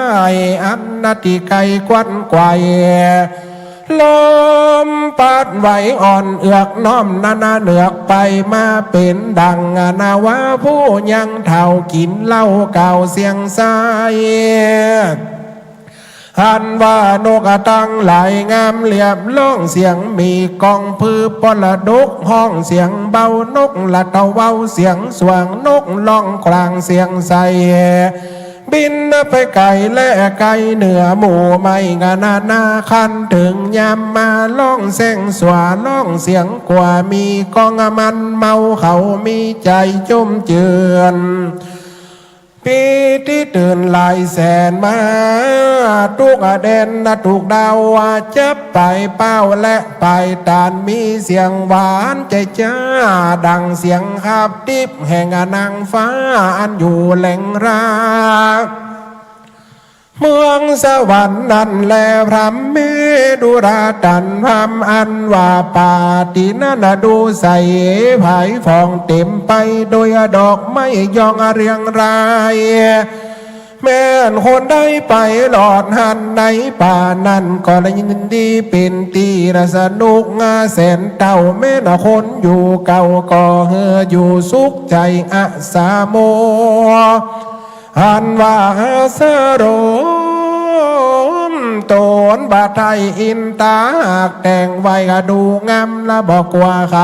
ำเข้าสู่เหมือนนติอยู่แห่งเตือนละบาดาทั้งหลายก็มีแลพรำเฮยส่วนพญาเวสาล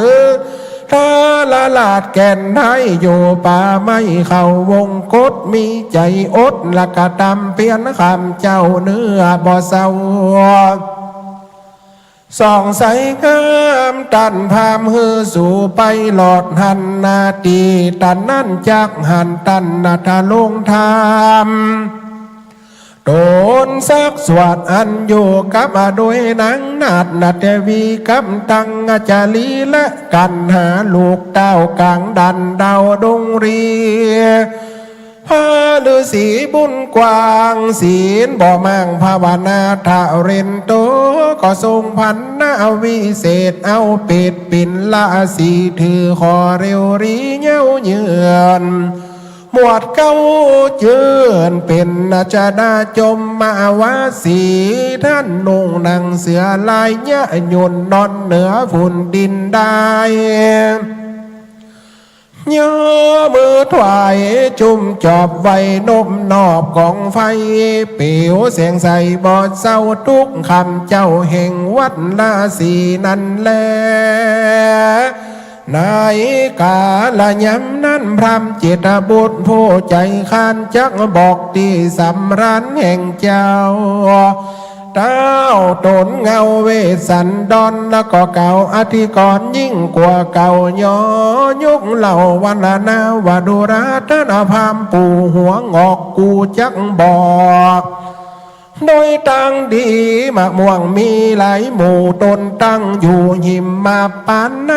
สถานบ่หลวงล่ำสุขดิดพรำดูระปจิตไม่มากควิดสูงใบหอยขนุนสุกย่อยงานำนาไม่สบามีกาวันนาจุมปูล้วนลูกสุกแขวนไม่ละมักแหนสุกสละอาดไม่มักหาดสุกใสงามมากสมอและคำปอมนาเวทหลอบล้อมอยู่อาลำผ่าแป่งงามดูวิเศษละสะเองติดดูงามมีหลายล้ำใหญ่น้อยหวานจิตจ้อยมีวันไม่มากตันสุกงอมมาจุกข้าก็มาควิดอ้อมลูกกลมมากยมสุกดาลาดาดสมนั้นและผาดมีหลายมากเหลือใหญ่สุกบ่เศร้ามีแต่เก่าถึงไปคนไปไกลก็ได้กินโดยง่ายพอดังจากรู้ไปมือมา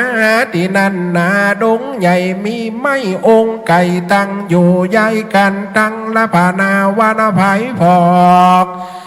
ก็จริงเป็นดอกไผ่เผยกิ่งแก้มเผ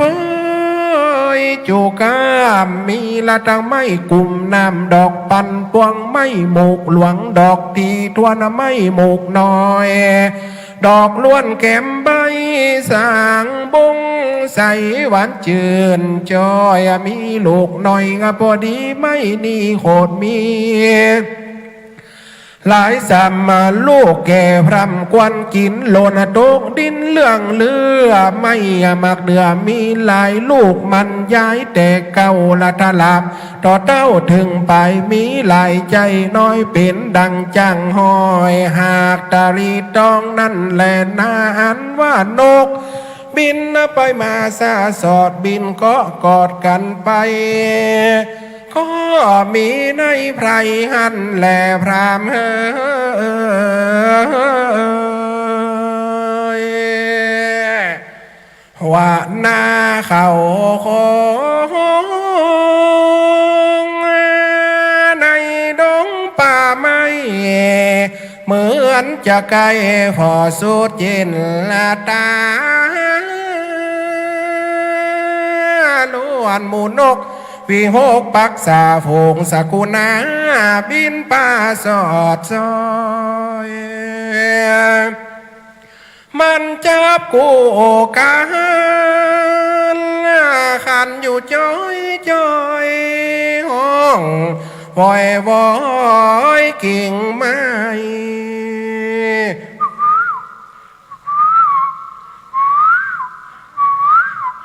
พอนกป่า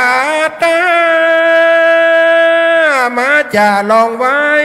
ว่าเจ้าไปกาดมากาจีเจ็บจีจองห้องทองเสียงจะหงสากุณาปากหวานมวนกอง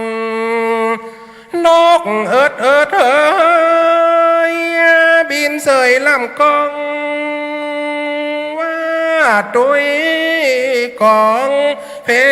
เตอจอนแจเย่ดงมีหันปะเลอะโลนไล่ไตใบปลายเฟยใบไก่ป่าสาวสาวห้องวอนเสียงใส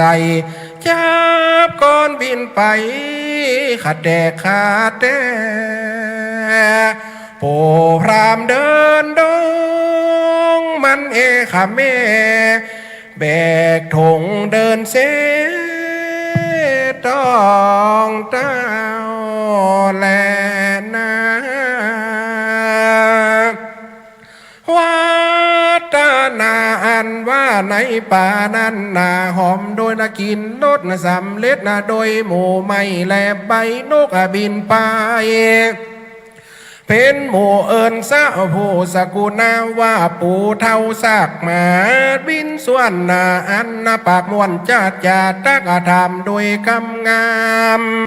ดาละดาดมันหูขวาดแสงสากำละปูพามจ่าสวกเต้าเดาเดิบมันนาบ่สุบเกิบหากเดินทางนกทั้งหลายแล้วก็ฟังลำลองบินสะส่องไปมาพรุ่มมันลาอันว่าแม่เฟิงแก้มเม้งผู้บินเข้าสู่ดอกดวงหอมบินไปตอมพัดหลอบลองแล้วสอดไปมาสกุณานกทั้งหลายมวลมากก็มีหากหลายปากันร้องขันขานเพราะมวลพร้อมมาส่วนศาลาเขาเกิดมาสองขาบคือเกิดจากต้องสกุณาแล้วเกิดมาด้วยไข่แล้วตัวก็ใหญ่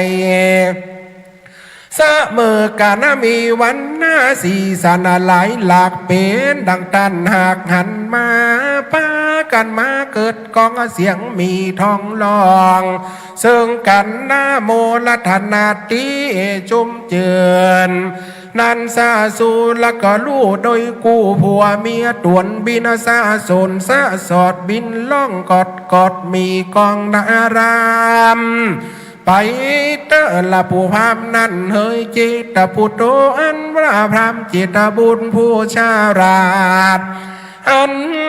ต้าวราชเมืองขวางก็ได้ใส่ตั้งไว้ฮือฮักษาประตูป่าไม้ หิมมาปานก็เก่ากัดถาว่าเอตาทะสกุณาสันตินาวานาลปะหุติชาโมลตติสาหะพันลิยาหิอัญญละมาละยังปะกุทิโนรัมเมดุราตันพามอันว่านกสีหมูบินละสะสัวไปมามีภาษาร้องต่างๆเสียงร้องสว่างเหมือนเนเวทแหวเวทแหวดึงห้องซอเซโดยว่าลูกใจฮักป่อบินเต้านอกินเมืองฮือเต้าละบุญเรืองชมจืนอันว่านกงาหมู่หนึ่งหัวดีแล้วก็ร้องยินดีชมจื่นเขาแล้วก็ยืนทะไหวปอนว่าข้าแด่พระเวสสันดรปราบเงาพระราชเจ้า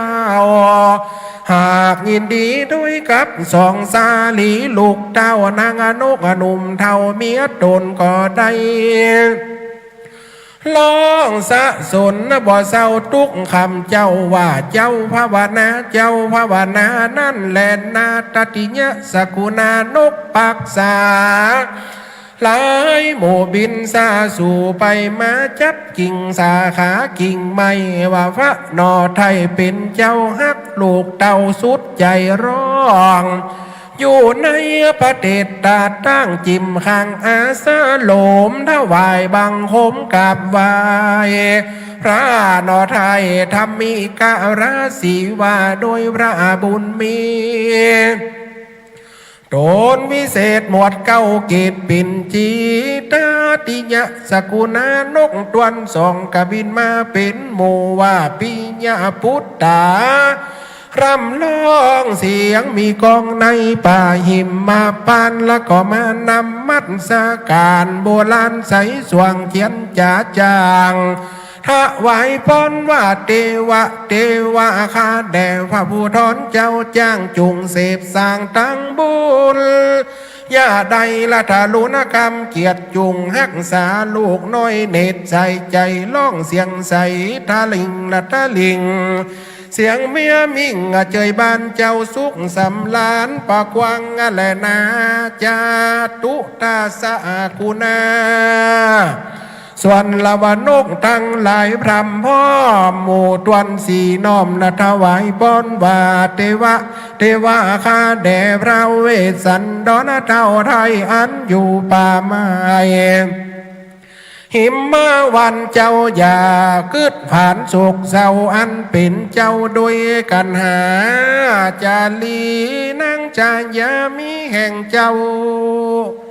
โดนหนุ่มเนาใจบ้านอดอยู่ดงดันป่าจางกลางป่ากวางดงลีเป็นราศีตัวนซักสวดกินลูกไม่มาดหัวมันเป็นของฉันตั้งเข้าพระราชาเจ้าทรงละพระองค์มีใจทรงเสพสร้างอย่าละมั่งกระทำผลอย่ามีความกังวลเดือดร้อนลำบากคอนโคมใจจุงมีไม่ที่จมเจือนไว้นบเยืนเปลวไฟเตออันแลนาหมู่นกจริงใดเจอว่าจีวปุตตาปิญะนันโทนกตั้งหลายอักโขบินไปมาในละศาลาแก้วใหญ่บินควับไข่ลองทองปวนปุนฟังเหมือนลาบามนาเพ่งปีเนล่องลังแลลังเลือมีไฟเอื้อใจหมายกำตั้งหลายนกได้กล่าวสาธุเจ้าว่าดีและนาอันว่าลาสีเวสสันนตละแก่นไทยอยู่ป่าไม้แดนใดท่านจักไปแล้วก็หันและบ่อยากจุงเข้าป่าดงตันท่านจักหันพันนวิเศษผู้เกี่ยวเกตเป็นลือสี่ขอกันเลี้ยวรีเกี่ยวไว้ยังลูกไม่ไว้ปู่จะจำมาวาสีตานานุงนางเสือลายสนทีนอนเนื้อที่แผ่นธรณีท่านอัญชูรีนมัสการตามโบราณบ่อเศร้าตูคำเจ้าหากเป็นวัดลือศีนั่นน่ะแลนาโปพามจะตันต่อโดยกำหมอ หลายกำแล้วก็เอาน้ำเพิงงามอันใหญ่อันหวานใจที่ทวนแปลงล้วนแก่ผู้พามามีตังเข้าแตกงาและเข้าก้อนหวานจีจอนนาเจียงจินเป็นของกินล้ำแต่เหล่าละผู้พันไว้แก่เจ้าบ่ขางด้วยบอกหนทางแก่ปู่ก็หูกุนเหลือไหลแลนนะว่าอันตั้งสู่ตัวพรามเจตบุตรได้ยินพรามมาเก่าแล้วก็มีข่าวทำหาก็ตอบโดยคาถาว่าตุ้มเหวะสัมปัลลังโหนตุดังนี้ว่าดุราตนาพามผู้บ่องามมีเป็ดแห่งเก่าพันแป้งเหลือคนเดินไพศาลป่าไม่กูจักบอกไว้จุอันท่านจุงพันเขียวกว่าเดินเข้าป่าลาดงไก่ส่วนของกินอันได้กูก็แต่งอันท่านหากแบ่งเฮอเป็นไปคือเขาละศัตรูก้อนใสศัตรูย่อยกินได้ละอร่อยมีแรงมามีตังเขาแตกงานและเขาก่อนน้ำอ้อยย้อนหวานจิตจอยละฐานัดใจกูล้อเอาใส่ถุงไปสะไปได้จักไว้แก่ตาหน้าคนเดียวกันจักเตียวไปนาเขาว่าสู่ป่าดงกายและนาพระเมรุราพระมายังยังมาโคอันว่าหนทางเตียวป่าไม่พอไตได้คนเดียวกูละก็เตียวเข้าสู่ตีเต้าอยู่เป็นจีเป็นหนทางดีพัดหลอดเกี่ยวซับมาสอดกีลีหลานก็ยินดีจริงบอกแม่นปู่จักออกเดินมาจากสาราตันเต้าผับดันดาวดงเขียวหนทางเดี๋ยวนี้สื่อนักงานเลยนะประการหนึ่งมีเจ้าฤาษีอยู่เสพสร้างอยู่ป่ากวางดงลีชื่อว่าอาจุตาราฤาษีตนซักสวัสดลูกไม่หัดหัวมันเปิ้นแล้วก็ฉันคำเจ้าบ่มีโศกเศร้าหิงสากะตามเมตตาภาวนาทุกเมื่อใจไฟเอื้อยินที่บวชเป็นสีเสพสร้างแผงไฟข้างเตียงเตียวผมบ่เขียวสักเส้นนะบ่ตื่นเต้นโมหามีทันตาฟันพำพร้อมเขียวบ่ย่อมหากส่องแสงงามมีหัวติดตามโดยผุนใจมุกมุนกันได้เพราะปู่เจ้าไฟวิโรธท่านจุงเข้าไปแล้วบวชในไฟด้วยใส่ใจบ่องอาจก่อหมวดเก้าราชันดาจมมาวาสีนุ่งนางเสือทีทวนงามดีล้วนปอวาสมะเสนาดีนอนเหนือดินนาบ่มีศาสตร์เอาใบไม้รัดลองดินสัตธายินชมจอบไว้กองไฟลอบมีเปียวใส่แดงเขียวหลายหลากอันนี้และหากอันชื่อว่าวัดเจ้าฤาษีพระมามันก็ยินดีกำพำบอกมันนะจะเตียวละสลอกมักคาไปถึงนาฤาษีทันไทยอีตังสุตัวพระมาพันตุงเจตังกตัวปะทักละขีนังอุขตังขจิโตปะกามิญิสาสิอาจุโตอิสิภิกขเวดูลาภิกขุตั้งหลายมวลหมู่ทวนนาซาพรูอลาหันตาส่วนจูจักรพรหมานาผู้เท่าแก่จัดเชื่อแต่วงความใดยินคำงามแห่งพรานเจตบุตรหากบอกเก่าที่อยู่เต้ากาสันตาปะตักละขีนังกัดตัวมันก็กระทำปะตักสินแวดมีใจ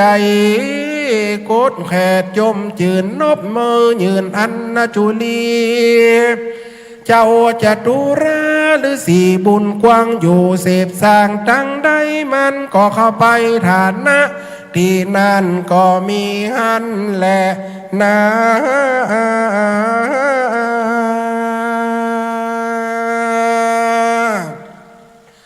ตาตูบตังจะไปฟังเตีย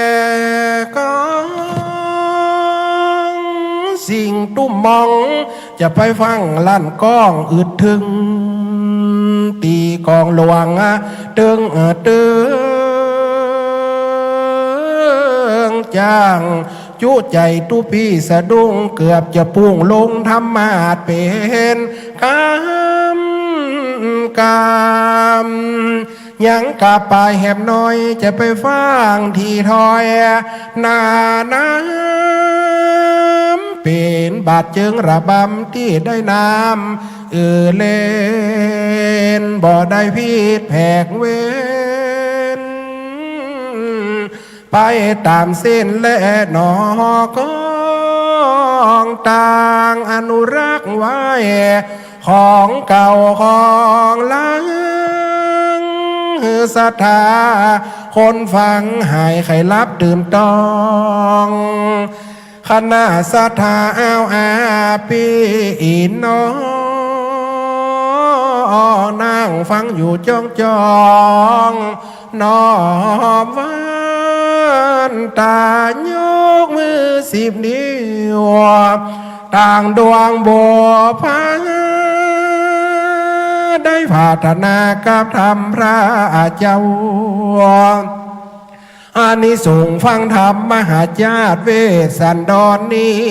เล่าโอ้โหจากเป็นบุญบ่เศร้าเงาไปคนใดฟังเมียน13 กันวอนขายก็จากถึงดวงในอริยเมตไตรเจ้าบุญจากโลนเต้าของศรัทธาหนุ่มเท่ายิ่งใจกันตู้เจ้าจะว่าไปนักเทศก็ยังอยู่แถมลายพอเปิ้นแลควายแปลกตาอยู่จันว่าเปิ้นใส่กันเทศเป็น10,000 กาอ่านนานพอนาฬิกาไหลดันลาเลยมาเวลามันน้อยก็ให้แปลงใจขอลาศรัทธาเอาอาณาปาบุญมีบ่ตายลังได้หันหน้าหวังจะได้มาแหมข้างก่อนจากลากันใจพอจะปังเกินยากลูกหนีไปก่อนจะขึ้นรถการอกตันใจแสนอะไรพี่น้องเฮานี้ขอเอากำปอนมาปั่นไว้อยู่สวัสดิ์สาดีเตียงเต้าพี่น้องคนฟังตั้งไปและเก้าตึงหนุ่มตึงเท่ายิ่งใจวิบากตึงหนุ่มตึงเท่าเมินเจยวิบากเต่าสาหน้าบุญเต่าโกยปันลำปันลอยถูกห้อยงวดหน้าจู่โคในคนและนานิติตังขีญาสังวรณาจุลาปนกาณานพาดาปาดาโดยคาถา35 พระคาถาก็บังคมสมเลศเสร็จแล้วเท่านี้ก่อนแล้ สาธุสาธุสาธุคณะศรัทธาสาธุชนได้สดับรับฟังพระธรรมเทศนาจากองค์ปาฐกท่านพระคุณเจ้าพระอธิการเสวตปัญญาวชิโรนามประกาศตีหูจักกันทวนล่าก็คือพระอาจารย์เสน่ห์กาหลงแห่งสำนักวัดดอนชัยบันกิวตำบลแม่สุขอำเภอเจ้ห่มจังหวัดลำปางแห่งห้องได้นั่งตังบัลลังก์ทองในกันตี6จุลพล35พระคาถาสำหรับคนเกิดปีมะเสงและเจ้าภาพเก้าเจ้าศรัทธาในกันนี้ท่านพระครูโสพลวิริยาการเจ้าคณะอำเภอเสริมงามรวมไปถึงสมณศรัทธาและคณะศรัทธาสาธุชนข้าราชการฝ่ายปกครองท้องถิ่นสมาคมผู้ประกอบการเมืองแร่อุตสาหกรรมจังหวัดลำปางเทศบาลตำบลเสริมงามเทศบาลตำบลทุ่งงามอบตเสริมซ้ายอบตเสริมขวาโรงเรียนในสังกัดของอำเภอเสริมงามและยังมีเจ้าภาพเก้าเจ้าศรัทธามหาอุบาสกท่านนายกไพฑูรย์โพทองนายกเทศมนตรีเมืองเขลางนครในโอกาสนี้จะขอเรียนเชิญเจ้าภาพเข้าเทียบถวายกันเตศขอเรียนเชิญท่านหัวหน้าฝ่ายส่งเสริมพัฒนาบุคลากรนะครับคุณชัยรัตน์วิเชียรสารเทศบาลเมืองเขลางนครตัวแทนของท่านนายกไพฑูรย์โพทองและขอเรียนเชิญคุณจักรินนะครับเทพชัยนักวิชาการศึกษาชำนาญการเทศบาลเมืองเขลางนครได้เข้าเทียบถวายกันเตศท่านพระคุณเจ้าขณะนี้กับผมได้รับการประสานงานมาจากคณะกรรมการฝ่ายจัดงานเข้าติบหรือว่าเข้ามาทุปายาตที่ได้กวนเมื่อแต่คืนใส่แอปภาชนะไว้อย่างดีเข้าติบของเตวบุตรเตวดาที่ได้ทำพิธีตะคืนนี้แอปละ10 บาท10แอปแถม1แอปดอกโปรโมชั่นสำหรับคนที่อยู่ในพื้นที่และขณะนี้เรากำลังถ่ายทอดสดนะครับออกอากาศสถานีวิทยุ FM 106.50 เมกะเฮิรตซ์วิทยุภาคีเครือข่ายทั่วภาคเหนือทั้ง8จังหวัดขอขอบคุณผู้อำนวยการสถานีทุกคลื่นด้วยนะครับที่เกาะรับสัญญาณของทางคลื่นวิทยุสงฆ์นครลำปาง FM 106.0 เมกะเฮิรตซ์และสามารถติดตามลามโตยตั้งบ้านสามารถโหลดเอารูปภาพและการถ่ายทอดสดทางเพจ Facebook ของวิทยาลัยสงฆ์นครลำปางท่านสามารถไปกดไลค์กดแชร์กดดาวน์รูปดาวน์โหลดได้เลยนะครับที่เพจ Facebook วิทยาลัยสงฆ์นครลำปางบัดนี้องค์ปาฐกจะได้ฮือปอนคณะศรัทธาบรรดาพ่อแม่พี่น้องเป็นเจ้าภาพเก้าเจ้าศรัทธา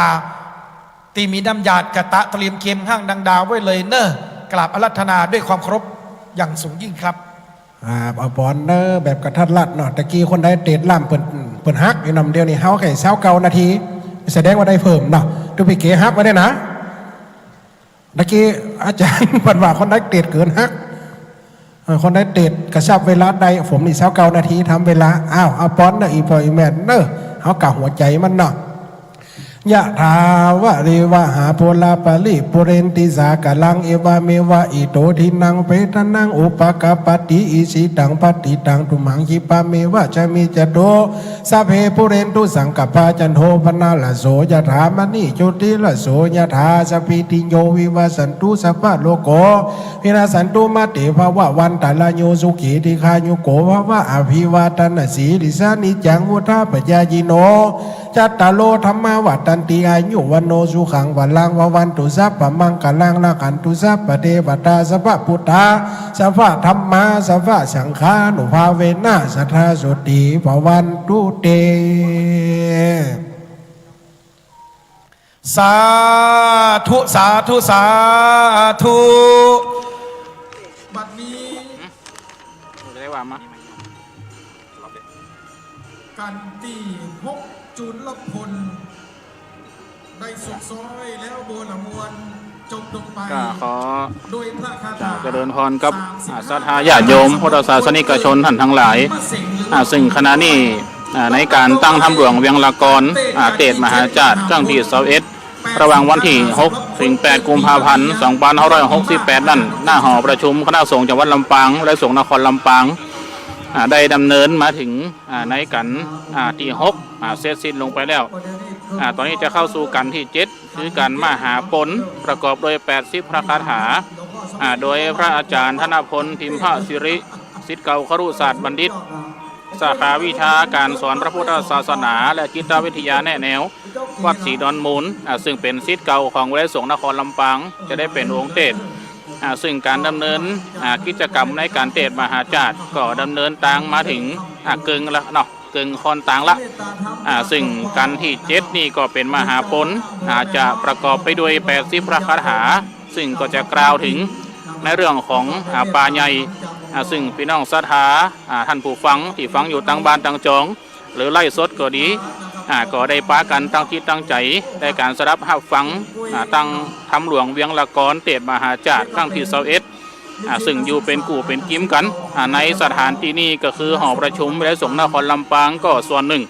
แหมส่วนหนึ่งที่เดินทางมาบ่ถึงอยู่ตั้งบ้านตั้งจองได้เปิดฟังตั้งวิทยุก็ดีตั้งไล่สดของวิทยาสงฆ์นครลำปางก็ดีก็ขอเจริญพรพี่น้องศรัทธาได้ร่วมกันตั้งจิตตั้งใจสดับรับฟังอยู่เป็นกู่เป็นกิ้มกันเป็นกำลังใจคือนักเทศในการเทศนาธรรมซึ่งขณะนี้อยู่ในช่วงของกันที่7เนาะกันที่7คือมหาปนและหลังจากนั้นก็เป็นกันกุมารบันมัทีสักกบันมหาราชสักกติและนครกันซึ่งดังที่เฮาท่านทั้งหลายฮู้กันดีว่าผู้ใดได้นั่งฟังธรรมมหาจารย์ครบถึง13กันภายในวันเดียวเกิดแห่มภาวะจารย์ใดก็จะได้พบได้ปะกับพระศรีอริยเมตไตรพระพุทธเจ้าที่จะได้เสด็จมาอุบัติเป็นองค์ต่อไปฉะนั้นก็ขอเจริญพรพี่น้องศรัทธาได้ห่วมกันสดับรับฟังธรรมมหาจารย์ของตั้งถ้ำหลวงเวียงละกรในครั้งที่21เป็นลำดับต่อไปเด้อ ขอบคุณพ่อครูใหญ่ปีพาดระนาดกองชื่อดังเสียงเด่นดังปีพาดฟังชัดขับทุ่งฝายบรรเลงศิลป์แห่งจังหวัดลำปางหนอได้ห่มโรงคือเขา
แม่พริกทั้งหมดทั้งเสียงเป็นเจ้าภาพในการนี้ มหาพลว่าด้วยเรื่องราวที่พลานเจ็ดตบุตรได้จี้ห้องบองฮูบองตางเงือกับเท่าชูชกเข้าไปในพลานเจตบุตรได้ได้เชื่อได้เจิญได้บอกที่เขาวงกฏไปปบใส่ฤาษีไปจุฤาษีแหม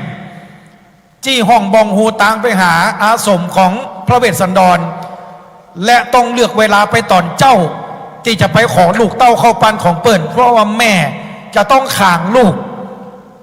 เพราะฮูวานพนางมัดสีจะต้องออกไปหาผลหมากรากไม้ตอนเจ้าชูชกได้วางแผนที่จะไปขอลูกเต้าเข้าปันกันหาชาลีเรื่องราวจะเป็นอย่างไรพระธนพลพิมพสิริวัดศรีดอนมูลตำบลแจ้ซ่อนอำเภอเมืองปานจังหวัดลำปางศิษย์เก่าครุศาสตร์จะเป็นองค์ปาฐกและในโอกาสนี้เก้ากับผม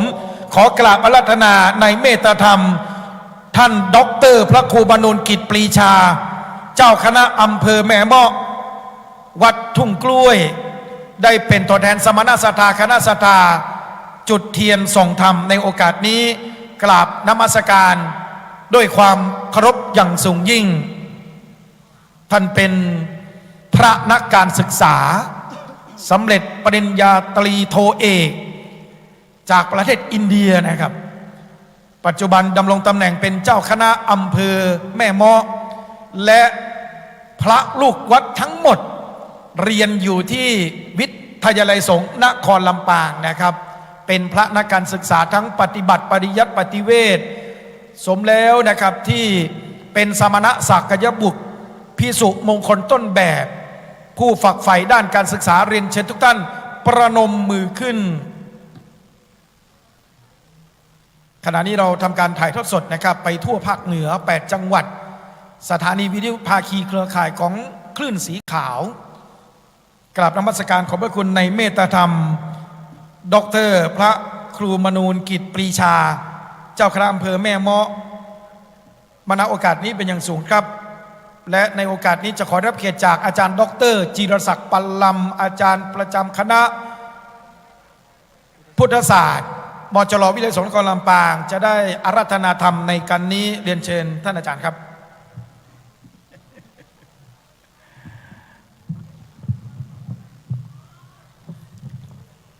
คณะศรัทธาพ่อแม่พี่น้องน้องเฮาก็จะได้ฟังกันที่7ละตอนนี้เป็นเวลาบ่ายโมง2 โมงครึ่งพอดีนะครับเนาะโสริยญา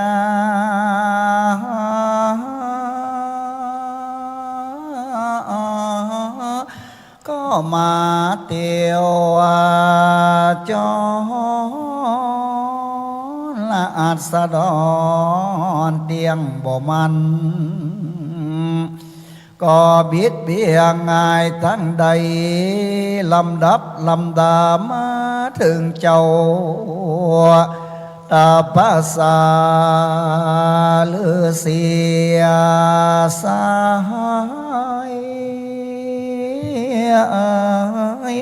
มาลำเพ็งอยู่กลางดงไพร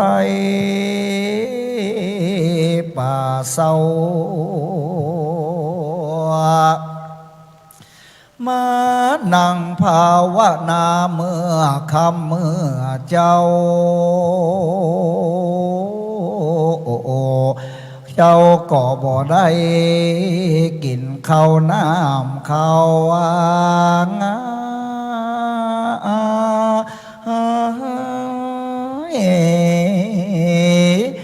มาถึงดงป่าไม้ตั้งโบกคารณีที่ถอยพร้อมตั้งหมู่นกงาน้อยสากุลานา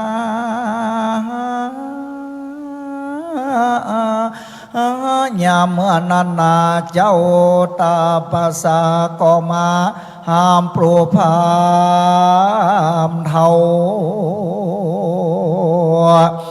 ว่าสันนี้ก็ได้มาคำแล้วคำเล่าเสียคงเท่าจังเดียวจอ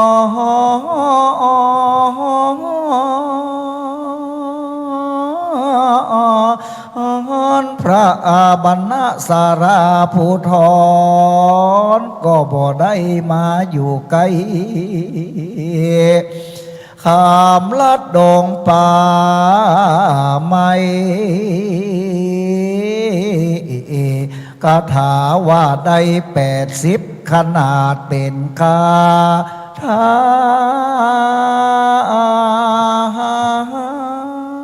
นาบัดนี้ผู้ข้าก็ขอโอกาสอาราธนา ลูกศิษย์พระมุนีตนผ่านแถวได้ขึ้นนั่งธรรมาสแล้วก็จงเต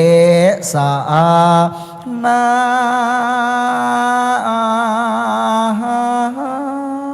ธรรมขอได้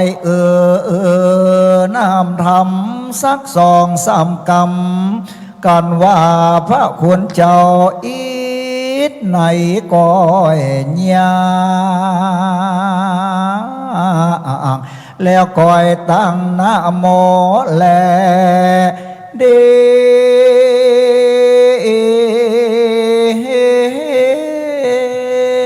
อนุกรรมพิมังอาราธนังกะโลมาเส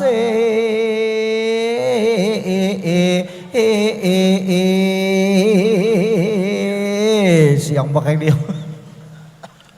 ขอนอบน้อมแด่องค์สารูปเจ้าปิมปาพระรสธรรมเจ้า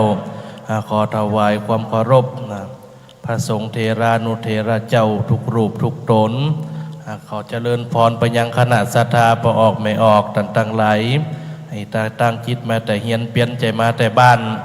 ที่จะได้มาฟังธรรมมหาจารย์เวสสันดรจาดกผูกทวน7จิวมหาปนพระดับพระดาประโดยคาถาว่าได้80พระคาถาขอคณะศรัทธาทั้งหลายอยู่ตั้งอกตั้งใจสดับหับฟังเป็นลำดับต่อไปเน้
ปา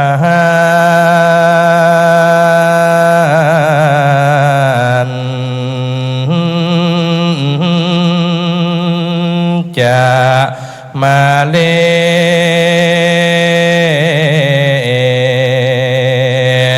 จิตโน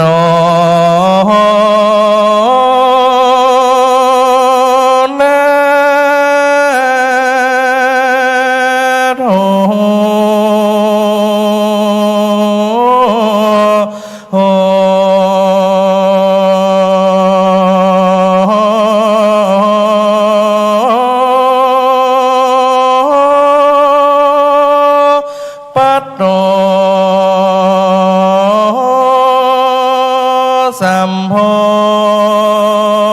ธิมุตตา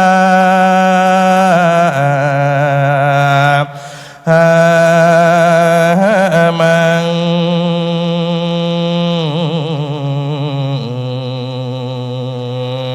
จตุ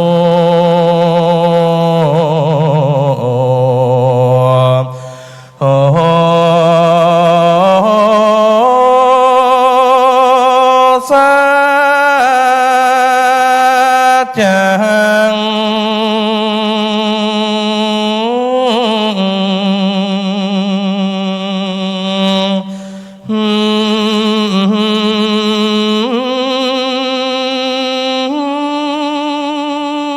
ปากาสี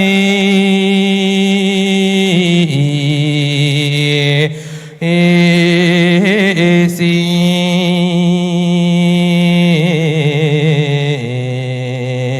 ธรรมมาจากกังปวาต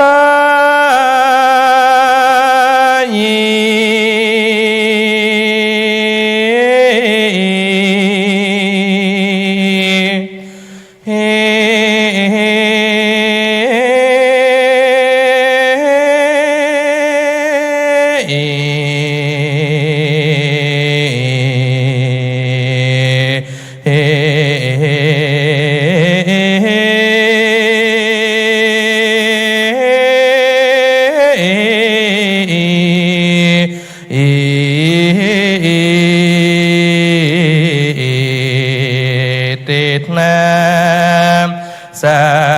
จวาเช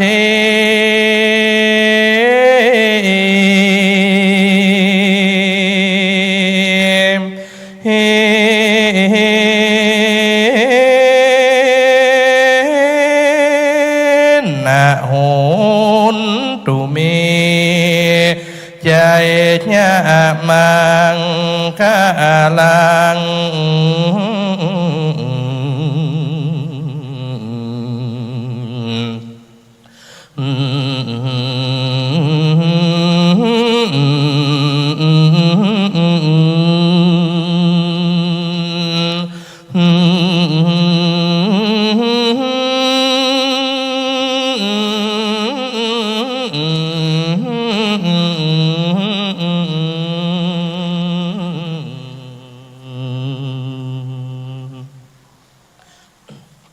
นะโมตัสสะภะคะวะโตอะระหะโตสัมมา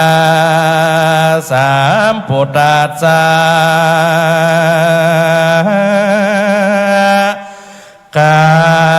จฉันโตโสภาละตัวโจอันตันสังอจุตังอินสังตินส่วนนั้นตังภาละตัวโจสัมโมทิอิสินาสหันสา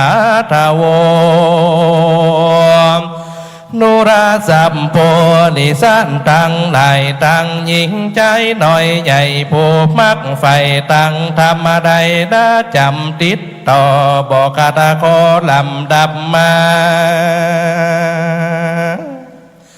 ส่วนว่าพัมปาราบับใบ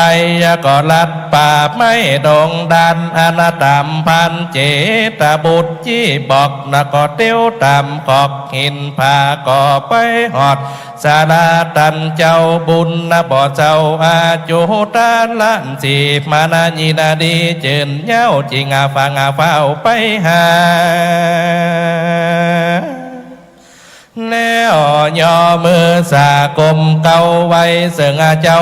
ละสีนะก็ไขว่าตีโอกาสเป็นบทบัตรกัตถาวากันชินุพุนโตกุศสลังกันจีพุนโตอานามายังดังนี้เป็นต้นว่าข้าแต่พระนาติวัยละสีมาอยู่ดงลีป่าเศร้ายังสุขทุกเราสันใดโลคาภัยพญาตบ่มาปัดในตนสันไพโสนป่าไม้ปอบมาไก่เบียนขี้เลี้ยงอินทรีบ่อยากจุ่มหัวจวักหัวมันยังพอจันตังเขาจะลือเหมือนนั้นตาภาษาจุตาลันสีฟังว่าที่พำเท่าจักตอบเล่าใครจะจิงเก่ากาถาวากุสาลันเจวาเมพระมเนดังนี้เป็นต้นว่าดูราตนาพัมเฮาอยู่ตรงลำป่าไม่บ่ไม่ใครหนาวในโลคาภัยใหญ่น้อยบ่อจองหอยกายาสัตว์ดงนา ให้โหดเมตตาแล้วหลวดหนีไปแหละพรำเพยปะโหดนิวัดสามปุกัดนิดูราตันพรำเฮามาอยู่นงลำมาปะกวางป่ำเป่งสร้างป่าละมีนาบาวนาเดือนปียาวนานเฮาสุขบานยิ่งหยดนาบ่เจ็บปวดกายาจุมผาลามีมากหาบ่ยากเพราะฉันพามไผ่พันมาสู่ถึงที่อยู่อาสะลมพามพาลมมาจอบเฮานี่ขอบใจพามมาดันดันดงรำป่าไม่มาหอดใดคนเดียวตันจุงเตียวไปสู่ยังที่อยู่อ่างน้ำจำละพัมปาตาแล้วมาจูมศาลาจากกันเตอดูราตันพามตินทงกานินาปิญาลานิงอนานีมักกับต้องกินฝาดตั้งมาขาดสมสอยต้อยหมากเป็นดอยลูกน้อยหวานยิ่งกว่าอ้อยเมืองคนตันเตี้ยวโหนป่าเศร้าเจินพรำเท่าเดิมเจินพรำเท่ากินตามใจนะอีตำพิมป่านี้ยังสีตังโนราตันพรำน้ำนี่ใสเย็นเจินจ้อยไหลมาแต่ต้องน้อยด้อยเขียวเขาขากะเตียวไปอาบตักแล้วขับนำมาอันหวามพาลาลูกไม่กินอิ่มได้ตามใจน้ำเย็นใสมากเต้าเจินพรำเท่าดูดกินแลนนาเมื่อนั้นจูจะกาพรำจมเจินยกมือยืนไว้ละสีนะก็ใครว่าที่เก่าถอยนะว่าคาแต่เจ้ายอดซอยบุญนา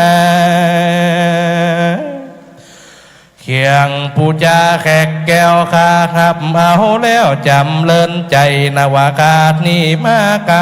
แต่เล่าย้อนไข่หันยังเจ้าผู้ทอนนะจิเวทสนาดอนบุญใหญ่ลูกเต้าไต้สันใจอาณาเจ้าไตไผ่ผ้าพับผักหน้านี่มาบวชเป็นตาภาษาอยู่สร้างในป่ากว้างดงไผ่ตั้งจักไปหาเจ้าขอบอกเล่าข่าวดังได้เตือนตีนั่นตาภาษาลาสีนักก็ใครว่าตีบอกที่หูเตียมตั้งไปก็จะใครโอกาสเป็นอาโบดาบัตกาถาวาน้ำภาวังเอติปุญญัตตังสีวินลาจันสันตัสนังดุราตันพามตนาดันดงรำมาบ่จอบบ่พระกอบกันบุญเต้าวังหันคุณเต้าไทยหวังใครใดสิ่งอันใดเฮานี่ลำเปิ้งใจโหหอดนาวาน้อยไข่ได้ยอดมะเฮสีผู้มีสินดีเลิศแล้วกับดังสองนอแก้วเวทสันดอนนั้นหนึ่งตันจักไปวอนก่าวถอยเอาลูกน้อยสองสะลีจือจาลีน้อยนัดตะกับนางแก้วอัดกันหาจากพระราชาเจ้าฟ้าจักตีต่อหน้าราชาตันอยู่ตรงหน้าป่าไม่ตุกอยากไล่บ่มีสังแลนาเมื่อนั้นโจจะกำพำเท่าจักไล่ยังเจ้าวลาสีเป็นกามดีวินเสร็จเพื่อบอกเคียงเกียรติโกธาก็กล่าวเป็นกาถาวางางกุลทันรูปหังพุนโตนาหังญาจีมูมากาโตดังนี้เป็นเก้าวาโนราตนาเจ้าวลาสีตดวินเสร็จเจ้าวาจะได้เคียงเกียรติพิษใจข้าเดินดงไผ่ทุกเมื่อนาบ่เต้าเปือกมาขอข้าหากขาดนิ่งใจพอข้างคอยนาวาไข่หานานาป้ายอดซอยราชากำโมรันจ่าแต่ก่อนเจน ผู้มอนสอนปันว่าการได้หันผู้มีบุญย่อมเป็นคุณนั้นมักคานี้หากประสงค์โหดเดินดงมาหอดย้อนไข่หันนายอดคุณทำบันไผ่ผ้าจำมีผักเฮือล้านจากเสียเมียงว่าเจ้าสินเลียงยังหูเตตนเต้าอยู่ภาวนาขอเมตตาบอกเก่าในหูข่าวตั้งไปแด่เตอโสตัสสะว่าจะนั่งสู้ตัวเจ้าอาโจนตาล้านสีได้ยินคำดีพามเก่าแก่ว่ากรรมอันนี้มีแต่ดีลีพระนั่นแหละสิเป็นเจ้าก็พลำเท่านอนคืนหนึ่งแล้วตาป่าจากแก้วละสีนำไปสู่ที่ข้างกูมักกายกมือขวาสุดศอกอาณาจักรบอกโหนาตังเตียวในเขาเขียวแก้วกูจะกับพามนผู้เทาว่าเอสันเสโลพระมาเนปัมปัตโตกันทะมัตโนดังนี้เป็นตนดุราพามดอยดงรำสูงยศทันนแต่โคนหินผาเจอกันทะมัตนาปุนพอหินผากอกองกันพระจอมควันเมืองมิงอยู่สร้างสิ่งปาลามีกระดำวัดดีผ่องแผ้วตั้งนางแก้วละสีนีที่ขอกันดีเกี่ยวลูกไม่เก่าหมวดไว้เป็นจาดาเอเตนีลามนุราตันพามไม่ดงน้ำไหลแหลออกลูกแพเลียตาผ่องหล่นลงมาบ่อฟอนผ่องสุกอ่อนปุ่นกินตกโบนาดินาเลียลาดไก่นิวัดสถานในดงอาดานเล็บไหลไม่นาสะเขียนต้นใหญ่บ่อแพกไม่ตาแบกหูกวางตังไม่ยางสูงเป็นจอตั้งต้นพอใหญ่ตั้งไม่เต่งลังนามีกลางป่าไม่มาฆ่าเต็มดงลมจอยลงกิ่งก้อมหวนนาอ่อนนาน้อมหันงามดังใจล้ำกินเหล้าหนังล้อมเฝ้ากันทีเดียวนั้นแลนนาอุปาดินทุนนาปริยายีสูนสร้างกุลนานกตั้งหลายมีมากสะเศร้าหักเหลี่ยใจแล้วบินไปมาเสียวสอดบนต้นไม้ยอดสูงเหี่ยวห้องเสียงเสียวตุกแห่งเมื่อนาเสียงอาคาปฏิบัติแต่งปุ่นฟังปูละดกห้องดังเสียงจืนท่าเบาตื่นตามตังบินขันกวางกิ่งไม่มีตีไกลอาดามนั่นแลเมียนั่นผ่านจินหน้ามันหนอเต้าเลือตัวดาวทอรานีบวชเป็นนาลาสีเจินจ้อยข้าปลูกน้อยลูกน้อยสองคนตั้งใจตนอดกันในตีนั่นอยู่ภาวนาหนังเสียนาลายพักปล่อยเอาห่มหอย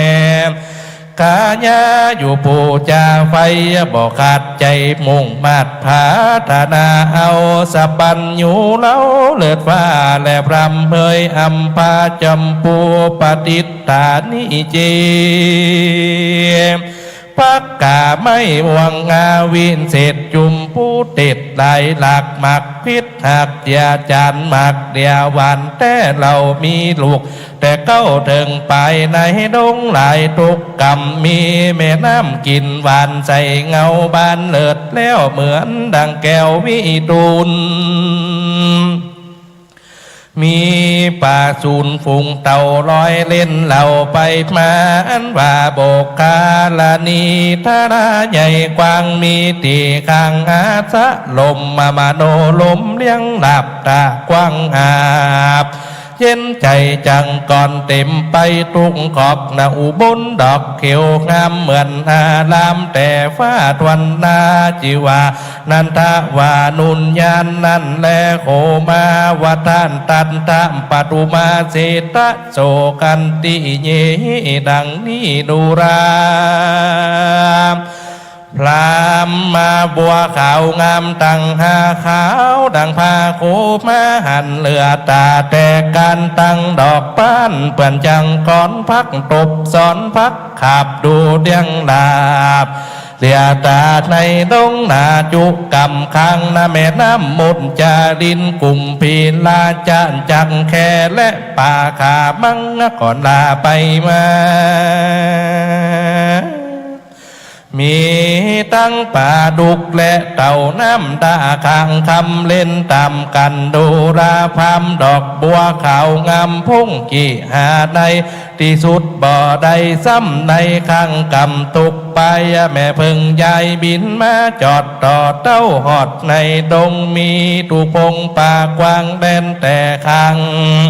หาดามไม่ประจิตงามเป็นหยุ่มมีใบพุ่มแพงกันไม่หมักตันและป่ากระจัดไก่อาวาดเวทสันดอนและพรามเฮยเข้าดงป่าไม้กีลีเข้าคงซ้ำเป็นน้อยดงเป็นวงหอมไม่ตึงไม่เฮียงต้นลำคือคืนคือเข้าวันคืนโตยปานไม่เป่าไม่แง่ต้นลำสาการมีไม่ถูกอันเลี้ยงมันก็เลี้ยงพายไม่ดูไม่แดงซ้อมแสงเป็นตายตั้งไม่โปยลายพังพร้อมไม่ไหลไม่บงโป่งขึ้นสอดซ่องในโขงเขตห้องดงไผ่วอกกางใหญ่น้อยนางนี้ลามลายมาเกาะกิ่งใบเหี่ยวไม่สางห้อยจับใส่ล้างตัวเพื่อเอาลูกน้อยห้องอยู่วอยวอยกิ่งไม้ผูงสัตว์ตั้งหลายเตียวไก่สอดใสเสียงห้องแอบให้เหมือนโคนง้อมใจเจนลำเลี้ยวพอไปไม้หล่นใบซอยซอยเลี้ยวพอดูดอย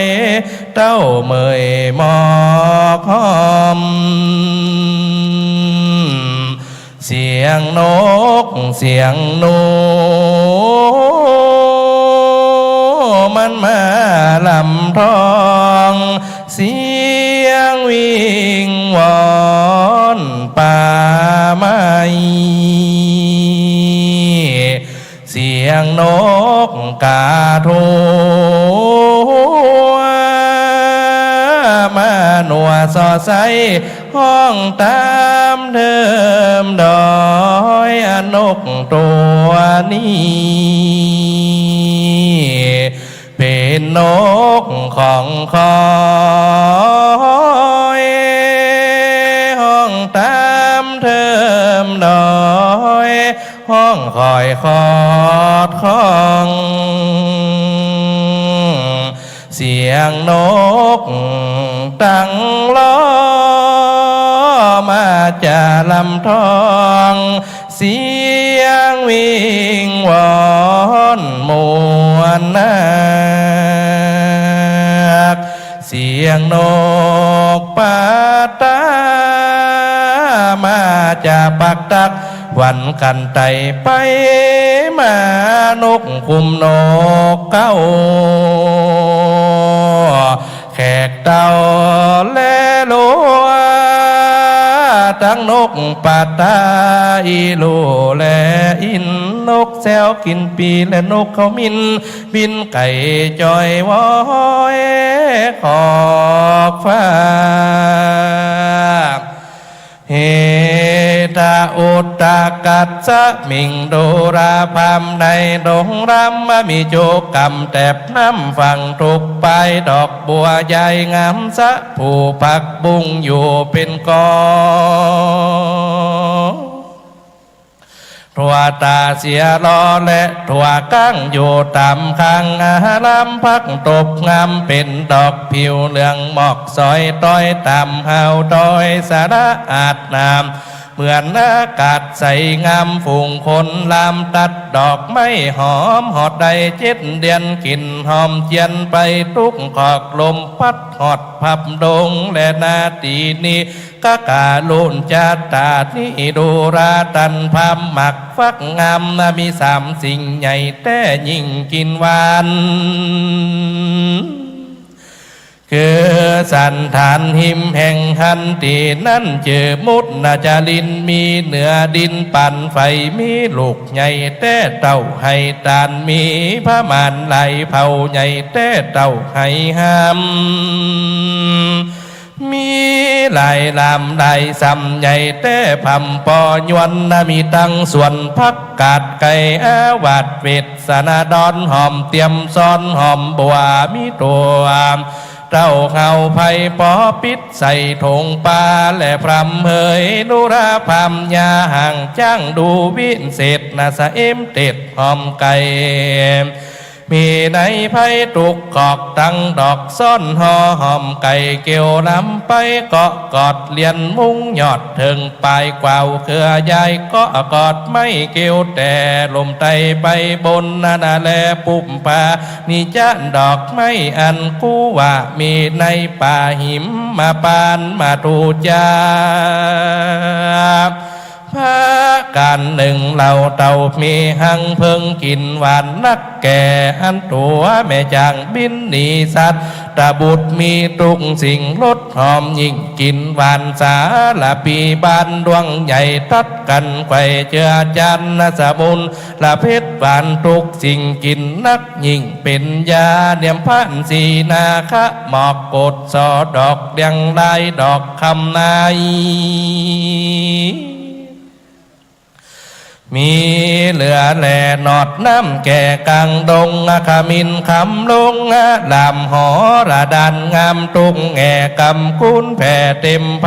วานาในป่านี้นามีตุงสิ่งยาทิพยิ่งเหลือใจแหล่พรำเฮยเอตันตัดสีหะปัญญาคาจะส่วนดาจะสีและเสียคงเสียเลี้ยงกงหลังนอนมีตังปังป้อนไปเป็นหมู่แม่จ้างกูตัวไปอันว่าทลายโอนเห็นมีหมักเห็นอมหักหุ่มเลี้ยวและมังเตียวเป็นหมู่ฟันเลี้ยงอยู่เลี้ยงลายและนาสุโนปิจะมาดำมาดังดังตัวการตัวข่าวจนหังเงาหยอกกันย่างมีตังอาเบวบางดังนี้ตังจุงกันนี้ยะหยุนลิงห่อนสุนจุงกันกวางเขาอันเป็นงาแม่เนื้อกว่าจมกันมีตั้งมีอันมีหางสันควายเถียนดันก่อบงแมวเถียนลงแล่นเล่นฮุกวิ่งเต้นเป็นหมู่อยู่เป็นกู้ผัวเมียกะตายเจียไปเป็นหมู่ฝูงแห้งจับอยู่สองกาสัตว์ดงนาใหญ่น้อยเส เสียลายแผ่วไหลเสียป่าดุกยุงนันนามีในเทียนทองเสียงตูท้องปูนกัวสีขาวดีมัวมุนหมุดนกกระปุดหางแดงนกกุกแก่งเขาไม่นกเอียงไหลจิกกันห้องกลางวันย้ำเตียงเสียงหวีดเวียงปูนฟังมีตังนกเขียนยังจังฟ้อนห้องออดอ่อนห้องอยู่กอเสียงดังนะกอห้องบิดละมีตังนกผีดและสาดีกาดนกเขาเขียวมาในเทียนบินาน้อยเลียนไปมาแหลบรำเมยนุราตันพามแม่นจักไตไปสู่อาจะลมแห่งเต้าอุดมเวทสันตาละหลัดนามอันนาจักกากัดเตียวมาเป็นอันสื่อนักหนาบอกกดขอดคนใดไปหอดแก้วกูดีเขาว่าบ่มีความอดอยากกินอิ่มปากต่อเต้าตีคาอันมีรสหนาหลายหลักนะบ่ลำบากในใจเจ้าจอมไตนอเต้าอันอยู่ดันดาวดงลีกับเทวีลูกน้อยอยู่แต่แดนก้อยดอยคำตันนาตาลงทำวินเสร็จอยู่สร้างเป็ดเป็นจีขอกันนี้แต่งไว้เกี่ยวลูกไม่นำมาหนุ่งนังเสียนาแต่ใจนอนห่มไม่เนื้อดินมักใจยินดีทุกเมื่อใจเจ้าเจือนิปานนะก็มีและรำเฮยตะมาทางปะกาสินโตสัทธาอาหะนะอิตังสุตัวพรหมานาพันทุงอิสิงกัตตัวปะทักกิจนังดังนี้เป็นเก้าพระพุทธานเจ้าก็กล่าวว่าพิกเขาเวนุราพิกโคตังหลายจุงจักฟังอนิยายนี้โสดส่วนว่าโคตจูจะกาพรามได้ยินคำงามแห่งเจ้าว่าละสีหักเก่าหือหูข่าวตั้งไปมันดีใจบ่น้อยกับโดยพระยอดซอยละสีพรำนะก็มีใจหุ่มกว่าเดินเข้าป่าดงดำมันนะก็กาดตำมาปะทักสีนะเวียนหลอบไว้นบนอบละสีจากกำบีบอกเราละตันเจ้าตาป่าจาหิบไก่กาจะใจเขาป่าไม่ดงไปไม่ใจไปหอดสู่ในที่อยู่เวทสันตาละลาดก็มีวันนั้นแลนะมหาปนปัปปังนิทิยาตา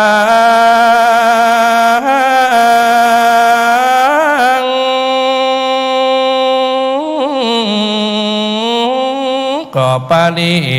ปุณนังมีนแล้วหัตมาจากลงจากธรรมาสแก้วขอศรัทธาตั้งหลายแปลงใจดีผ่องแผ้วและนอ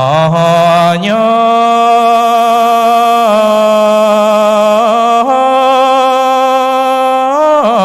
ตัน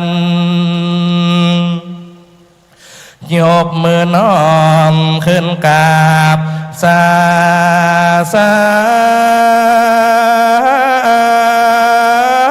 ร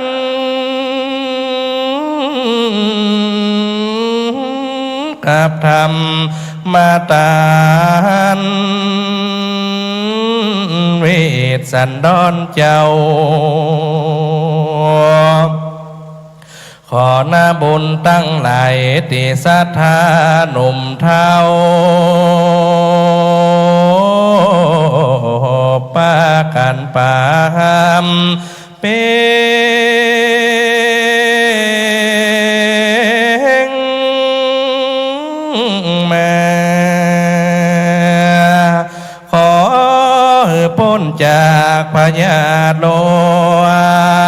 กา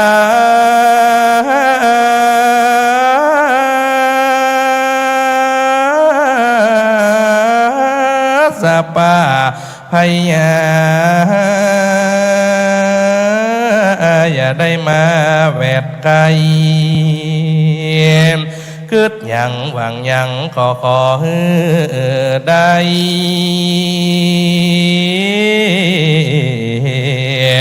ที่มันบ่ผิดไปจากข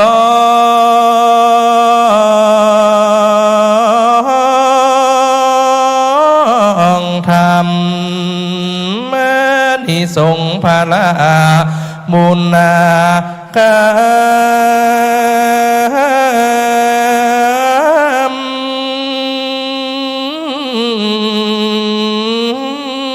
ที่มาฟังธรรมนี้แล้วขอได้ถึงองค์ศรัทธาพ่ออ่องแผ้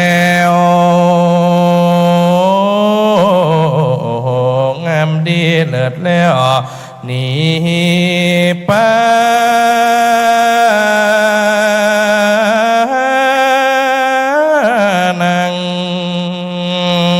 ขอได้เกิดมากำศาสนา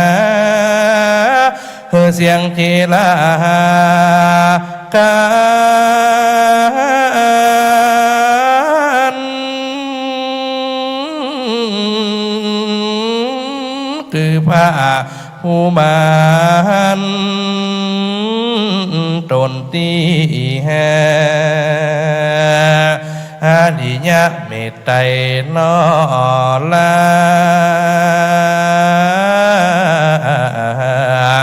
จากได้ลงมาโปรดภายเมื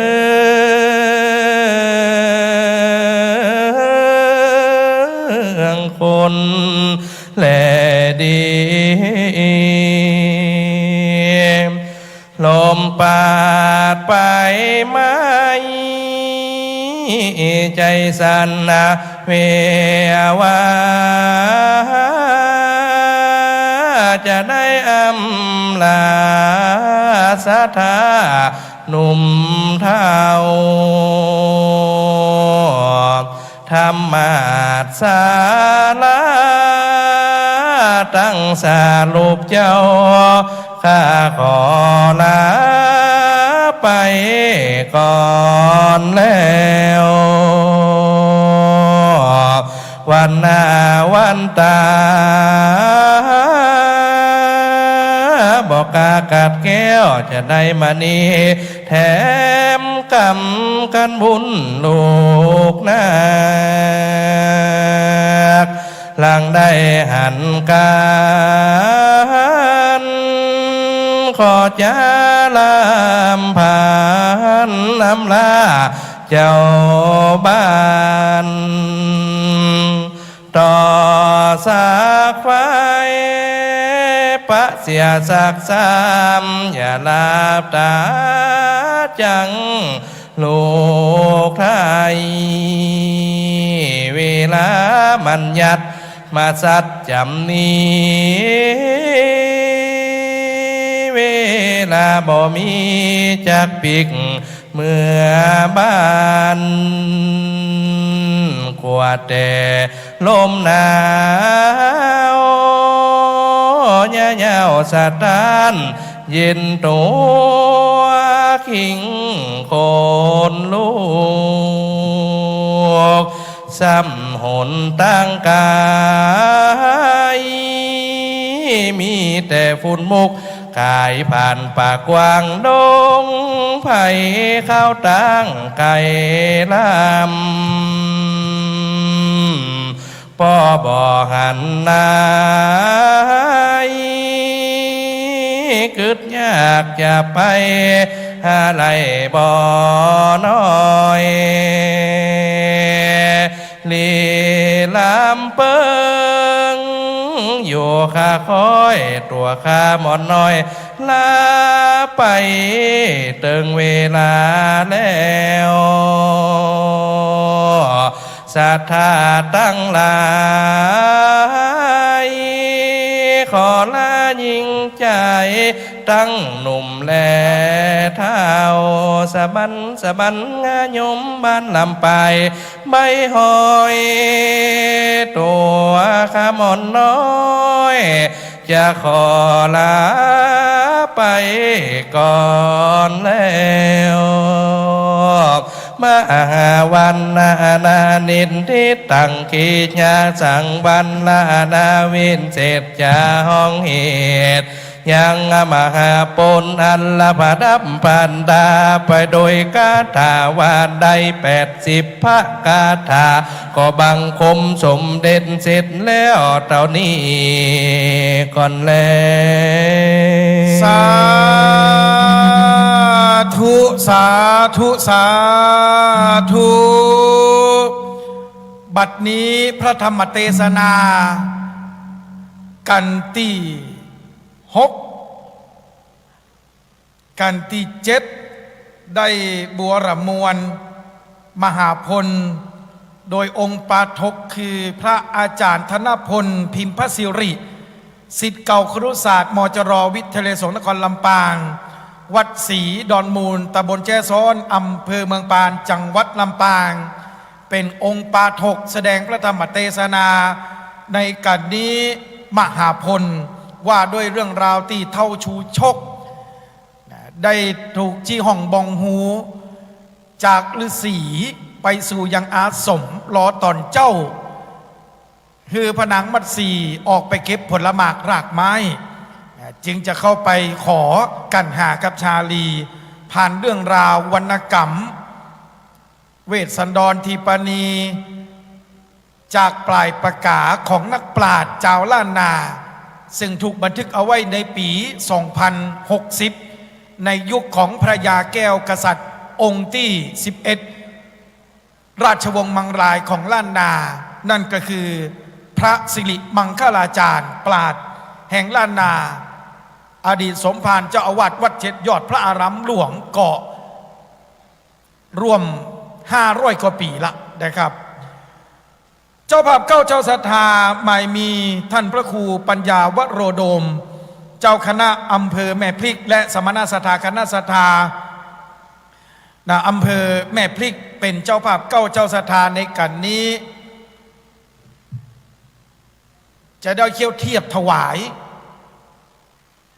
กันเตศสำหรับคนที่เกิดปีมะเมียขณะนี้องค์เตศนมัสการถวายความเคารพท่านพระครูอนุสากรธรรมเจ้าคณะอำเภอเมืองลำปางเจ้าอาวาสวัดบุญยวาสวิหารพระอารามหลวงได้เมตตามาร่วมฟังเทศน์ฟังธรรมกับคณะศรัทธาบรรดาสาธุชนที่อาคารหอประชุมคณะสงฆ์จังหวัดลำปางเป็นสถานที่จัดงานบุญตั้งธรรมหลวงเวียงละกรมหาจัดเวสสันดรชาดกครั้งที่21หลังจากที่ท่านพระครูได้เมตตามาเป็นเนื้อนาบุญเมื่อตอนตะวากับพระสงฆ์จำนวน30 รูป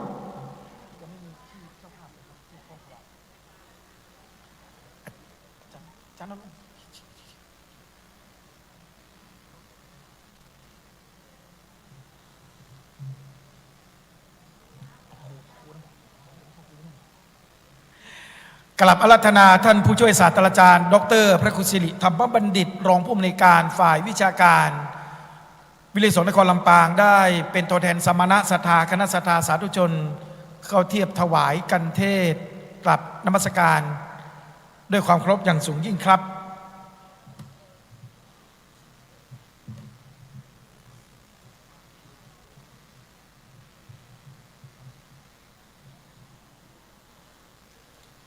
ขอถวายการต้อนรับท่าน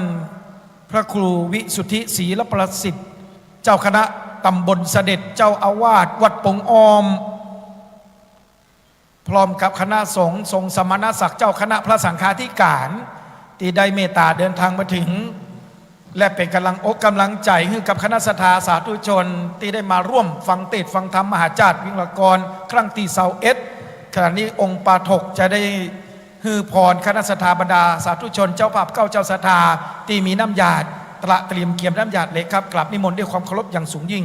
คณะสัทธามีน้ำกระเกียมหยาดน้ำเป็นลำดับต่อไปเนอยะถา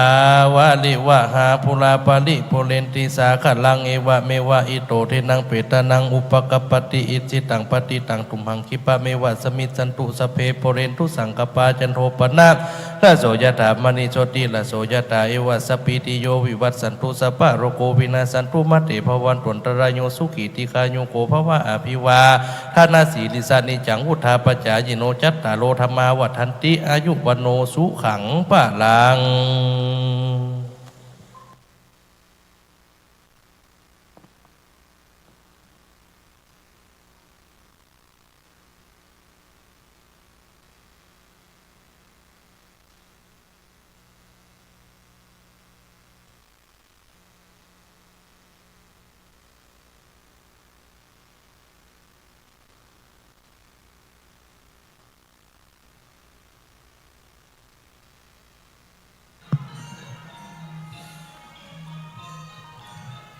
ขณะนี้ท่านกำลังรับชม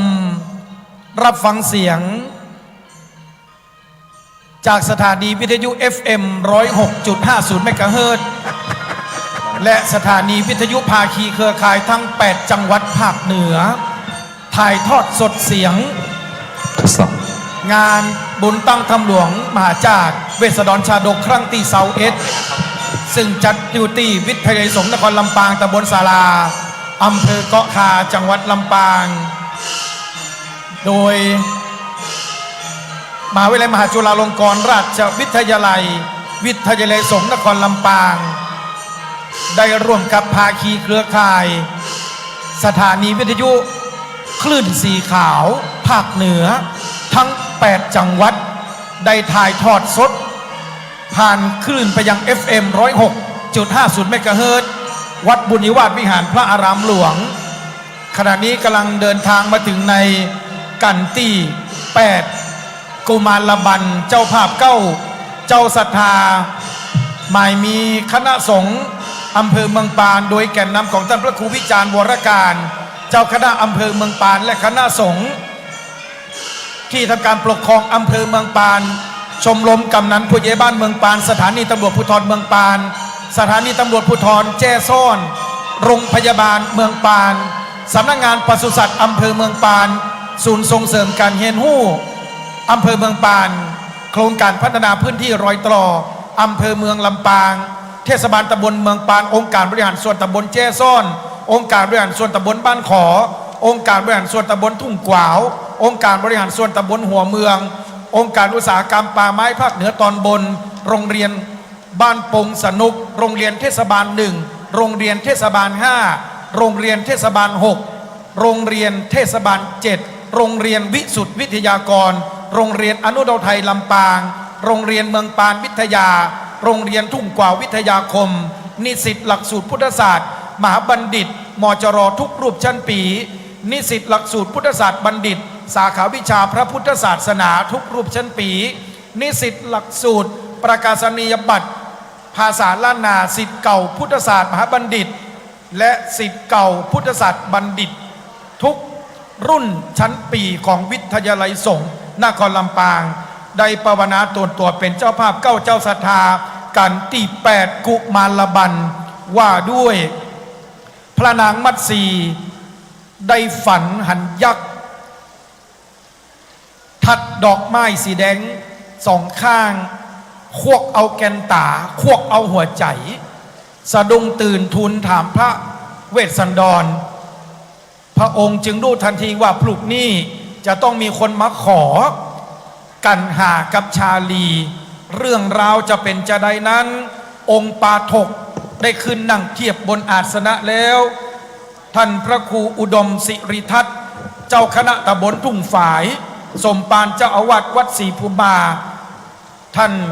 เป็นผู้เชี่ยวชาญในการเทศน์มหาจารย์เวสสันดรแทบจะทุกผูกเป็นปราชญ์เป็นเพชรเม็ดงามแห่งรูปหนึ่งของจังหวัดลำปางที่มีความฝักใฝ่ทั้งด้านการศึกษา ทางท่วงทำนองแมลงผู้ชมดวงลูกศิษย์ลุงหาค่อยบ้านค่อยเมือง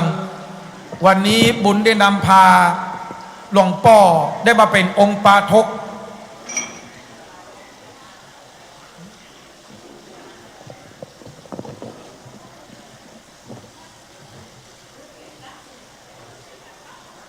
ในโอกาสนี้ขอได้รับเมตตาธรรมจากพระเดชพระคุณหลวงพ่อท่านพระครูอนุสาวรธรรมเจ้าคณะอำเภอเมืองลำปางเจ้าอาวาสวัดบุญยวาสวิหารพระอารามหลวงได้เมตตาจุดเทียนส่องธรรมกราบนมัสการด้วยความเคารพอย่างสูงยิ่ง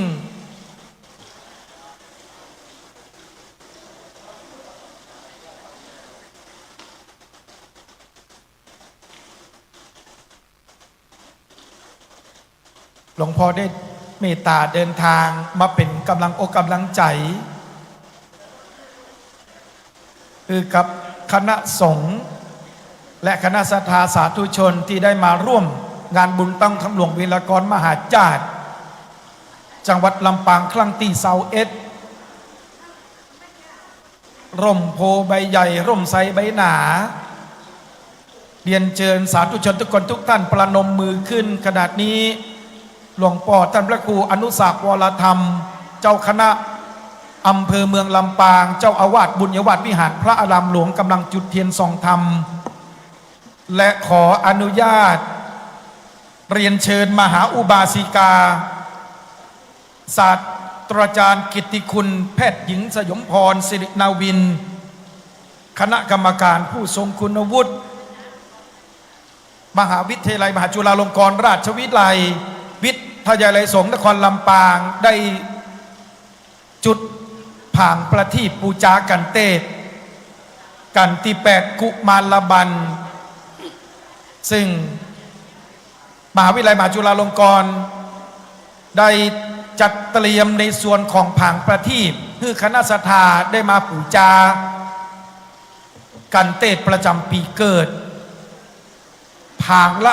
99 บาทเมื่อจุดแล้วจะได้นำผ่างประทีปไปเทียบไว้ที่บริเวณมณฑปของพระมหาอุปคุตเพื่อปูจาพระธรรมประจำปีเกิดของท่านซึ่งกันกุมารบันนั้นสำหรับคนเกิดปีมะแม่เรื่องราวที่เท่าชูชกจะมาขอ2กุมารกันหากับชาลีจากพระเจ้าเวสสันดรจากพระนางมัตสีถือว่าเป็นกันโศกกันเศร้าชูชกได้เอาเถาวันมามัดกันหากับชาลีเอาไม่แซ่เข้าฟาดต่อหน้าป้อใจจะพุทธใจจะไม่จะผ่านจากองค์ปาทกที่จะได้แสดงพระธรรมเทศนาเป็นท่วงทำนองโวงหารแบบปื้นบ้านล้านนาในโอกาสนี้จะได้รับเมตตาธรรมจากอาจารย์พระมหานฤดลมหาปุญโญเลขานุการเจ้าคณะตำบลบ้านเอื้อมสำนักวัดนำทงพุทธศาสตร์มหาบัณฑิตมหาวิทยาลัยมหาจุฬาลงกรณราชวิทยาลัยศิษย์เก่ามจรวิทยาสงฆ์นครลำปางผู้อำนวยการโรงเรียนเกาะคาปริยศึกษาจะได้อาราธนาธรรมในกันนี้กราบนิมนต์ด้วยความเคารพอย่างสูงยิ่งครับ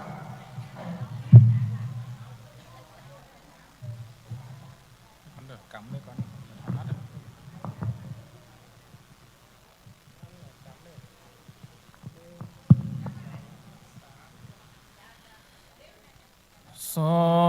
ริญาเลยอาทิ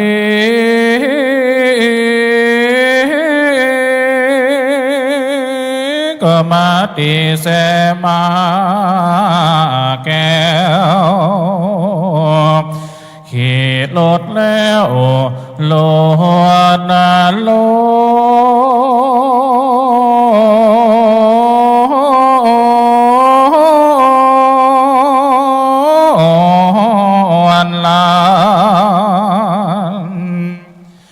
ลำดับลำดามาถึงกุมาลาบา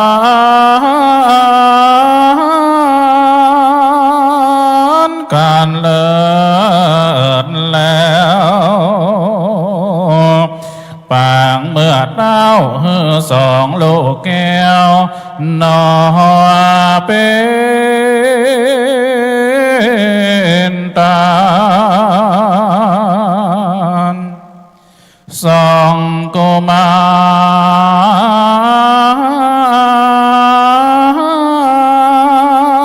รจักได้ปัดพรากลงทุกข์ยากอยู่ในพรายตาวันหลวงลงไป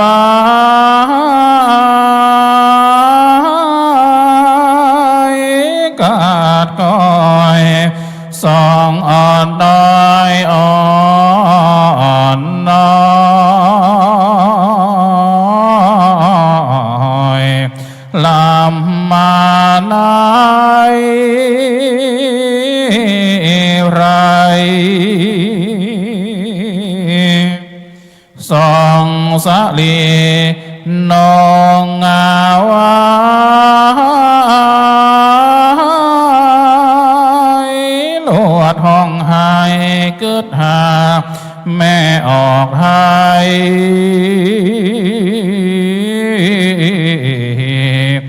นอน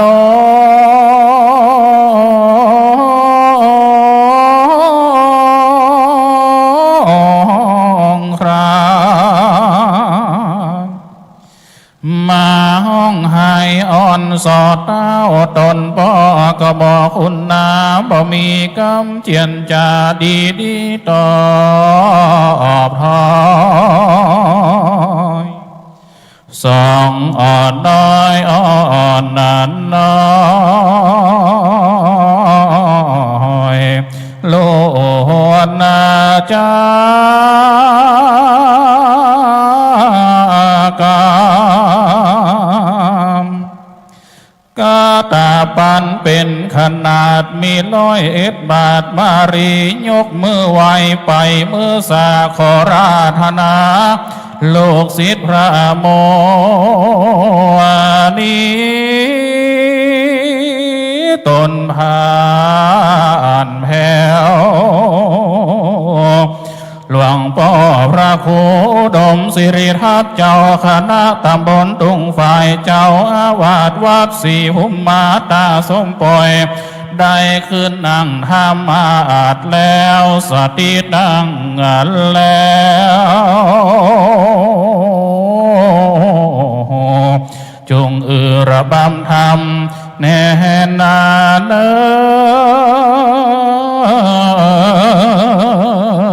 กระผมบ่ได้แข่งขับจำขอดวงพ่อ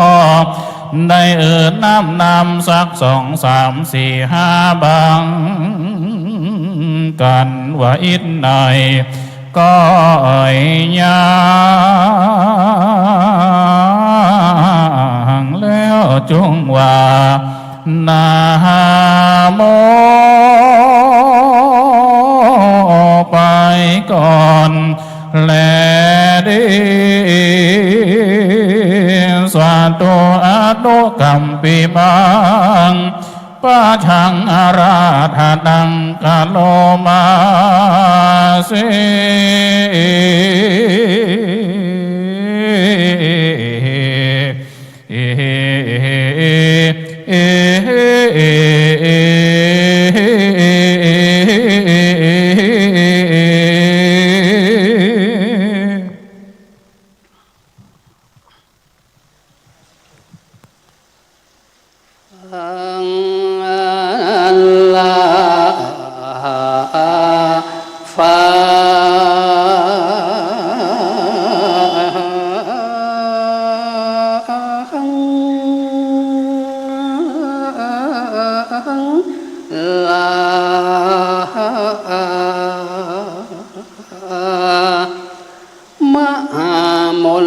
ศรัทธา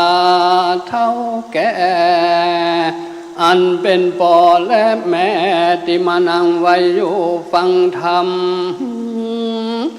อันว่าน้ำเพิงและน้ำเมมามันก็ถึงหวาน เหมือนนากา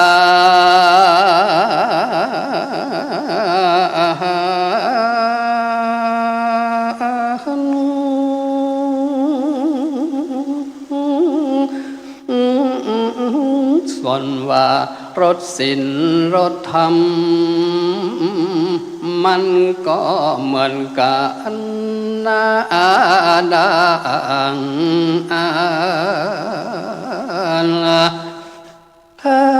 ลำเปิงไปที่จะ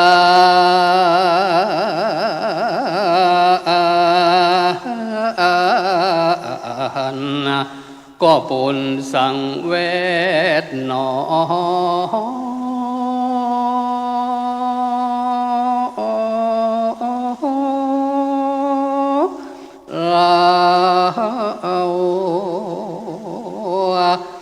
ตีขันแต่เป็นก็ซ้ำบ่ใครก็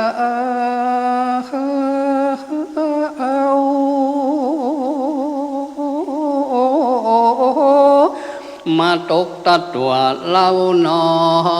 กก็ว่าไปตามมา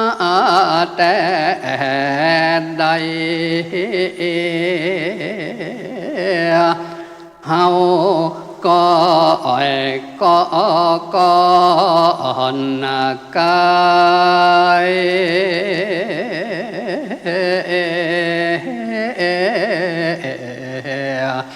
ตามเรื่องแน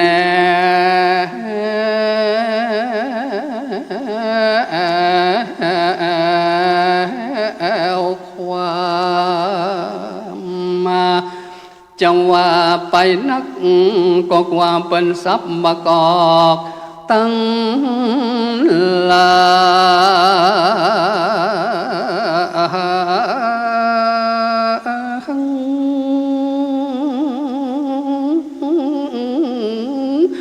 ความหักมีเต้าผืนหนังคนจังมีเต้าผืนเสืออาวาน กันผิดปาดปัง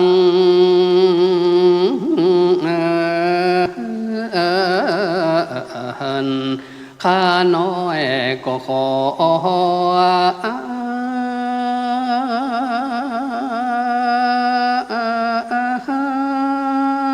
ภัยเวลาบ่นักจัวมง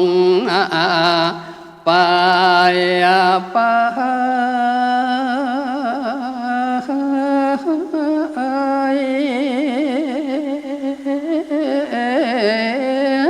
จะได้แต่สานาทำไปจิ้งของวาดไว้เหียเต้า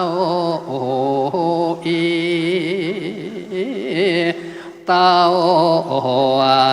นี้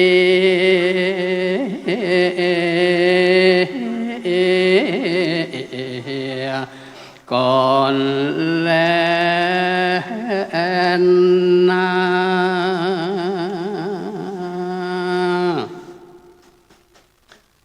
ขอกราบคารวะ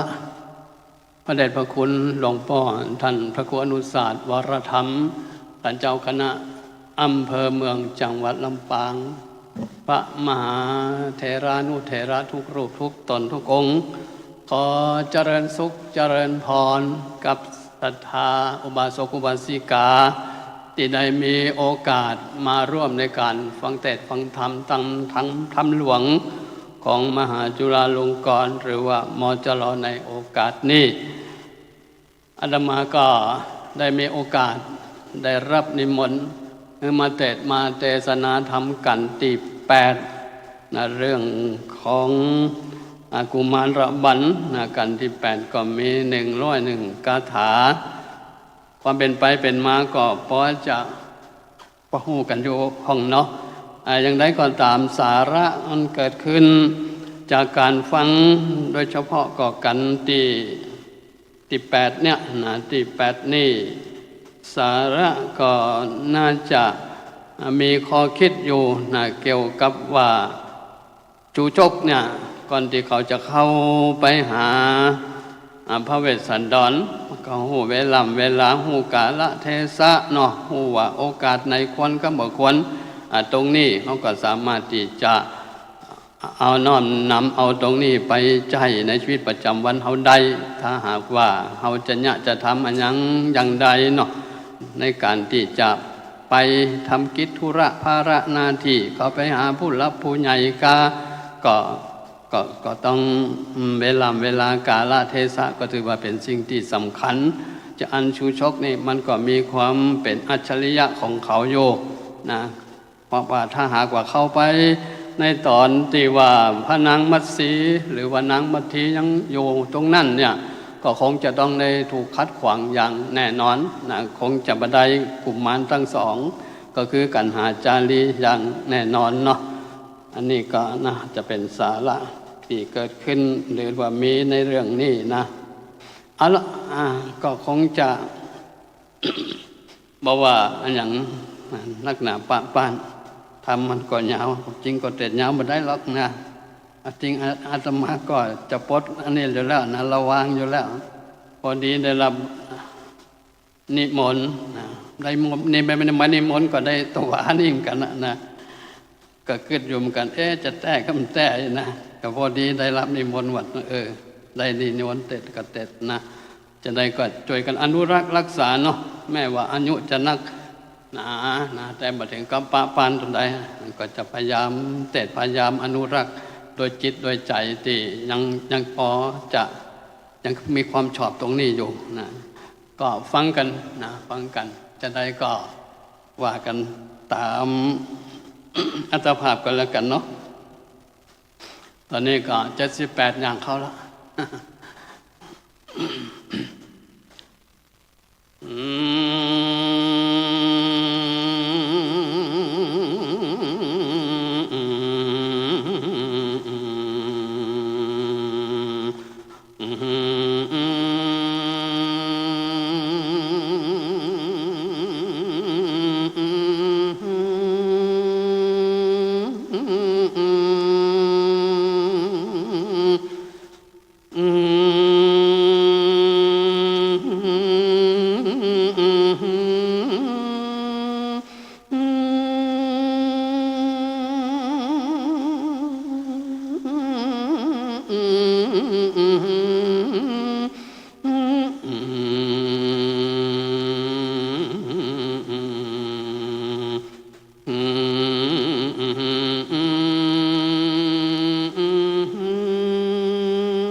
สัพพันนาทา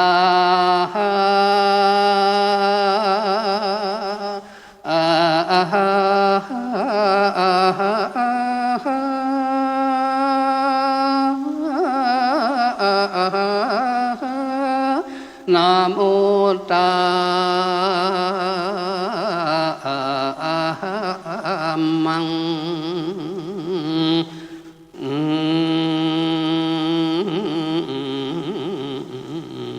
เสี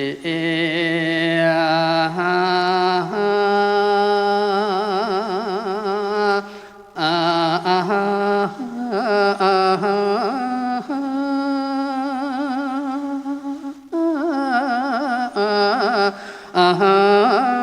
วาสิหานาตัง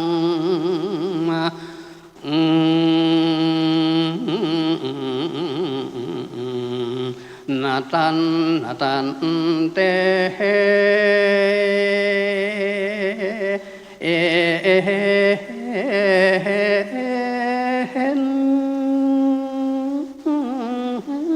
ต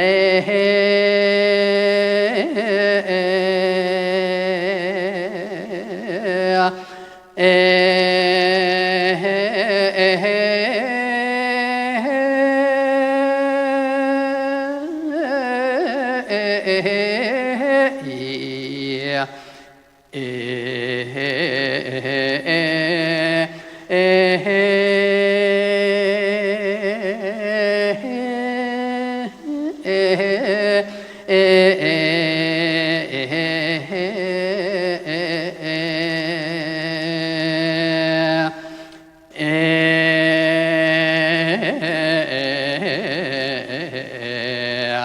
ปริ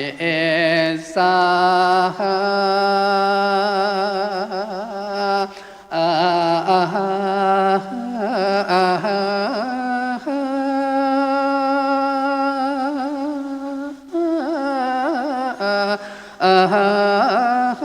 สุวิสาราตา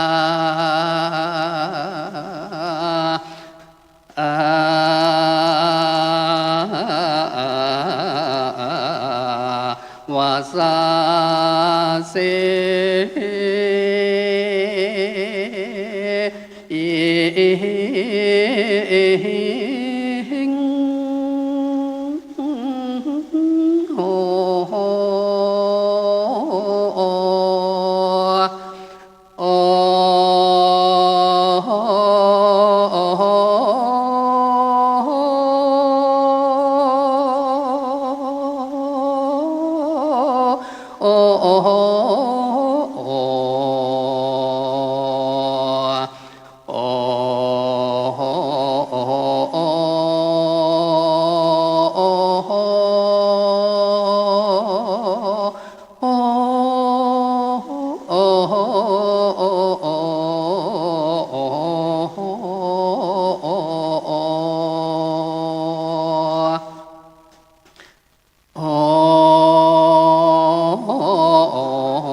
โวัตาโส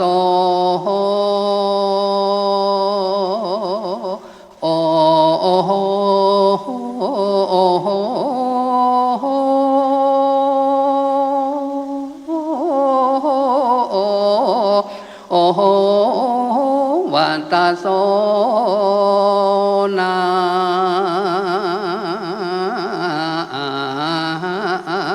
เต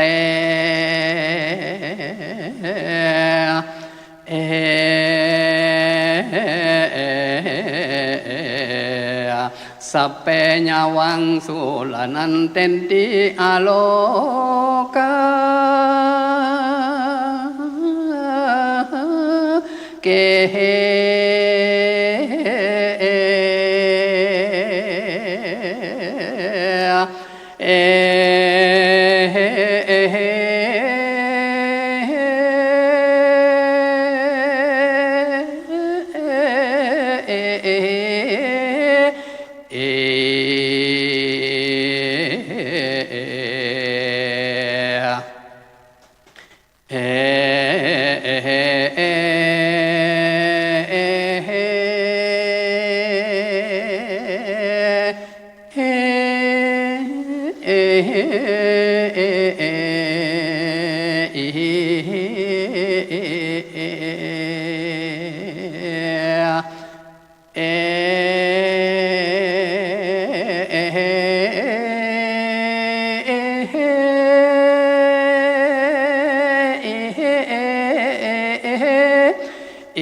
นะโม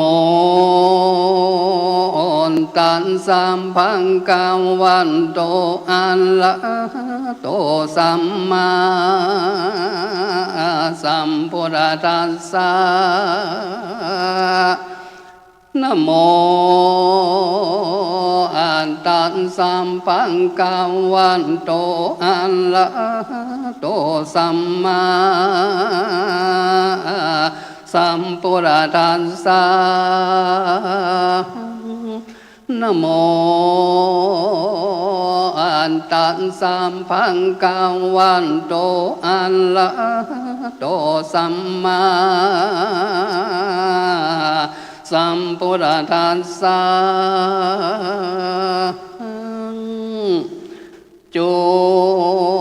อันจังกมปีอันจุนตันตามปันสันนังกันตินตามมังเกนักันตัวยามวันจันตุนาลาสัมปองกาลนินติอาลังปันตัวจินเตสีสาอันตะวนดูลานสัมปุริสันตังอะไรจงอาจังฟังนิยายอันวิเศษในห้องเห็นนากุมันลาบานาจูจังกมปิงอนาวันจุนจังกะปัมปูเทาอันเข้าส่งกิลินด้วยหนต่างอันเจ้าจุนตารันสิงบอกมันก็เข้าไปหลอดยังน้ำมุดจาลินมันก็มีใจยินดีบอกเศร้าพามเท่าล้วนกะนิ่งใจว่าในวันนี้ก็เป็นกาลอันคำแล้ว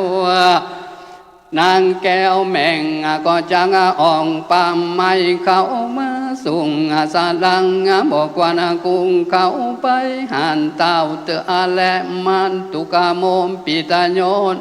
มาอันหวังผู้หญิงตั้งหลายดีนั้นใจบาปเตียนยอมหือหายลาบแก่ญาจกตั้งหลายกูจังยังอยู่ถึงยามไง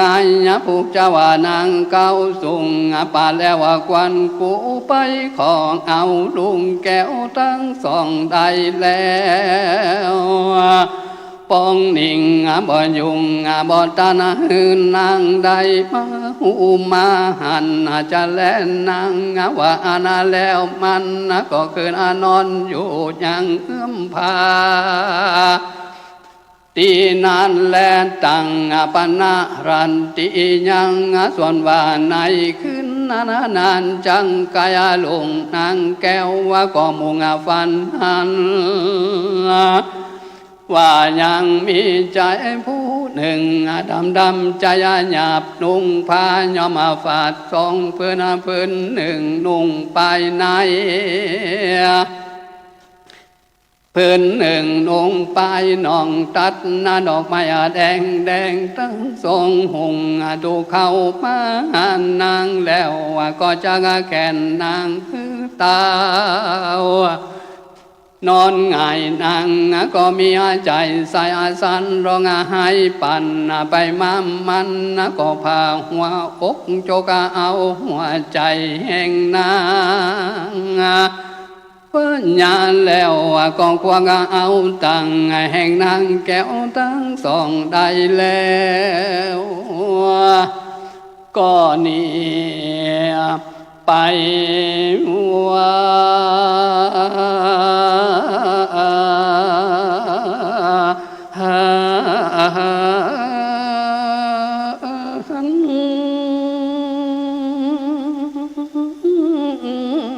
นั่น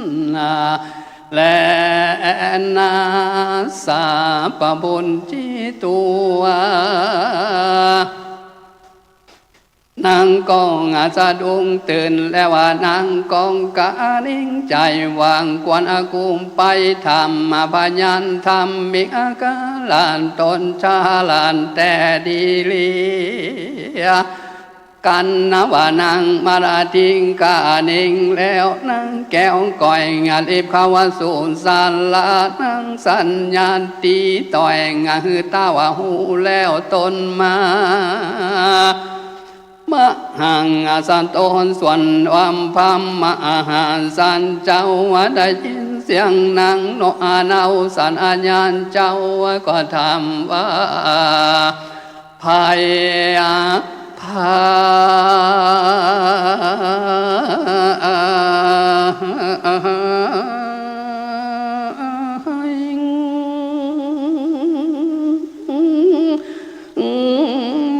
ต่อยประตูกูนีจานจักงวตีตังลมก็ลังว่าคนจัง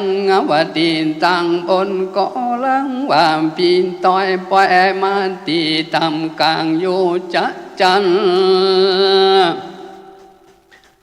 มันผู้นั้นจึงดังเลือนั้นจันตีนานานังก็บอกว่าตนน้องมาสู่ห้องเต้าก็ว่าดูลาเจ้านาดน้องแต่เวียนเจ้าใดมามังกันติกังได้สนาญาไว้แล้วนางแก้วปีลืมไปนั้นจ้าตีนั้นนางก็บอกว่าขังบ่ได้มามังกันติกานั้นแต่ว่าเต้าว่างข้าน้อยแม่นอนฟันเป็นอันอัศจรรย์ใจดูหลักจริงได้เข้ามาห้ามพระบานปนเวลังและนำนั้นเจ้าก็ว่านางจุงอยู่ไปนอกสาใครเข้ามาเตะนางแก้วก็เก่าตามมีส่วนว่าพระราศีได้ยินแล้วเต้านอแก้วกองลำเปิงโดยพระยังวาตานาปลาบิงแห่งกุ้งก็จักทวนถูกถึงผูกเจ้ายำง่าย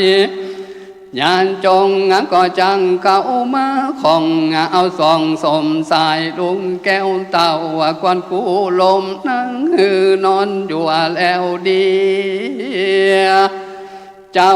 จริงกล่าวว่าดูลามราทีเฮยเจ้าปีงเคยอยู่ที่สบายใจในลุงใจพานสันเสวยพลจะนามีลดลายภาการบันนี้ได้อยู่กลางดงตันป่าใหญ่กินลูกมายาหัวมันนอนในดงตันบ่มีสันหลอนวาดธาตุคำเขือกบ่ดีบังเกิดมีกำฝันอันกำเศร้านั่งจุงไปนอนกะบาลุงเต้าตั้งสองก่อนเตะว่าอันแล้วนางนอแก้วแม่งก่อนนี้ไปนอนกะบาสององค์ลุงแก้วถึงเมื่อคืนนาลุงแจ้งแล้วมีมานั่งก็ลูกมังกวนห้องสาลาตุกแห่งแล้วก็มาอุมาเอาสองแก่นทายมาจมมาว่าสายอุดมเอ่ยลูกแก้ว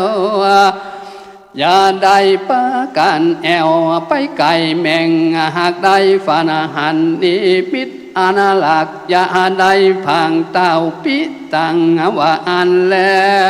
วก็เอาลุงแก้วไปสู่สำนักพระลาสิงว่าของปีงยาละสองสาลีปีน้อง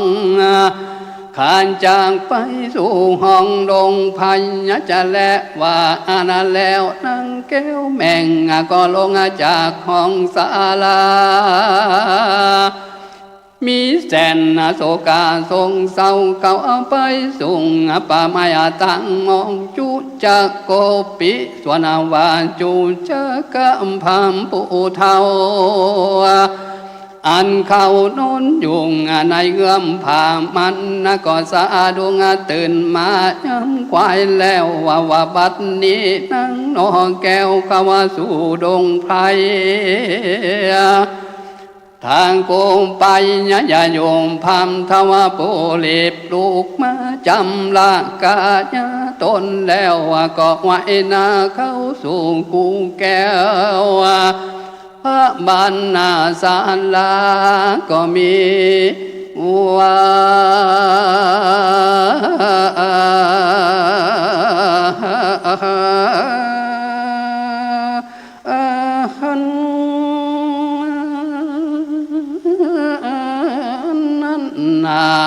และ นามหาสัตโตส่วนวามพังมหาสันเจ้าอันอยู่เฝ้าสาลานเจ้าว่าก็กามันนั่งอยู่หินสีอันใหญ่อันอยู่จุ่มคุมแก้วเด้งไปว่ายานจบผู้หาใดจากมาสู่ห้องสวรรค์ว่าสองพี่น้องก็ไปเล่นอยู่ติงไกลปอปิดตาตีนั้นเจ้าก็แล่งไปมาทวนทิ้งก็หันพามเก่ามาสู่ตีไกลขวางอารามเจ้าก็มีใจปานบ่แล้วว่าจริงเรียกเอาลุงแก้วชื่อจานลิงว่าอุนเตหิจาลิมปฏิตาโบรานังมาวิญญาปิสันติพรหมมานังยาปะสามินังนากิโยมมาภิกิเลดังนี้ว่าดูลังจารีลูกรักพ่อเจ้าจุงลูกด้วยหมอมามปันพ่อเล็งหันยังคุณเท่าเดินไต่เต่าเขามาสู่ห้องอารามนั่งเหมือนพามผู้วิเศษเดินดันเตะเตียวหนป่องก็มีใจจมบานบ่แล้วเหมือนดังได้อาบน้ำมาบ่แก้วแสนให้และนานตั้งสู่ตัวเจ้าจะลิงได้ยินป่องเรียกร้องแล้วจริงไว้ป่องนอแก้วปิตังว่าปิตันตามปัสสามิข้าแดมป่องพยามเป็นเจ้าข้าน้อยก็เต่าเล็งหันเป็นดังความผู้เท่าหักไตเต่าเดินมังและนาว่าอ่านแล้วเจ้า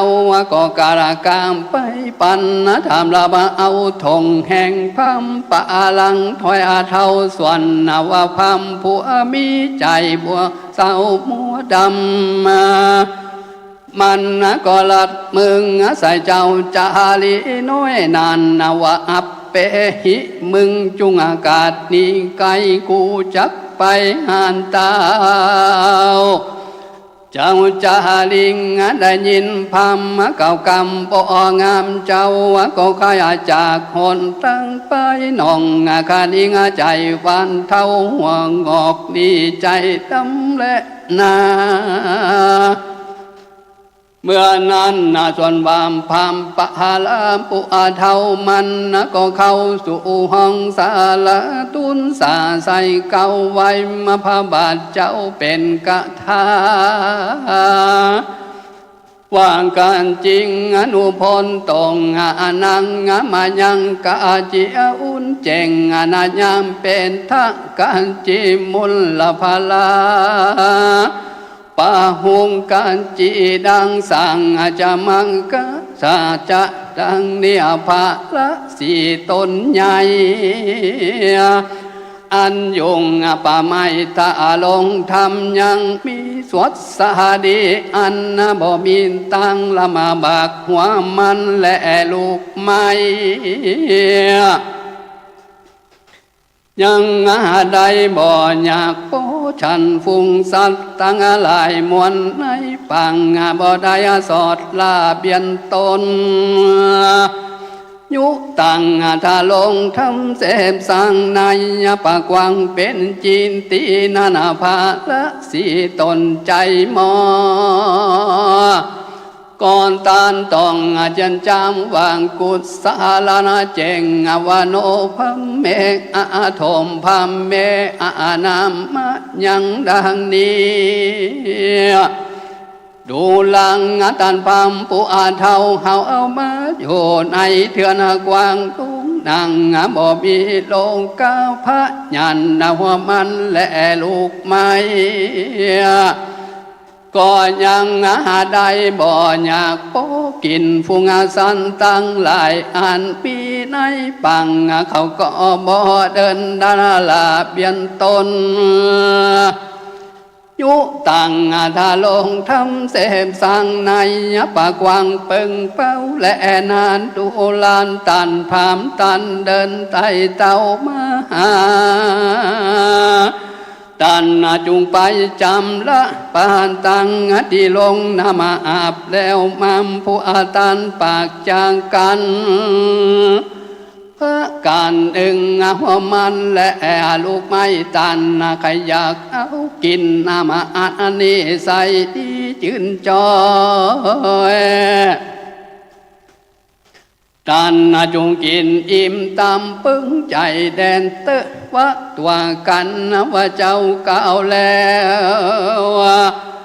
พระตนแก้วจริงทำไปว่าถ้าตัวเกนวันเนนเกนวันปะนาเหตุนาอนุปันตมพังหลันยังเมอักขาหิปุญชิโตดังนี้ดูลานตันปูเทาตันเข้ามาป่าไม้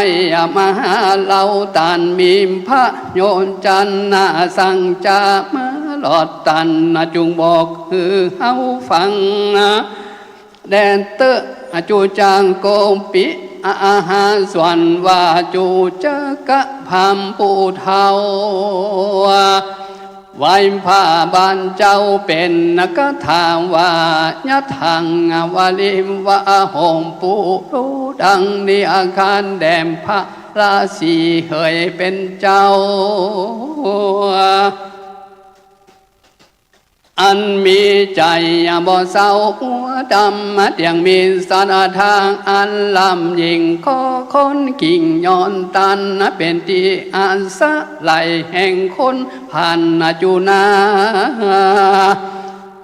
เป็นดังน้ำสาบุตตังหานแต่ดีลิงข้าเท่าดันดงอาลีมาหล่อนเพื่อจะขอเอาลุงแก้วยอดตั้งสองคอมพังบัวต้องปล่อยให้แก่คำบาดาไทยคอนตันก็มีด้วยฮากา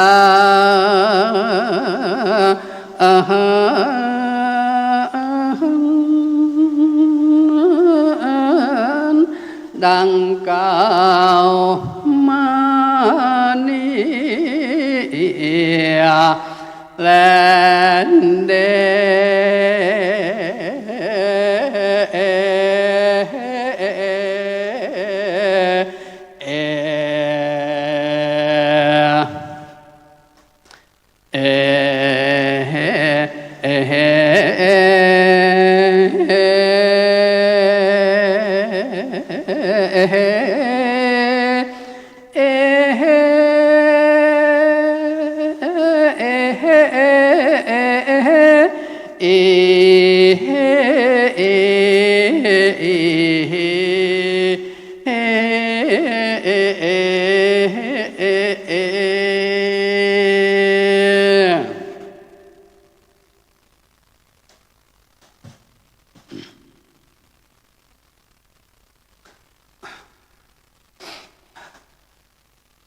จา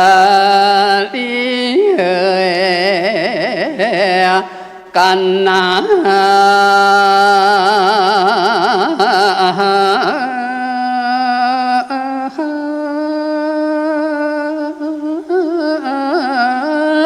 ทรงพระสัทธาโนแก้วกันว่าได้ยินแม่เจ้าสอนนาสางแล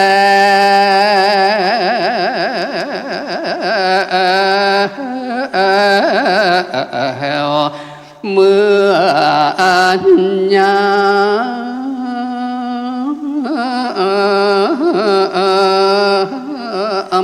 ไงสองเจ้าก็ปากันเล่นในตีไก่พระบุญภายตนปอ เก็บใส่กอบมะมุนตาตัว เอาลูกวัวควายมาขี่จารีปีกันนา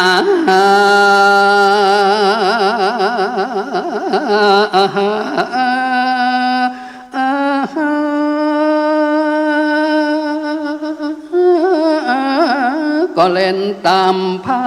ษาเด็กอ่อนน้อยส่องเจือนจอ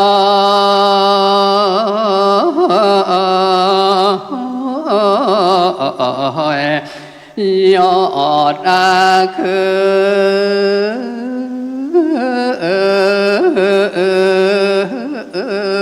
เมือง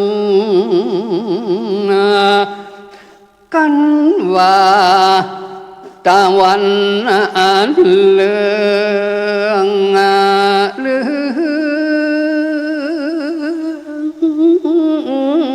งแดดแก่ก็มาสมดังกำแม่บอกสอนนายส่งเจ้าก็หันผู้พาม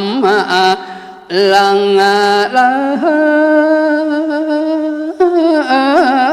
มาผากดตีไก่ตนตานไทย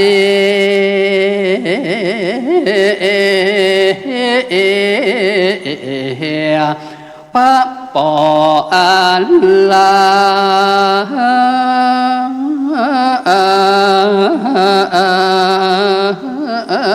จายามนานเจ้าจารีก็ออกไปหาจังรับเอาธงพามะนามปูเทาพัมก็มาลองด่าเจ้าบ่ยำแยงจากกำแข่งใส่นา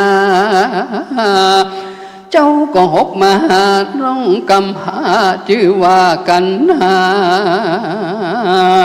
ปากันไปลับหลังศาลาฟังอยู่ฟังพรามเท่าปูลังโกมันจักมีพระโยสิ่งสั่งยังบ่ใดเจ้าก็พอเอากันหาน้องไทย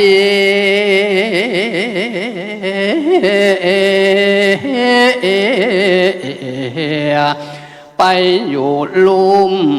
สาละ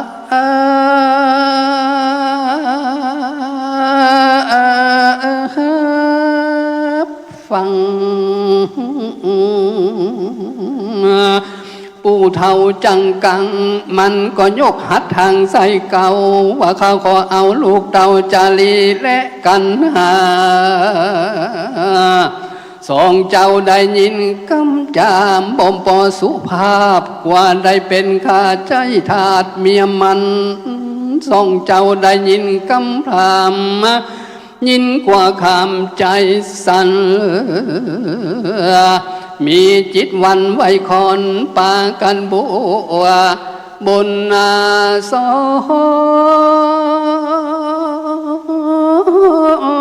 นไปตามดงดอนมอนโอ้ยจักไปลีตีปากแกวก็กว่าผู้พามมา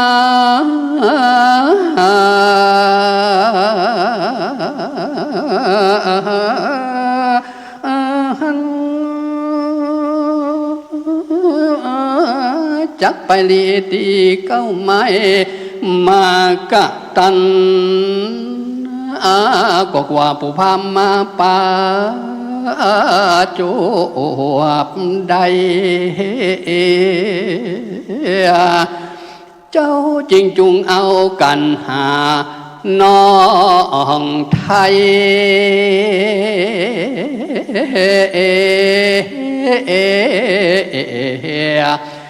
ว่า มา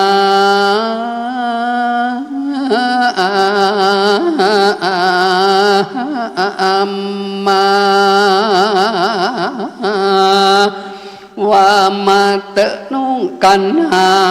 สองเราลาจักดีเสียนีปีจักเอาน้องไปลับลีปูจีพามเจ้าตั้งสองก็ปากันไปลีอยู่ตีสละลังงามน้ำใหญ่ความผู้พามไล่เลยเอาจาลีเมาไปแล้วกันหาน้องแก้วก็หากยินกลัว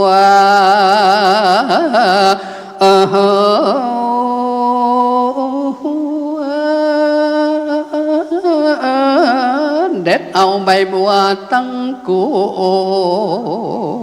วปุกหัวอยู่นิ่มคิงบทว่าอังเบาติงกาดังหนาวก็มาหนาวสาตา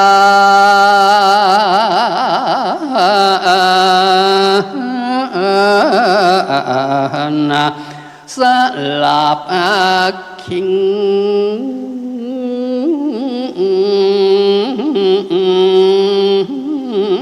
เย็นยามนั้นน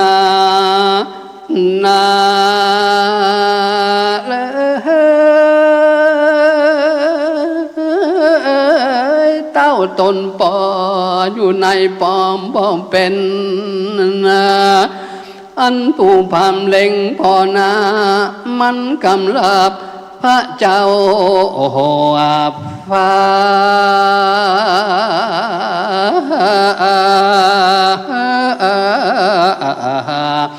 จังลายอามัน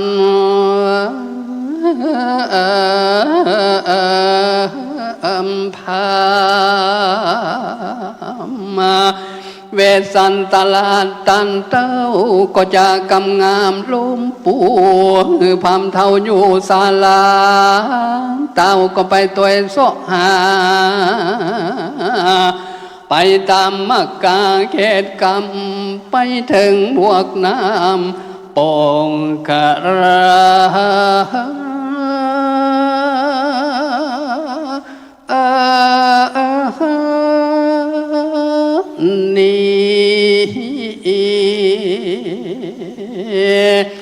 เต้าก็นึกว่าทรง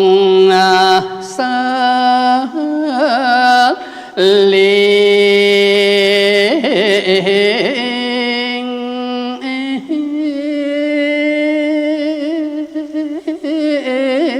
ลงสู่นาตีแห่งห้องเจ้าก็เอิญเรียกร้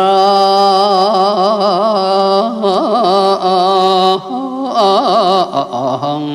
ว่าจาลีเฮยจา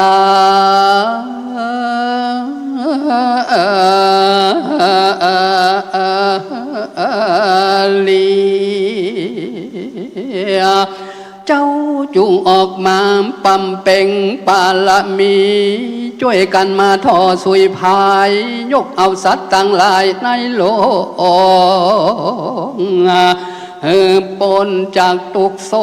กโศก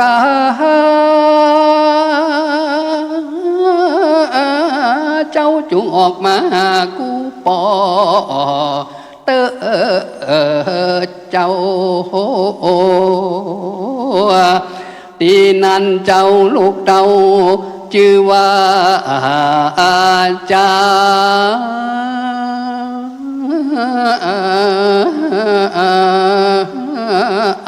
ลีก็ออกมา ามพระราศีตนปอกมหน้าต่อปาตากำเอาคอแก่งกำกว่าร้องไห้ยามนั้นน้ำตาพระราศีตาหันไทย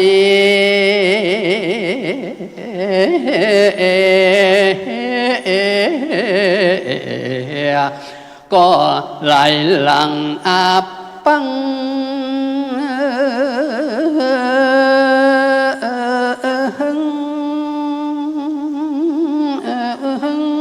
ลงที่นันเต้าก็บ่หันนางอนงกันหาน้องเนา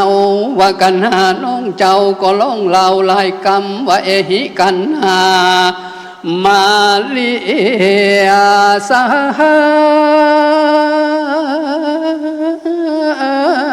ว่าดูลางกันหาน้องนอเจ้าจุงออกมาปอกำเดียวกันหาชะเลวเลี้ยวแลนกึดถูกแม่นตามกองออกมาจากหนองน้ำกว้างออกมาห้ามพระเจ้าจางเวสสันดรเต้าก็เอาจารีจังกรและกันนิกาเกตกันหาเนตรดวงจันทร์ตัวกันมหาพามมาปูเท่ากันว่ามันใดสองเจียงเจ้าพัมเท่าก็ลวดนำไปว่า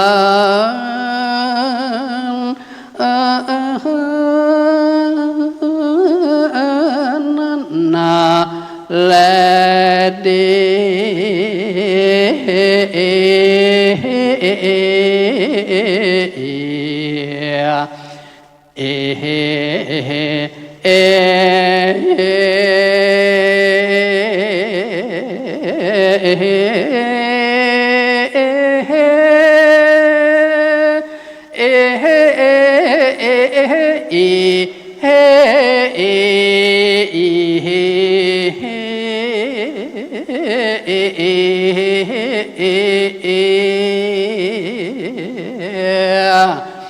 กุมารละปังปังเด่นตีนต่างขี้ยา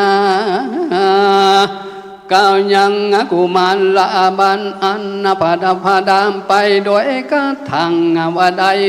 101กะทังก็บังกุมสมเร็จสั่งละเดระแล้วเต่านี้ก่อนแล้วสาธุสา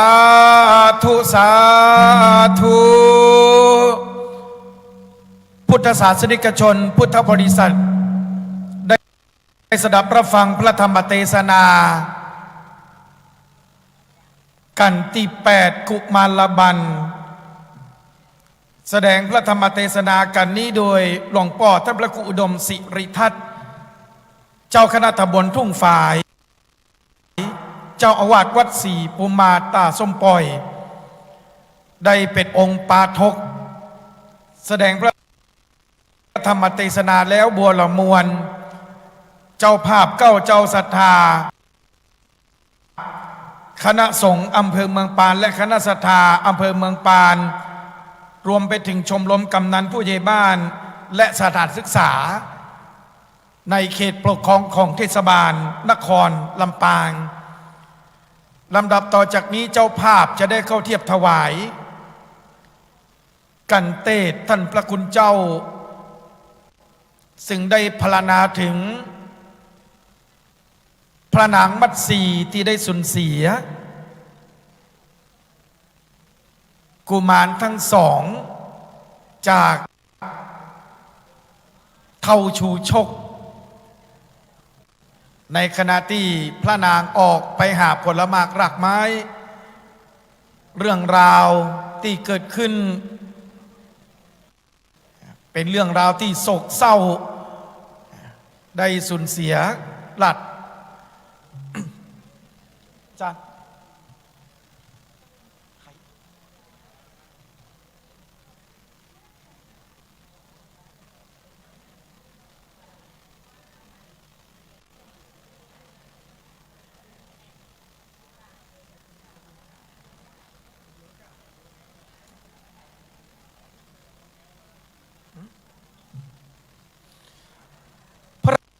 ระธรรมเทศนา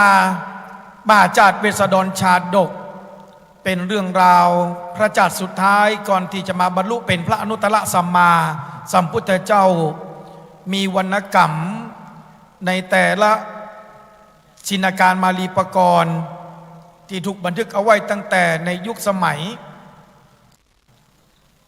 อาณาจักรสุโขทัยอาณาจักรกรุงศรีอยุธยาอาณาจักรล้านนาที่ได้รับอิทธิพลพระพุทธศาสนาจากประเทศศรีลังกาว่าด้วยเรื่องราวที่พระมาลัยได้ไปโปรดโลกสวรรค์และก็โลกอบายภูมิได้ไปเข้าเฝ้าพระอินทร์ได้ไปเข้าเฝ้าพระศรีอริยเมตไตรในโอกาสนี้จะขอเรียนเชิญเจ้าภาพเก้าเจ้าศรัทธาคุณแม่ย่าบัวผัดวงพรหมสายบ้านหนองยางได้เข้าเทียบถวายกันเตตันพระคุณเจ้าขออนุญาตเรียนเชิญครับคุณแม่ขณะนี้เรากำลังรับฟังเสียงถ่ายทอดสดผ่านคลื่นไปยังสถานีภาคีเครือข่ายวิทยุสีขาวทั่วทั้งภาคเหนือ8จังหวัดโดยต้นทางรับสัญญาณเสียงสถานีวิทยุ FM 106.50 เมกะเฮิรตซ์วัดบุญยวาสวิหารพระอารามหลวงและขออนุญาตเรียนเชิญคุณแม่ย่าเล็กปาวลีอินสุวรรณได้เข้าเทียบถวายกันเตศท่านพระคุณเจ้าองค์ปาฐกอานิสงส์ในการฟังเทศน์มหาชาติเวสสดรชาดกดังที่ปรากฏจดเชื่อในวรรณกรรมไตรภูมิพระร่วงที่พระศรีอริยเมตไตรได้ตรัสกลับพระมาลัย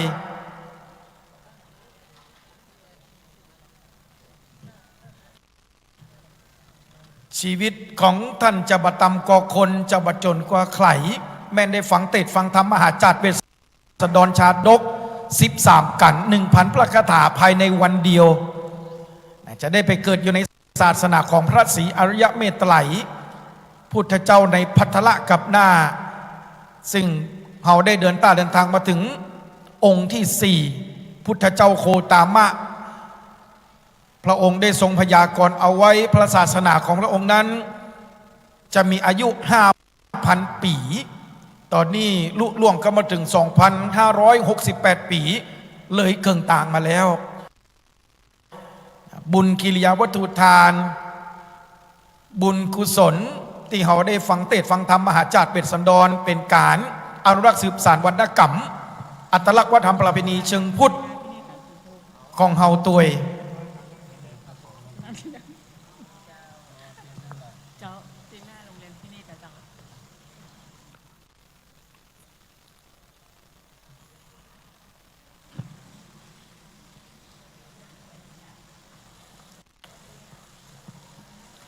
มาอุบาสกอุบาสิกาที่สดับรับฟัง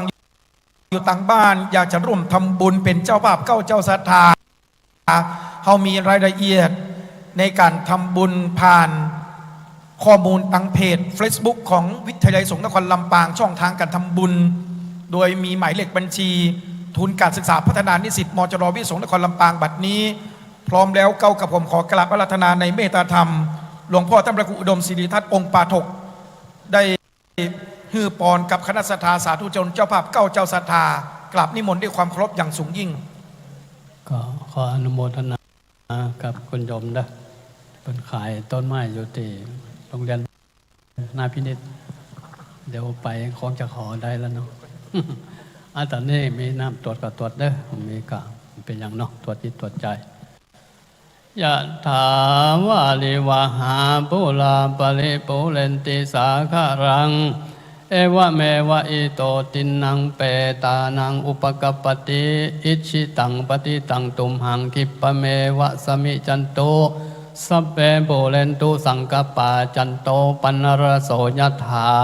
มณิโชติระโสยถาสัพพิติโยมิวัจจันตุสัมปะโรโกวินาสันตุมาเตภวะตวันตรายโยสุขิติขายุโกภวะอภิวาตนาสีลิสนิจังวุธาปจาจิโนจัตตารโอธรรมาวัตันติอายุวันโนสุขังปะลา สาธุสา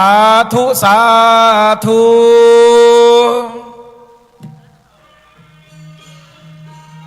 คณะสัตยาสาธุชนได้ยินเสียงปีพาดระนาดกองนั่นหมายถึงการสุดซ้อยบัวละมวลในกันเตศ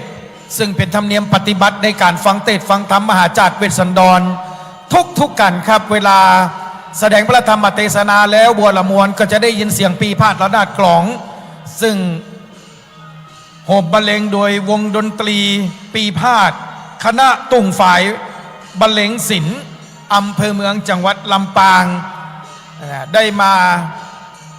บรรเลงห่มโรงหลังจากฟังเทศน์ฟังธรรมมหาจารย์เวสสันดรแล้วเสร็จเป็นท่วงทำนองดนตรีคีตะล้านนาของจังหวัดลำปางหรือว่าเพลงมอนหลังจากเพลงมอนเสร็จแล้วก็จะเป็นเพลงส่งปอปูเมย่าเปิดห้องว่าเพลงห่มโรง95สกุลช่างปีพาดละนาดกลองจังหวัดลำปางของเฮาคณะสัตยาครับขณะนี้เฮามีน้ำปานะตลอดจะถึงกับเข้ากระป๋าโรงทานไว้บริการให้กับคณะสัตยาบรรดาพ่อแม่พี่น้องที่อยู่ในบริเวณงานบุญตั้มทั้งหลวงวิลากรมหาจารย์เวสสันดรชาดกครั้งที่21ซึ่งปีนี้ได้จัดที่วิทยาลัยสงฆ์นครลำปางตำบลศาลาอำเภอเกาะคาจังหวัดลำปางโดยมีวัตถุประสงค์เพื่อเป็นแนวทางการส่งเสริมอนุรักษ์วัฒนธรรมประเพณีอันดีงามของชาวจังหวัดลำปางเป็นอัตลักษณ์วัฒนธรรมประเพณีที่ปรากฏจดเจื้อในปฏิทินการท่องเที่ยวโดยเฉพาะงานบุญตั้งทำหลวงวิลากรมหาจารย์เวสสันดรชาดกเวียนมาบรรจบครบรอบครั้งที่21นั่นก็หมายความว่าจัดมาแล้ว21ครั้ง21ปีขณะนี้ในห้องประชุมคณะสงฆ์จังหวัดลำปางได้รับความเมตตาธรรมจากหลวงพ่อท่านพระครูอนุสากวรธรรมเจ้าคณะอำเภอเมืองลำปางเจ้าอาวาสวัดบุญยวาสวิหารพระอารามหลวงร่มโพใบใหญ่ร่มไทรใบหนาของสมณศรัทธาคณะศรัทธาได้เดินทางมาฮือกำลังอกกำลังใจฮือกับต่างนักเทศวันนี้เขาได้รับเมตตาธรรมจากนักเทศหนเหนือทั้งจังหวัดเชียงใหม่จังหวัดเชียงรายและขณะนี้องค์เทศกันเอกนะครับหรือว่ากันที่9กันมัดสีท่านพระครูประหลัดณัฐพงศ์นะครับทิตวุฒิศิริเจ้าอาวาสวัดดอนจันทร์ตำบลเวียงกาหลงอำเภอเวียงป่าเปาจังหวัดเชียงรายครับพระอาจารย์พระครูประหลัดณัฐพงศ์มาถึงตั้งแต่เจ้าละครับ10 โมงดอกมาถึงตั้งแต่เจ้าละ10 โมง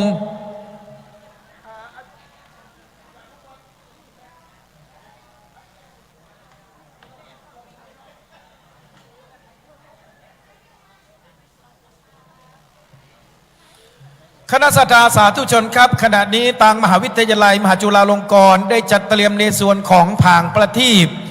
คือกับคณะสัตยาได้ปูจาดวงละ99 บาทเพื่อที่จะได้จุดจิตามปูจากันเทศประจำปีเกิดของท่านสำหรับกันที่กันเอกกันเอกหรือว่ากันพระเอกกันนี่กันโศกกันเศร้าใจจะพุทธใจจะไม่เนื่องจากว่าพระนางมัตสี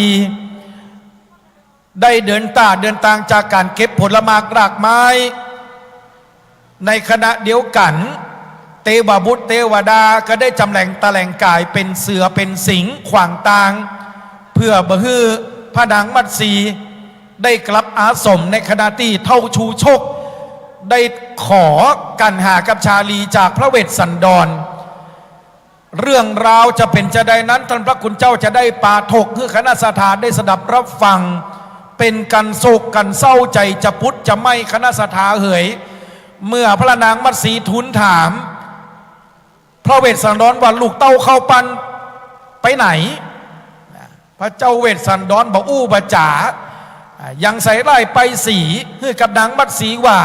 อย่าไปเมินแต่ว่าไปเก็บผลไม้หลากไม้สุดท้ายมากับบอกความจริงคือกับพนางมัตสีได้รับทราบถึงขั้นขนาดใจพุทธใจไม่สิ้นใจในกันนี่จะมีการห้องขวัญเกิดขึ้นตัวนะเพราะฉะนั้นแล้วเจ้าภาพเก้าเจ้าศรัทธาหลวงพ่อท่านพระครูวินิตวรการเจ้าคณะ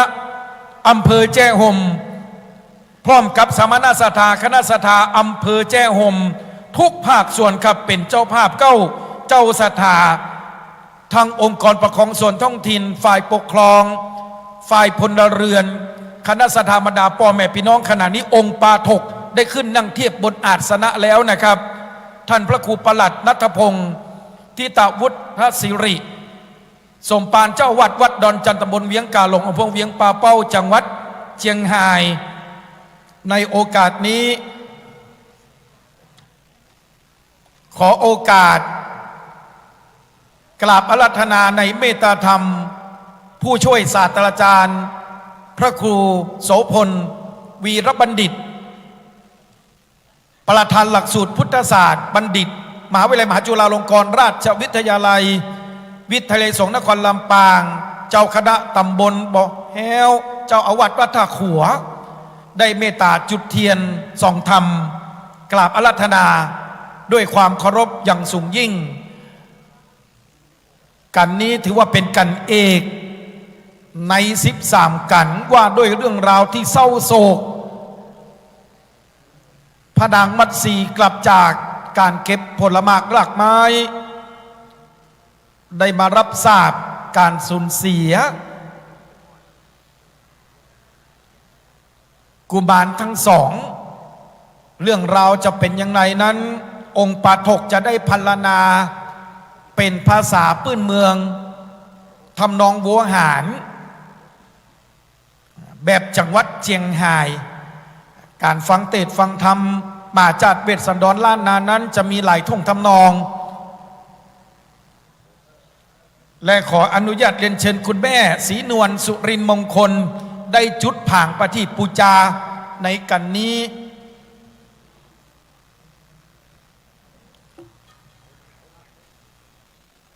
ผางประทีปคือท่านได้ปูจาดวงละ99 บาทไว้จุดชี้ตามปูจาประจำปีเกิดของท่านสำหรับกันนี้สำหรับคนเกิดปีวอกมีพระคาถา90พระคาถาปรากฏจดเชื่อในแผ่นดินล้านนาครั้งแรกเมื่อปี2060ว่าด้วยเรื่องราวที่พระสิริมังคลาจารย์ได้รจนาเรื่องเวสสันดรทีปณีตีวัด7 ยอดพระอารามหลวงในสมัย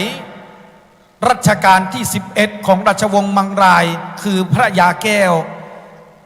เป็นช่วงตีล้านนาเป็นยุคทองของพระพุทธศาสนาถึงที่สุดเพราะมีการเฉลิมฉลอง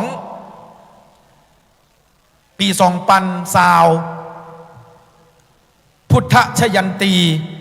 และมีการสังคายนาพระไตรปิฎกครั้งที่8ของโลกในรัชกาลที่9ของแผ่นดินล้านนาพญาติโลกราชบัดนี้พร้อมแล้วเก้ากับผมขอโอกาสเรียนเชิญท่านร้อยตำรวจตรีศรีวัยสมวรรณปราชญ์แห่งจังหวัดลำปางอดีตนักเทศกันนี่แหละครับกันมัตสีหรือว่ากันเอกอดีตข้าราชการบำนาญตำรวจผู้คล่ำวอดในวงการเทศมหาจารย์จะได้มาอาราธนาธรรมกันนี่กันเอกกันที่9ขอเรียนเชิญปออาจารย์ครับ เ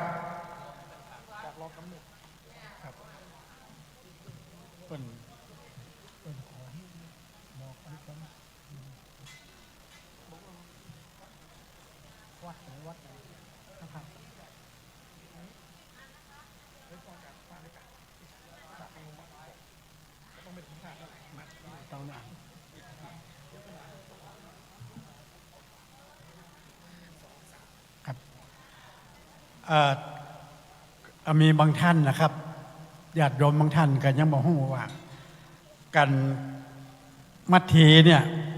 มันเป็นปียังเป็นปีวอกนะครับก็พระธาตุพระนมเป็นพระธาตุปีเกิดนะครับ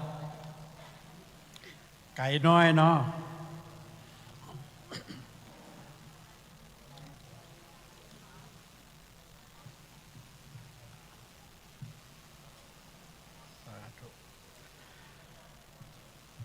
พระสุลิญาอาทิเตเตวจรนี่นาเลยมาที่เฮยแม่มาที่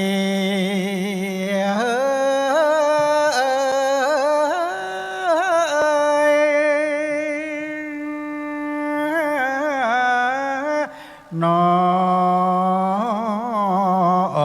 แก้วบางเมื่อนางออกจากป่ามาแล้วปิกปอกสู่สา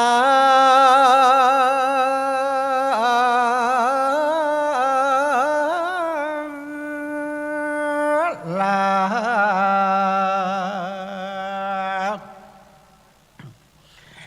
นางก็บ่หันสองบูตา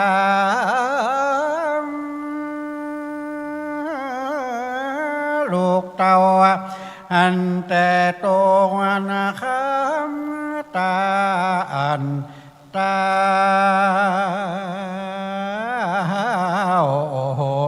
มองมนเศร้าอยู่ว่าเดียวได้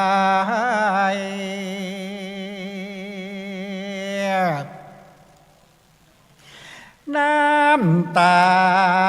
พาย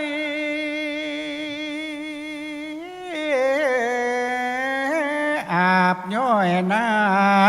เพราะว่าเกิดถึงสองเจ้านอฟ้า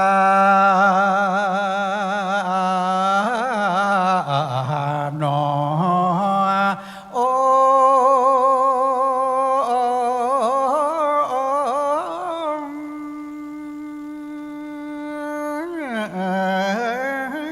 คำ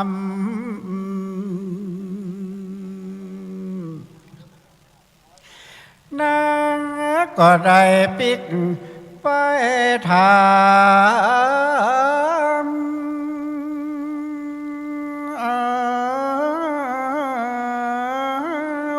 คำเวสันตาละลาดเจ้าสัมบ่จาพ่อนานะ นอนเน่าก็มาตาวสาโย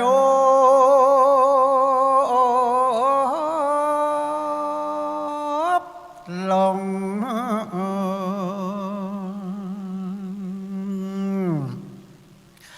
ขออาราธนาลูกศิษย์พระพุทธาบง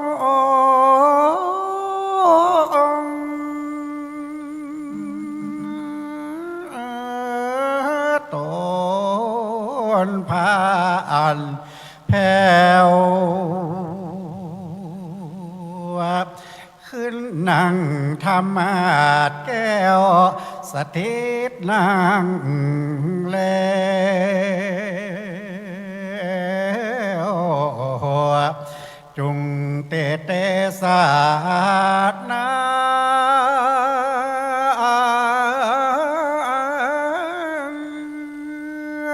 ทำปอดได้ใส่ดำนำมาทำ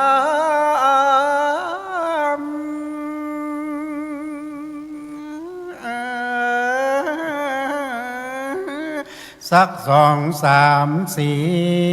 5 บังการว่าอิดไหนก็ยังจงเตเตสานาทามไปก่อนแลดี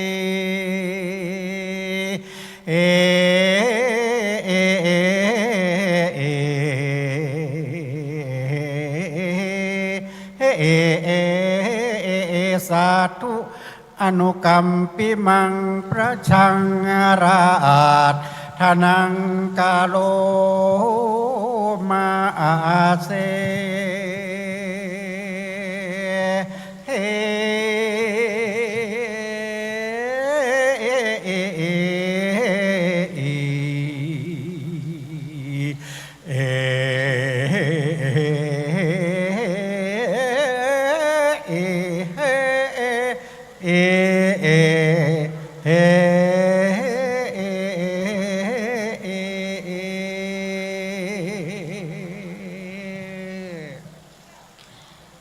ใจโยใจโจกจังโม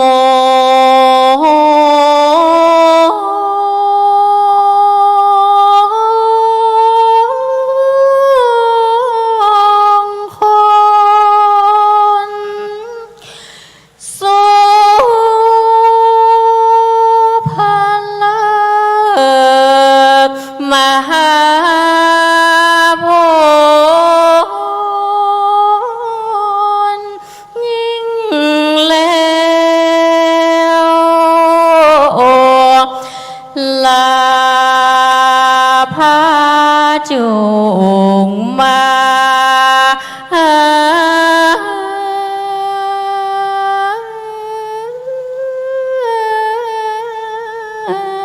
โดนเหือตันตั้งหลายเฮยสุกาเสมพองแผ้วยิ่งโดยลาภาอันเจิญโกนประทาดลำปางหลวงเจ้าเจ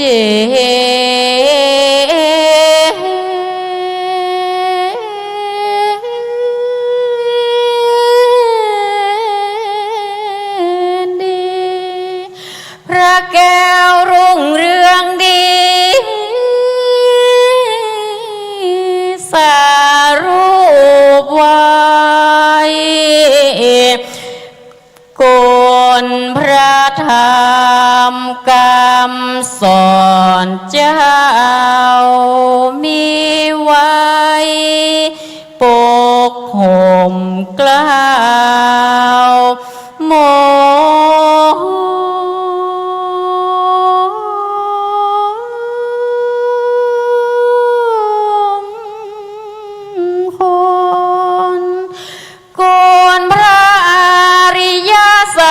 กัจเจ้าคำโจตนจุมเย็นสุขใจตัวนาสิ่งศักดิ์สิทธิ์สากลโลกลาขจัดภายมันเถินอายุยืนยิ่งลอยวัดสาวันพองโส พาเลิศล้วนโสขายิ่งโดยอัตตา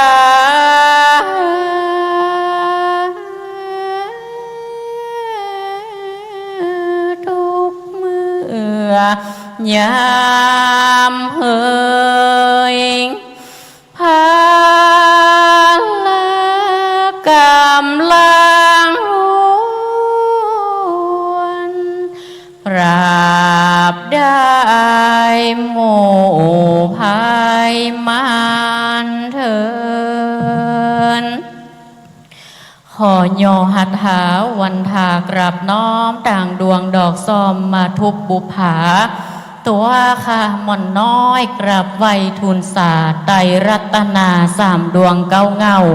ไหวเจ้าสังฆะครูบาอาจารย์ตนกองวัดงามสั่งซ้อนหม่อนค่าสั่งซ้อนหม่อนค่าขอนอบน้อมคุณพระรัตนตรัยอันมีคุณพระพุทธคุณพระธรรมคุณพระสงฆ์คุณรัตนแก้วเจ้าทั้งสามประการขอยอมือ10 นิ้วถวายความเคารพมายังหลวงพ่อท่านพระครูอนุศาสตร์วรธรรมเจ้าคณะอำเภอเมืองลำปางพร้อมโดยท่าน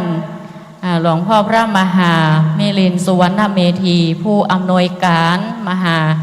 วิทยาลัยสงฆ์นครลำปางเจ้าคณะอำเภอวังเหนือจังหวัดลำปางพร้อมโดยขอนอบน้อมแต่ไตรไวสาครูบาอาจารย์พระเถรานุเถระครูบาสังฆะพระสังฆาธิการทุกรูปทุกตนขอความสุขความเจริญในธรรมจงมีแก่ศรัทธาญาติโยมสาธุชนทุกผู้ทุกท่านที่ได้มาร่วมกันสดับรับฟังการตั้งธรรมหลวงหรือการเทศนาธรรมเวสันตดรชาดกถึง13 กันลำดับต่อจากนี้ไปอาตมาภาพพระครูปลัดณัฐพงศ์ทิตาวุฒศิริเจ้าอาวาสวัดดอนจันทร์ตำบลเวียงกาหลงอำเภอเวียงป่าเป้าจังหวัดเชียงรายจะเป็นองค์แสดงพระธรรมเทศนาเรื่องการมาซีประดับประดาไปโดย9 สีพระคาถาวันนี้ขอออกตัวก่อนว่าเป็นองค์แตนซึ่งองค์เตศในวันนี้จริงๆแล้วเป็นท่านอาจารย์พระมหาสมชาตินันทธรรมิโกเจ้าวาดวัดหนองยาวอำเภอเวียงป่าเป้าจังหวัดเชียงรายซึ่งหลวงพ่อท่านอาจารย์นั้นได้ติดปัญหาทางสุขภาพบ่สามารถที่จะมาแสดงธรรมได้ก็เลยมอบหมายให้ตนตัวอาตมาภาพเป็นองค์เทศนาธรรมในวันนี้ก็เป็นองค์แตนมวยแตน ผิดพลาดประกาศได้ก็ต้องขอสุมาภัยดึงพระเดชพระคุณหลวงพ่อพร้อมด้วยคณะสัทธาญาติโยมทุกผู้ทุกท่านในโอกาสนี้จะได้แสดงพระธรรมเทศนาการมาทีเป็นลำดับต่อไป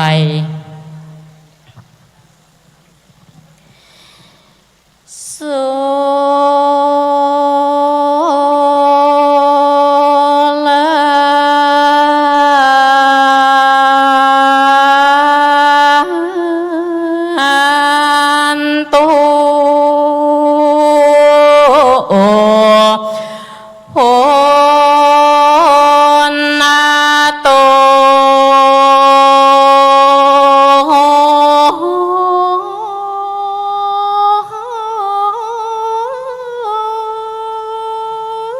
ฟั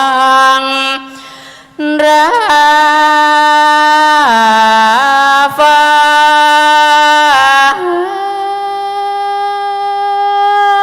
งลาตั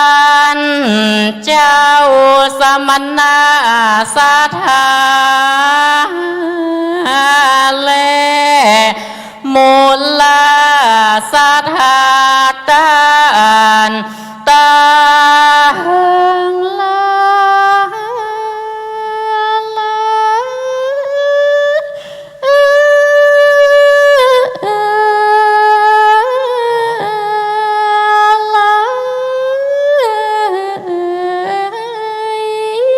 ต่างเด็กยิ่งใจถ้าล้ำแล้วแถวเท้า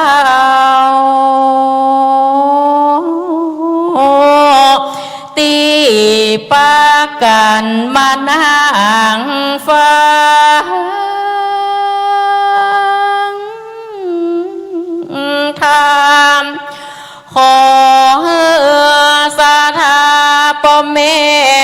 ปีน้อง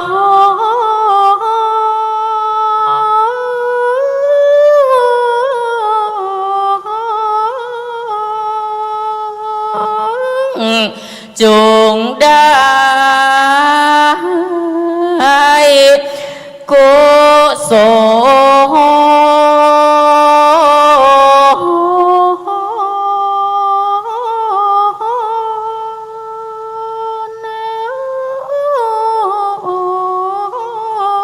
ล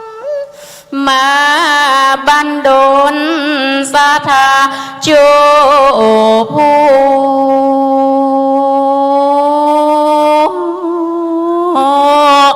อานิสงส์ได้ส่งอายุได้อยู่เจะเลิศ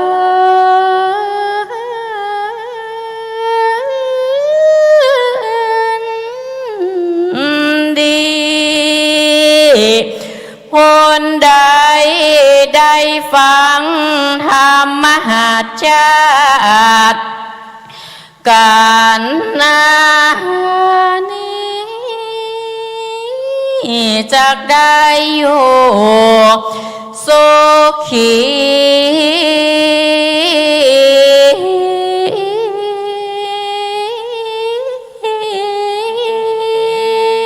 เจอธรรมมาติวา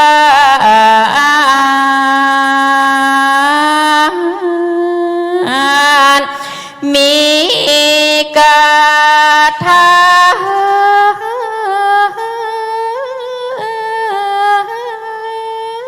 ว่าได้เก้าสิบพระคาถานา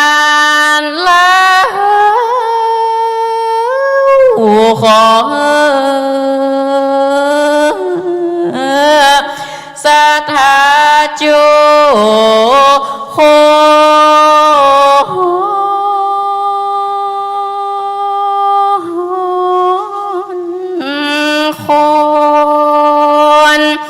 จ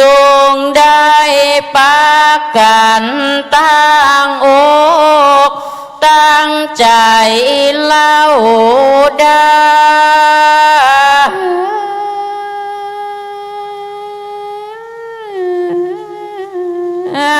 ฟังบุญกินบุญตานเยืองจงได้ปกปักละนอหักษา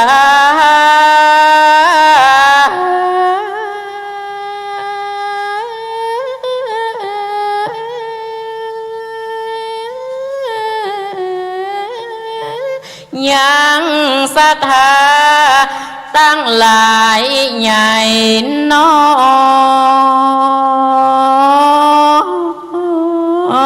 ยได้นิราชกล้านากล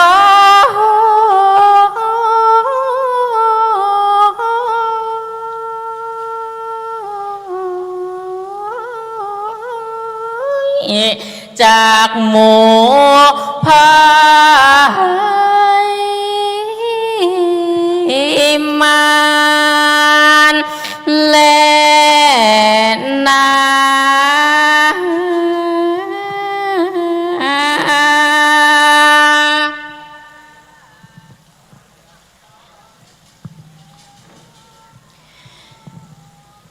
นะโมตัสสะภะคะวะโตอะระหะโตสัมมาสัมพุทธัสสะ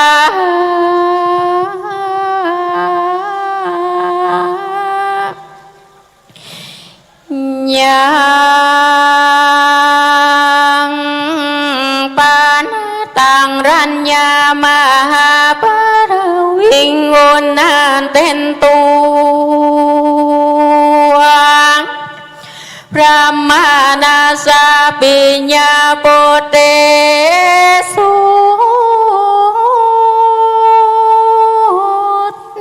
เนโสยาวาพระมาลูกาเองกาโกลาลังจัตตังอาโห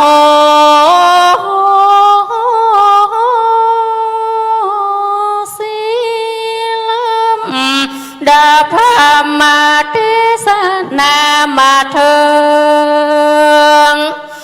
มาตีการทวนเก่าอันพระพุทธเจ้าหากเทศนามาส่วนว่าปัญญาสัพพัญโยตัญญานอันพระเสด็จอันพระโพธิสัตว์เจ้าโตลำเลิศหากพาตนาปิญญาโปเตสุในเมื่อพญาเวสันตาลาโต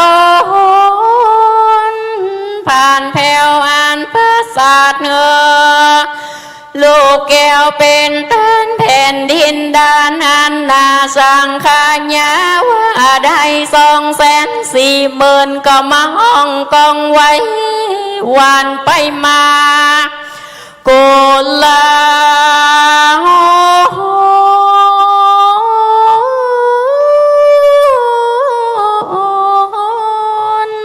เป็นอันหนึ่งอันเดียวถ้าลาบต่อเต้าเดิงพรหมโล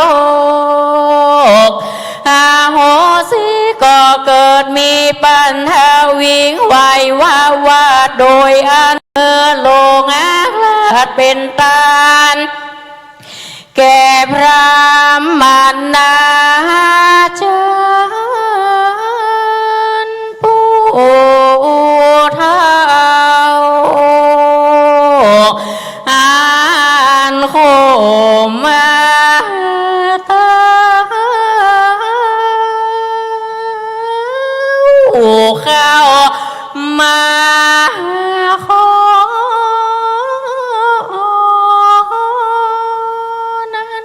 และเทวดาตั้งหลายมวลหมู่อันทวนนาโยหิมาปานได้ยินเสียงสารแหบให้แห่งแก้วแก่นไทยแม่สองสาลีพรามภุบตีจำกว่าเข้าป่าไม้ดงดานเทวดามีหัวใจปันดังจากแตกงอนไรแลกกังวลเป็นโกลาหลมีมากจริงออกปากเจียนจางพี่ว่านางมาตีนมเนาเข้าโซศาลาเมื่อยามวันหลอนบ่หันสองโซปันพี่น้องนายแห่งห้องศาลาหนึ่งพญาก็จากให้ทำหาเล่าครั้นนางหูข่าวว่าพญาเจ้าเฮอลูกเต่าเป็นต้นก็จักแลนไปตามรอยตีนนะใหญ่น้อยข้าคอยเล่นไปหา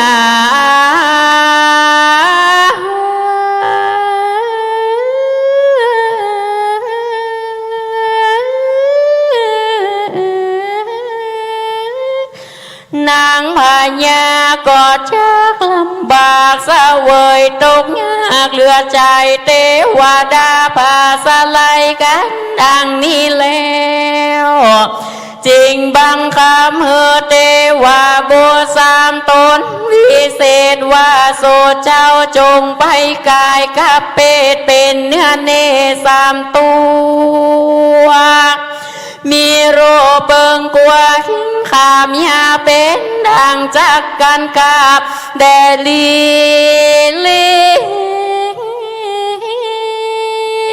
ตนหนึ่งเป็นดังราชสีมีอำนา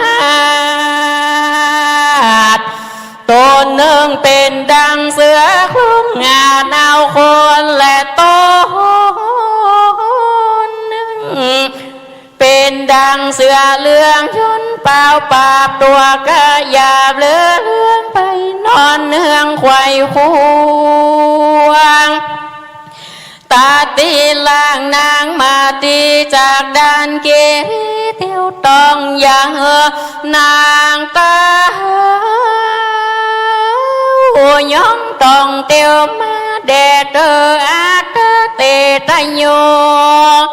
เตวาโบตาเตวาโบสามตนสวดก็มาห้ามเอาวาดปาลียายแห่งเทวดาต่างลา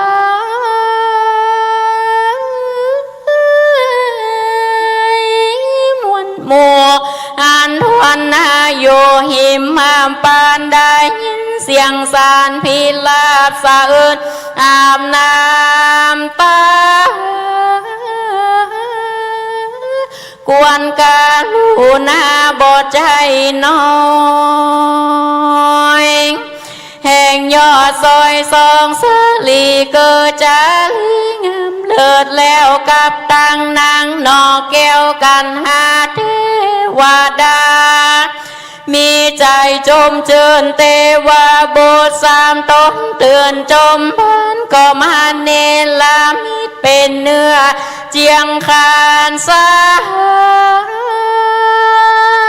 มสิ่งใหญ่ลำยิ่งปุ่นกลวงนางหัวปองเครื่องขาบยาเป็นดังจากกันกาบ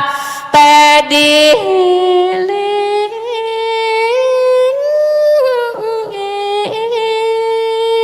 มาที่พี่โคส่วนนางมาที่เยาวยอดนางขานิ่งรอดกำฟันปูนาสะจานเป็นโตดฟันรายสดแต่ดีคนกูมาดีหาได้ยังลูกไม้รีบเรียวปันยามตะวันบอดทุกดำลงสู่คำลาตากูจะสะแวงหาได้ยังลูกไม้และหัวมันก็จะพรันเมื่อสู่ในเกี่ยวกูสาลารีบเตือนมาดีก็มีต้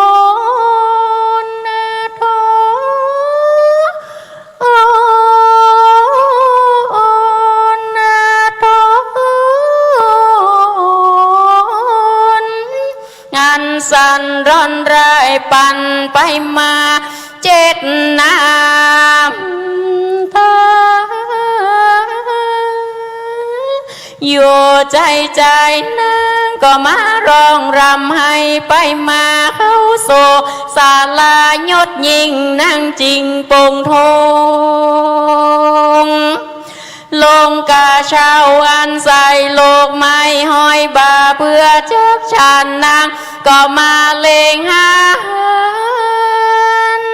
พระนาคามตนปอบ่อไว้หน้าลอเจียนจาบ่ออันสองพุทธาโลกแก้วนางมาตีผ่านเพวก็ซ้ำร้องไห้ฐานาเจยน้ำตาไหลอาบนา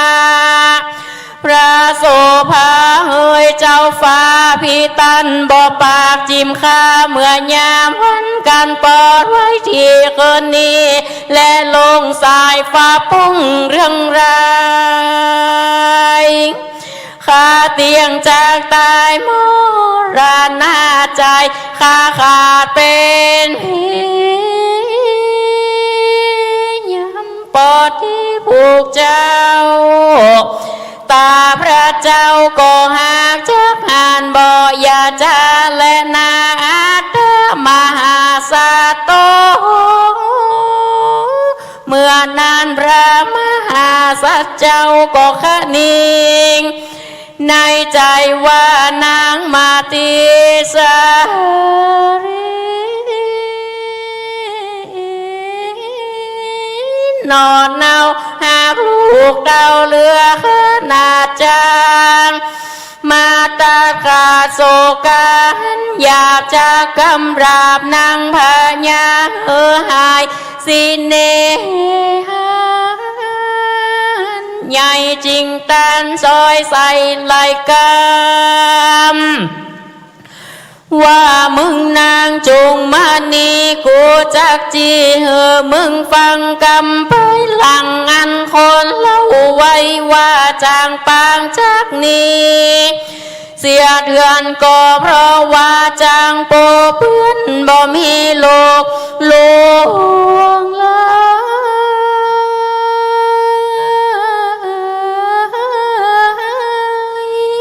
เกี่ยวคนชายก็มารวมรู้ว่าเมียเล่นจูก็เพราะว่าหัวใจดีราชสีจากนี้เสียโดยก็เพราะโดยนั้นบ่มีหูเพล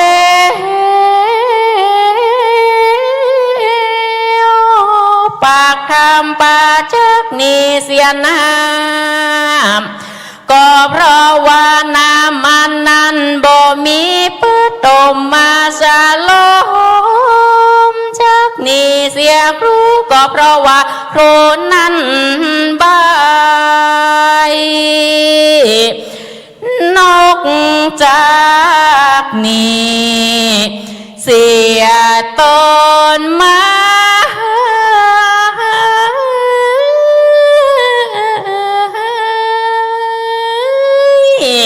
ก็เพราะว่าต้นไม้นั้นบ่มีลูกลวงลายกว้างตาลายจังนี้เสื้อเหล่าเพราะว่าเสื้อโครงเท่าบ่ทาไตเตี้ยวจงราชหงจากนี้เสียสละก็เพราะว่าสาระอันนั้นบ่มี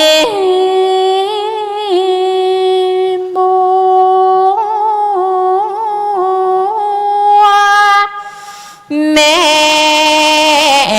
ยิงจากนี้เสียผู้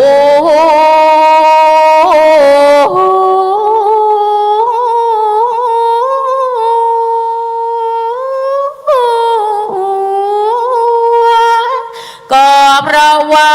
ผัวขี้ลา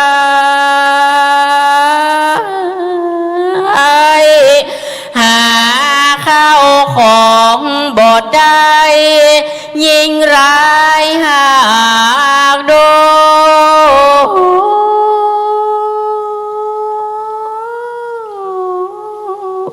แคว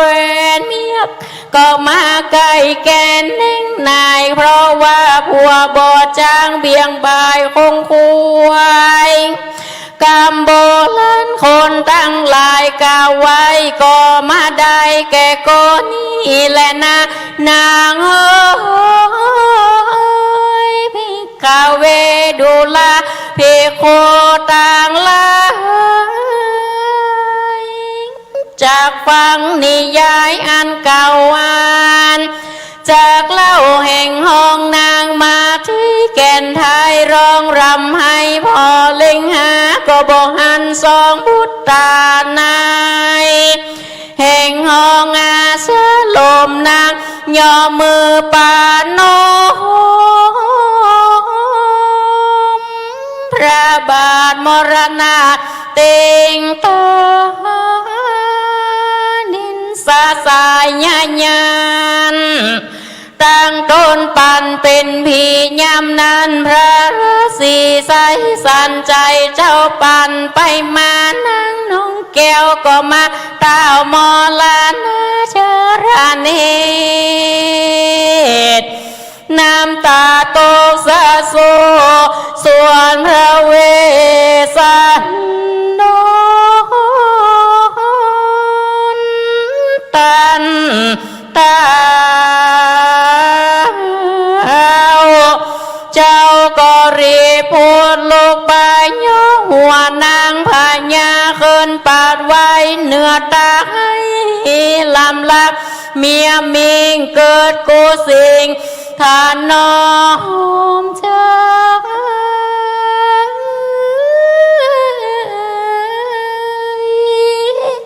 เป็นบตินี้ก็หากว่าโอ้ยน้อมาทีก็นี่นามาตายเสียแต่และนอว่าอันเจ้าก็คานิ่งในใจว่ามาทีเฮ้ยเจ้าตาตีนี้บ่ใจตีแม่เจ้ากวนมาที่ตายเต้าสองราได้แก่นไทยดังมาลาปีไว้ตายนี้จ้าการนั่งเมื่อตายในนักกรลู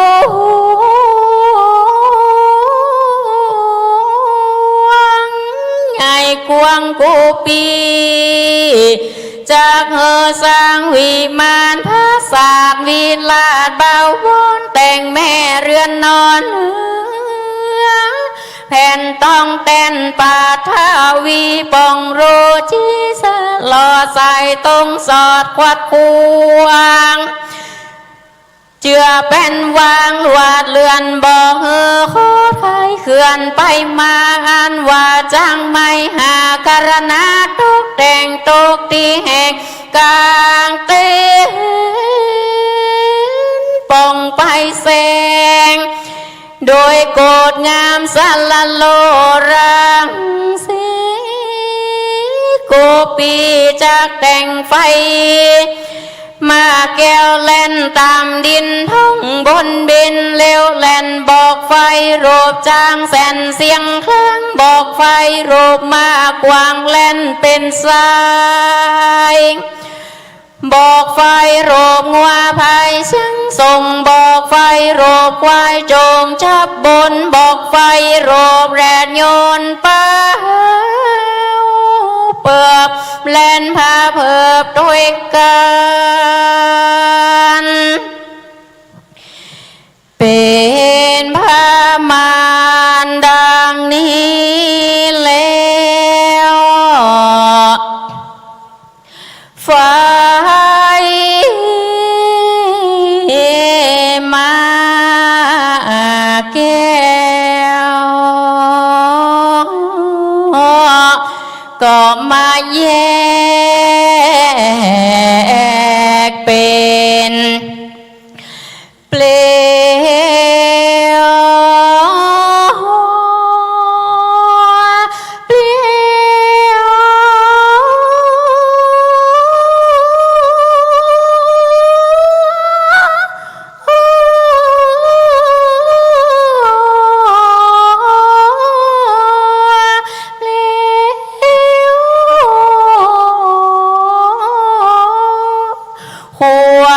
ไฟเขียวติดจอฟ้า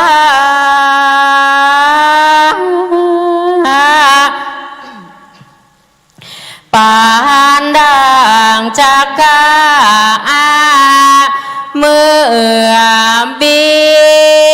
น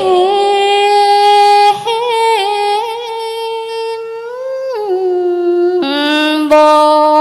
นลมกินเกี่ยวเกี่ยว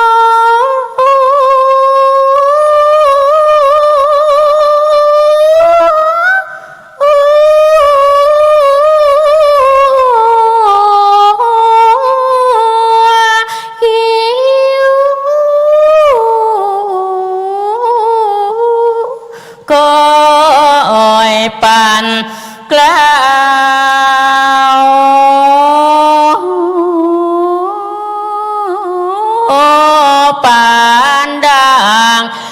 ากยกเอาหอปราสาทเจ้าหอปราสาทนาคา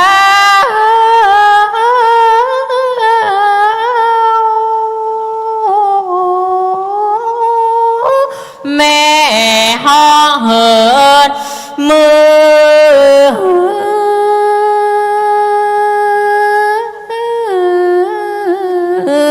บนกาทำการฉันนี้แล้วจริงจะเป็นโบราณนั้นส่งสาการนั่งพญามาแต่ก่อนว่าดูราสายใจปีเฮ้ยกูปีตนเป็นผัวก็มาคุ้มหัวเรียกเริง32 คู่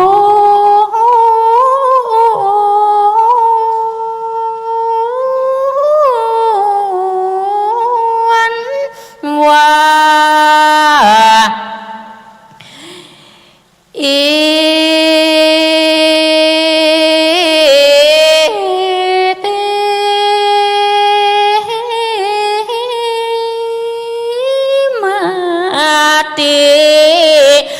แม่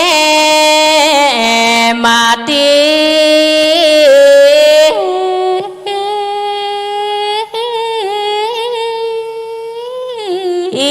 ลา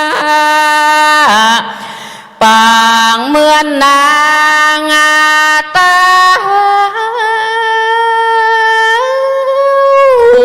มาสายโยบลงตีจิมกล้า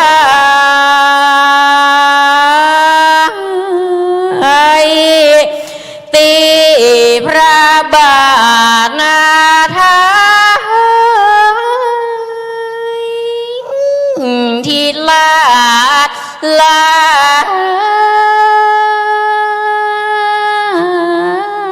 อาจารย์ตาวก็มาเรียกร้องหา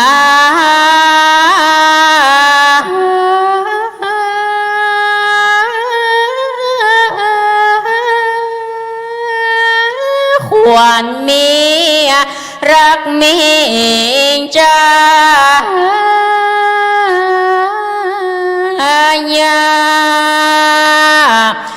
ว่าลูกก็ลุกมาเติมแม่ควรเกษา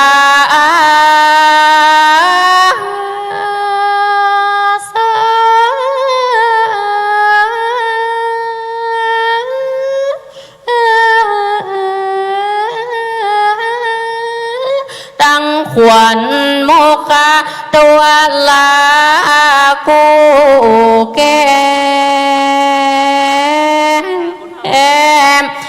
งามมากงามเจา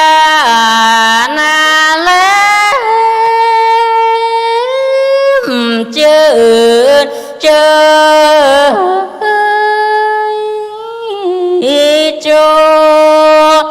ควรนางจะไปล่าดงนาเดือนทองควรนางอย่าได้ไปล่าพาเตนาต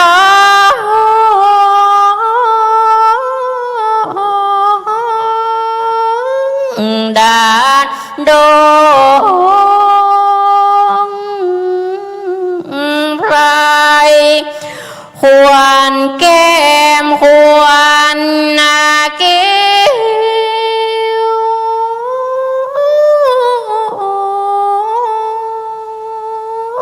ตั้งขวัญปากเจ้าตีเกยจะขา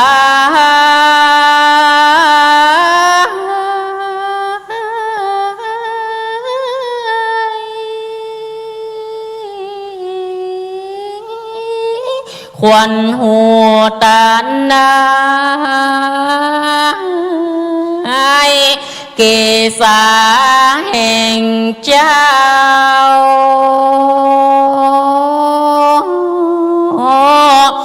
ควรมาที่โนจนาดนาลา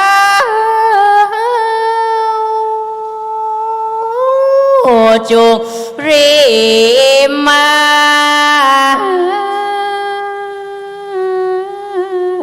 ไว้เต้าเจ้าก็เอาน้ำต้นคันทีมา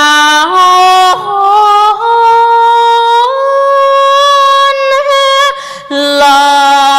เมียน้อยหนอสายใจน้ำก็มาเย็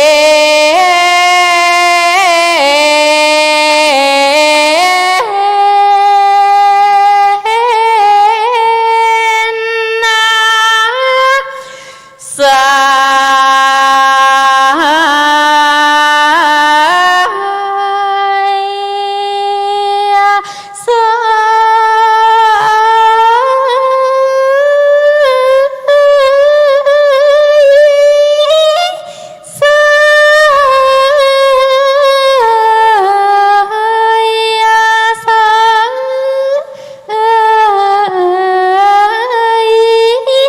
ลมนา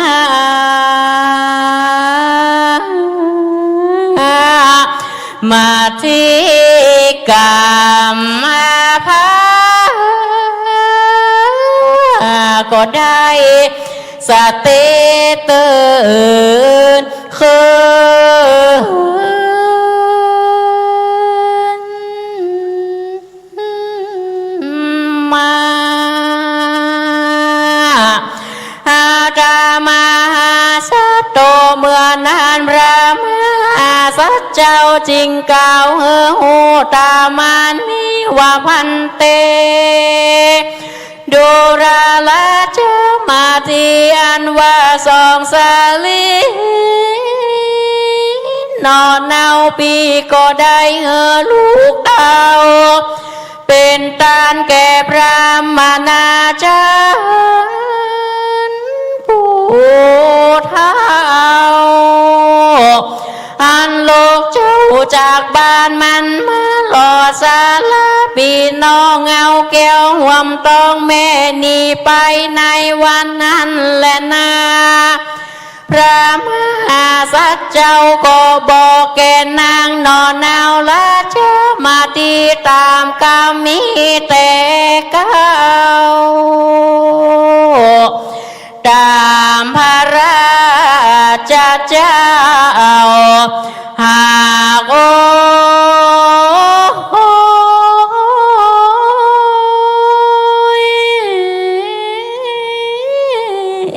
ปานอิเตโวตา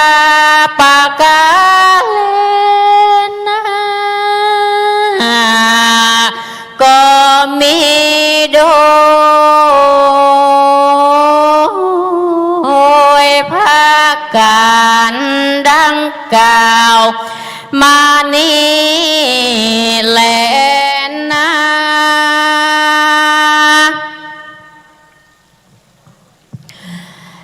ผู้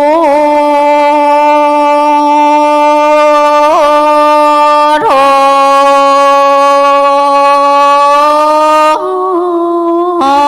เม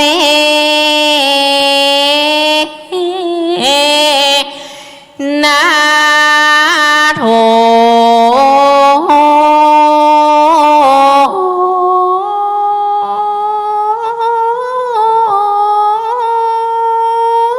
ขอเอาพระพุทธเป็นตีตั้งกับตั้งพระธรรมพระสงฆ์เจ้า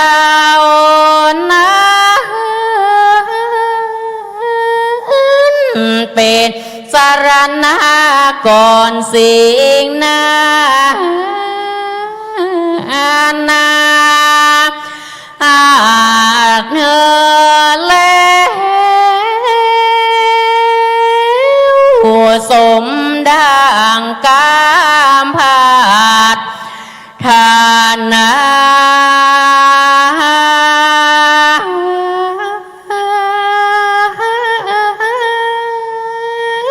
แก่มูลศรัทธายิ่งใจหนุ่มเท่า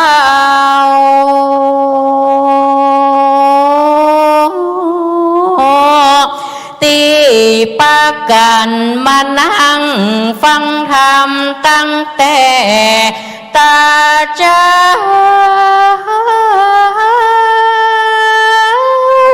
ขอได้กุศลเล่าจูค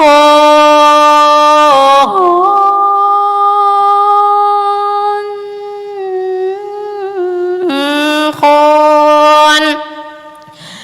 อาตมามอนนา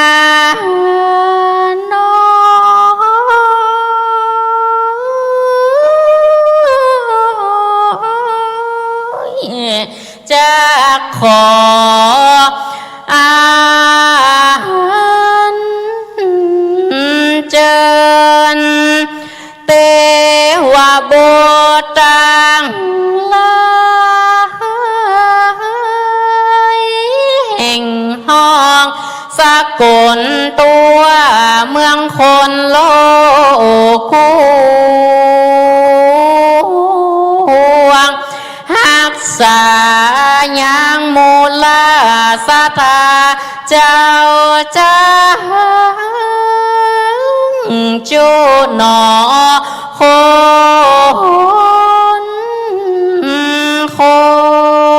นได้อยู่สุขี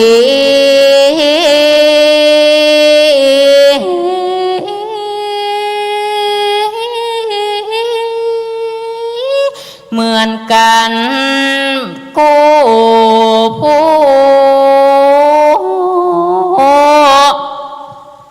เปียที่โลคาพญานาลายจงย้ายถอยโห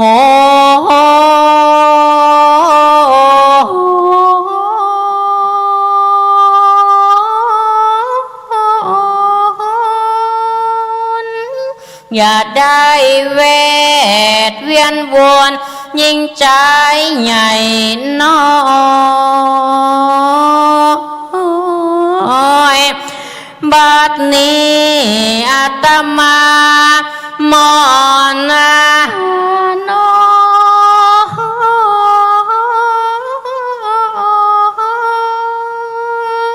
ยจากวาดว่า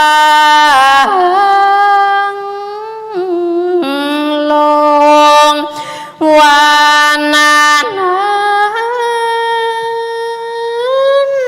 แลนามันที่ปาปังนิทิตังกิญาณกล่าวสั่งวันนาเจ้า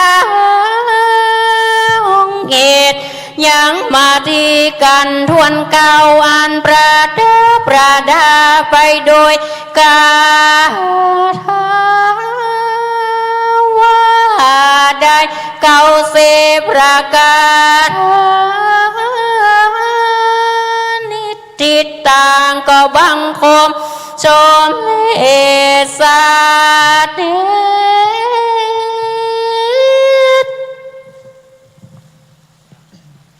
สาธุสาธุสาธุพุทธศาสนิกชนพุทธบริษัทได้สดับรับฟังพระธรรมเทศนาจากองค์ปาทกในเมตตาธรรมท่านพระครูปลัด ณัฐพงศ์ทิตะวุฒศิริสมปานเจ้าอาวาสวัดดอนจันทร์ตำบลเวียงกาหลงอำเภอเวียงป่าเป้าจังหวัดเชียงรายมีคนโทรศัพท์มาถามจากทางบ้าน เสียงเปิ้นอย่ามาเหมือนกับไม่ยิงอีโนเสียงเปิ้นน้อยครับนะท่านพระคุณเจ้า ถ่ายทอดเสียงไปทั่ว8จังหวัดภาคเหนือในตอนนี้ครับเสียงยังสมณเณรเถนน้อย ฟังแล้วป่านกินกับเข้าได้พี่น้องเหยนะได้ปูจาเสียงเตดของเปิ้นกันนับว่าเป็นแก้วเป็นคุณเป็นบุญเป็นกุศลที่เราได้สดับรับฟังน้ำเสียงเรียงนามของเปิ้นท่านพระครูประหลัดณัฐพงศ์ทิตาวุฒศิริสำนักวัดดอนจันทร์ตำบลเวียงกาหลงเพิงเวียงป่าเป้าจังหวัดเชียงรายเจ้าภาพเก้าเจ้าศรัทธาจะได้เข้าเทียบถวายกันเตดในกันนี้ถือว่าเป็นกันเอกกันโศกกันเศร้าที่พระนางมัตสีโศกเศร้าโศกาอาดูลที่ได้เสี่ยงลูกตั้งสองไปให้กับเท่าชูชกในโอกาสนี้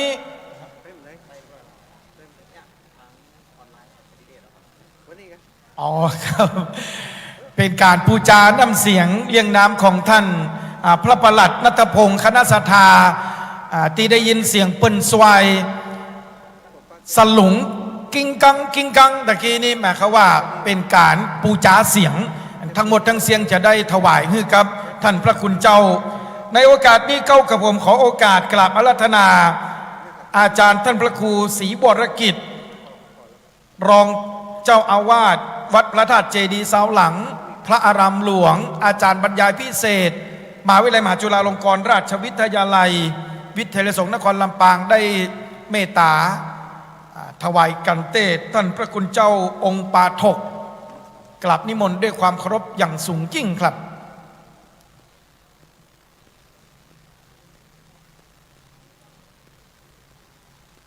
ขออนุโมทนาบุญกิริยาวัตถุทานกับท่านพระครูวรดิษฐ์วิมลเจ้าคณะตำบลพิชัยเขตหนึ่งโสปานเจ้าอาวาสวัดท่าวิมลหลวงพ่อได้นำมีพัดมอใหญ่มอหลวงมา1 คันรถตู้คณะสัทธาท่านไหนบ่ได้กินข้าวน้ำจำข้าวแรงบ่ต้องเป็นห่วงครับวันนี้มจร.วิสงฆ์นครลำปางและขอเรียนเชิญนะครับท่านผู้ช่วยศาสตราจารย์ดร.ศิลวัฒน์ชัยวงศ์อาจารย์ประจำคณะสังคมศาสตร์สาขาวิชารัฐศาสตร์มหาบัณฑิตมจร.วิสงฆ์นครลำปางเข้าที่ถวายกันเทศท่านพระคุณเจ้าขอเรียนเชิญครับอาจารย์ครับ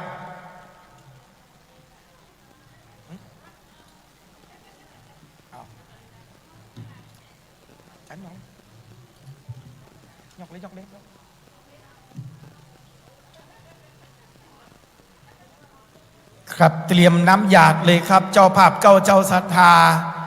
ในโอกาสนี้เก้ากับผมขอโอกาสกราบอาราธนาท่านพระครูประหลัดณัฐพงศ์ทิตาวุฒศิริองค์ปาถกได้อนุโมทนาฮือปอนกับคณะศรัทธาสาธุชนท่านพระคุณเจ้าเป็นสมณะสักยบุตรมีครับนิมนต์ครับ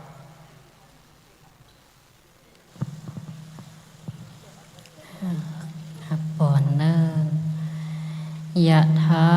วาริวหาปุราปริปุเรนติสาขะลังเอวะเมวะอิโตทินังเปตานังอุปกัปปติอิชิตังปฏิตังตุมหังคิปะเมวะสมิชันโตสัพเพปุเรนโตสังกปาจันโทปนะระโสยะถามานิโชติระโสยถาเอวังโหนโตสัมปติชามิอิมินาภิคาหาราธาเนสหปริวารธาเนนะอเพสะอาสาธาลนะโลกิยะโลกุตระสภาสัมปตินางนิปานาปัจจโยโหนโตโนนิจังสปีติโยวิวัชชันโตสัพพะโลโควินาสันตุมาเตภวัตวันตรายโยสุขีทีคายุโกภวะอภิวาทานาสิริสนิจังวุธาปจายโนจัตตารโอธรรมาวัฏันติอายุวันโนสุขังภะลังสาธุสาธุสาธุ หวังใจว่าจะได้สดับรับฟังน้ำเสียงเรียงนามของท่านพระคุณเจ้า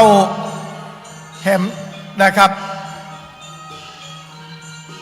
ขณะนี้เราเดินทางมาถึงกันที่10แล้วเนอะ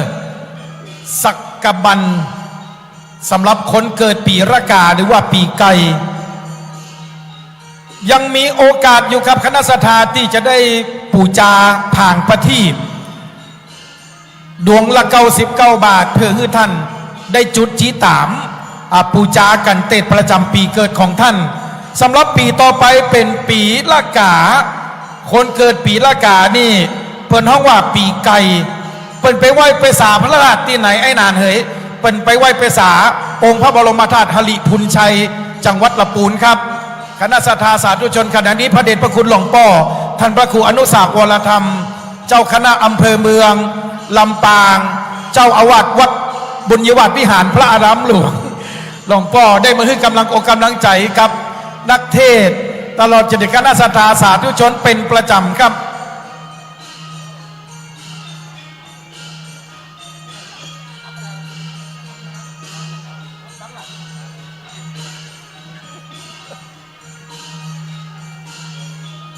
โอ้เสียงดีแต่ครับเสียงหวานปานกินก็เข้าได้โอ้โหเป็นบุญหูเฮาแต่ครับที่ได้ยินนักเทศเสียงทองแห่งจังหวัดเชียงรายท่านพระครูประหลัดณัฐพงศ์ท่านป่วยนะครับอาพาธท่านต้องไปฟอกไตทุกวันนะครับที่โรงพยาบาลนะครับคณะสัตยาท่านไหนอยากจะร่วมทำบุญปูจาเสียงท่านพระครูประหลัดณัฐพงศ์ท่านไปฟอกไตทุกวันนะครับที่โรงพยาบาลครับท่านมีโรคประจำตัวป่วยอาพาธเป็นโรคไตก็ถวายกำลังใจคือท่านพระคุณเจ้านะเป็นตัวเจ้าที่มีพรสวรรค์เสียงดีครับท่านพระอาจารย์พระครูประหลัดณัฐพงศ์ครับคณะสัตยาอยากจะทำบุญนะครับเป็นกายุกกายากาลดกาลาได้ดูแลรักษาสุขภาพท่านพระคุณเจ้าเหมือนกันนั่นแหละหรือว่าที่บ้านเฮาห้องว่าโรคเลือดจางต้องไปฟอกทุกวันครับที่โรงพยาบาลก็ขอถวายกำลังใจท่านพระคุณเจ้าของผู้ป่วยบุญรักษาธรรมาคุ้มครองนะคณะสัตยาได้มาร่วมทำบุญเป็นกำลังอกกำลังใจกับท่านพระคุณเจ้านี่แหละครับคณะสัตยาสาธุชนสมณะสักยบุตรผู้เปี่ยมไปด้วยศีลจิรยวัตรทั้งความสามารถในการเต้นขอท่านพระคุณเจ้าเดินทางกลับวัดกลับวาอำเภอเวียงป่าเป้าวัดดอนจันทร์ด้วยความสวัสดิภาพสะดวกโยธินทุกเส้นทางท่านผอนพดลนะครับสุวรรณเมธีท่านผู้อำนวยการวิเลยสงฆ์นครลำปางได้ โอ้โห ได้โอ้สาธุครับท่านอาจารย์พระมหานพดลสุวรรณเมธีผู้อำนวยการวิเลยสงฆ์นครลำปางได้ถวายข้าพหนะกัปปิยพันธ์ปฏิการะคือกับท่านพระอาจารย์ประหลัดณัฐพงศ์นะครับมาตั้งแต่10 โมงเลยครับโอเคเราก็จะกันต่อไปเป็นกันที่10นะครับท่านพระคุณเจ้าองค์เตศพระอธิการสมฤทธิ์กุศลจิตโตศิษย์เก่ามจรรุ่นที่55สมปานเจ้าอาวาสวัดโคกหัวช้างตำบลพระบาทอำเภอเมืองละครลำปางจะได้ขึ้นนั่งเทียบบนอาสนะเตศกันที่10มีชื่อว่าสักกบันสำหรับคนเกิดปีรากาหรือว่าปีไก่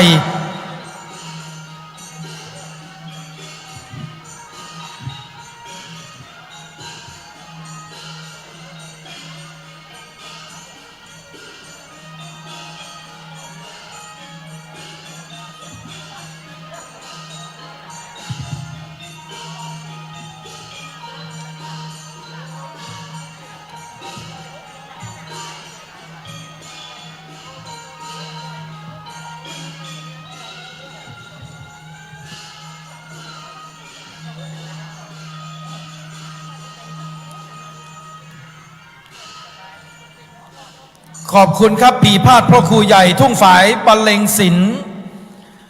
เป็นธรรมเนียมปฏิบัติของการฟังเทศน์ฟังธรรมมหาจารย์เวสสันดรเมื่อแล้วโบราณม้วนกันไหนเฮาก็จะได้ยินปีพาดระนาดกองเป็นท่วงทำนองเพลงมอนลำปางและเพลงทรงปอปูเมย่าเทบุตรเทวดาที่เปิดได้ลงมาอนุโมทนาแส่ซ่องสรรเสริญเปิดห้องว่าเพลง95การต่อไปครับเป็นการที่10สักกบันครับเจ้าภาพเก้าเจ้าศรัทธาใหม่มีอาจารย์พระมหานพดลสุวรรณเมธีเจ้าคณะอำเภอวังเหนือเจ้าอาวาสวัดบรรพตสถิตภูมิในการวิทยาลัยสงฆ์นครลำปางได้นำคณะสงฆ์สมณศรัทธาคณะศรัทธาเจ้าอำเภอวังเหนือทั้งหมดทั้งมวลทั้งฝ่ายปกครองท้องถิ่นฝ่ายพลเรือนและคณะศรัทธาเจ้าอำเภอวังเหนือเป็นเจ้าภาพกันนี่ครับคือกันสักกบันว่าด้วยเรื่องราวที่พระอินทร์จำแรงแปลงกายมาเป็นพราหมณ์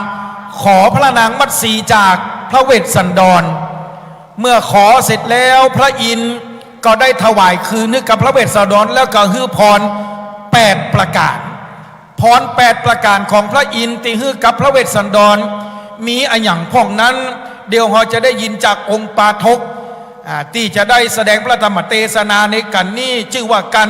สักกบันโดยพระนักเทศน์ชื่อดังหนเหนือศิษย์เก่ามจรรุ่นที่55พระอธิการสมฤทธิ์กุศลจิตโตสมปานเจ้าอาวาสวัดตกหัวจางขออนุญาตประชาสัมพันธ์ครับขณะนี้เรามีผางประทีปเพื่อคณะศรัทธาได้ปูจาดวงละ99 บาทเพื่อจะได้จุดจีตามปูจากันเตศประจำปีเกิดของตัวเก่าหรือลูกหลานตานเต้าคนในครอบครัว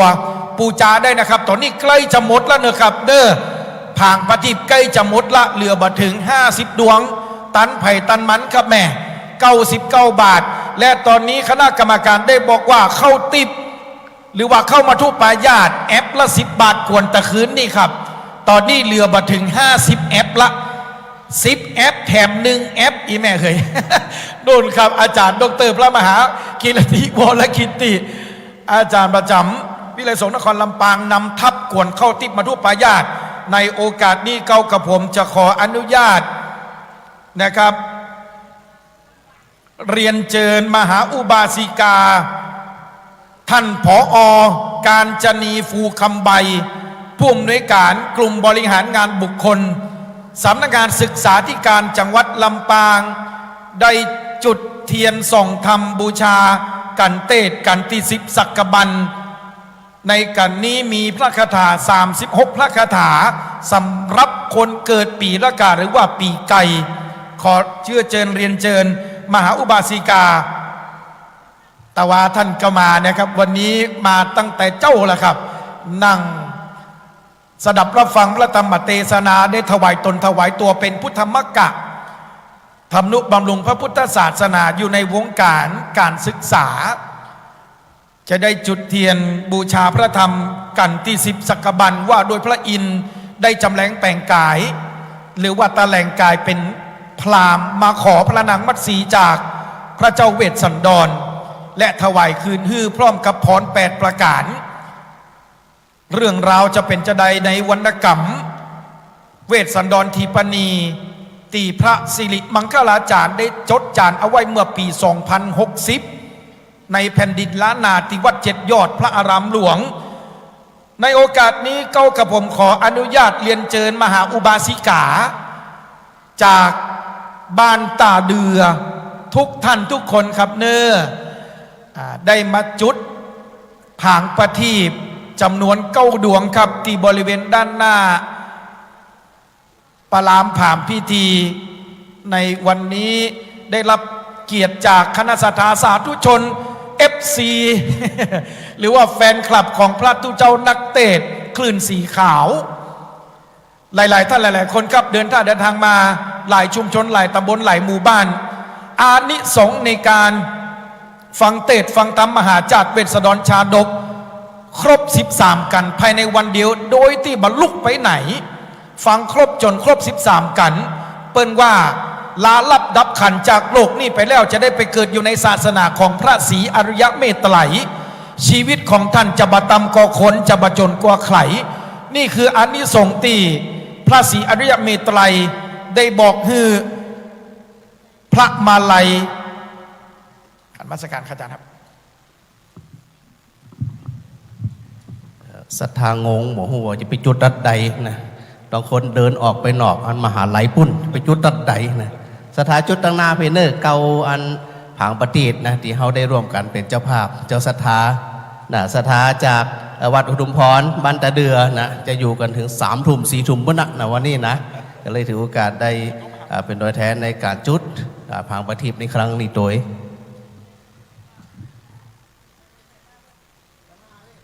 กราบอาราธนานะครับอาจารย์พระมหานฤดลนิสิต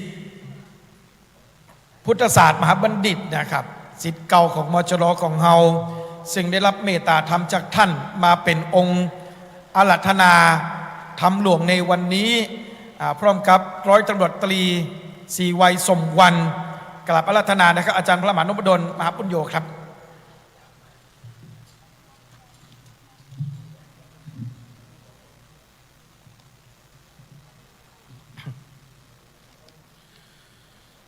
สั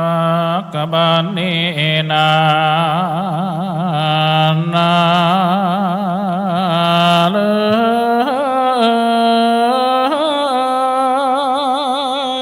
กันจมเจ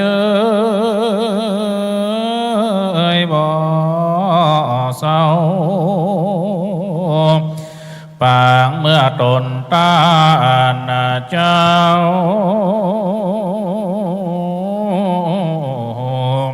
ที่ราชนาอินตา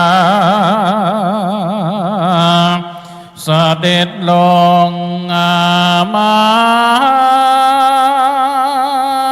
หลอดแล้วในแก้วกุศลตันก็ลงมาเปลี่ยนเป็นตะแลงเป็นพระ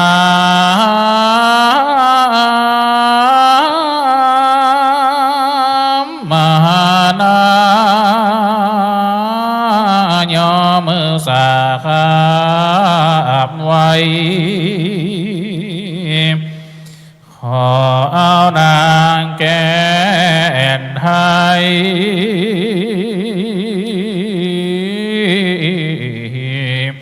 แม่มหาดี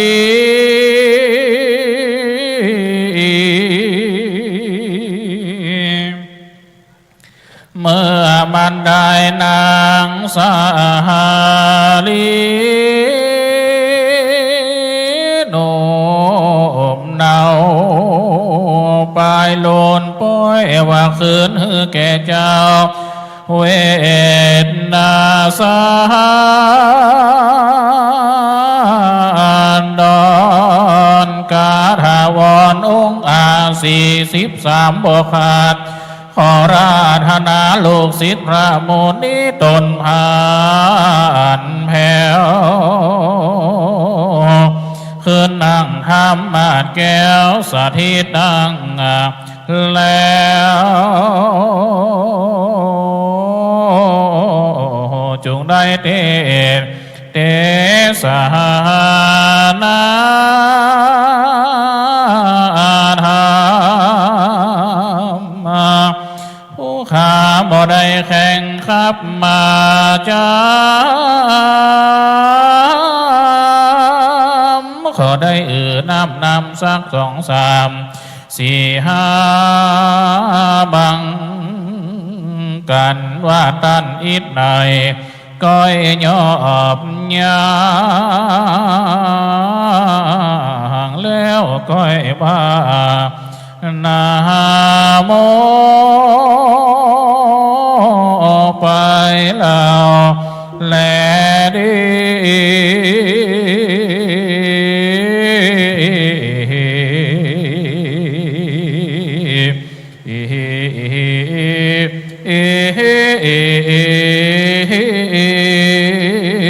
สวัสดุอนุกรรมปิมัง ปะชังอาราธนังกะโลมา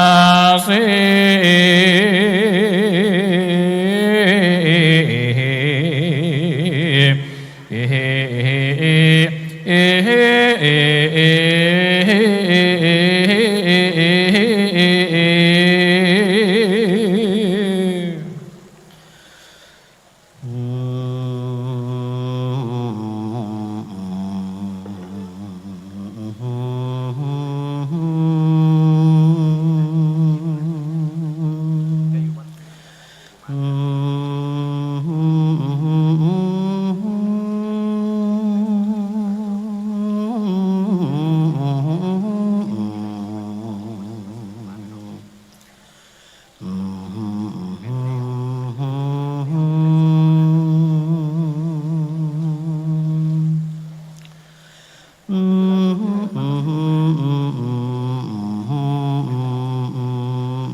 สะพัน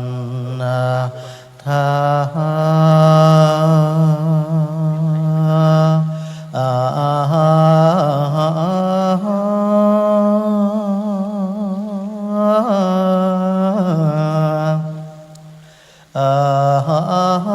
นะโมตามัง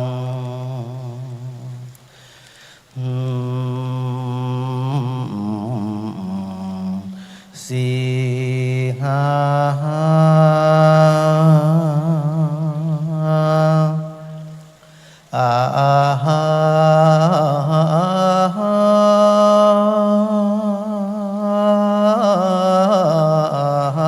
าวาสิหานาตัง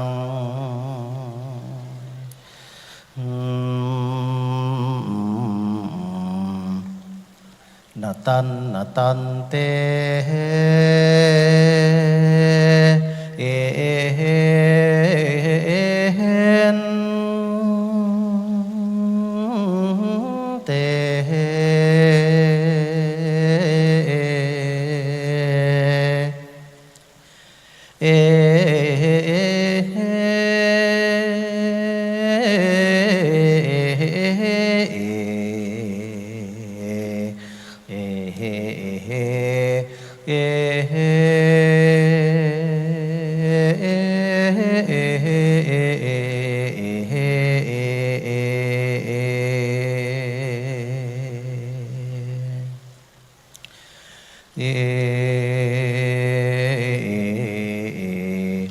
ปาริสา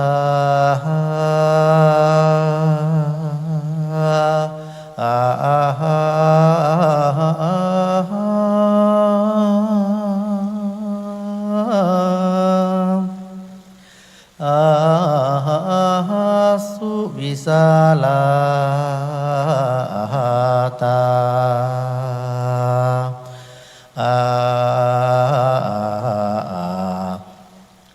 วาสาสี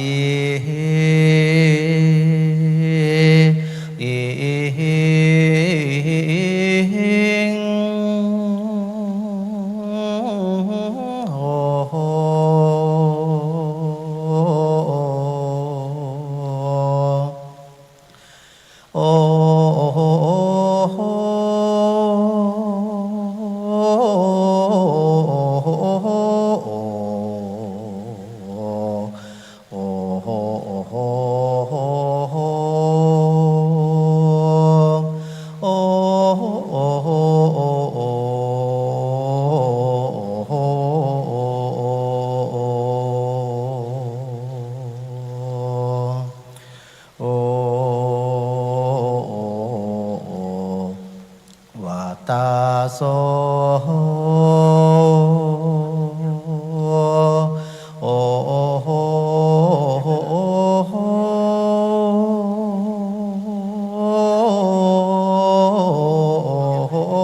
วาตาโสนาเต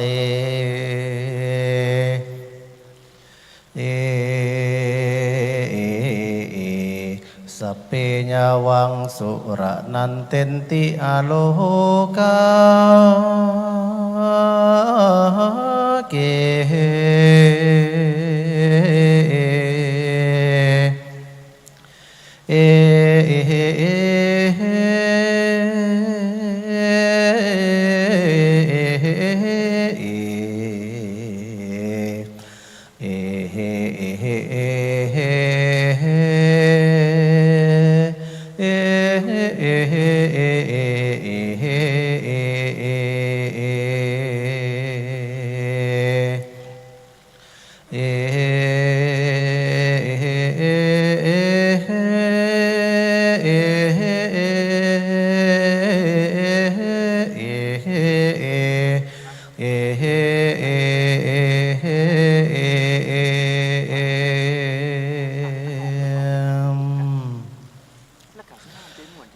นะโม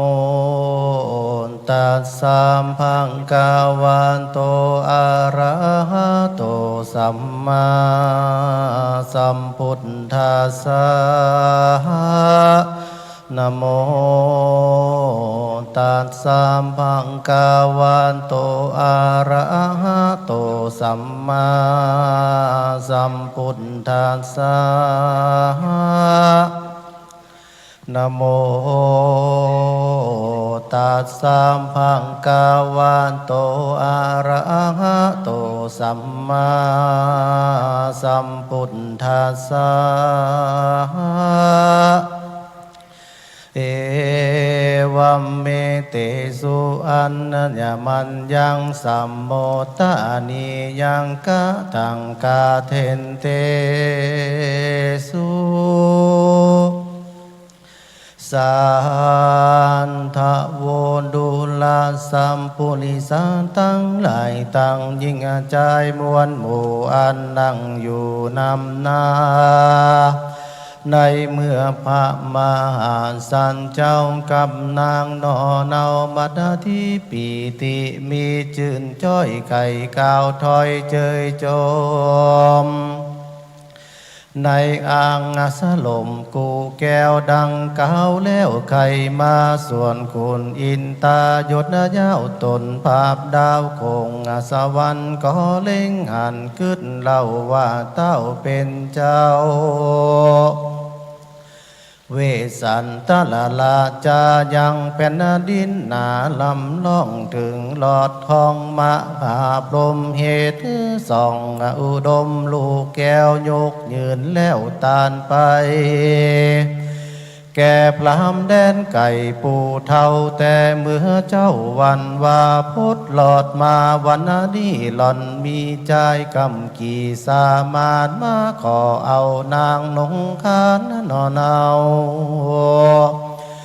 งามบ่เศร้าราดมันที่เจ้าระสีเวสันตรราชก่อนจางปราสาทตานไปมันได้งาสลีนงไว้ไปแล้วก่อนจางกาดแก้วคืนหลังละไว้ยังเต่าไทยหือตุกเอาไม้กังดงกวนกูลงลุ่มฟ้ากับเป็ดนาเป็นพรามไปขอนางงามหนุ่มเนาซึ่งตันเจ้าระสีแถมปางลามีเต้าไทยคือเมียนไข่เติงตันเปืองบอกนางโสพันงามแงเป็นสาทานแก่ใจใดกันลงไปขอแล้วก่อนจังคือนางแก้วมนาทีแก่เจ้าระสีดังเก่าแล้วปอกเต้าเกินมากันขุนอินตาเกิดแล้วตีกาดแก้วไก่กาจากตาวาติงสาฝากผ้าลงสู่ป่าดงตันยามตาวันลุงเจ้าแล้วก็เข้าไปหายังศาลาอาวาสแห่งเต้าที่ราชเวทสันดรแกงกับเป็ดเป็นพรามทาลีก่าวกำงามจืนจอย เ เป็นบาทถอยกาถาวางการจีนหนูพ้นโตอนาคมายังดังนี้เป็นเก้าว่าคาแด่เจ้าระสีเจ้าอยู่ดงลีป่าไม่บ่เมื่อยใครหนาวในยังสุขใจลายหลากลูกไม้มากปอฉันเหลือบยุงหันยะใหญ่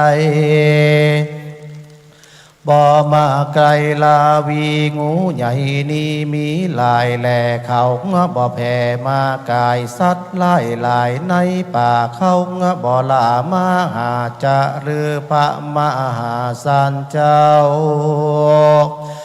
ได้บอกเล่าเจียนจาวานตนนันนาหากิกะตุกบ่ใดคือบ่เมยไข่หนาวในเต่ามีตุกใจสะน้อยจึงกล่าวถ้อยไข่จาว่าดูลาปรามผู้เท่าแต่เฮามาอยู่ดงด้านกลางหิมมาปานป่าไม่นับว่าใด7 เดือนเป็นสุขเหมือนแก้มโศกเหตุใดวิโยกจากสมบัติบ่หันสองกษัตริย์พ่อแม่ทุกใจแผ่เววาบัดนี้นาตันมาด้วยชอบเฮาขอบใจหลายตันพันภายเตี้ยวไตมาหลอดใดคนเดียวดันดงเขียวลายซ้ำตันจุงไปลงน้ำสาลาจำละป่าตาตั้งกูแล้วมาสู่ลงลากินพาลาลูกไม่เฮามีไว้ทมทองคือหมากกับต้องกินฝากตั้งหมากขาดสุกยางตั้งหมากสร้างหมากเมาเจิญพล้ำเท่ากินตามใจนำอันนี้ใส่เย็นชาจิวอันนางมาทีหาบหิวนำมาตันกินพาลาอิ่มตองแล้วดื่มน้ำล่องลงคอแด่เตอเมื่อนั้นพระมังหาสันเจ้าตนวิเศษไขหูเหตุวันมาแห่งปรามานาผู้เฒ่า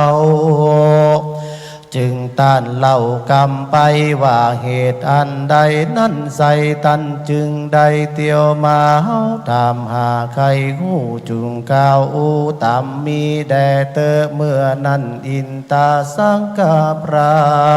มจักขอนางงามนอเนายอสันทาเล่าตัวไปจึงจะไขต้านต่อวางคานี่หนออยากไรดันป่าไม่ดงดอนอดเตี้ยวจอนมาหลอดเพื่อขอนางยอดมันที่ผู้มีวัดดีบ่เศร้าไปเป็นกูเฝ้าเจยจมขอเจ้าอุดมบุญใหญ่ตานนางนาถไทยโสภาแก่คนอาณาถาถอยชาอันก้มหน้ามาขอกันอินตาสักกะพรามเก่าแล้วเต้าตนแก้วบ่อกินตนาว่าแต่วันว่าเมื่อเจ้าก็ได้ฮือลูกเต้าเป็นตาลแก่พรามมานาจารเท่าแก่อันแวะมาหาวันนี้พรามเท่าพ่อยมาขอนางนอเนามัดนาทีกันฮือสายงาสลียอซอยแก่พรามถอยนำไปจากมีไผ่นั่นเรามาอยู่เฝ้าปัดหัวเต้าเหลือแต่ตัวกูไทยอยู่ป่าไม่เดียวได้นอพาบุญภายเป็นเจ้าบ่อกึดเหล่าอันใดเต้ามีใจจมจืนปีติตื่นเจยบานจักยกยืนตานไปใจเขาบ่ไหวสะท้อนบ่หูผ่อนตานตัญญานานเนินจ้าจุงมาฮับแก้วแว่นฟ้าไปไว้กันเจ้าไข่กาวแล้วกองเอาน้ำต้นแก้วกันนาทีอันเต็มด้วยน้ำดีตักไม่หยาดลงใส่มือพรามยกนางงามบ่เศร้าแก่พรามเท่าปัดเดียวก็มี วา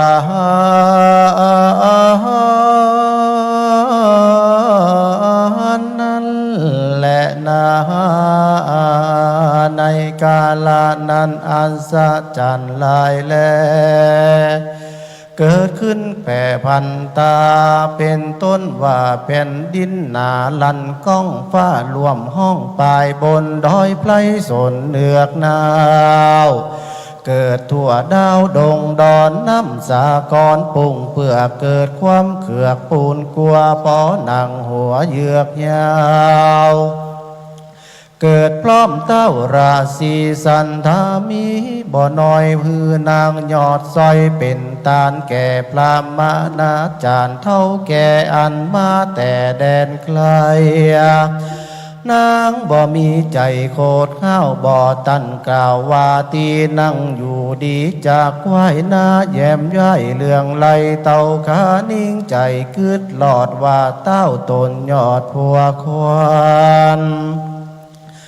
เตียงเล็งหันประโยชน์จะได้เป็นผ้าโพธโลกานำสัตตามวลมาคือพ้นจากสงสารจึงหึงสลีนงคานหล่อเบาแก่พรามเท่าจาลาเมื่อนั้นพระมังหาสันเจ้าตนบุญใหญ่หูแจ้งไข่ใจนางจึงจักวางกำต่อออกปากหล่อสังกะพรามว่านางมันดีงามหนุ่มเนาเฮาฮักกว่าตัวเก่าเหลือประมาณเต้าวาสัพปนายุตนาญาณเลิศแล้วเฮาฮักกว่านางแก้วเหลือลายเอานี่หมายเป็นแก่นไข่นั่งเต้นตันพาญานำสัตตามวลหมู่เข้าสู่เนลปานจึงนางนงคานงามแง่ยกยืนแก่จีพรามอานิสงงามนิสัยจุงฮือเฮาปันใดตัดพาญาแด่เตอเมื่อนั้นพระมหาสันเจ้าก็กึดเหล่าคะนิ่งในว่าหัวใจนางนาดจักไม่มาดเครื่องขีเลือยินดีจื่นจ้อยมองตำก้อยสันใดเต้าเล็งไปบ่จ่าและพอนาราดมันที่ส่วนนางชมมาสลียศใหญ่ก็หูไข่เลี้ยวไว้จึงจะไขบอกเล่าวางคาแด่เจ้าเหนือหัวอันว่าตัวมอนไทยอายุได้16 ปีมาเป็นเตวีรวมข้างอยู่ปราสาทกวางเจยบานมีปริวารแวดล้อมเห็นแห่ออมเอาใจเต้าจอมไตปิ่นเก่านับเป็นเจ้าและผัวข้าสุกย้อนตัวเจ้าฟ้าแม่นจักคาหรือขายก็ตามใจหมายปีเจ้าขาน้องเนาหากยินดีบ่เครื่องขี่ไม่เดือดแม่นจักเอาจิ้นเลือดไขมันขาจักฟันเถื่อแทกจิ้นมันแยกย่อไปจักตามใจงะพี่ไทยพร้อมเสียงไข่จุปาการก็มีอาวา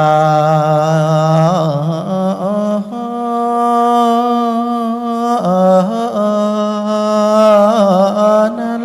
ล่ะและนาเมื่อนั้นอินตาสังกาปรามหูหลอดว่าสองเต้ายอดเจียงคาน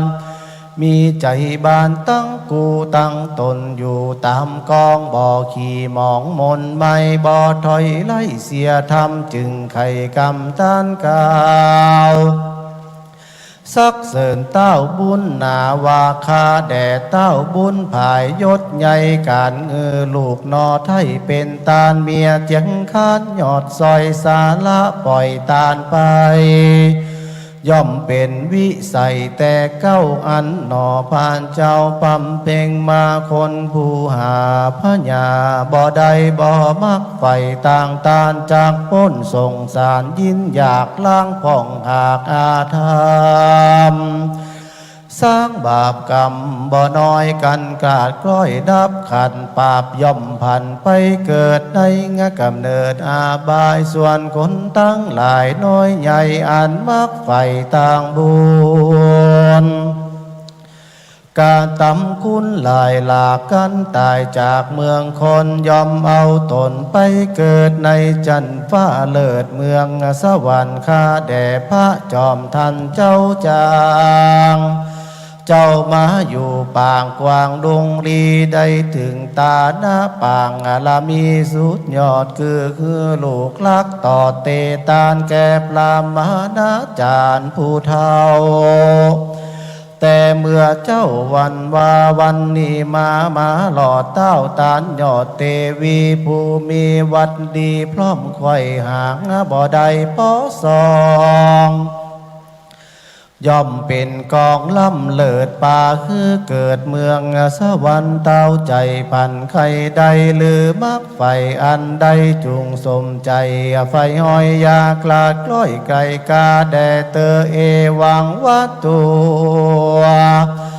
กันไข่จ่าดังนี้แล้วเต้าตนแก้วอินตาจังไข่ขี้ยากาวจี้หือแจ้งที่ตามมีจึงไข่ว่าตีตันเล่าว่าข้าแด่เจ้าบุญนาข้านี้นะบ่ใจเป็นคนต่ำไตบนดินหากเป็นคุณอินเจ้าฝากขับเป็ดนาเป็นพรามเข้ามาอาลามาหลอดเพื่อจักตอดถวายปอนอันนปวรคุณใหญ่ตามมักไฟแปดปากาเป็นโวหารองค์อาจโดยบทบาทกาทาวาลันเจเมอันโตสังกะดังนี้เป็นเก้าข้าแด่เจ้าเต้าคุณสวรรค์ตันภายพันจากฟ้ามาสู่ป่าดงดอนเพื่อฮือปอนแก่ข้าพร้อมทวนหน้าแปดประการข้าใจบานแต่ใสของับไว้ตามกรรมขอเจ้าออคำปอไทยหายโคตรไม่เครื่องกานำโยธามวนหมู่เข้ามาสู่ดงนาราธนาตัวข้าฮือเมื่อเป็นเจ้าฟ้าสะเวยเมืองยาสะเหลืองดังเก่าเป็นเต้าเหล่าซองตีอันปอนดีนี่เหล่าเป็นข้อเก้าคะนิ่งปองปอนทวนสองนั่นใสกันข้าใดเป็นพระญายาปาลายาบจ้าเขคำคายิงใจส่วนคนตั้งหลายมีโตดฮือข้าได้โพดวางปานฮือเขามันน้อยใหญ่ป้นโตดไข่ยิงใจป้นตั้งตายทุกโศกอยู่สุขโสดดีงามปอนทวนสามนั่นเล่าขอคนแก่เท่าจะลาตั้งเด็กขามวนหมู่ใดมาอยู่อาสะไลเป็นสุขใจย้อนคาอยู่พร้อมนาเจยบานปอนปะการทวนสีข้าขอจี้จาไขยาฮือข้ามีใจจืนสู่หลักเล่นจู้ผิดป้าเวณีฮือยินดีจืนจอยกับกูหอยจาญาอย่าปาลาเงาใบหลงอยู่ไตมาตุกามอันปอนงามทวนนาลูกแข่งข้าจือจาลีจุงอยู่ดีเตียงเต้าใดเป็นเจ้าภาพจุมปูปอนทวนหกดูวิลาดวันข้าไปหลอดปราสาทปุลียามลายตีดาลุงสายฟ้าปุ่งขึ้นมาขอชาลานตาลาฝนหาแก้วตกทั่วแล้วเรือลายเหือหญิงใจน้อยใหญ่อันอยากไรอาณาธาหายเครื่องกาห้อนไม่เป็นสุขใจทุกสาทานปอนปะการทวนเจ็ดนั่นใสเมื่อขาใดฮือตานยังเงินคำคาดลายแล จูงฮื้อแผ่มีมามีนำหนามั่งเต้ามากกว่าเก่าเหลือหลายยาหูหายกล้อยกลาดยาหูขาดปกบานคายาหูจางเบื่อนายยาอิ่มกายต่างตานปอนประการทวน8ข้าแขวดไว้เป็นไม้กันคาตายกลาภาคละเสียจากเมืองคนขอเอาตนไปเกิดในจันฟ้าเลิศตุสิตาดันไกกาจากหันลงสู่จันปานทาวีขอคือเป็นพามูนีสอนโลกคือป้นโอข้าทรงสารแด่เตอคนอินตาฟังแล้วก็คือพรามแก่เต้าหนอแก้วจุปลาการแล้วซ้ำจากขานต้านต่อว่าเต้าตนป่อสลีสนใจจักนำเสนาในม้วนหมู่เข้ามาสู่ดงดอนขอเอาตนผู้ทอนยศเย้าไปเป็นเต้าผู้บ้านปอปอนาดแต่ใสหากจับได้เล็งหันขอยอดคุณทำที่ลาดอย่าประมาทลาซายังกองวัดฐานานาน้อยใหญ่จุงปฏิบัติไข่ตามมีแด่เตอกันไข่จาก่าวแล้วเต้าตนแก้วอินตาก่อลีบลาบ่จ้าสยองขึ้นฟ้าปลายบนเขาเวใจยนป่าสาตีห้องลาดแดนตนก็มีอาวา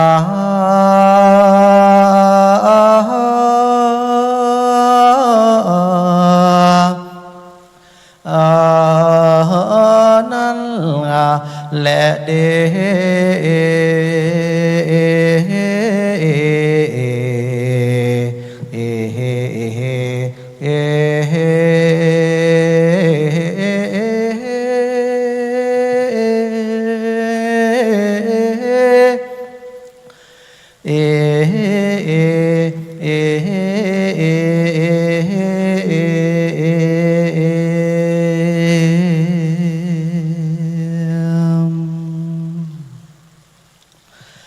มหามุลาสัทธา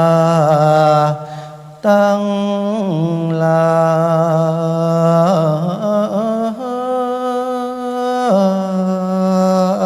ยตั้งยิงชายาถ้าลำแล้วแถวเท่าที่ใดเกิดมาพบศาสนาพระเจ้าตนชื่อว่าโค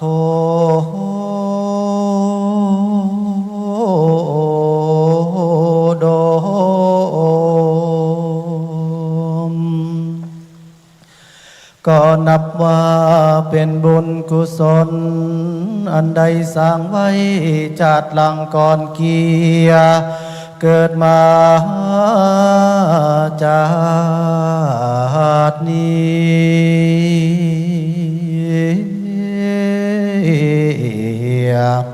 ได้รวมพุทธศาส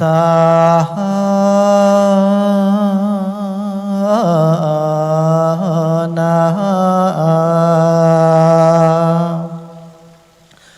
เพราะมาศรัทธาใจเจือกระทำบุญไว้เมื่อใจยังถึงว่าเฮามีเข้าของเงินนาคา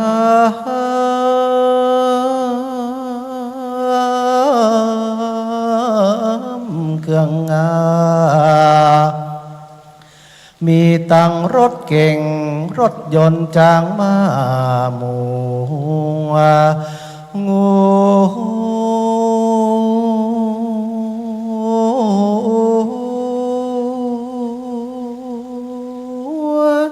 ควายมีตังไรนาอยู่ใกล้เมืองไกลฟ้า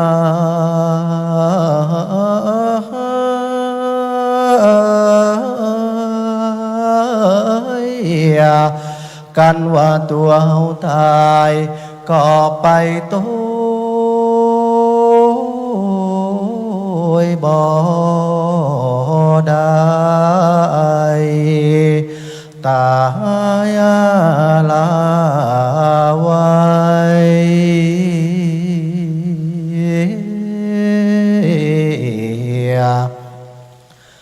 มันก็บ่ไป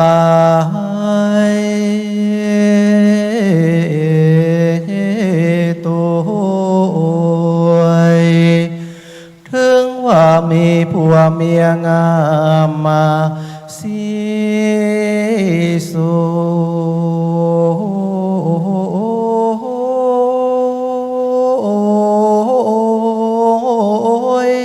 ปุ่นพอเหมือนดังล้อมลอปิมคำกันว่าเฮาเสียงลมมาดัง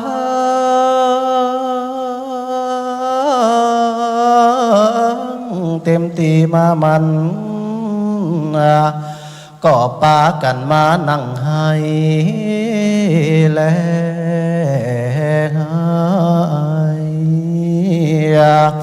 กันว่าไปส่งถึงป่าไม้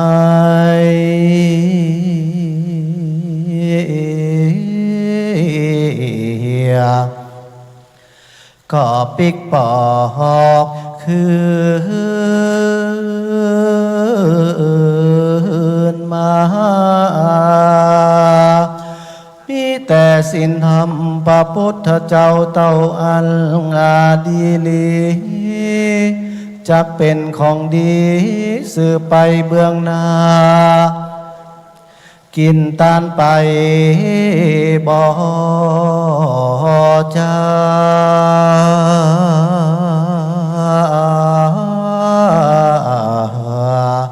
ตายไปแล้วก็หากตื่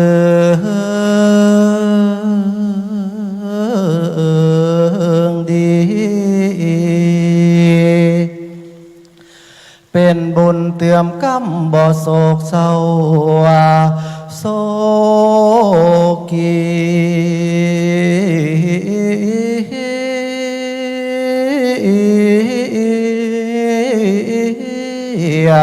เพราะเฮาทำดีไว้ในโลกของขอจุมเปื้อนปอ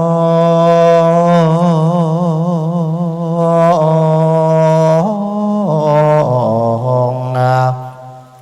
ก็เล่าลือ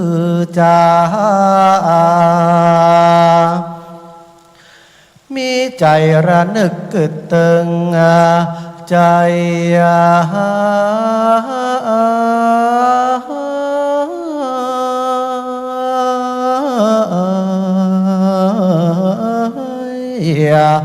อินดูคุณนาบ่หายเหือดแห้งตายได้3 4 5 6แล้ว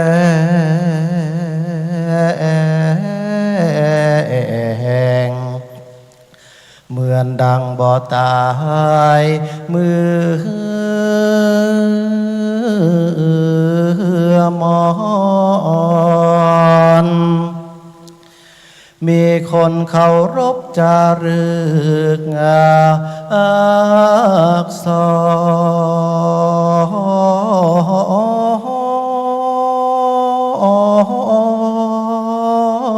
รเป็นติอาวรณ์คุณต้องตอบทองขอจุมศรัทธาพรามพร้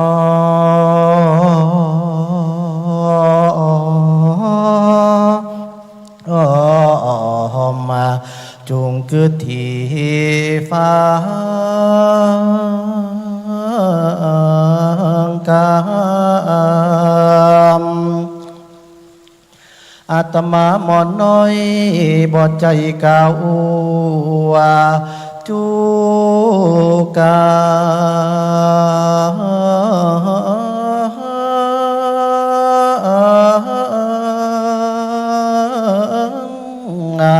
แกงจ่าว่าตัง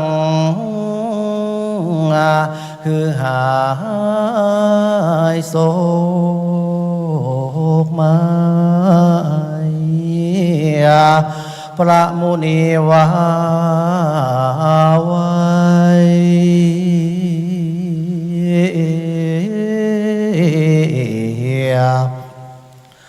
มันก็หากตึงมีก่อนและเด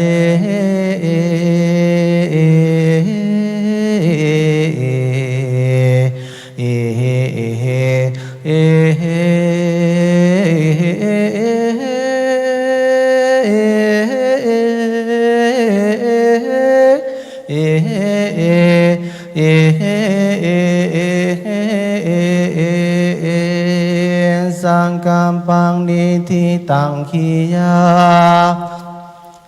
สังวันนาวิเศษจาห้องเหตุธรรมสังกาบันอันปันดามไปด้วยกาถาวาได้43 กาถาก็บังคมสมเร็จสละเด็จเสร็จแล้วเต่านี้ก่อนแล้วสาธุสาธุสาธุอนุโมทามิบัดนี้คณะสัทธาสาธุชนได้สดับรับฟังพระธรรมเทศนา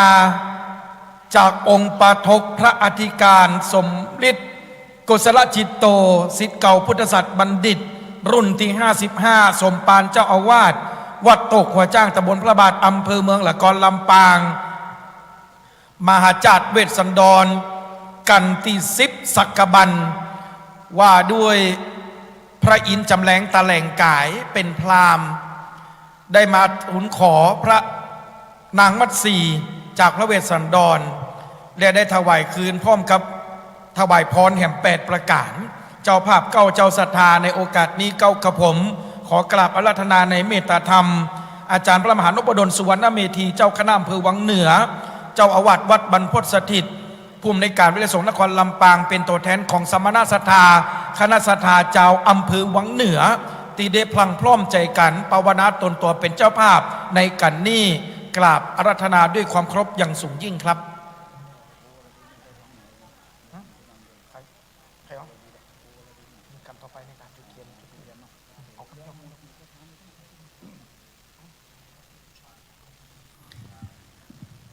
ครับบรรดาพ่อแม่พี่น้องนักศีลนักบุญเนาะโอ้ยบุญกับใดใส่กับเต็มอยากกินไอ้หยังก็ทุยไม่พอทั้งหลุมเด้อเนาะเลือกได้กับบ่ได้งอหนามีก๋วยเตี๋ยวกับหยังคั่วไข่คั่วแล้วก็บะหมี่เนาะมีศรัทธาสาธุชนก็ได้มาตั้งโรงทานกันอนุโมทนาบุญนะครับเอาละเตรียมตัวฮับปอนเนาะฮับปอนแล้วเขาก็จะได้เตะต่อแล้วตอนนี้6 โมงครึ่งพอดีนะครับเป็นการที่10เนาะผ่านพ้นไปละกับเดียวกันที่11 12 13สุดท้ายนี่โอ้ยมันนั้นสันเล่าแล้วก็เป็นปีติยินดีของเจ้าพ่อแม่พี่น้องนากรุงสันชัยเนาะโอ้เมืองกะลิงกะลาดที่เพิ่นได้เสีย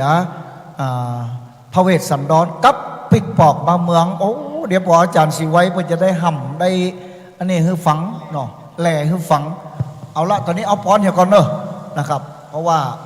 เจ้าบอกคือดูเจ้าแล้วว่าปั่นป้อนเหมือนกับมาได้ตัดกันเต้นไหนเพราะว่าจะได้กำชับแล้วก็อู้เล่นหมดไปเนาะคือเป็นเนื้อนำบุญครับนิมนต์หลวงพ่อคือป้อนเลยเนาะ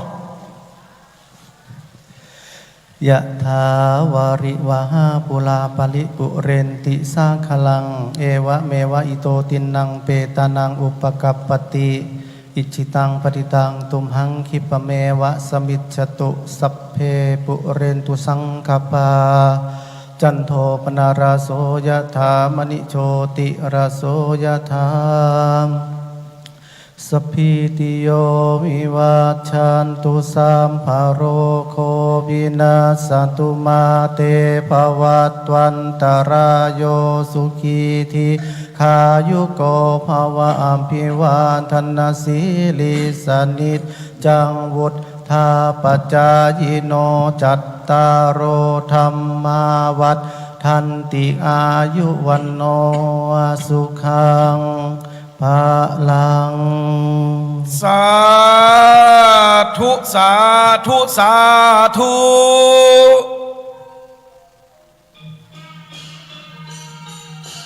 ไผ่ยาฟ้อนเฮแห่นแตนแต่ก็เจิญเด้อแม่เด้อ อันนี้เปิดห้องว่า ปีพาดผมโรง หลังจากฟังเทศน์ฟังธรรมมหาจารย์แล้ว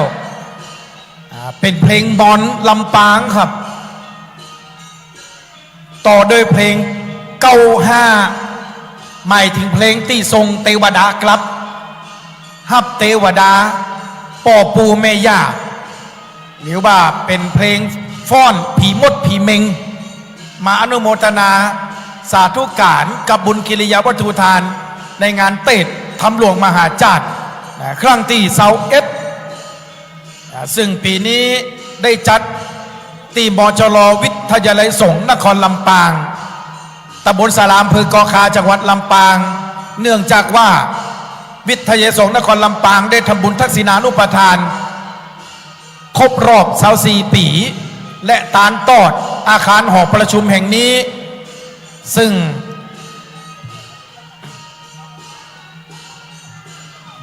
ได้ทำการก่อร่างสร้างแปลงอาคารหอประชุมแห่งนี้โดยงบประมาณ60 ล้านบาทมาเป็นระยะเวลา13 ปีเพราะฉะนั้นก็ถือโอกาสในการจัดงานตั้งทำหลวงนี่แหละครับเพลง95เพลงแห่95เนี่ยที่ได้ยินเนี่ยครับเป็นเพลงปีพาดละนาดกลองตอนฮับป่อปูเมย่าหรือที่บ้านเฮาเพิ่นนำไปฟ้อนผีมดผีเมงเป็นเพลงครูแห่งเพลงหนึ่งซึ่งคณะตุงฝ่ายบรรเลงศิลป์ได้มาโหมบรรเลงตั้งแต่เมื่อตอนตะวา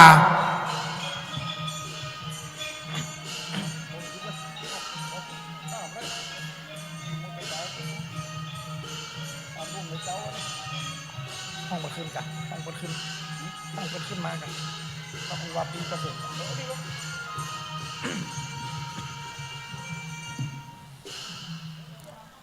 ขอบคุณครับพ่อครูใหญ่ทุ่งฝายบรรเลงศิลป์โหมปีพาดละนาดกลองเพลงมอนและเพลง95ตอนฮับปอปูเมย่าเตบุตรเทวดาได้มาอนุโมทนาบุญกิริยาวัตถุทานกันนี้เป็นกันที่11มหาราชนักเทศจีดังหนเหนือสำนักวัดหนองร่องตำบลบ้านเป้าอำเภอเมืองละกรลำปางเจ้าคณะตำบลบ้านเป้าเขตดึงน้ำที่หู้จักกันค่อยบ้านค่อยเมืองคือหลวงพ่อธรรมละครูวาปีธรรมเกษมท่านพระคุณเจ้าเป็นตีดังทำหลวงมหาจารย์กันที่11มหาราชนี่ต้องตู้เจ้าเสียงหลวงเสียงใหญ่ๆกันนี่พรรณนาถึงเท่าชูชกเดินปัดตีปัดตางอีแม่เหยแทนที่จะกลับบ้านเกิดเมืองนอนเมืองคลิงคลาดตัวเก่าเตบบุตรเทวดาดนจิตดนใจเฮือเท่าชูชกลงทางพิษเดินทางไปที่เมืองสี่พีจูงแขน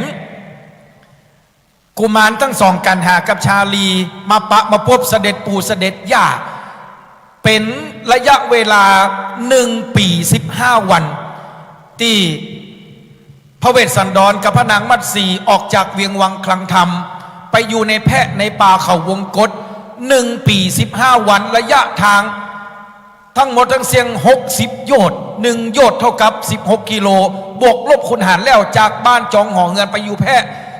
960 กิโลอีแม่เฮยเรื่องราวจะเป็นจะใดจะมาไทยถอนจ้างมากงอคายทาสีอย่างละ100หลวงพ่อธรรมละครูวาปีกับธรรมเกษมจะได้ปาทก บรรยายเป็นท่วงทำนองบัวหารซึ่งเจ้าภาพกันนี้หมายมีพระเดชพระคุณหลวงปู่พระพรหมมงคลวัชโรดมที่ปรึกษาเจ้าคณะภาค 6วัดจองคำพระอารามหลวงพร้อมด้วยกับสมณศรัทธาคณะศรัทธาอำเภองาวเป็นเจ้าภาพเก้าเจ้าศรัทธาในกันนี้เก้ากับผมขอโอกาสกราบอาราธนาหลวงพ่อท่านพระครูวรดิตวิมลเจ้าคณะตำบลวิชัยเขต 1สมปานเจ้าอาวาสวัดท่าวิมลตนบุญตนกุศลได้เมตตาจุดเทียนส่องธรรมในกันนี้มหาราชกราบอาราธนาด้วยความเคารพอย่างสูงยิ่งนอกจากนี้หลวงพ่อท่านพระครูก็ยังได้เมตตานำคณะศรัทธามายะมีพัดหอมไปถึงปากทางอบจบนแม่เหย มีก๋วยเตี๋ยวแล้วก็มีไข่เจียวเลยครับท่านผู้อำนวยการมจรพิสงฆ์นครลำปางอาจารย์พระมหาอุปดลสุวรรณเมธีนี่คือเจ้าหน้าที่ทำไข่เจียวท่านไหนบัดกินข้อนำจำข้อแรงหรือว่าสดับรับฟังกันที่บ้านตอนนี้เฮาเดินเดินทางมาถึงกันที่11มหาราชว่าด้วยเรื่องราวที่ชูชกเตียวย่างต่างตีนมาจากแพะเข่าวงกฏเดินทางจากแพะจากป่ามาถึงเมืองสี่พี960 กิโลอีแม่และขออนุญาตเรียนเชิญคณะศรัทธาคุณแม่มหาอุบาสิกาที่นั่งอยู่แถวตั้งหน้านี่ครับจุดผางประทีปกำเนแม่เนอการฟังเทศน์ฟังธรรมมหาจารย์เวสสดรเปิ้นจะจุดเตียน 1,000 เล่มครับเปิ้นจะจุดเตียน 1,000 เล่มบูชาคาถามหาจารย์เวสสดรมีทั้งหมดถึงเสี่ยง13กัน 1,000 พระคาถาเพราะฉะนั้นแล้วในแต่ละผูกเปิ้นก็จะจุดจิตามเตียนหรือว่าผางประทีปคำว่าผางประทีปในที่นี้ถ้าจะอธิบายนี้มันจะเมินครับจะได้อังกาศอาราธนาธรรมผูกนี้ขอเรียนเชิญ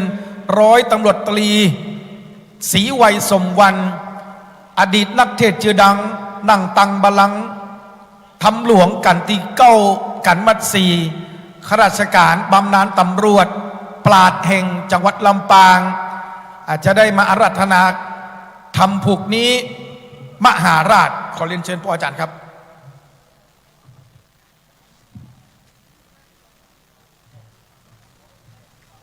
ตอนนี้เวลามันก็เย็นแล้วเนาะอย่างอาจารย์เปิดกว่าไปหมดแล้ว ผมก็จะเริ่มแล้วนะครับ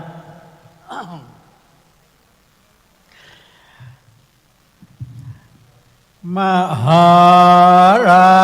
ชาปันบันใจเล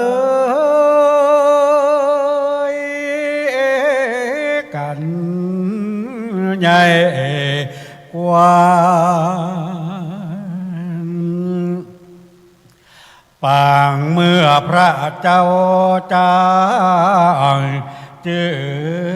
โซ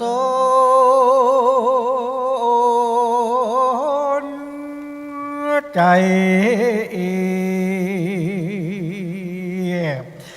เจ้าก็มาบรรเทาไว้ซึ่งโศกไม่เสียใจ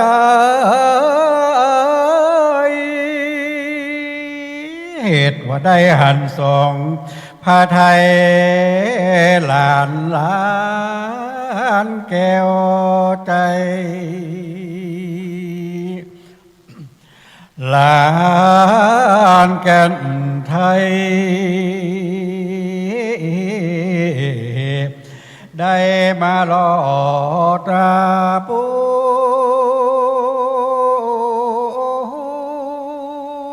ลี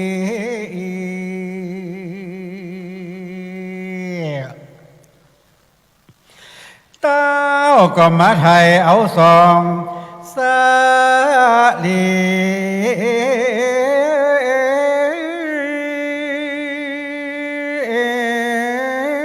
ลานนกแก้วตกปันพามาไปแล้ว เป็นนาง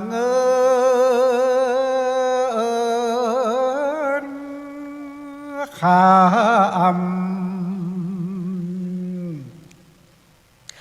ผืนแพร่พัน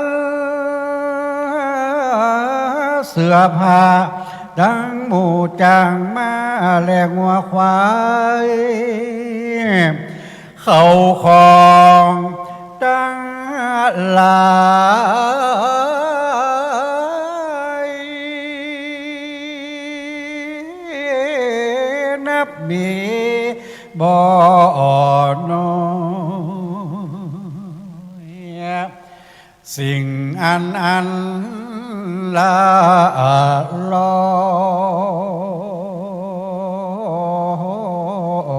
ยปัวเจ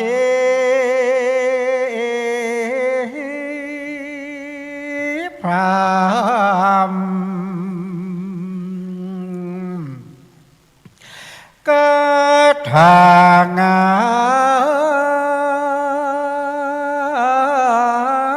บ่ขาด69 บาทบาลีขอโอกาสอาราธนาลูกศิษย์พระอามุนีตนพระอันแพ้วขึ้นนั่งธรรมาแก้วสถิตนั่งแล้วจุงเตสานาธรรมป้อได้ใส่ระบำธรรมกาบสัก2 3 4 บังกันว่าตานอิดอย่างใดก็ยังจึงว่านะโม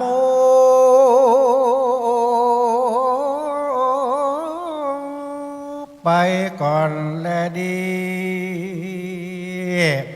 สาธุอนุกรรมปิมังพระชังราชทนังกาโลมะนะโมตัสสะโธอันนี้จุพี่น้องศรัทธาได้เด้อ ขอนอบน้อมแด่องค์สมเด็จพระสัมมาสัมพุทธเจ้าขอแสดงความนับถือดังท่านเจ้านำอำเภอวังเหนือตลอดถึงครูบาอาจารย์ทุกรูปทุกน้ำนะครับตลอดถึงอุบาสกอุบาสิกาทั้งหลายวันนี้อาตมาภาพได้หับมาเตศมหาจารย์ในกันมหาลาภกันนี่ใหญ่กว้างนะพี่น้องศรัทธาตั้งกอมตั้งย่อยก็ใครจะยั้งอยู่เนาะ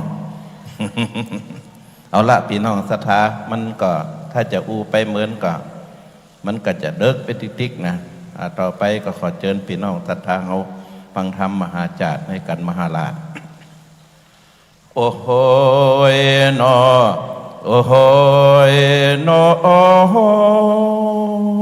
ปออาจารย์นั้นสีไว้รูปหล่อนี่นาเลยยังว่ามาดูแกวนฉลาดบนยากชัดตาหันตุเจ้าวัดหนองลองหัวหมดโพดโจดขึ้นนั่งธรรมาดฟังมาลาธนาเราว่าขอเหือเราอ่อนร้องออกเป็นลายเสียงแต่ว่าเสียงแห่งเรานี่นาเลยมันดึงบ่ดังสักกากย้อนว่าบ่ได้กินแกงหางเลประหลาดและแกงแค่แมงดาเสียงแห่งเราก็มาดังเหมือนดังก้องแตก เพราะว่าบ่ได้กินสาพักแคบใส่หมูหัวตาลกับตังห่อหนึ่งแมงมันและหัวปลาทูโตมเสียงแห่งเราก็เพราะจะลมจะอาจลมเพราะว่าบ่ได้กินข้าวต้มใส่ตะบาถั่วดินเนอมันจัง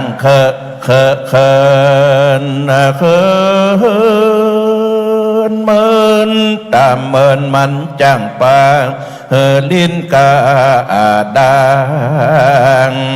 มันตึงบ่เหมือนปิ่นปาดและมะโหรีลมเสียหังแห่งเรานี่แหละมาเหมือนดังงมแกงหอยยิบหาบะน้อยจมลงก้นถอยติดตะลิดติดรอยติดตะลิดติดรอย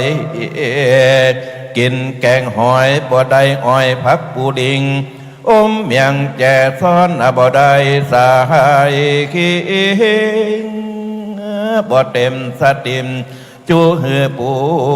อวดเขียวเกี้ยวตามเกี้ยวก็มาพงอยู่ตรงยงหาตรงยง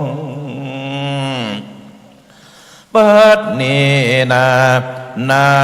เลย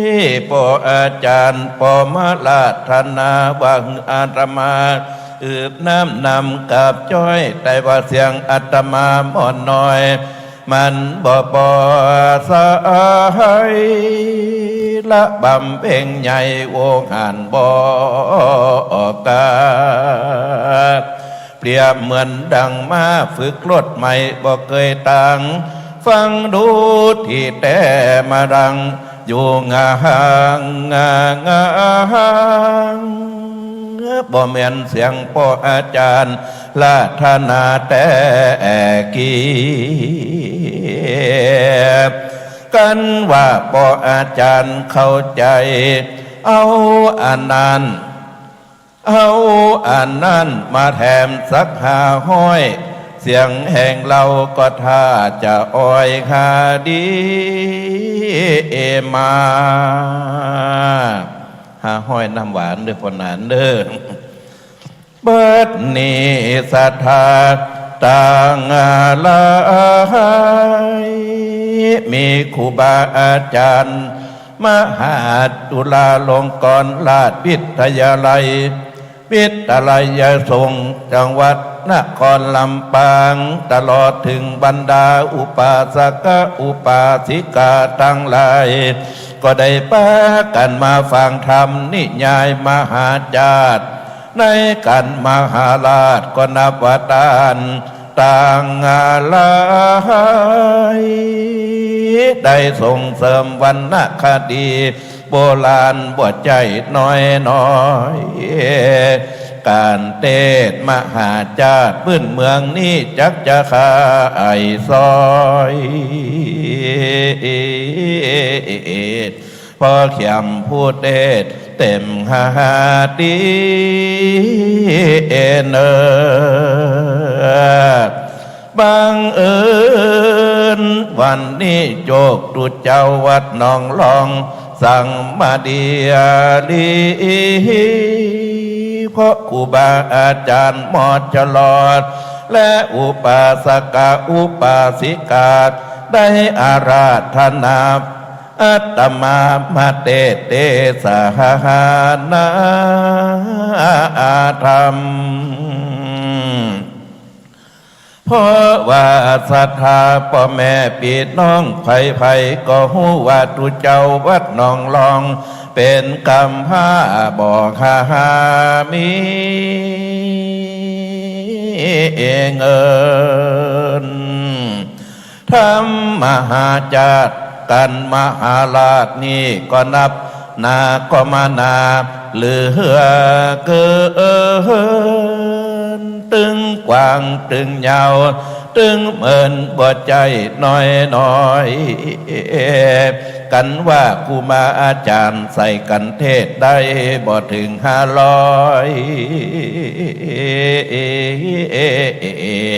จะไข่นาเจ้าภาพเก้าเต็มดี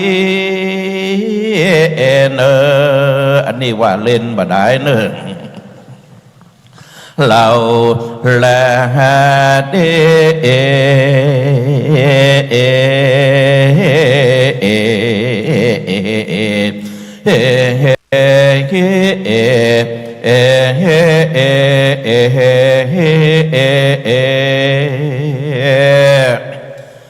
นะโมตัสสะภะคะวะโตอะระหะโตสัมมาสัมพุทธัสสะนะโมตัสสะภะคะวะโตอะระหะโตสัมมาสัมพุทธัสสะนะโมตัสสะภะคะวะโตอะระหะโตสัมมาสัมพุทธัสสะโพธิสัตโตจะมัตถิจะสัมโมตตมนาสกะกติเยอัตเมงวสิงสุจุนจางโกปีกุมหาเลขาเหตุวชติโยงชนะมกังปฏิปจิเตวตากุมมหาลานังอารักขังกาลิงสุลาหาอามตับธรรมเทศนามาบอกขาดมาถึงมาขาลาดกันรวยเรืองส่วนว่าพระมหากษัตริย์ละสีและลานจะมาทีก็มีใจอาภิรมจมจื่นอินาดีเสื่องกันไปมาแล้วในแก้วกุสาลาอันอินตาที่ลาดหากแต่งไว้คือแก่ตนวันนั้นแล้วจูนจางโกปิเบื้องบันจูดจากกะพรามผู้เท่าก็เอาสองกุมารงามปีน้องเข้าสู่ห้องปนาลัยเสียงหนต่างไกลเลี้ยวโหลดใด60โยชน์กันนานเทวดาก็ตามรักษาบ่ขาดยังสองน้อยลาดตั้งสองเมื่อพระสุริยะปองลงต่ำเข้าสู่ขมาลับเลี่ยมเข้าพรามก็เอาสองกุมารนอไทยผูกกับคุมไม่หือนอนเนื้อดินได้ปั้นตัวมันกว่าตายแต่เนื้อเบื่อมันบ่เอื้อสองลูกคู่ทอนก็ขึ้นนอนบนง่าไม่ตีมาไฟสุ่มกันวันนั้นแลรับสามิงคาเนในกาณายามนั้นยังเป็นเทวบุตรตนหนึ่งงามวิเศษเนงรามิตเปตเมื่อนาดีดูดจะดังพาลสีตนปอกบอกไว้นาโลเข้ามากับเทวาธิดาตนหนึ่งวิเศษเนงรามิตเปตเหมือนนางมาทีก็เข้ามาแก้ปล่อยสองสาลีพี่น้องคือป้นจากบวงกองเครือเขาก็เอากันนวดฟันอย่างหัตถบาทที่เจ็บที่เมื่อยคือหายเหนื่อยที่ความตีสาลงแก่สีมวนเก่าเข้าเครื่องที่ปลายปากการ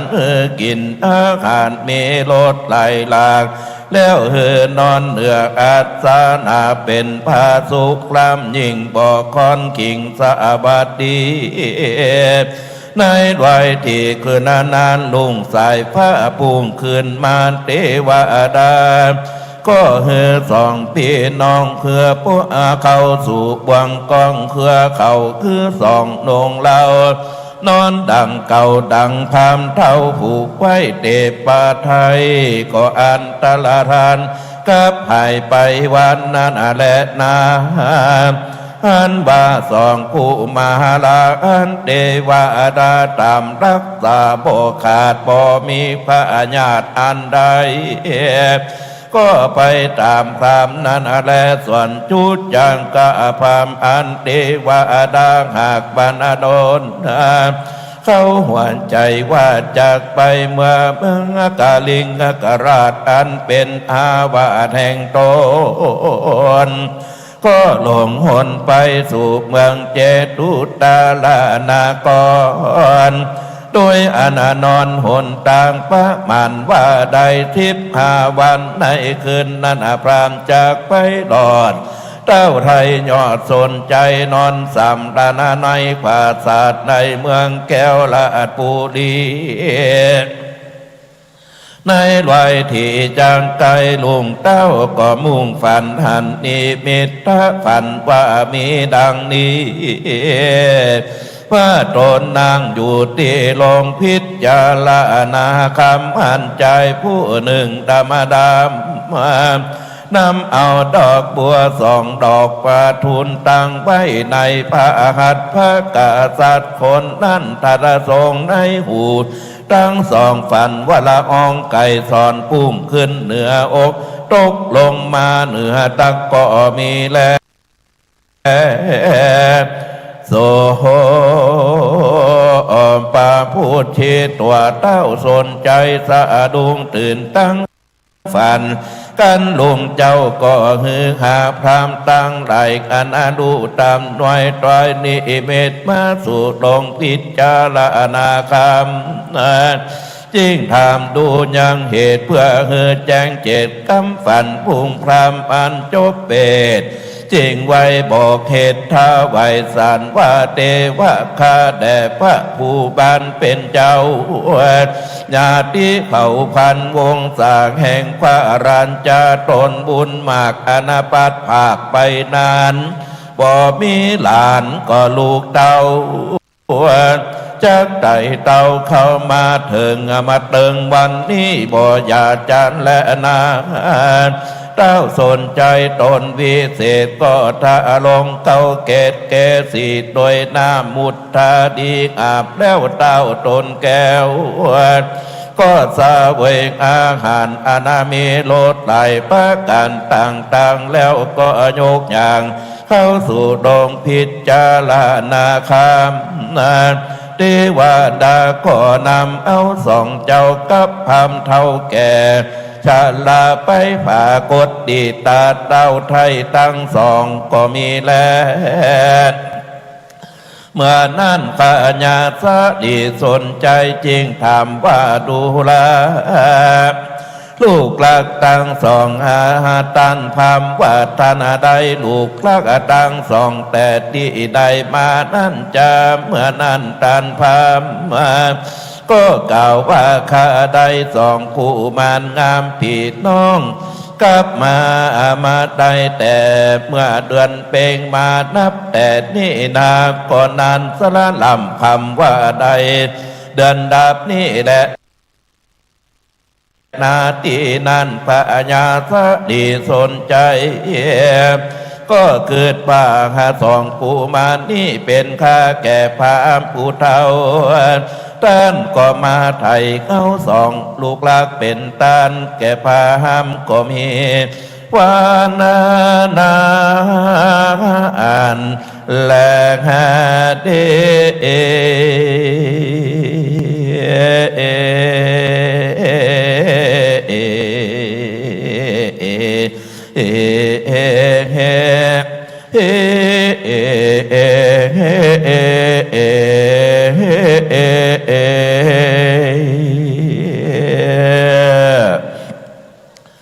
มหาราชบัญใจเลยกันยายกว้างบางเมื่อพระเจ้าจ้างชื่อสนใจญาเต้าก็บรรเทาความโศก เดือดไม่พอได้หันส่องลูกแก่หลานแก้วแก่แอนไทย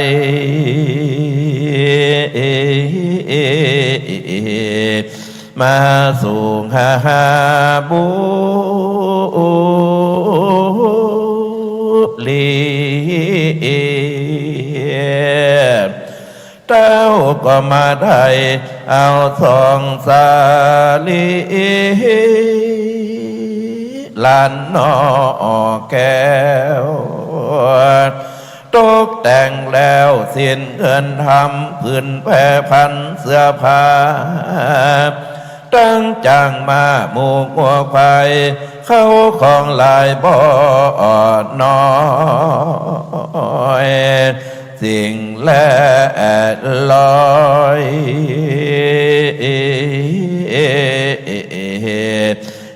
แก่ผู้ขาจีพระอามแล้วก็เหินรับควันลานงามดังกูคันสีสูดูพราวเขาก็เอาไฟเส้นข้าวมาส่องนงเยาเจืออ่างเจ้าขอบกาไลเล่าไหลหลังหาลงไปขอเป็นมงคลใจโจกวางได้เป็นพระเจ้าจ้างอยู่สะเวยลาดแทนเมืองพ่อลมมาสนใจเรื่องตนผู้ก็จมชื่นอยู่ในใจบ่มีภัยคนนาได้จากมาเปรียบใดเหตุว่าได้ไทยสองล้านแก้วนอไทยออกเป็นไตนาเต้าก็มาหอบเอาลานใส่ใจจุ้มจูบยกมือลูบยันจาเต้าก็มาถามข่าวหาสองกษัตริย์ลาพ่อแม่เจ้าว่าบ่ทุกโศกเศร้าสิ่งหาใดกาพระญาติหลายยังบ่ถูกต้องอานาตาบ่เป็นโลกาเมื่อยใครลานแก่นไทยเก่าตามหากรรมมีเมื่อนั้นสองเจ้าเมื่อนั้นเจ้าสองสาดีก็ใครว่าดีตอบถอยว่าส่องขาลาหันน้อยจากเล่าตามหากรรมมีตั้งพระชนกปกเกตเก่าแก่สีตั้งพระชนนีมาตุลาดแม่ขาบัดนี้ตุกเต่าฟาดแถมตั้งแผ่นหาดินลอมเมื่อพามปะคาลัดป่าดงจอน พระผู้ทอนก็มามองอลามห้อยว่าแม่มัททีของข้าน้อยน้อย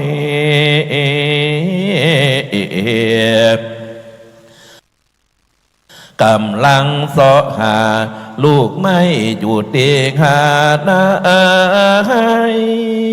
ดองแม่มาทีตะลงทุกโศกเศร้าโศกีผิวพันแม่นั้นเราเหี่ยวมันมานาโลบัดเดี๋ยวนี้แม่ข้าพ่อสู่พอมาเลืองผิวพันเหลืองแห่งพระแม่เจ้าก็มาดูหมองโมนเศร้าให้โหดนาดอมดาหายตนแม่ข้าบ่ตายก็พออดอยู่ได้เพราะสอหาลูกไม่มาฉันอยู่หาตาว่าอัน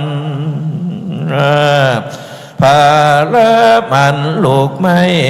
แม่นติอยู่กะแม่นอยู่ติไกลและติไกลแม่ออกไทยก็ขุดกุนเอามา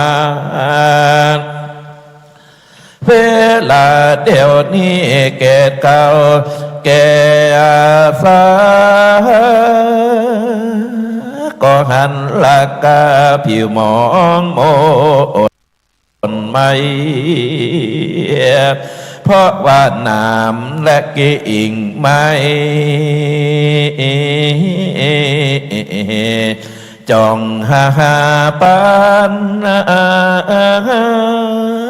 มอยวันหน้าเนื้อแม่ข้าเกยโซยโซยก็ลาลงลอยปอถ้าลงอยู่ใดเหตุแก้วแก่นไทยแม่บอกหาเกยทนแม่ของข้าน้อยถ้าลงตูงาโจนฝนตกหำแดดกาด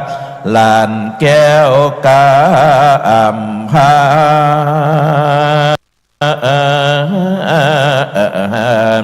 เล่าแล้วบ่ปนหาปานี่เทลาเต้าแม่ไออยากีได้ยินเจ้าจาลีไข่สารเล่าโอตานนาก็พอมองเเหวมา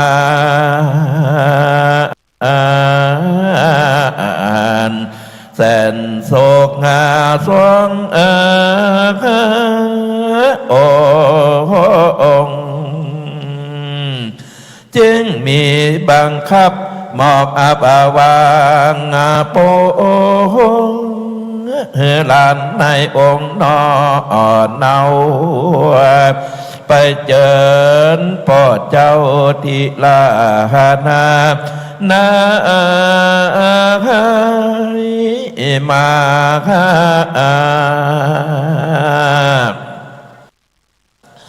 มาขเยดยานดองงานาเพราะว่าละดาละนัดลาลานอาเหตุโหนแห่งห้องขอเฮลานปีนองเสด็จสู่หาโด ดานวานั้นและดี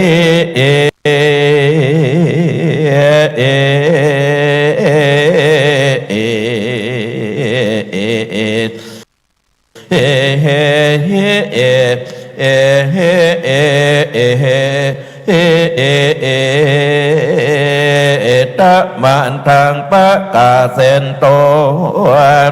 สัทธาอังหาจูนจางโอปิสันว่าจุจังกะพัมผู้เท่าเมื่อหลอดพระเจ้ายอดสนใจเต้าก่อไทยเอาลานตั้งผู้แก่พามเท่าผู้อันเดินมาตั้งภาษาทมีปืนเจ็ดจันตั้งอาสนาอันเจยโจมอภิโลมพระโอษเข้าน้ำโสดพลจะนาอาหารมีรถบานไหลยิ่งกินเสียงทุกสิ่งเหลือพระมานตามอนาการอันอยากต้องพามเท่าภาคมานานมันกินตามอาหารตามอนามักอาหารกัดกังในใสไฟต้องไม่บ่อตันต้องเต็มตันอนาโยนพ้นปากอนาความอยากโจกกินจูอันเมื่ออยู่ขณะบ้านเก่าเท่ากินพักปรุงใส่กุ้งและตัวพามเท่ากินตั้งหัวเมียมันกลัวเท่าจากมันก็หากกินตั้งห่างทำกังกาไว้กินเมื่อแรงเปิดนี่ได้มาปุ๊บของกินแป้งต่างๆกินส้มกางกับมันหมูสองมือถูเข้าปาก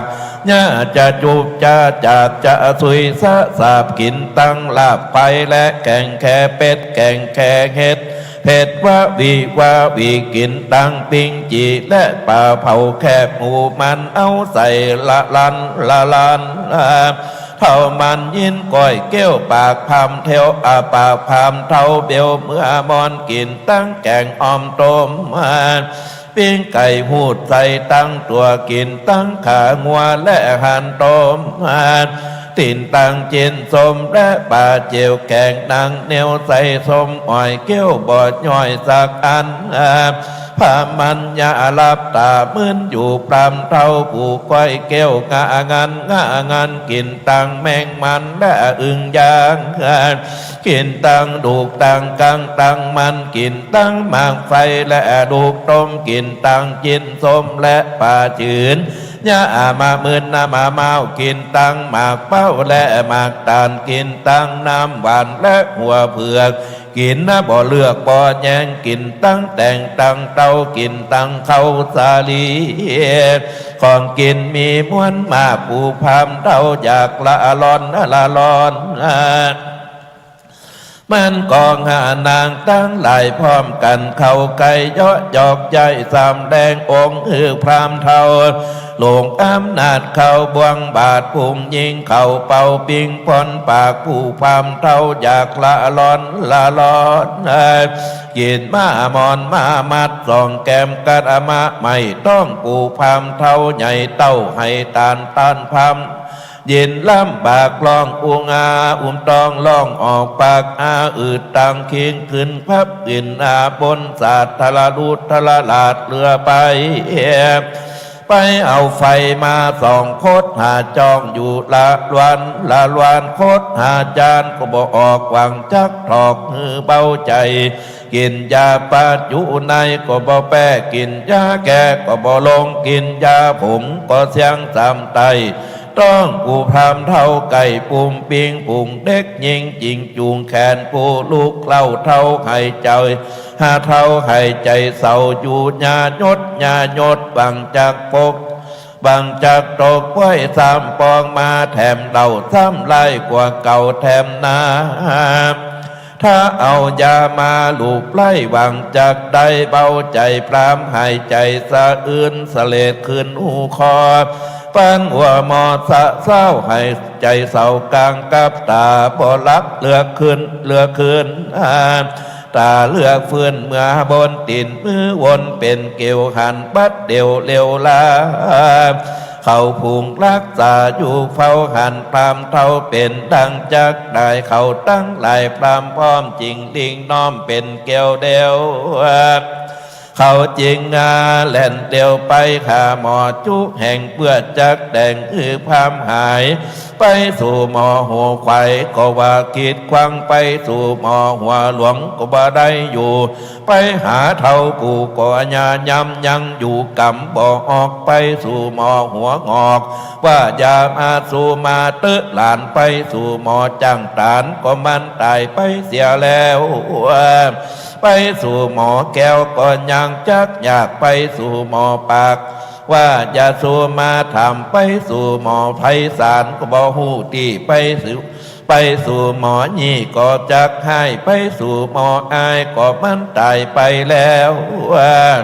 ไปสู่หมอจ้างแก้วก็ผิดเมียมันไปสู่หมอคำปันก็ไปกันแขกไปสู่หมอหัวแตกว่าสุยาสูมาทำไปสู่หมอขวัญก็เป็นพันญาติเป็นวัดเป็นไอมาบ่ได้ไปสู่หมอคำใบก็ไปล้อมหัวบ่ตันมาไปสู่หมอกูลัวก็หนีไปไล่ไปสู่หมอชัยก็หนีไปนาไปสู่หมอโหราก็ลมปงไปสู่หมอสอนหงหมาก็มาไล่คบเขาก็ลบขึ้นมาดังเก่าเขาก็มาแต่งยาปัจจุต่างๆฮือกินน้ำบะคังก็เสียงสามทงฮือกินยาผงก็เสียงสามไตต้องผู้พามเท่ากัดใกล้เสียงแตกดังตุ้มผู้คนนานั้นอยู่งากุ้งงาเงานั่นอยู่สะเศร้าเสียงข่าวว่าพรามเฮาตายแล้วบางพ่องก็เบี้ยวปากและไข่หัวพ่องก็มัวพ่องก็มัวยักหัวบอกเข้าไกลพ่องก็ร้องให้อยู่ละลวนพ่องก็ด่าพ่อท่านนำใจพ่องก็ตีกองสะบัดใจไปตาตีหือผู้พรามเขาขาดใจตายเขาตั้งหลายจริงห้ามพรามไว้เหนือแต้นว่าเขาจักได้ผ้าแผ่น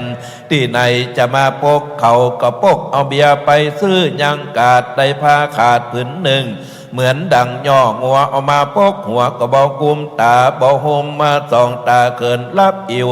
พ้องก็อิวเลี้ยวกูนี่ยินกว่านางหัวปองละลายเด็กน้อยไปนานุ่มเขากว่าปุ๋มผู้พามแตกเท่าใบแบกกินพิษยังชีวิตอินทรีย์พึ่งกินเขา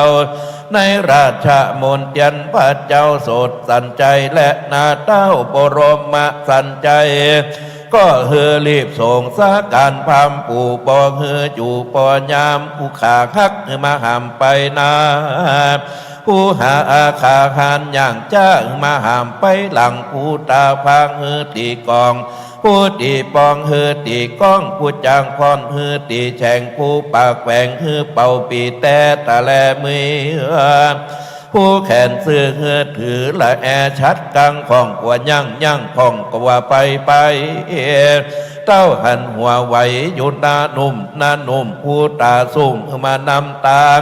ผู้ตาฟางเฮือมาแบกไม่ไตผู้หูหนวกไปเฮือตีกองผู้เป็นปองเฮือตีปาดลุงข้าอาขาดสุยสายผู้แขนลายเฮือฟอนแหลนลบหลังผู้แขนหักเฮือตีแฉงผู้ดินแยงเฮือตบมือผู้เท่าเฮือถือวีกับศาสตร์ผู้ปากเปลวคือดังไฟเขาล่ำไหลโศกดองพ่องก็ฟอนดำสาพดผู้หลังคดเฮือถือดุงผู้เป็นดุงเฮือถือจอผู้ให้หม้อเฮือก้อยละลอยไปเขาล่ำไหลโศกเศร้าหามพามเท่ากาละกินนีเท่าบดีจังสับปาลีบางพ่องว่าพามผู้นี้เองนักบางพ่องว่ายังพักท่าหมู่พ่องว่ายาอยู่เต้าลู่จริงไปเต้าหันซากผู้พามไหวอยู่ละหลอกบางพ่องก็กังศอกเหนือหัวพ่องก็มัวฟื้นบ่าพ่องก็ร้องด่าว่าเวยว่าเจ้าเราเฮ้ยขึ้นเก่าเฮาจักเสียผู้พามเท่าที่ใดจ้าจักเสียที่ยังน้ำก็จักไว้หากินป่าจักเสียยังนาก็จักกินแนวและลวก จักเสียยังจอมปลวกก็ว่าจักไปหากินเห็ดจักเสียที่ไกล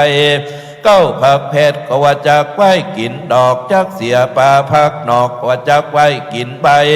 จักเสียตีไก่บ้านก็ขี้เลียดอ่าง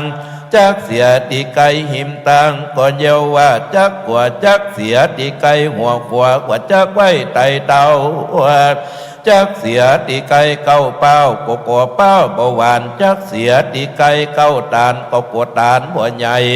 จักเสียตีไก่เก้าไผ่ว่าจักไว้กินห่างจักเสียตีไก่หิมตัง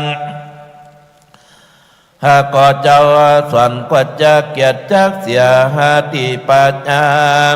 จักเสียตีไก่น้ำบ่อว่าจักไว้ตักกินจักเสียตีไก่ส่วนพักก็ขี้เลียดเจ้าส่วนกว่าจักเกียรติอยู่มามองจักเสียตีไก่เก้าบงก็บ่นาจักเสียตีปัญญางัวกว่าจักกัดจักเสียตีไก่วัดตู้เจ้าก็กลัวผีผู้พามหลอกจักเสียตีไก่เก้ากอกว่าจักไว้เป็นยาจักเสียตีปลาคาก็คนจักเกี่ยวจักเสียตีปลาเหี้ยวผีก็จักจังจักเสียยังวังน้ำก็อาจักไว้หากินป่าเต้าวดีเสียดินแดนขอกปานไปนอกค้อนไก่ประเทศใดดินโปรดที่นั่นโสดบดี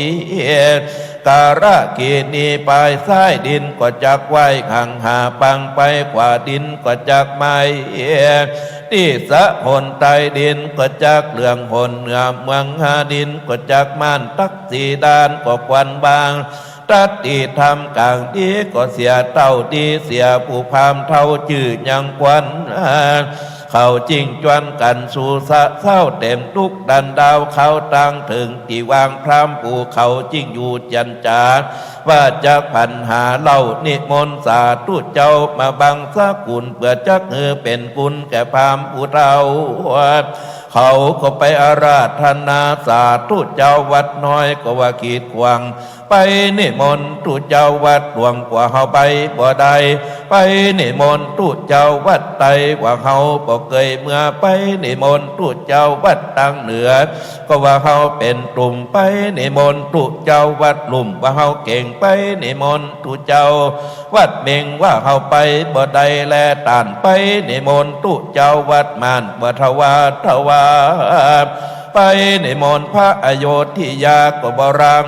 างไปในมนต์ตุเจ้าวัดลั่นจ้างว่าเฮาต่างภาษาเขาก็ไปได้พระกุลวาตนหนึ่งดูหลากหันหน้าก็หากุลไขหัวตั้งตัวตนยอมเป็นขี้เสียนและขี้ขาขิมปากก็เศร้าเก้ากลางก็โยมปุ๋งกระเติบหนังเกิบก็ดีตื้อสองหามือยะโศกโกผิดคลองสองตะปองรับหลิวอกก็กิ่วแถวแนวแอวก็กดหลังก็กองคดบุญกัวหัวก็ซ้ำมาเปิบหน้าเติบเยอะปอปุ่นดีดูหูก็หนวกจากกำสวกวัดยำตัวเอาพามาปกหัวความ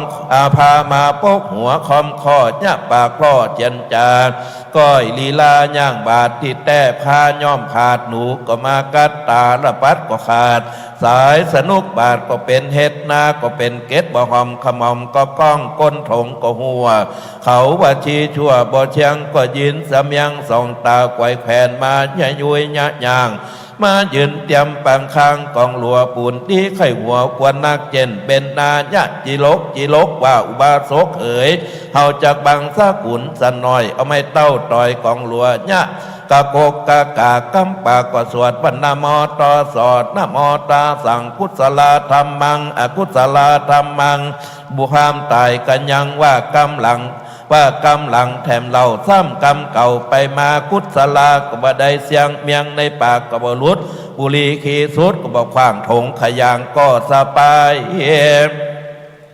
แล้วก็มาปั่นปอนหลายคือพามปู่ว่าขอหือปอกออกไปอยู่อเวจีจะได้หนีไปเมืองฟ้าจุ่มกลมนารับบาปกรรมเวรคือใดไปอยู่กับเถนเทวทัตดุมไตอย่าได้เกิดมาเป็นคนซ้ำปอสองก็มีวันนาแลนาเบื่อนั้นพญาสาดีสาสนใจกันว่าทรงสาการพามแล้วเต้าตนแก้ว ก็เฮือคนตั้งหลายที่กองล่องเป่าถามเขาหาญาติวงศาแห่งพระมานาหัวงอกทุกสละหลอกทุกกองงานาคนตั้งหลายที่กองปันดังนากองจะขาดบ่หันเจ้าจาดอุปามาเมื่อนั้นของนาบ่มีคนเฝ้าเจ้าพรำเป่าเสียศูนย์เขาก็ขนขึ้นมามุนมั่งในลาดโถอาในลาดทะโกทานเล่มช่างหลวงแห่งเต้าสนใจดังเก่าก็มีวันนั้นและนาส่วนอันว่าเสนาโยธาตั้งหลายมอนหมู่เขาก็มาจุมนุมกันในวัน7บ่ขาดเต้าไทยราชสนใจผู้มีก็กระทำเจ้าจารีกุมารอันเป็นหลานแห่งตนหือนาได้เป็นเจ้านำปนไปก่อนนาหลานพระเจ้าฟ้าออกเป็นไตโดยยศปาลิวานหลายเหมือนหมากเสด็จผากนครใจหยาดใจใหญ่ด้วยจ้างมาลดลาดเจ้ามาหาถมกันไปเข้าสู่หิมมาปานก็มีวานาอ่านและดี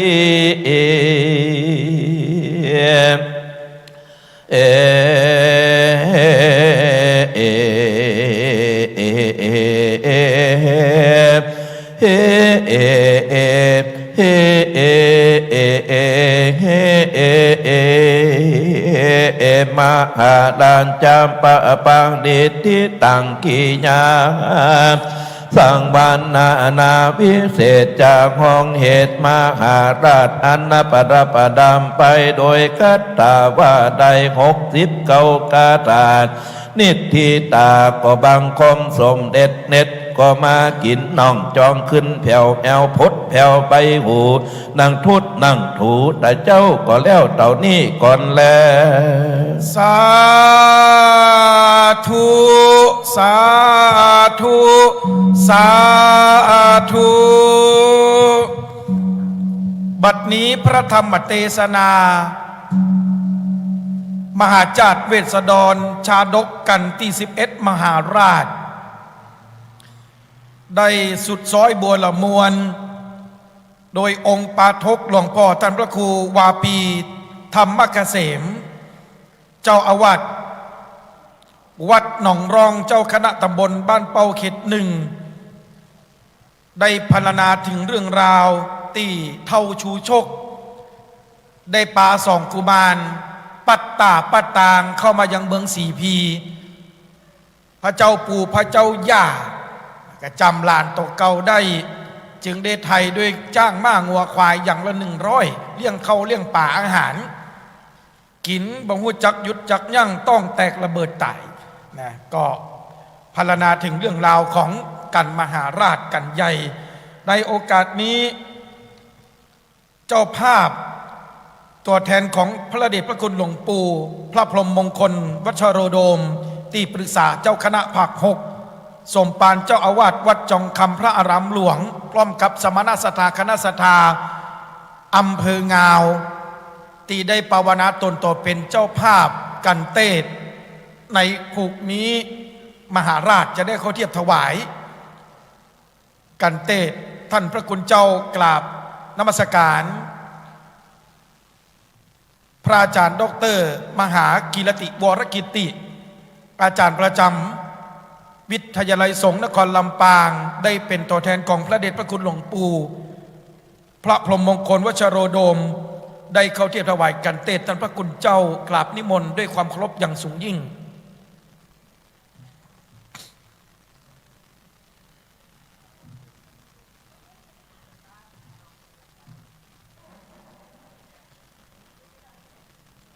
เมื่อเท่าชูชกกินข้าวกินป่าต้องแตกระเบิดตายเสด็จปู่เสด็จย่าได้ถามไทยหาพระเวสสันดรกับพระนางมัตสีกันหาชาลีก็ได้ทูลบอกได้รับความลำบากจึงปากันตั้งเก้าตั้งขบวนเสด็จโดยเครื่องเกียรติยศมโหรีพร้อมกับไพร่ฝ้าประชาชนเดินต้าเดินต่างจากเวียงวังคลังธรรมเมืองสีพีเข้าสู่แพะเข้าสู่ป่าเขาวงกฏ 960 กิโลเป็นระยะเวลา2 เดือนอีแม่เตียวย่างตันติมพร้อมกับทัพ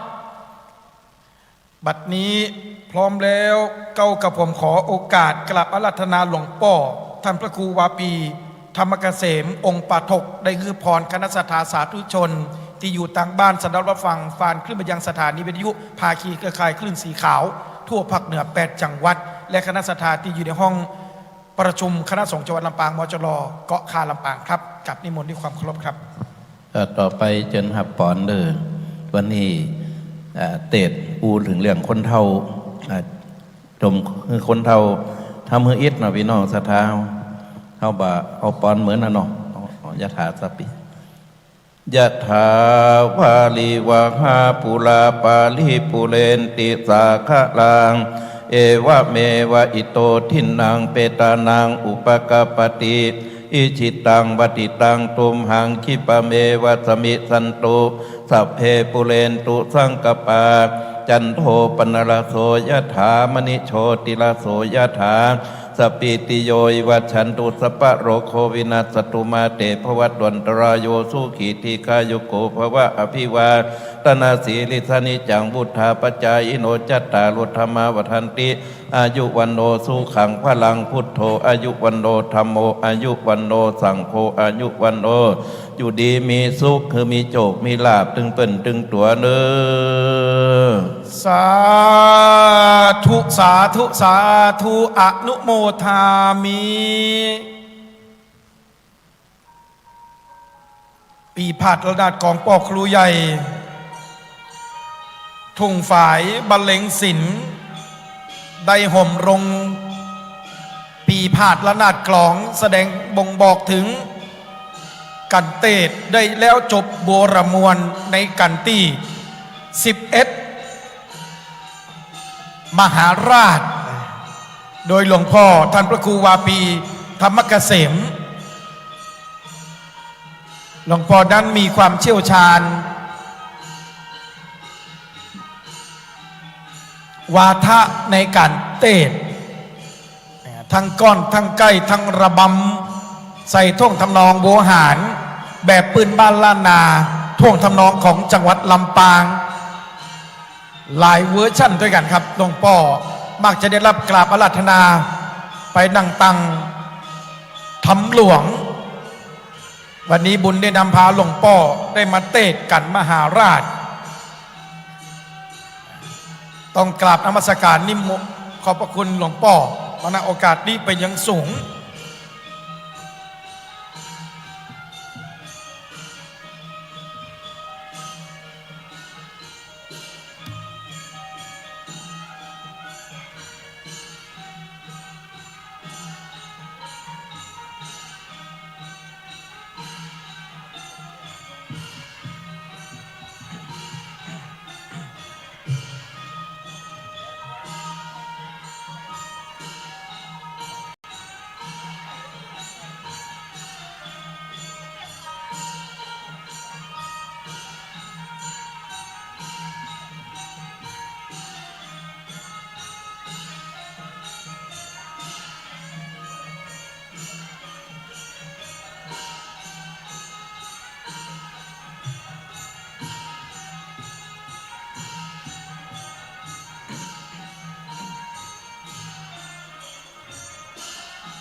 ขอบคุณครับพ่อครูใหญ่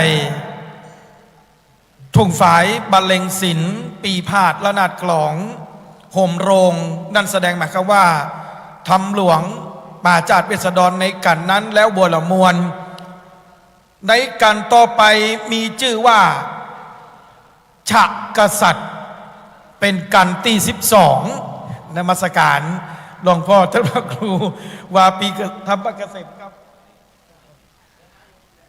กับ ขณะนี้เรามีการถ่ายทอดเสียง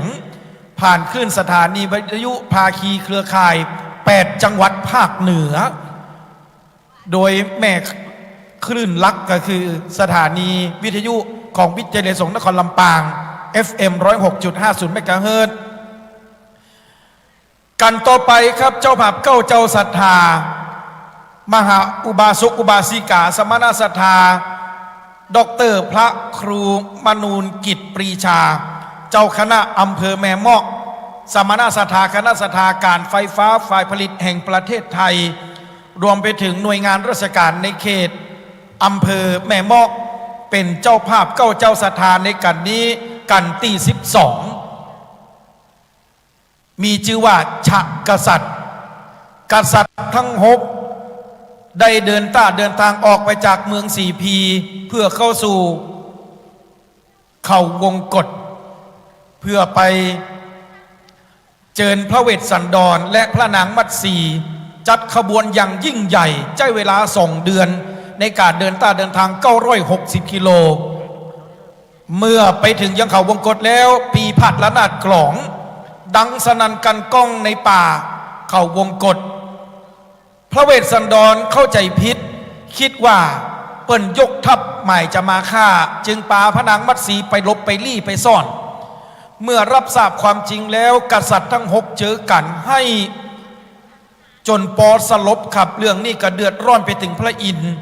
มีฝนบกโครพัดตกลงท่ามกลางที่ชุมนุมของกษัตริย์ทั้ง6และไพร่ฟ้าประชาชนเรื่องราวจะเป็นยังไงนั้นองค์ปาฐกได้ขึ้นดังเทียบบนอาสนะแล้วโดยพระณัฐพงศ์พรหมสโรศิษย์เก่าครุศาสตร์บัณฑิตสำนักวัดบันไร่ศิลาทองนักเทศชื่อดังหนเหนือได้ขึ้นนั่งตังบัลลังก์ทองแล้วพร้อมที่จะแสดงพระธรรมเทศนาในกันที่12เก้ากระผมขอโอกาสกราบอาราธนาผู้ช่วยศาสตราจารย์ดร.พระมหาบวรวิทย์รัตนโชโตรองผู้อำนวยการฝ่ายบริหารได้เป็นตัวแทนของสมณศรัทธาคณะศรัทธาเจ้าอำเภอแม่เมาะจุดเทียนส่องธรรมพระธรรมเทศนามหาจักรเวสสันดรกันที่12ฉะกษัตริย์ซึ่งเป็นกันรองและเนื้อพี่น้องเนื้อมีตึงหมดตึงเสียง13กันเฮาเดินทางมาถึงกันที่12แล้วอีแม่เดี๋ยวเขาจะปากันไปตั้งขบวนที่ปากตางมจรผู้หนาแห่แห่นแต่นแป้พระเวสสันดรไปฮับเปิ้นนอแม่เนาะเดี๋ยวเปิ้นจะมีการตั้งขบวนขับฝนแก้วฝนคำฝนบกครพัดจะตกครับโอกาสนี้ขอเรียนเชิญท่านสทวุฒิศรียอดจุดอันเตียนผางประดิษฐ์บริเวณด้านหน้าตัวสถาติมานั่งแต่เจ้าเนี่ยนะไผอยู่ตั้งหลังติมาได้จุดผางประดิษฐ์กำเตือนี่ลุกมาจุดสกรรมหรอ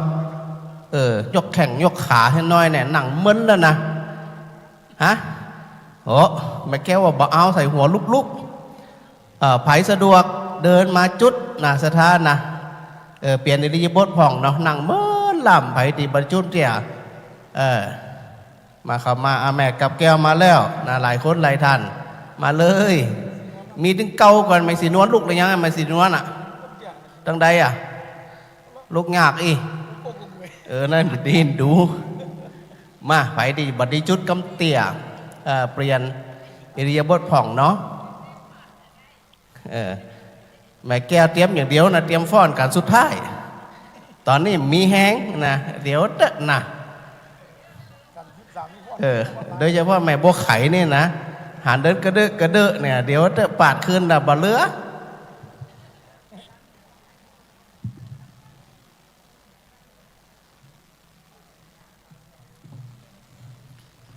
ขอกราบอาราธนาท่านพระคุณเจ้าอาจารย์พระมหานฤดลมหาปัญโยเลขานุการเจ้าคณะตำบลบ้านเอื้อมสำนักวัดน้ำทงศิษย์เก่าพุทธศาสตร์มหาบัณฑิตมจรวิทยาลัยสงฆ์นครลำปางได้เมตตา อาราธนาธรรมในกันนี้กราบนิมนต์ด้วยความเคารพยิ่งครับ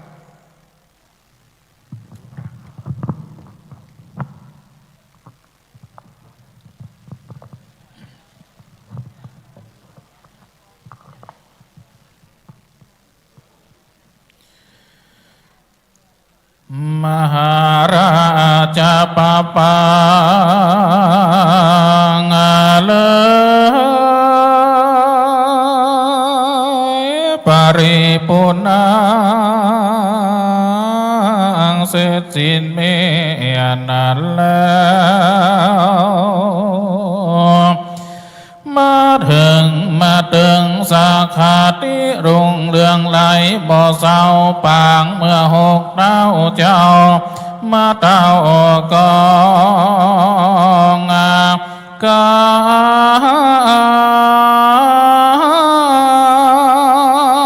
ในหิมมาวานป่าไม้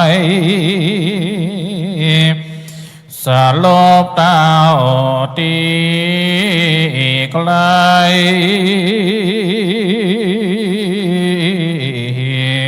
ที่พระบรรณาสหลาคุณอินตาก็มาฮ้อนที่นั่งบันดาลให้ฝนหาแก้วหลังนอโล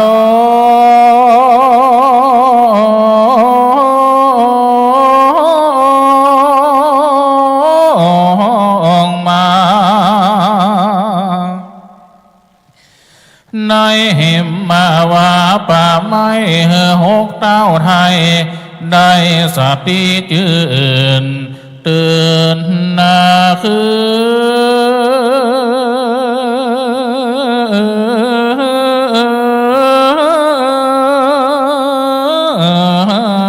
มา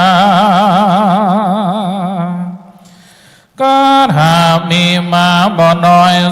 36 ป้อยบ่ขาดขอโอการาธนาลูกศิษย์พระโมนีนาตนผ่านแผ่วขึ้นนั่งทำมาดแก้วสาธิตนั่งแล้ว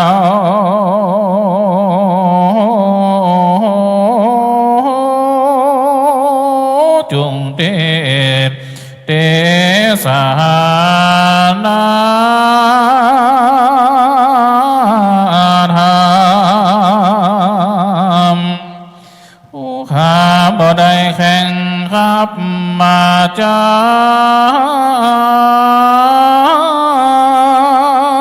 ำขอได้นำสัก2 3 4 5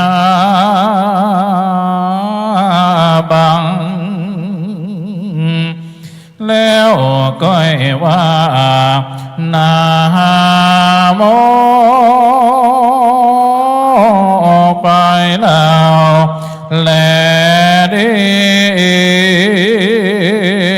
สัตตุอนุกัมปิมังปะชังอาราธนังกะโลมาสิ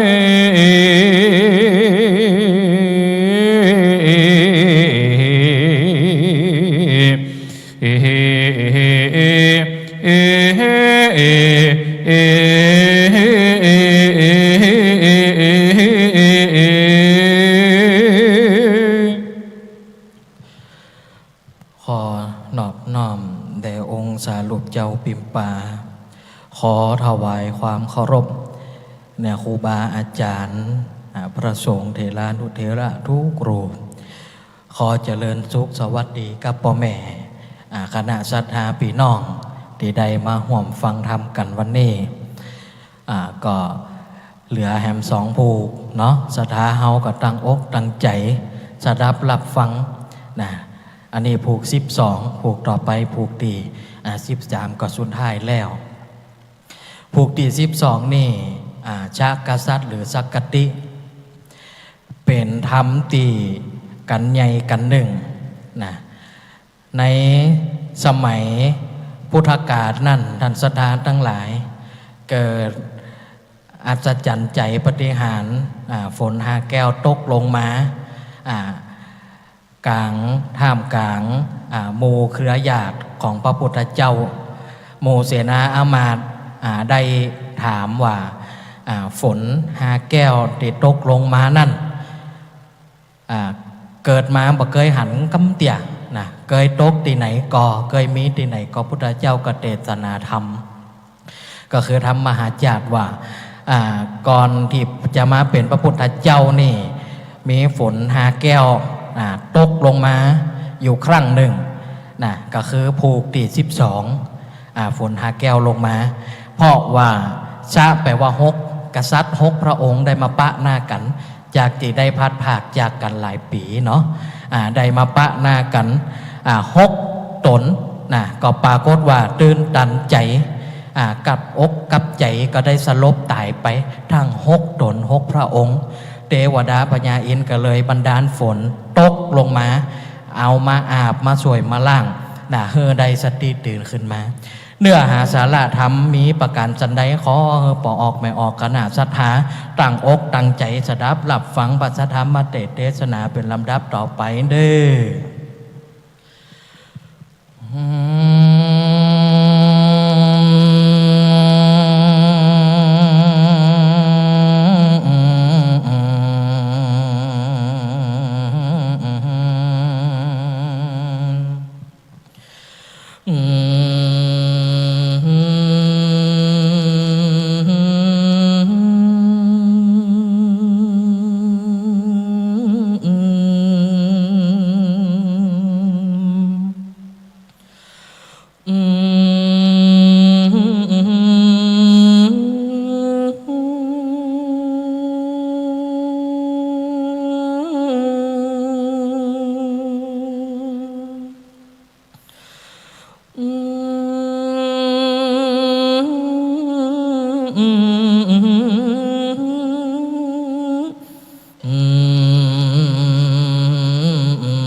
ปา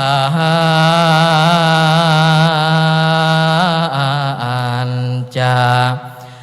มาเลจิโนโอนาโท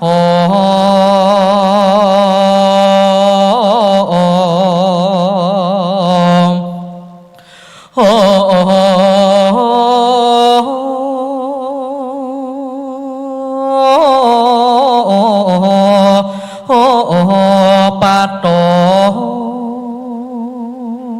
สัมโปติมุตตามัง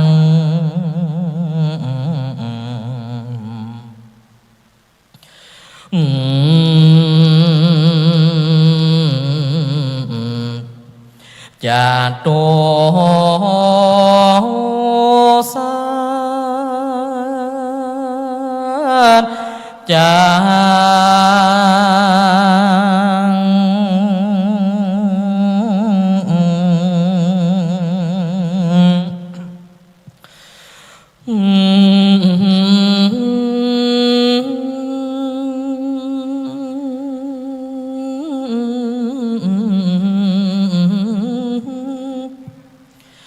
ปากา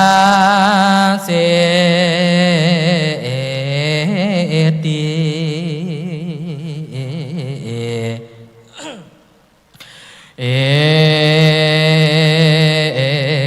ธรรมจังกังปาวาตาญิ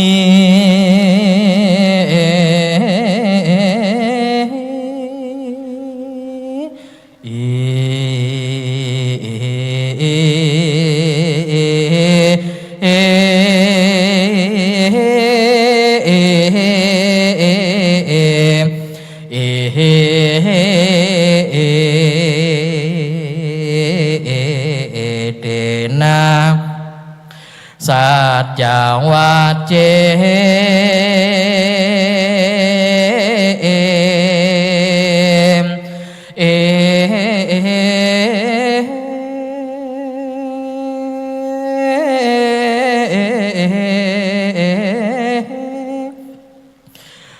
นาโห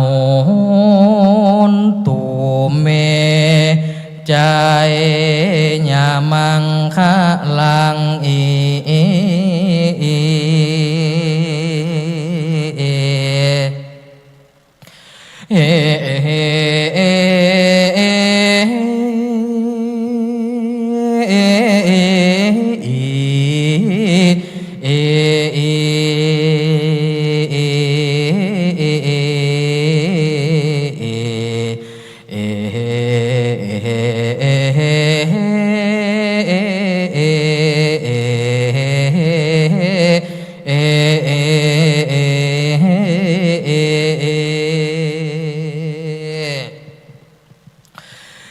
นะโม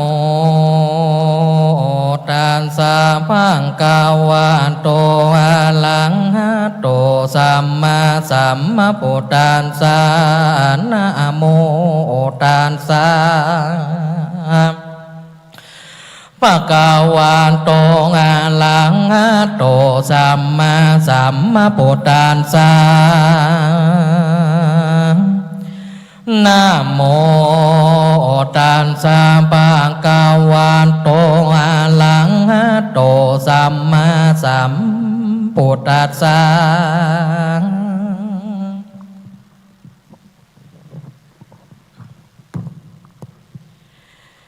จาลิกุมาโลปิมุจจาลินดาสาลติเลกันตาวาลังเนวาสาเป็นตัวจุนทาลาสาตาสาหัสานิอาตมังกาปิโมคาเนวาปันทาเป็นตัวตัสสามิงปะเตเสสีหาปายากาติปังงังอาคังอากาติจุอาลักขังสุสังติวาหิลำดับธรรมเทศนามาหลอดจวนว่าเจ้าหยอดจาลีสลีนมเนาวันเป็นเจ้านำปนเข้าสู่ไพรชนป่ากว้างจริงหือตังอาทับที่คางมดนาจารินตาสาละสามพันตะเขียงพร้อมมาอนุนาน้อมดูงามเมื่อยามลดนายังผงไหวนาลูกเจ้าฟ้าหากแต่งมากควันลดต่างมวลมี14,000 เล่มมาก็ฮือใบนาซึ่งสาพ่อมักกา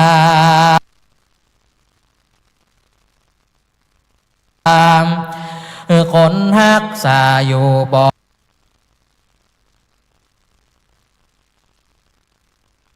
ขาดเพื่อป้องกันเนื้อไล่ลาดที่เมื่อไล่ลาดอาจจะสีจริงไม่แก่รีผลม้วนหมู่เขาได้อยู่สุขสบายอันละว่าเสียงแห่งลีปนละตั้งหลายเกิดกองนั้นตัวต้องเหิมมาปานแผ่นนาดินนาดันจักอากี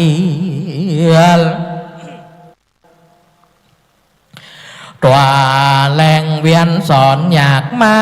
านีกักอ่านคำสองมือกำมาเห็นมาแก้วแกว่นทรงข้ามพ้นไหลตามจูงาจอดล้างพองกอดกำแก้ม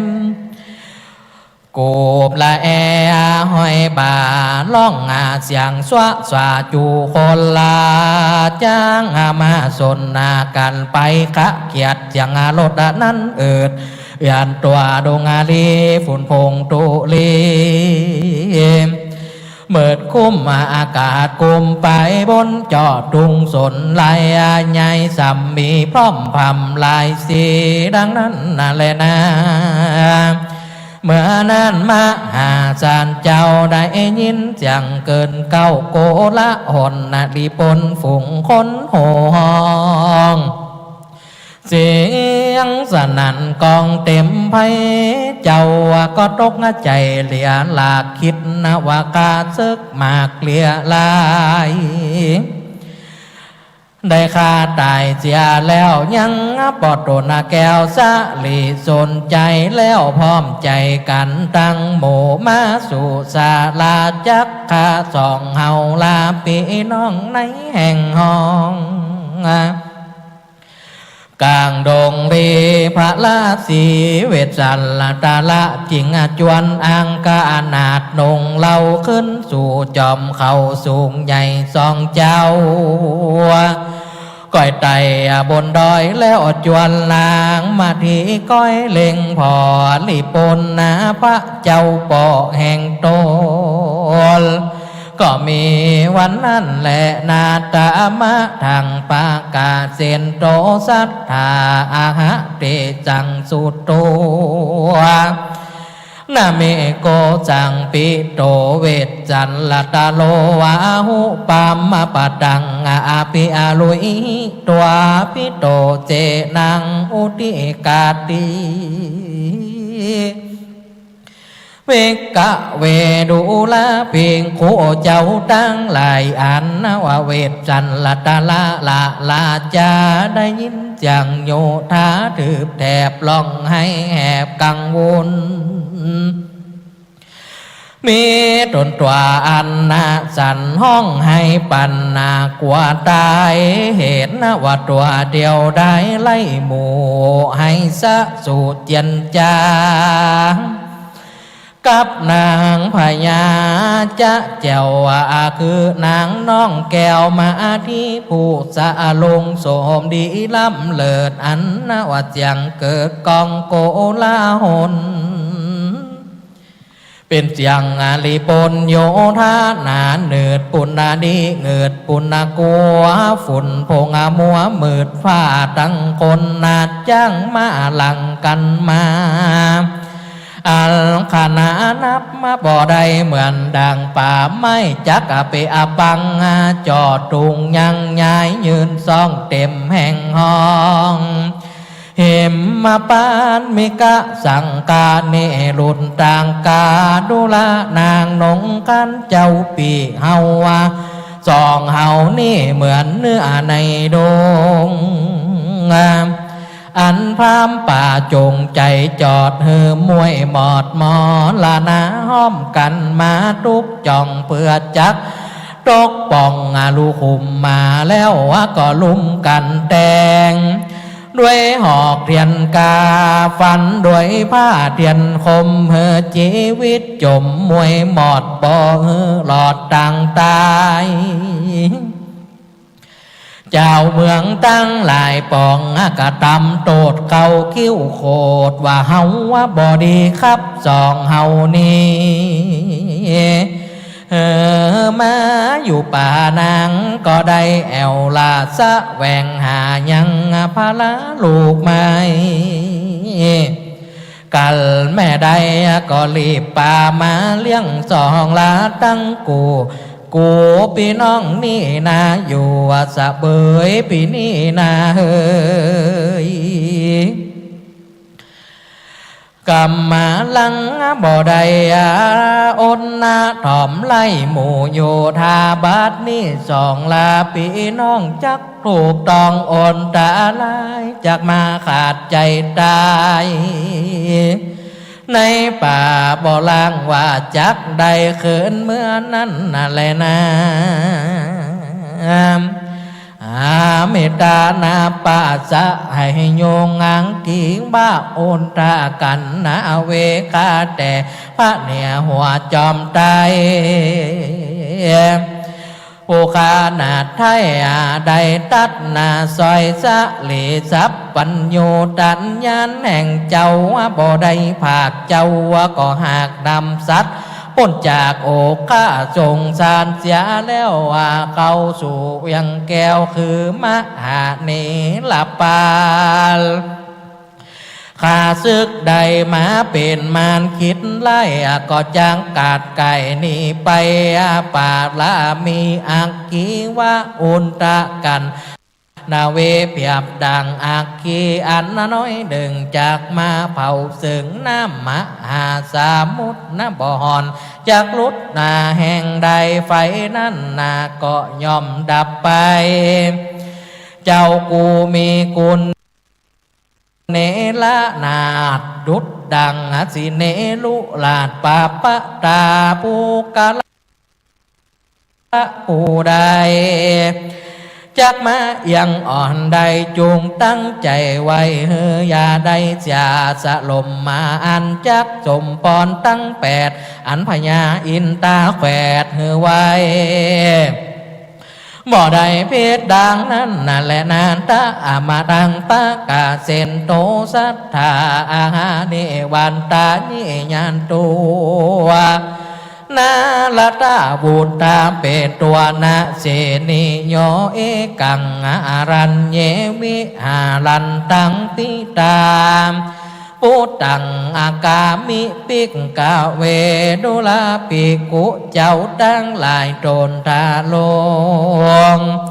สิ้นใจหลายปันโกรธผู้ลุงโลดด้วยสมาธิญาณพระผู้บา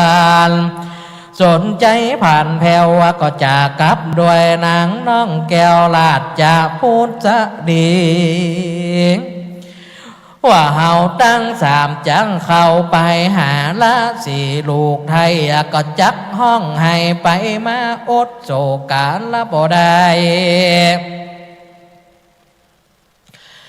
กูปิจักพันภายเข้าไปก่อนเฮือเจ้าผ่อนตวยไปส่วนหลานฮักนงไว้ตั้งกูก้อยเข้าว่าไปสู่ไปหลังกะทำสังกะหาลปิตักฮักษาแต่นิตินั้นแล้วก็ลงมาจากคอจ้างแก้วแล้วก็รีบพันเข้าสู่ที่อยู่เวทจัลลตะละลาดลาสีเปียอาภิเสกสองสาลีเป็นนาเจ้าภาพด่านดาวสีปีมียศนาดังเก่าเป็นเต้าเหล่าสมปองมหาสัตโตพระมหาสัตว์เจ้ากับนางนอเนาลาจามาทีลำเปิงดีกึดหลอดว่าเจ้าหยอดสันใจจักได้มาสู่ในแก้วกูซาลาลวดหาภัยญาอันจักกว่าละบ่ได้เมื่อนั้นเจ้าก็หันพระบาทไทยปิตาทีลาดยัวไหลหยาดเตียวมาก็แล่นไปหาเจ้าแก่นให้ยกมือไว้แต่ปาทานางพญาก็ไว้ตีนปอดยันจะต่อเสียงหวานว่าข้าแต่พระตนละผู้บาลข้ามอนน้อยเจอมาที่โรงเกสีหมวดเก่าว่าขอไว้ตีนปอเป็นเจ้าตามกองในเมื่อพระตั้งสองกับแล้วพระบาทเจ้าสันใจนะก็ยินดีรักลูกไทยลูกหลังปุตตาน้ำตานองไหลต่อหน้าลูกลักละสีเนหาในเมื่อโศกาลำงับแล้วปอดตนแก้วพญาก็จักภาษาไหลยังลูกแก่นไทยเก่าเป็นกาทากันเจนุกุสาลังพุทธกันจิปุตตาอาณามายังดังนี้เป็นตอนโดลา2 ปีน้องเจ้าว่าบ่ต้องโศกอันใดบ่มีพญาติวัดให้สองจอมใจลูกฮักบ่ยังคอยเลี้ยงชีวิตต่อสุขสบาย หัวมันหลากหลายเหลือแหล่เจ้าอย่างใดนักแก่ปอจันละปิดูวะจะนั่งสุนตัวและเมื่อเจ้าพญาตนปอตังนาตอดยันจาพระมหาสัจเจ้าก็จริงกล่าวอินติโนจิวิกาเทวาสาญาณิสิจาเกติสากาศิลาจีวิกาโหมาอุจจาจาริญาญาชีวิตตังคาแต่เจ้าวะป่อเป็นเจ้าขาลูกเต้าอยู่ไผ่ซนไก่ามยังแคว้นนามากเพื่อจักอาหากาลอตายเหตุว่าคงควายหาลูกไม่ไปหาได้จริงเอามากินคุดหัวมันดินและหัวจวกคุดได้หากนำมาเลี้ยงสองลาเป็นน้องตนไปนาชีวิตผู้คาจริงหันมามีอาการหลายอย่างกาทำได้ยากหนักหนาและพอเฮยข้าแต่ป่อพาญาผู้มียศมากแต่เมื่อผู้ข้าภาค4 ปีไผ่ฝากขับหนีมาอยู่เต้ามีกูปอ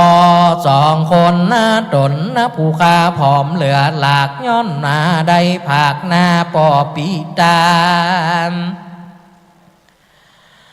และนางพญาตนแม่ตุกนักแก่นานหันผู้ข้าได้สันลูกไม่โศกตุกไม่หัวใจเหตุบ่ได้หันนางสาลีจอมไว้เจ้าจุวันคำเจ้าท่าหนอมตายและป่อเหยมาสัตว์เจ้า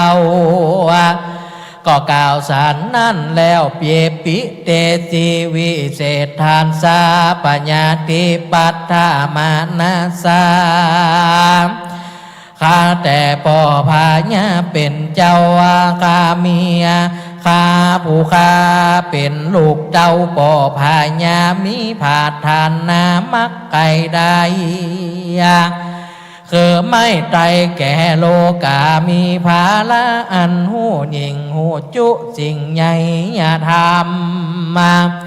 ก็กระทำเจ้าจะลีกันหาเป็นปาลามีบ่อแผกแหลกเอาซับปัญญูลูกข้าผู้นั้นเป็นสายเจี้ยเจ้าเป็นหน้าที่เอื้อใจเติงไปได้ถึงพุทธาภิเษกที่เลกลาจาพรามบาปหนานำกว่าตีแล้วดาจำไปมันก็มาตีใส่หลังจำแล่นเหมือนดังจ่ายน้อยแกว่นตีงัวพามหลังโกหลบมาล้นใจบาปป้นพระมานมันนำเอาหลานแห่งเจ้าได้เข้าสู่ป่าไพศาลดงเรบ่ฮู้จาลีกันหาลูกฮักปอ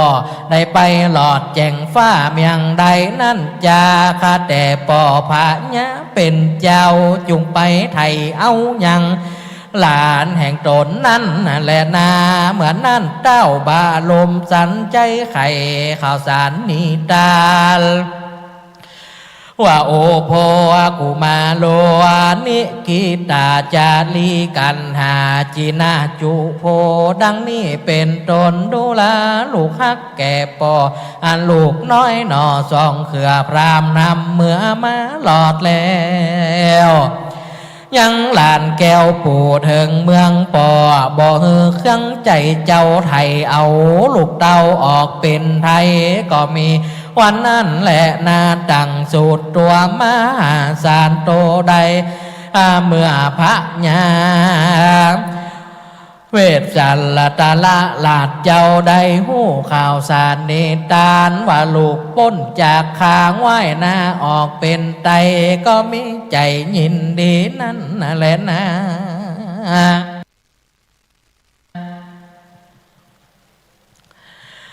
เต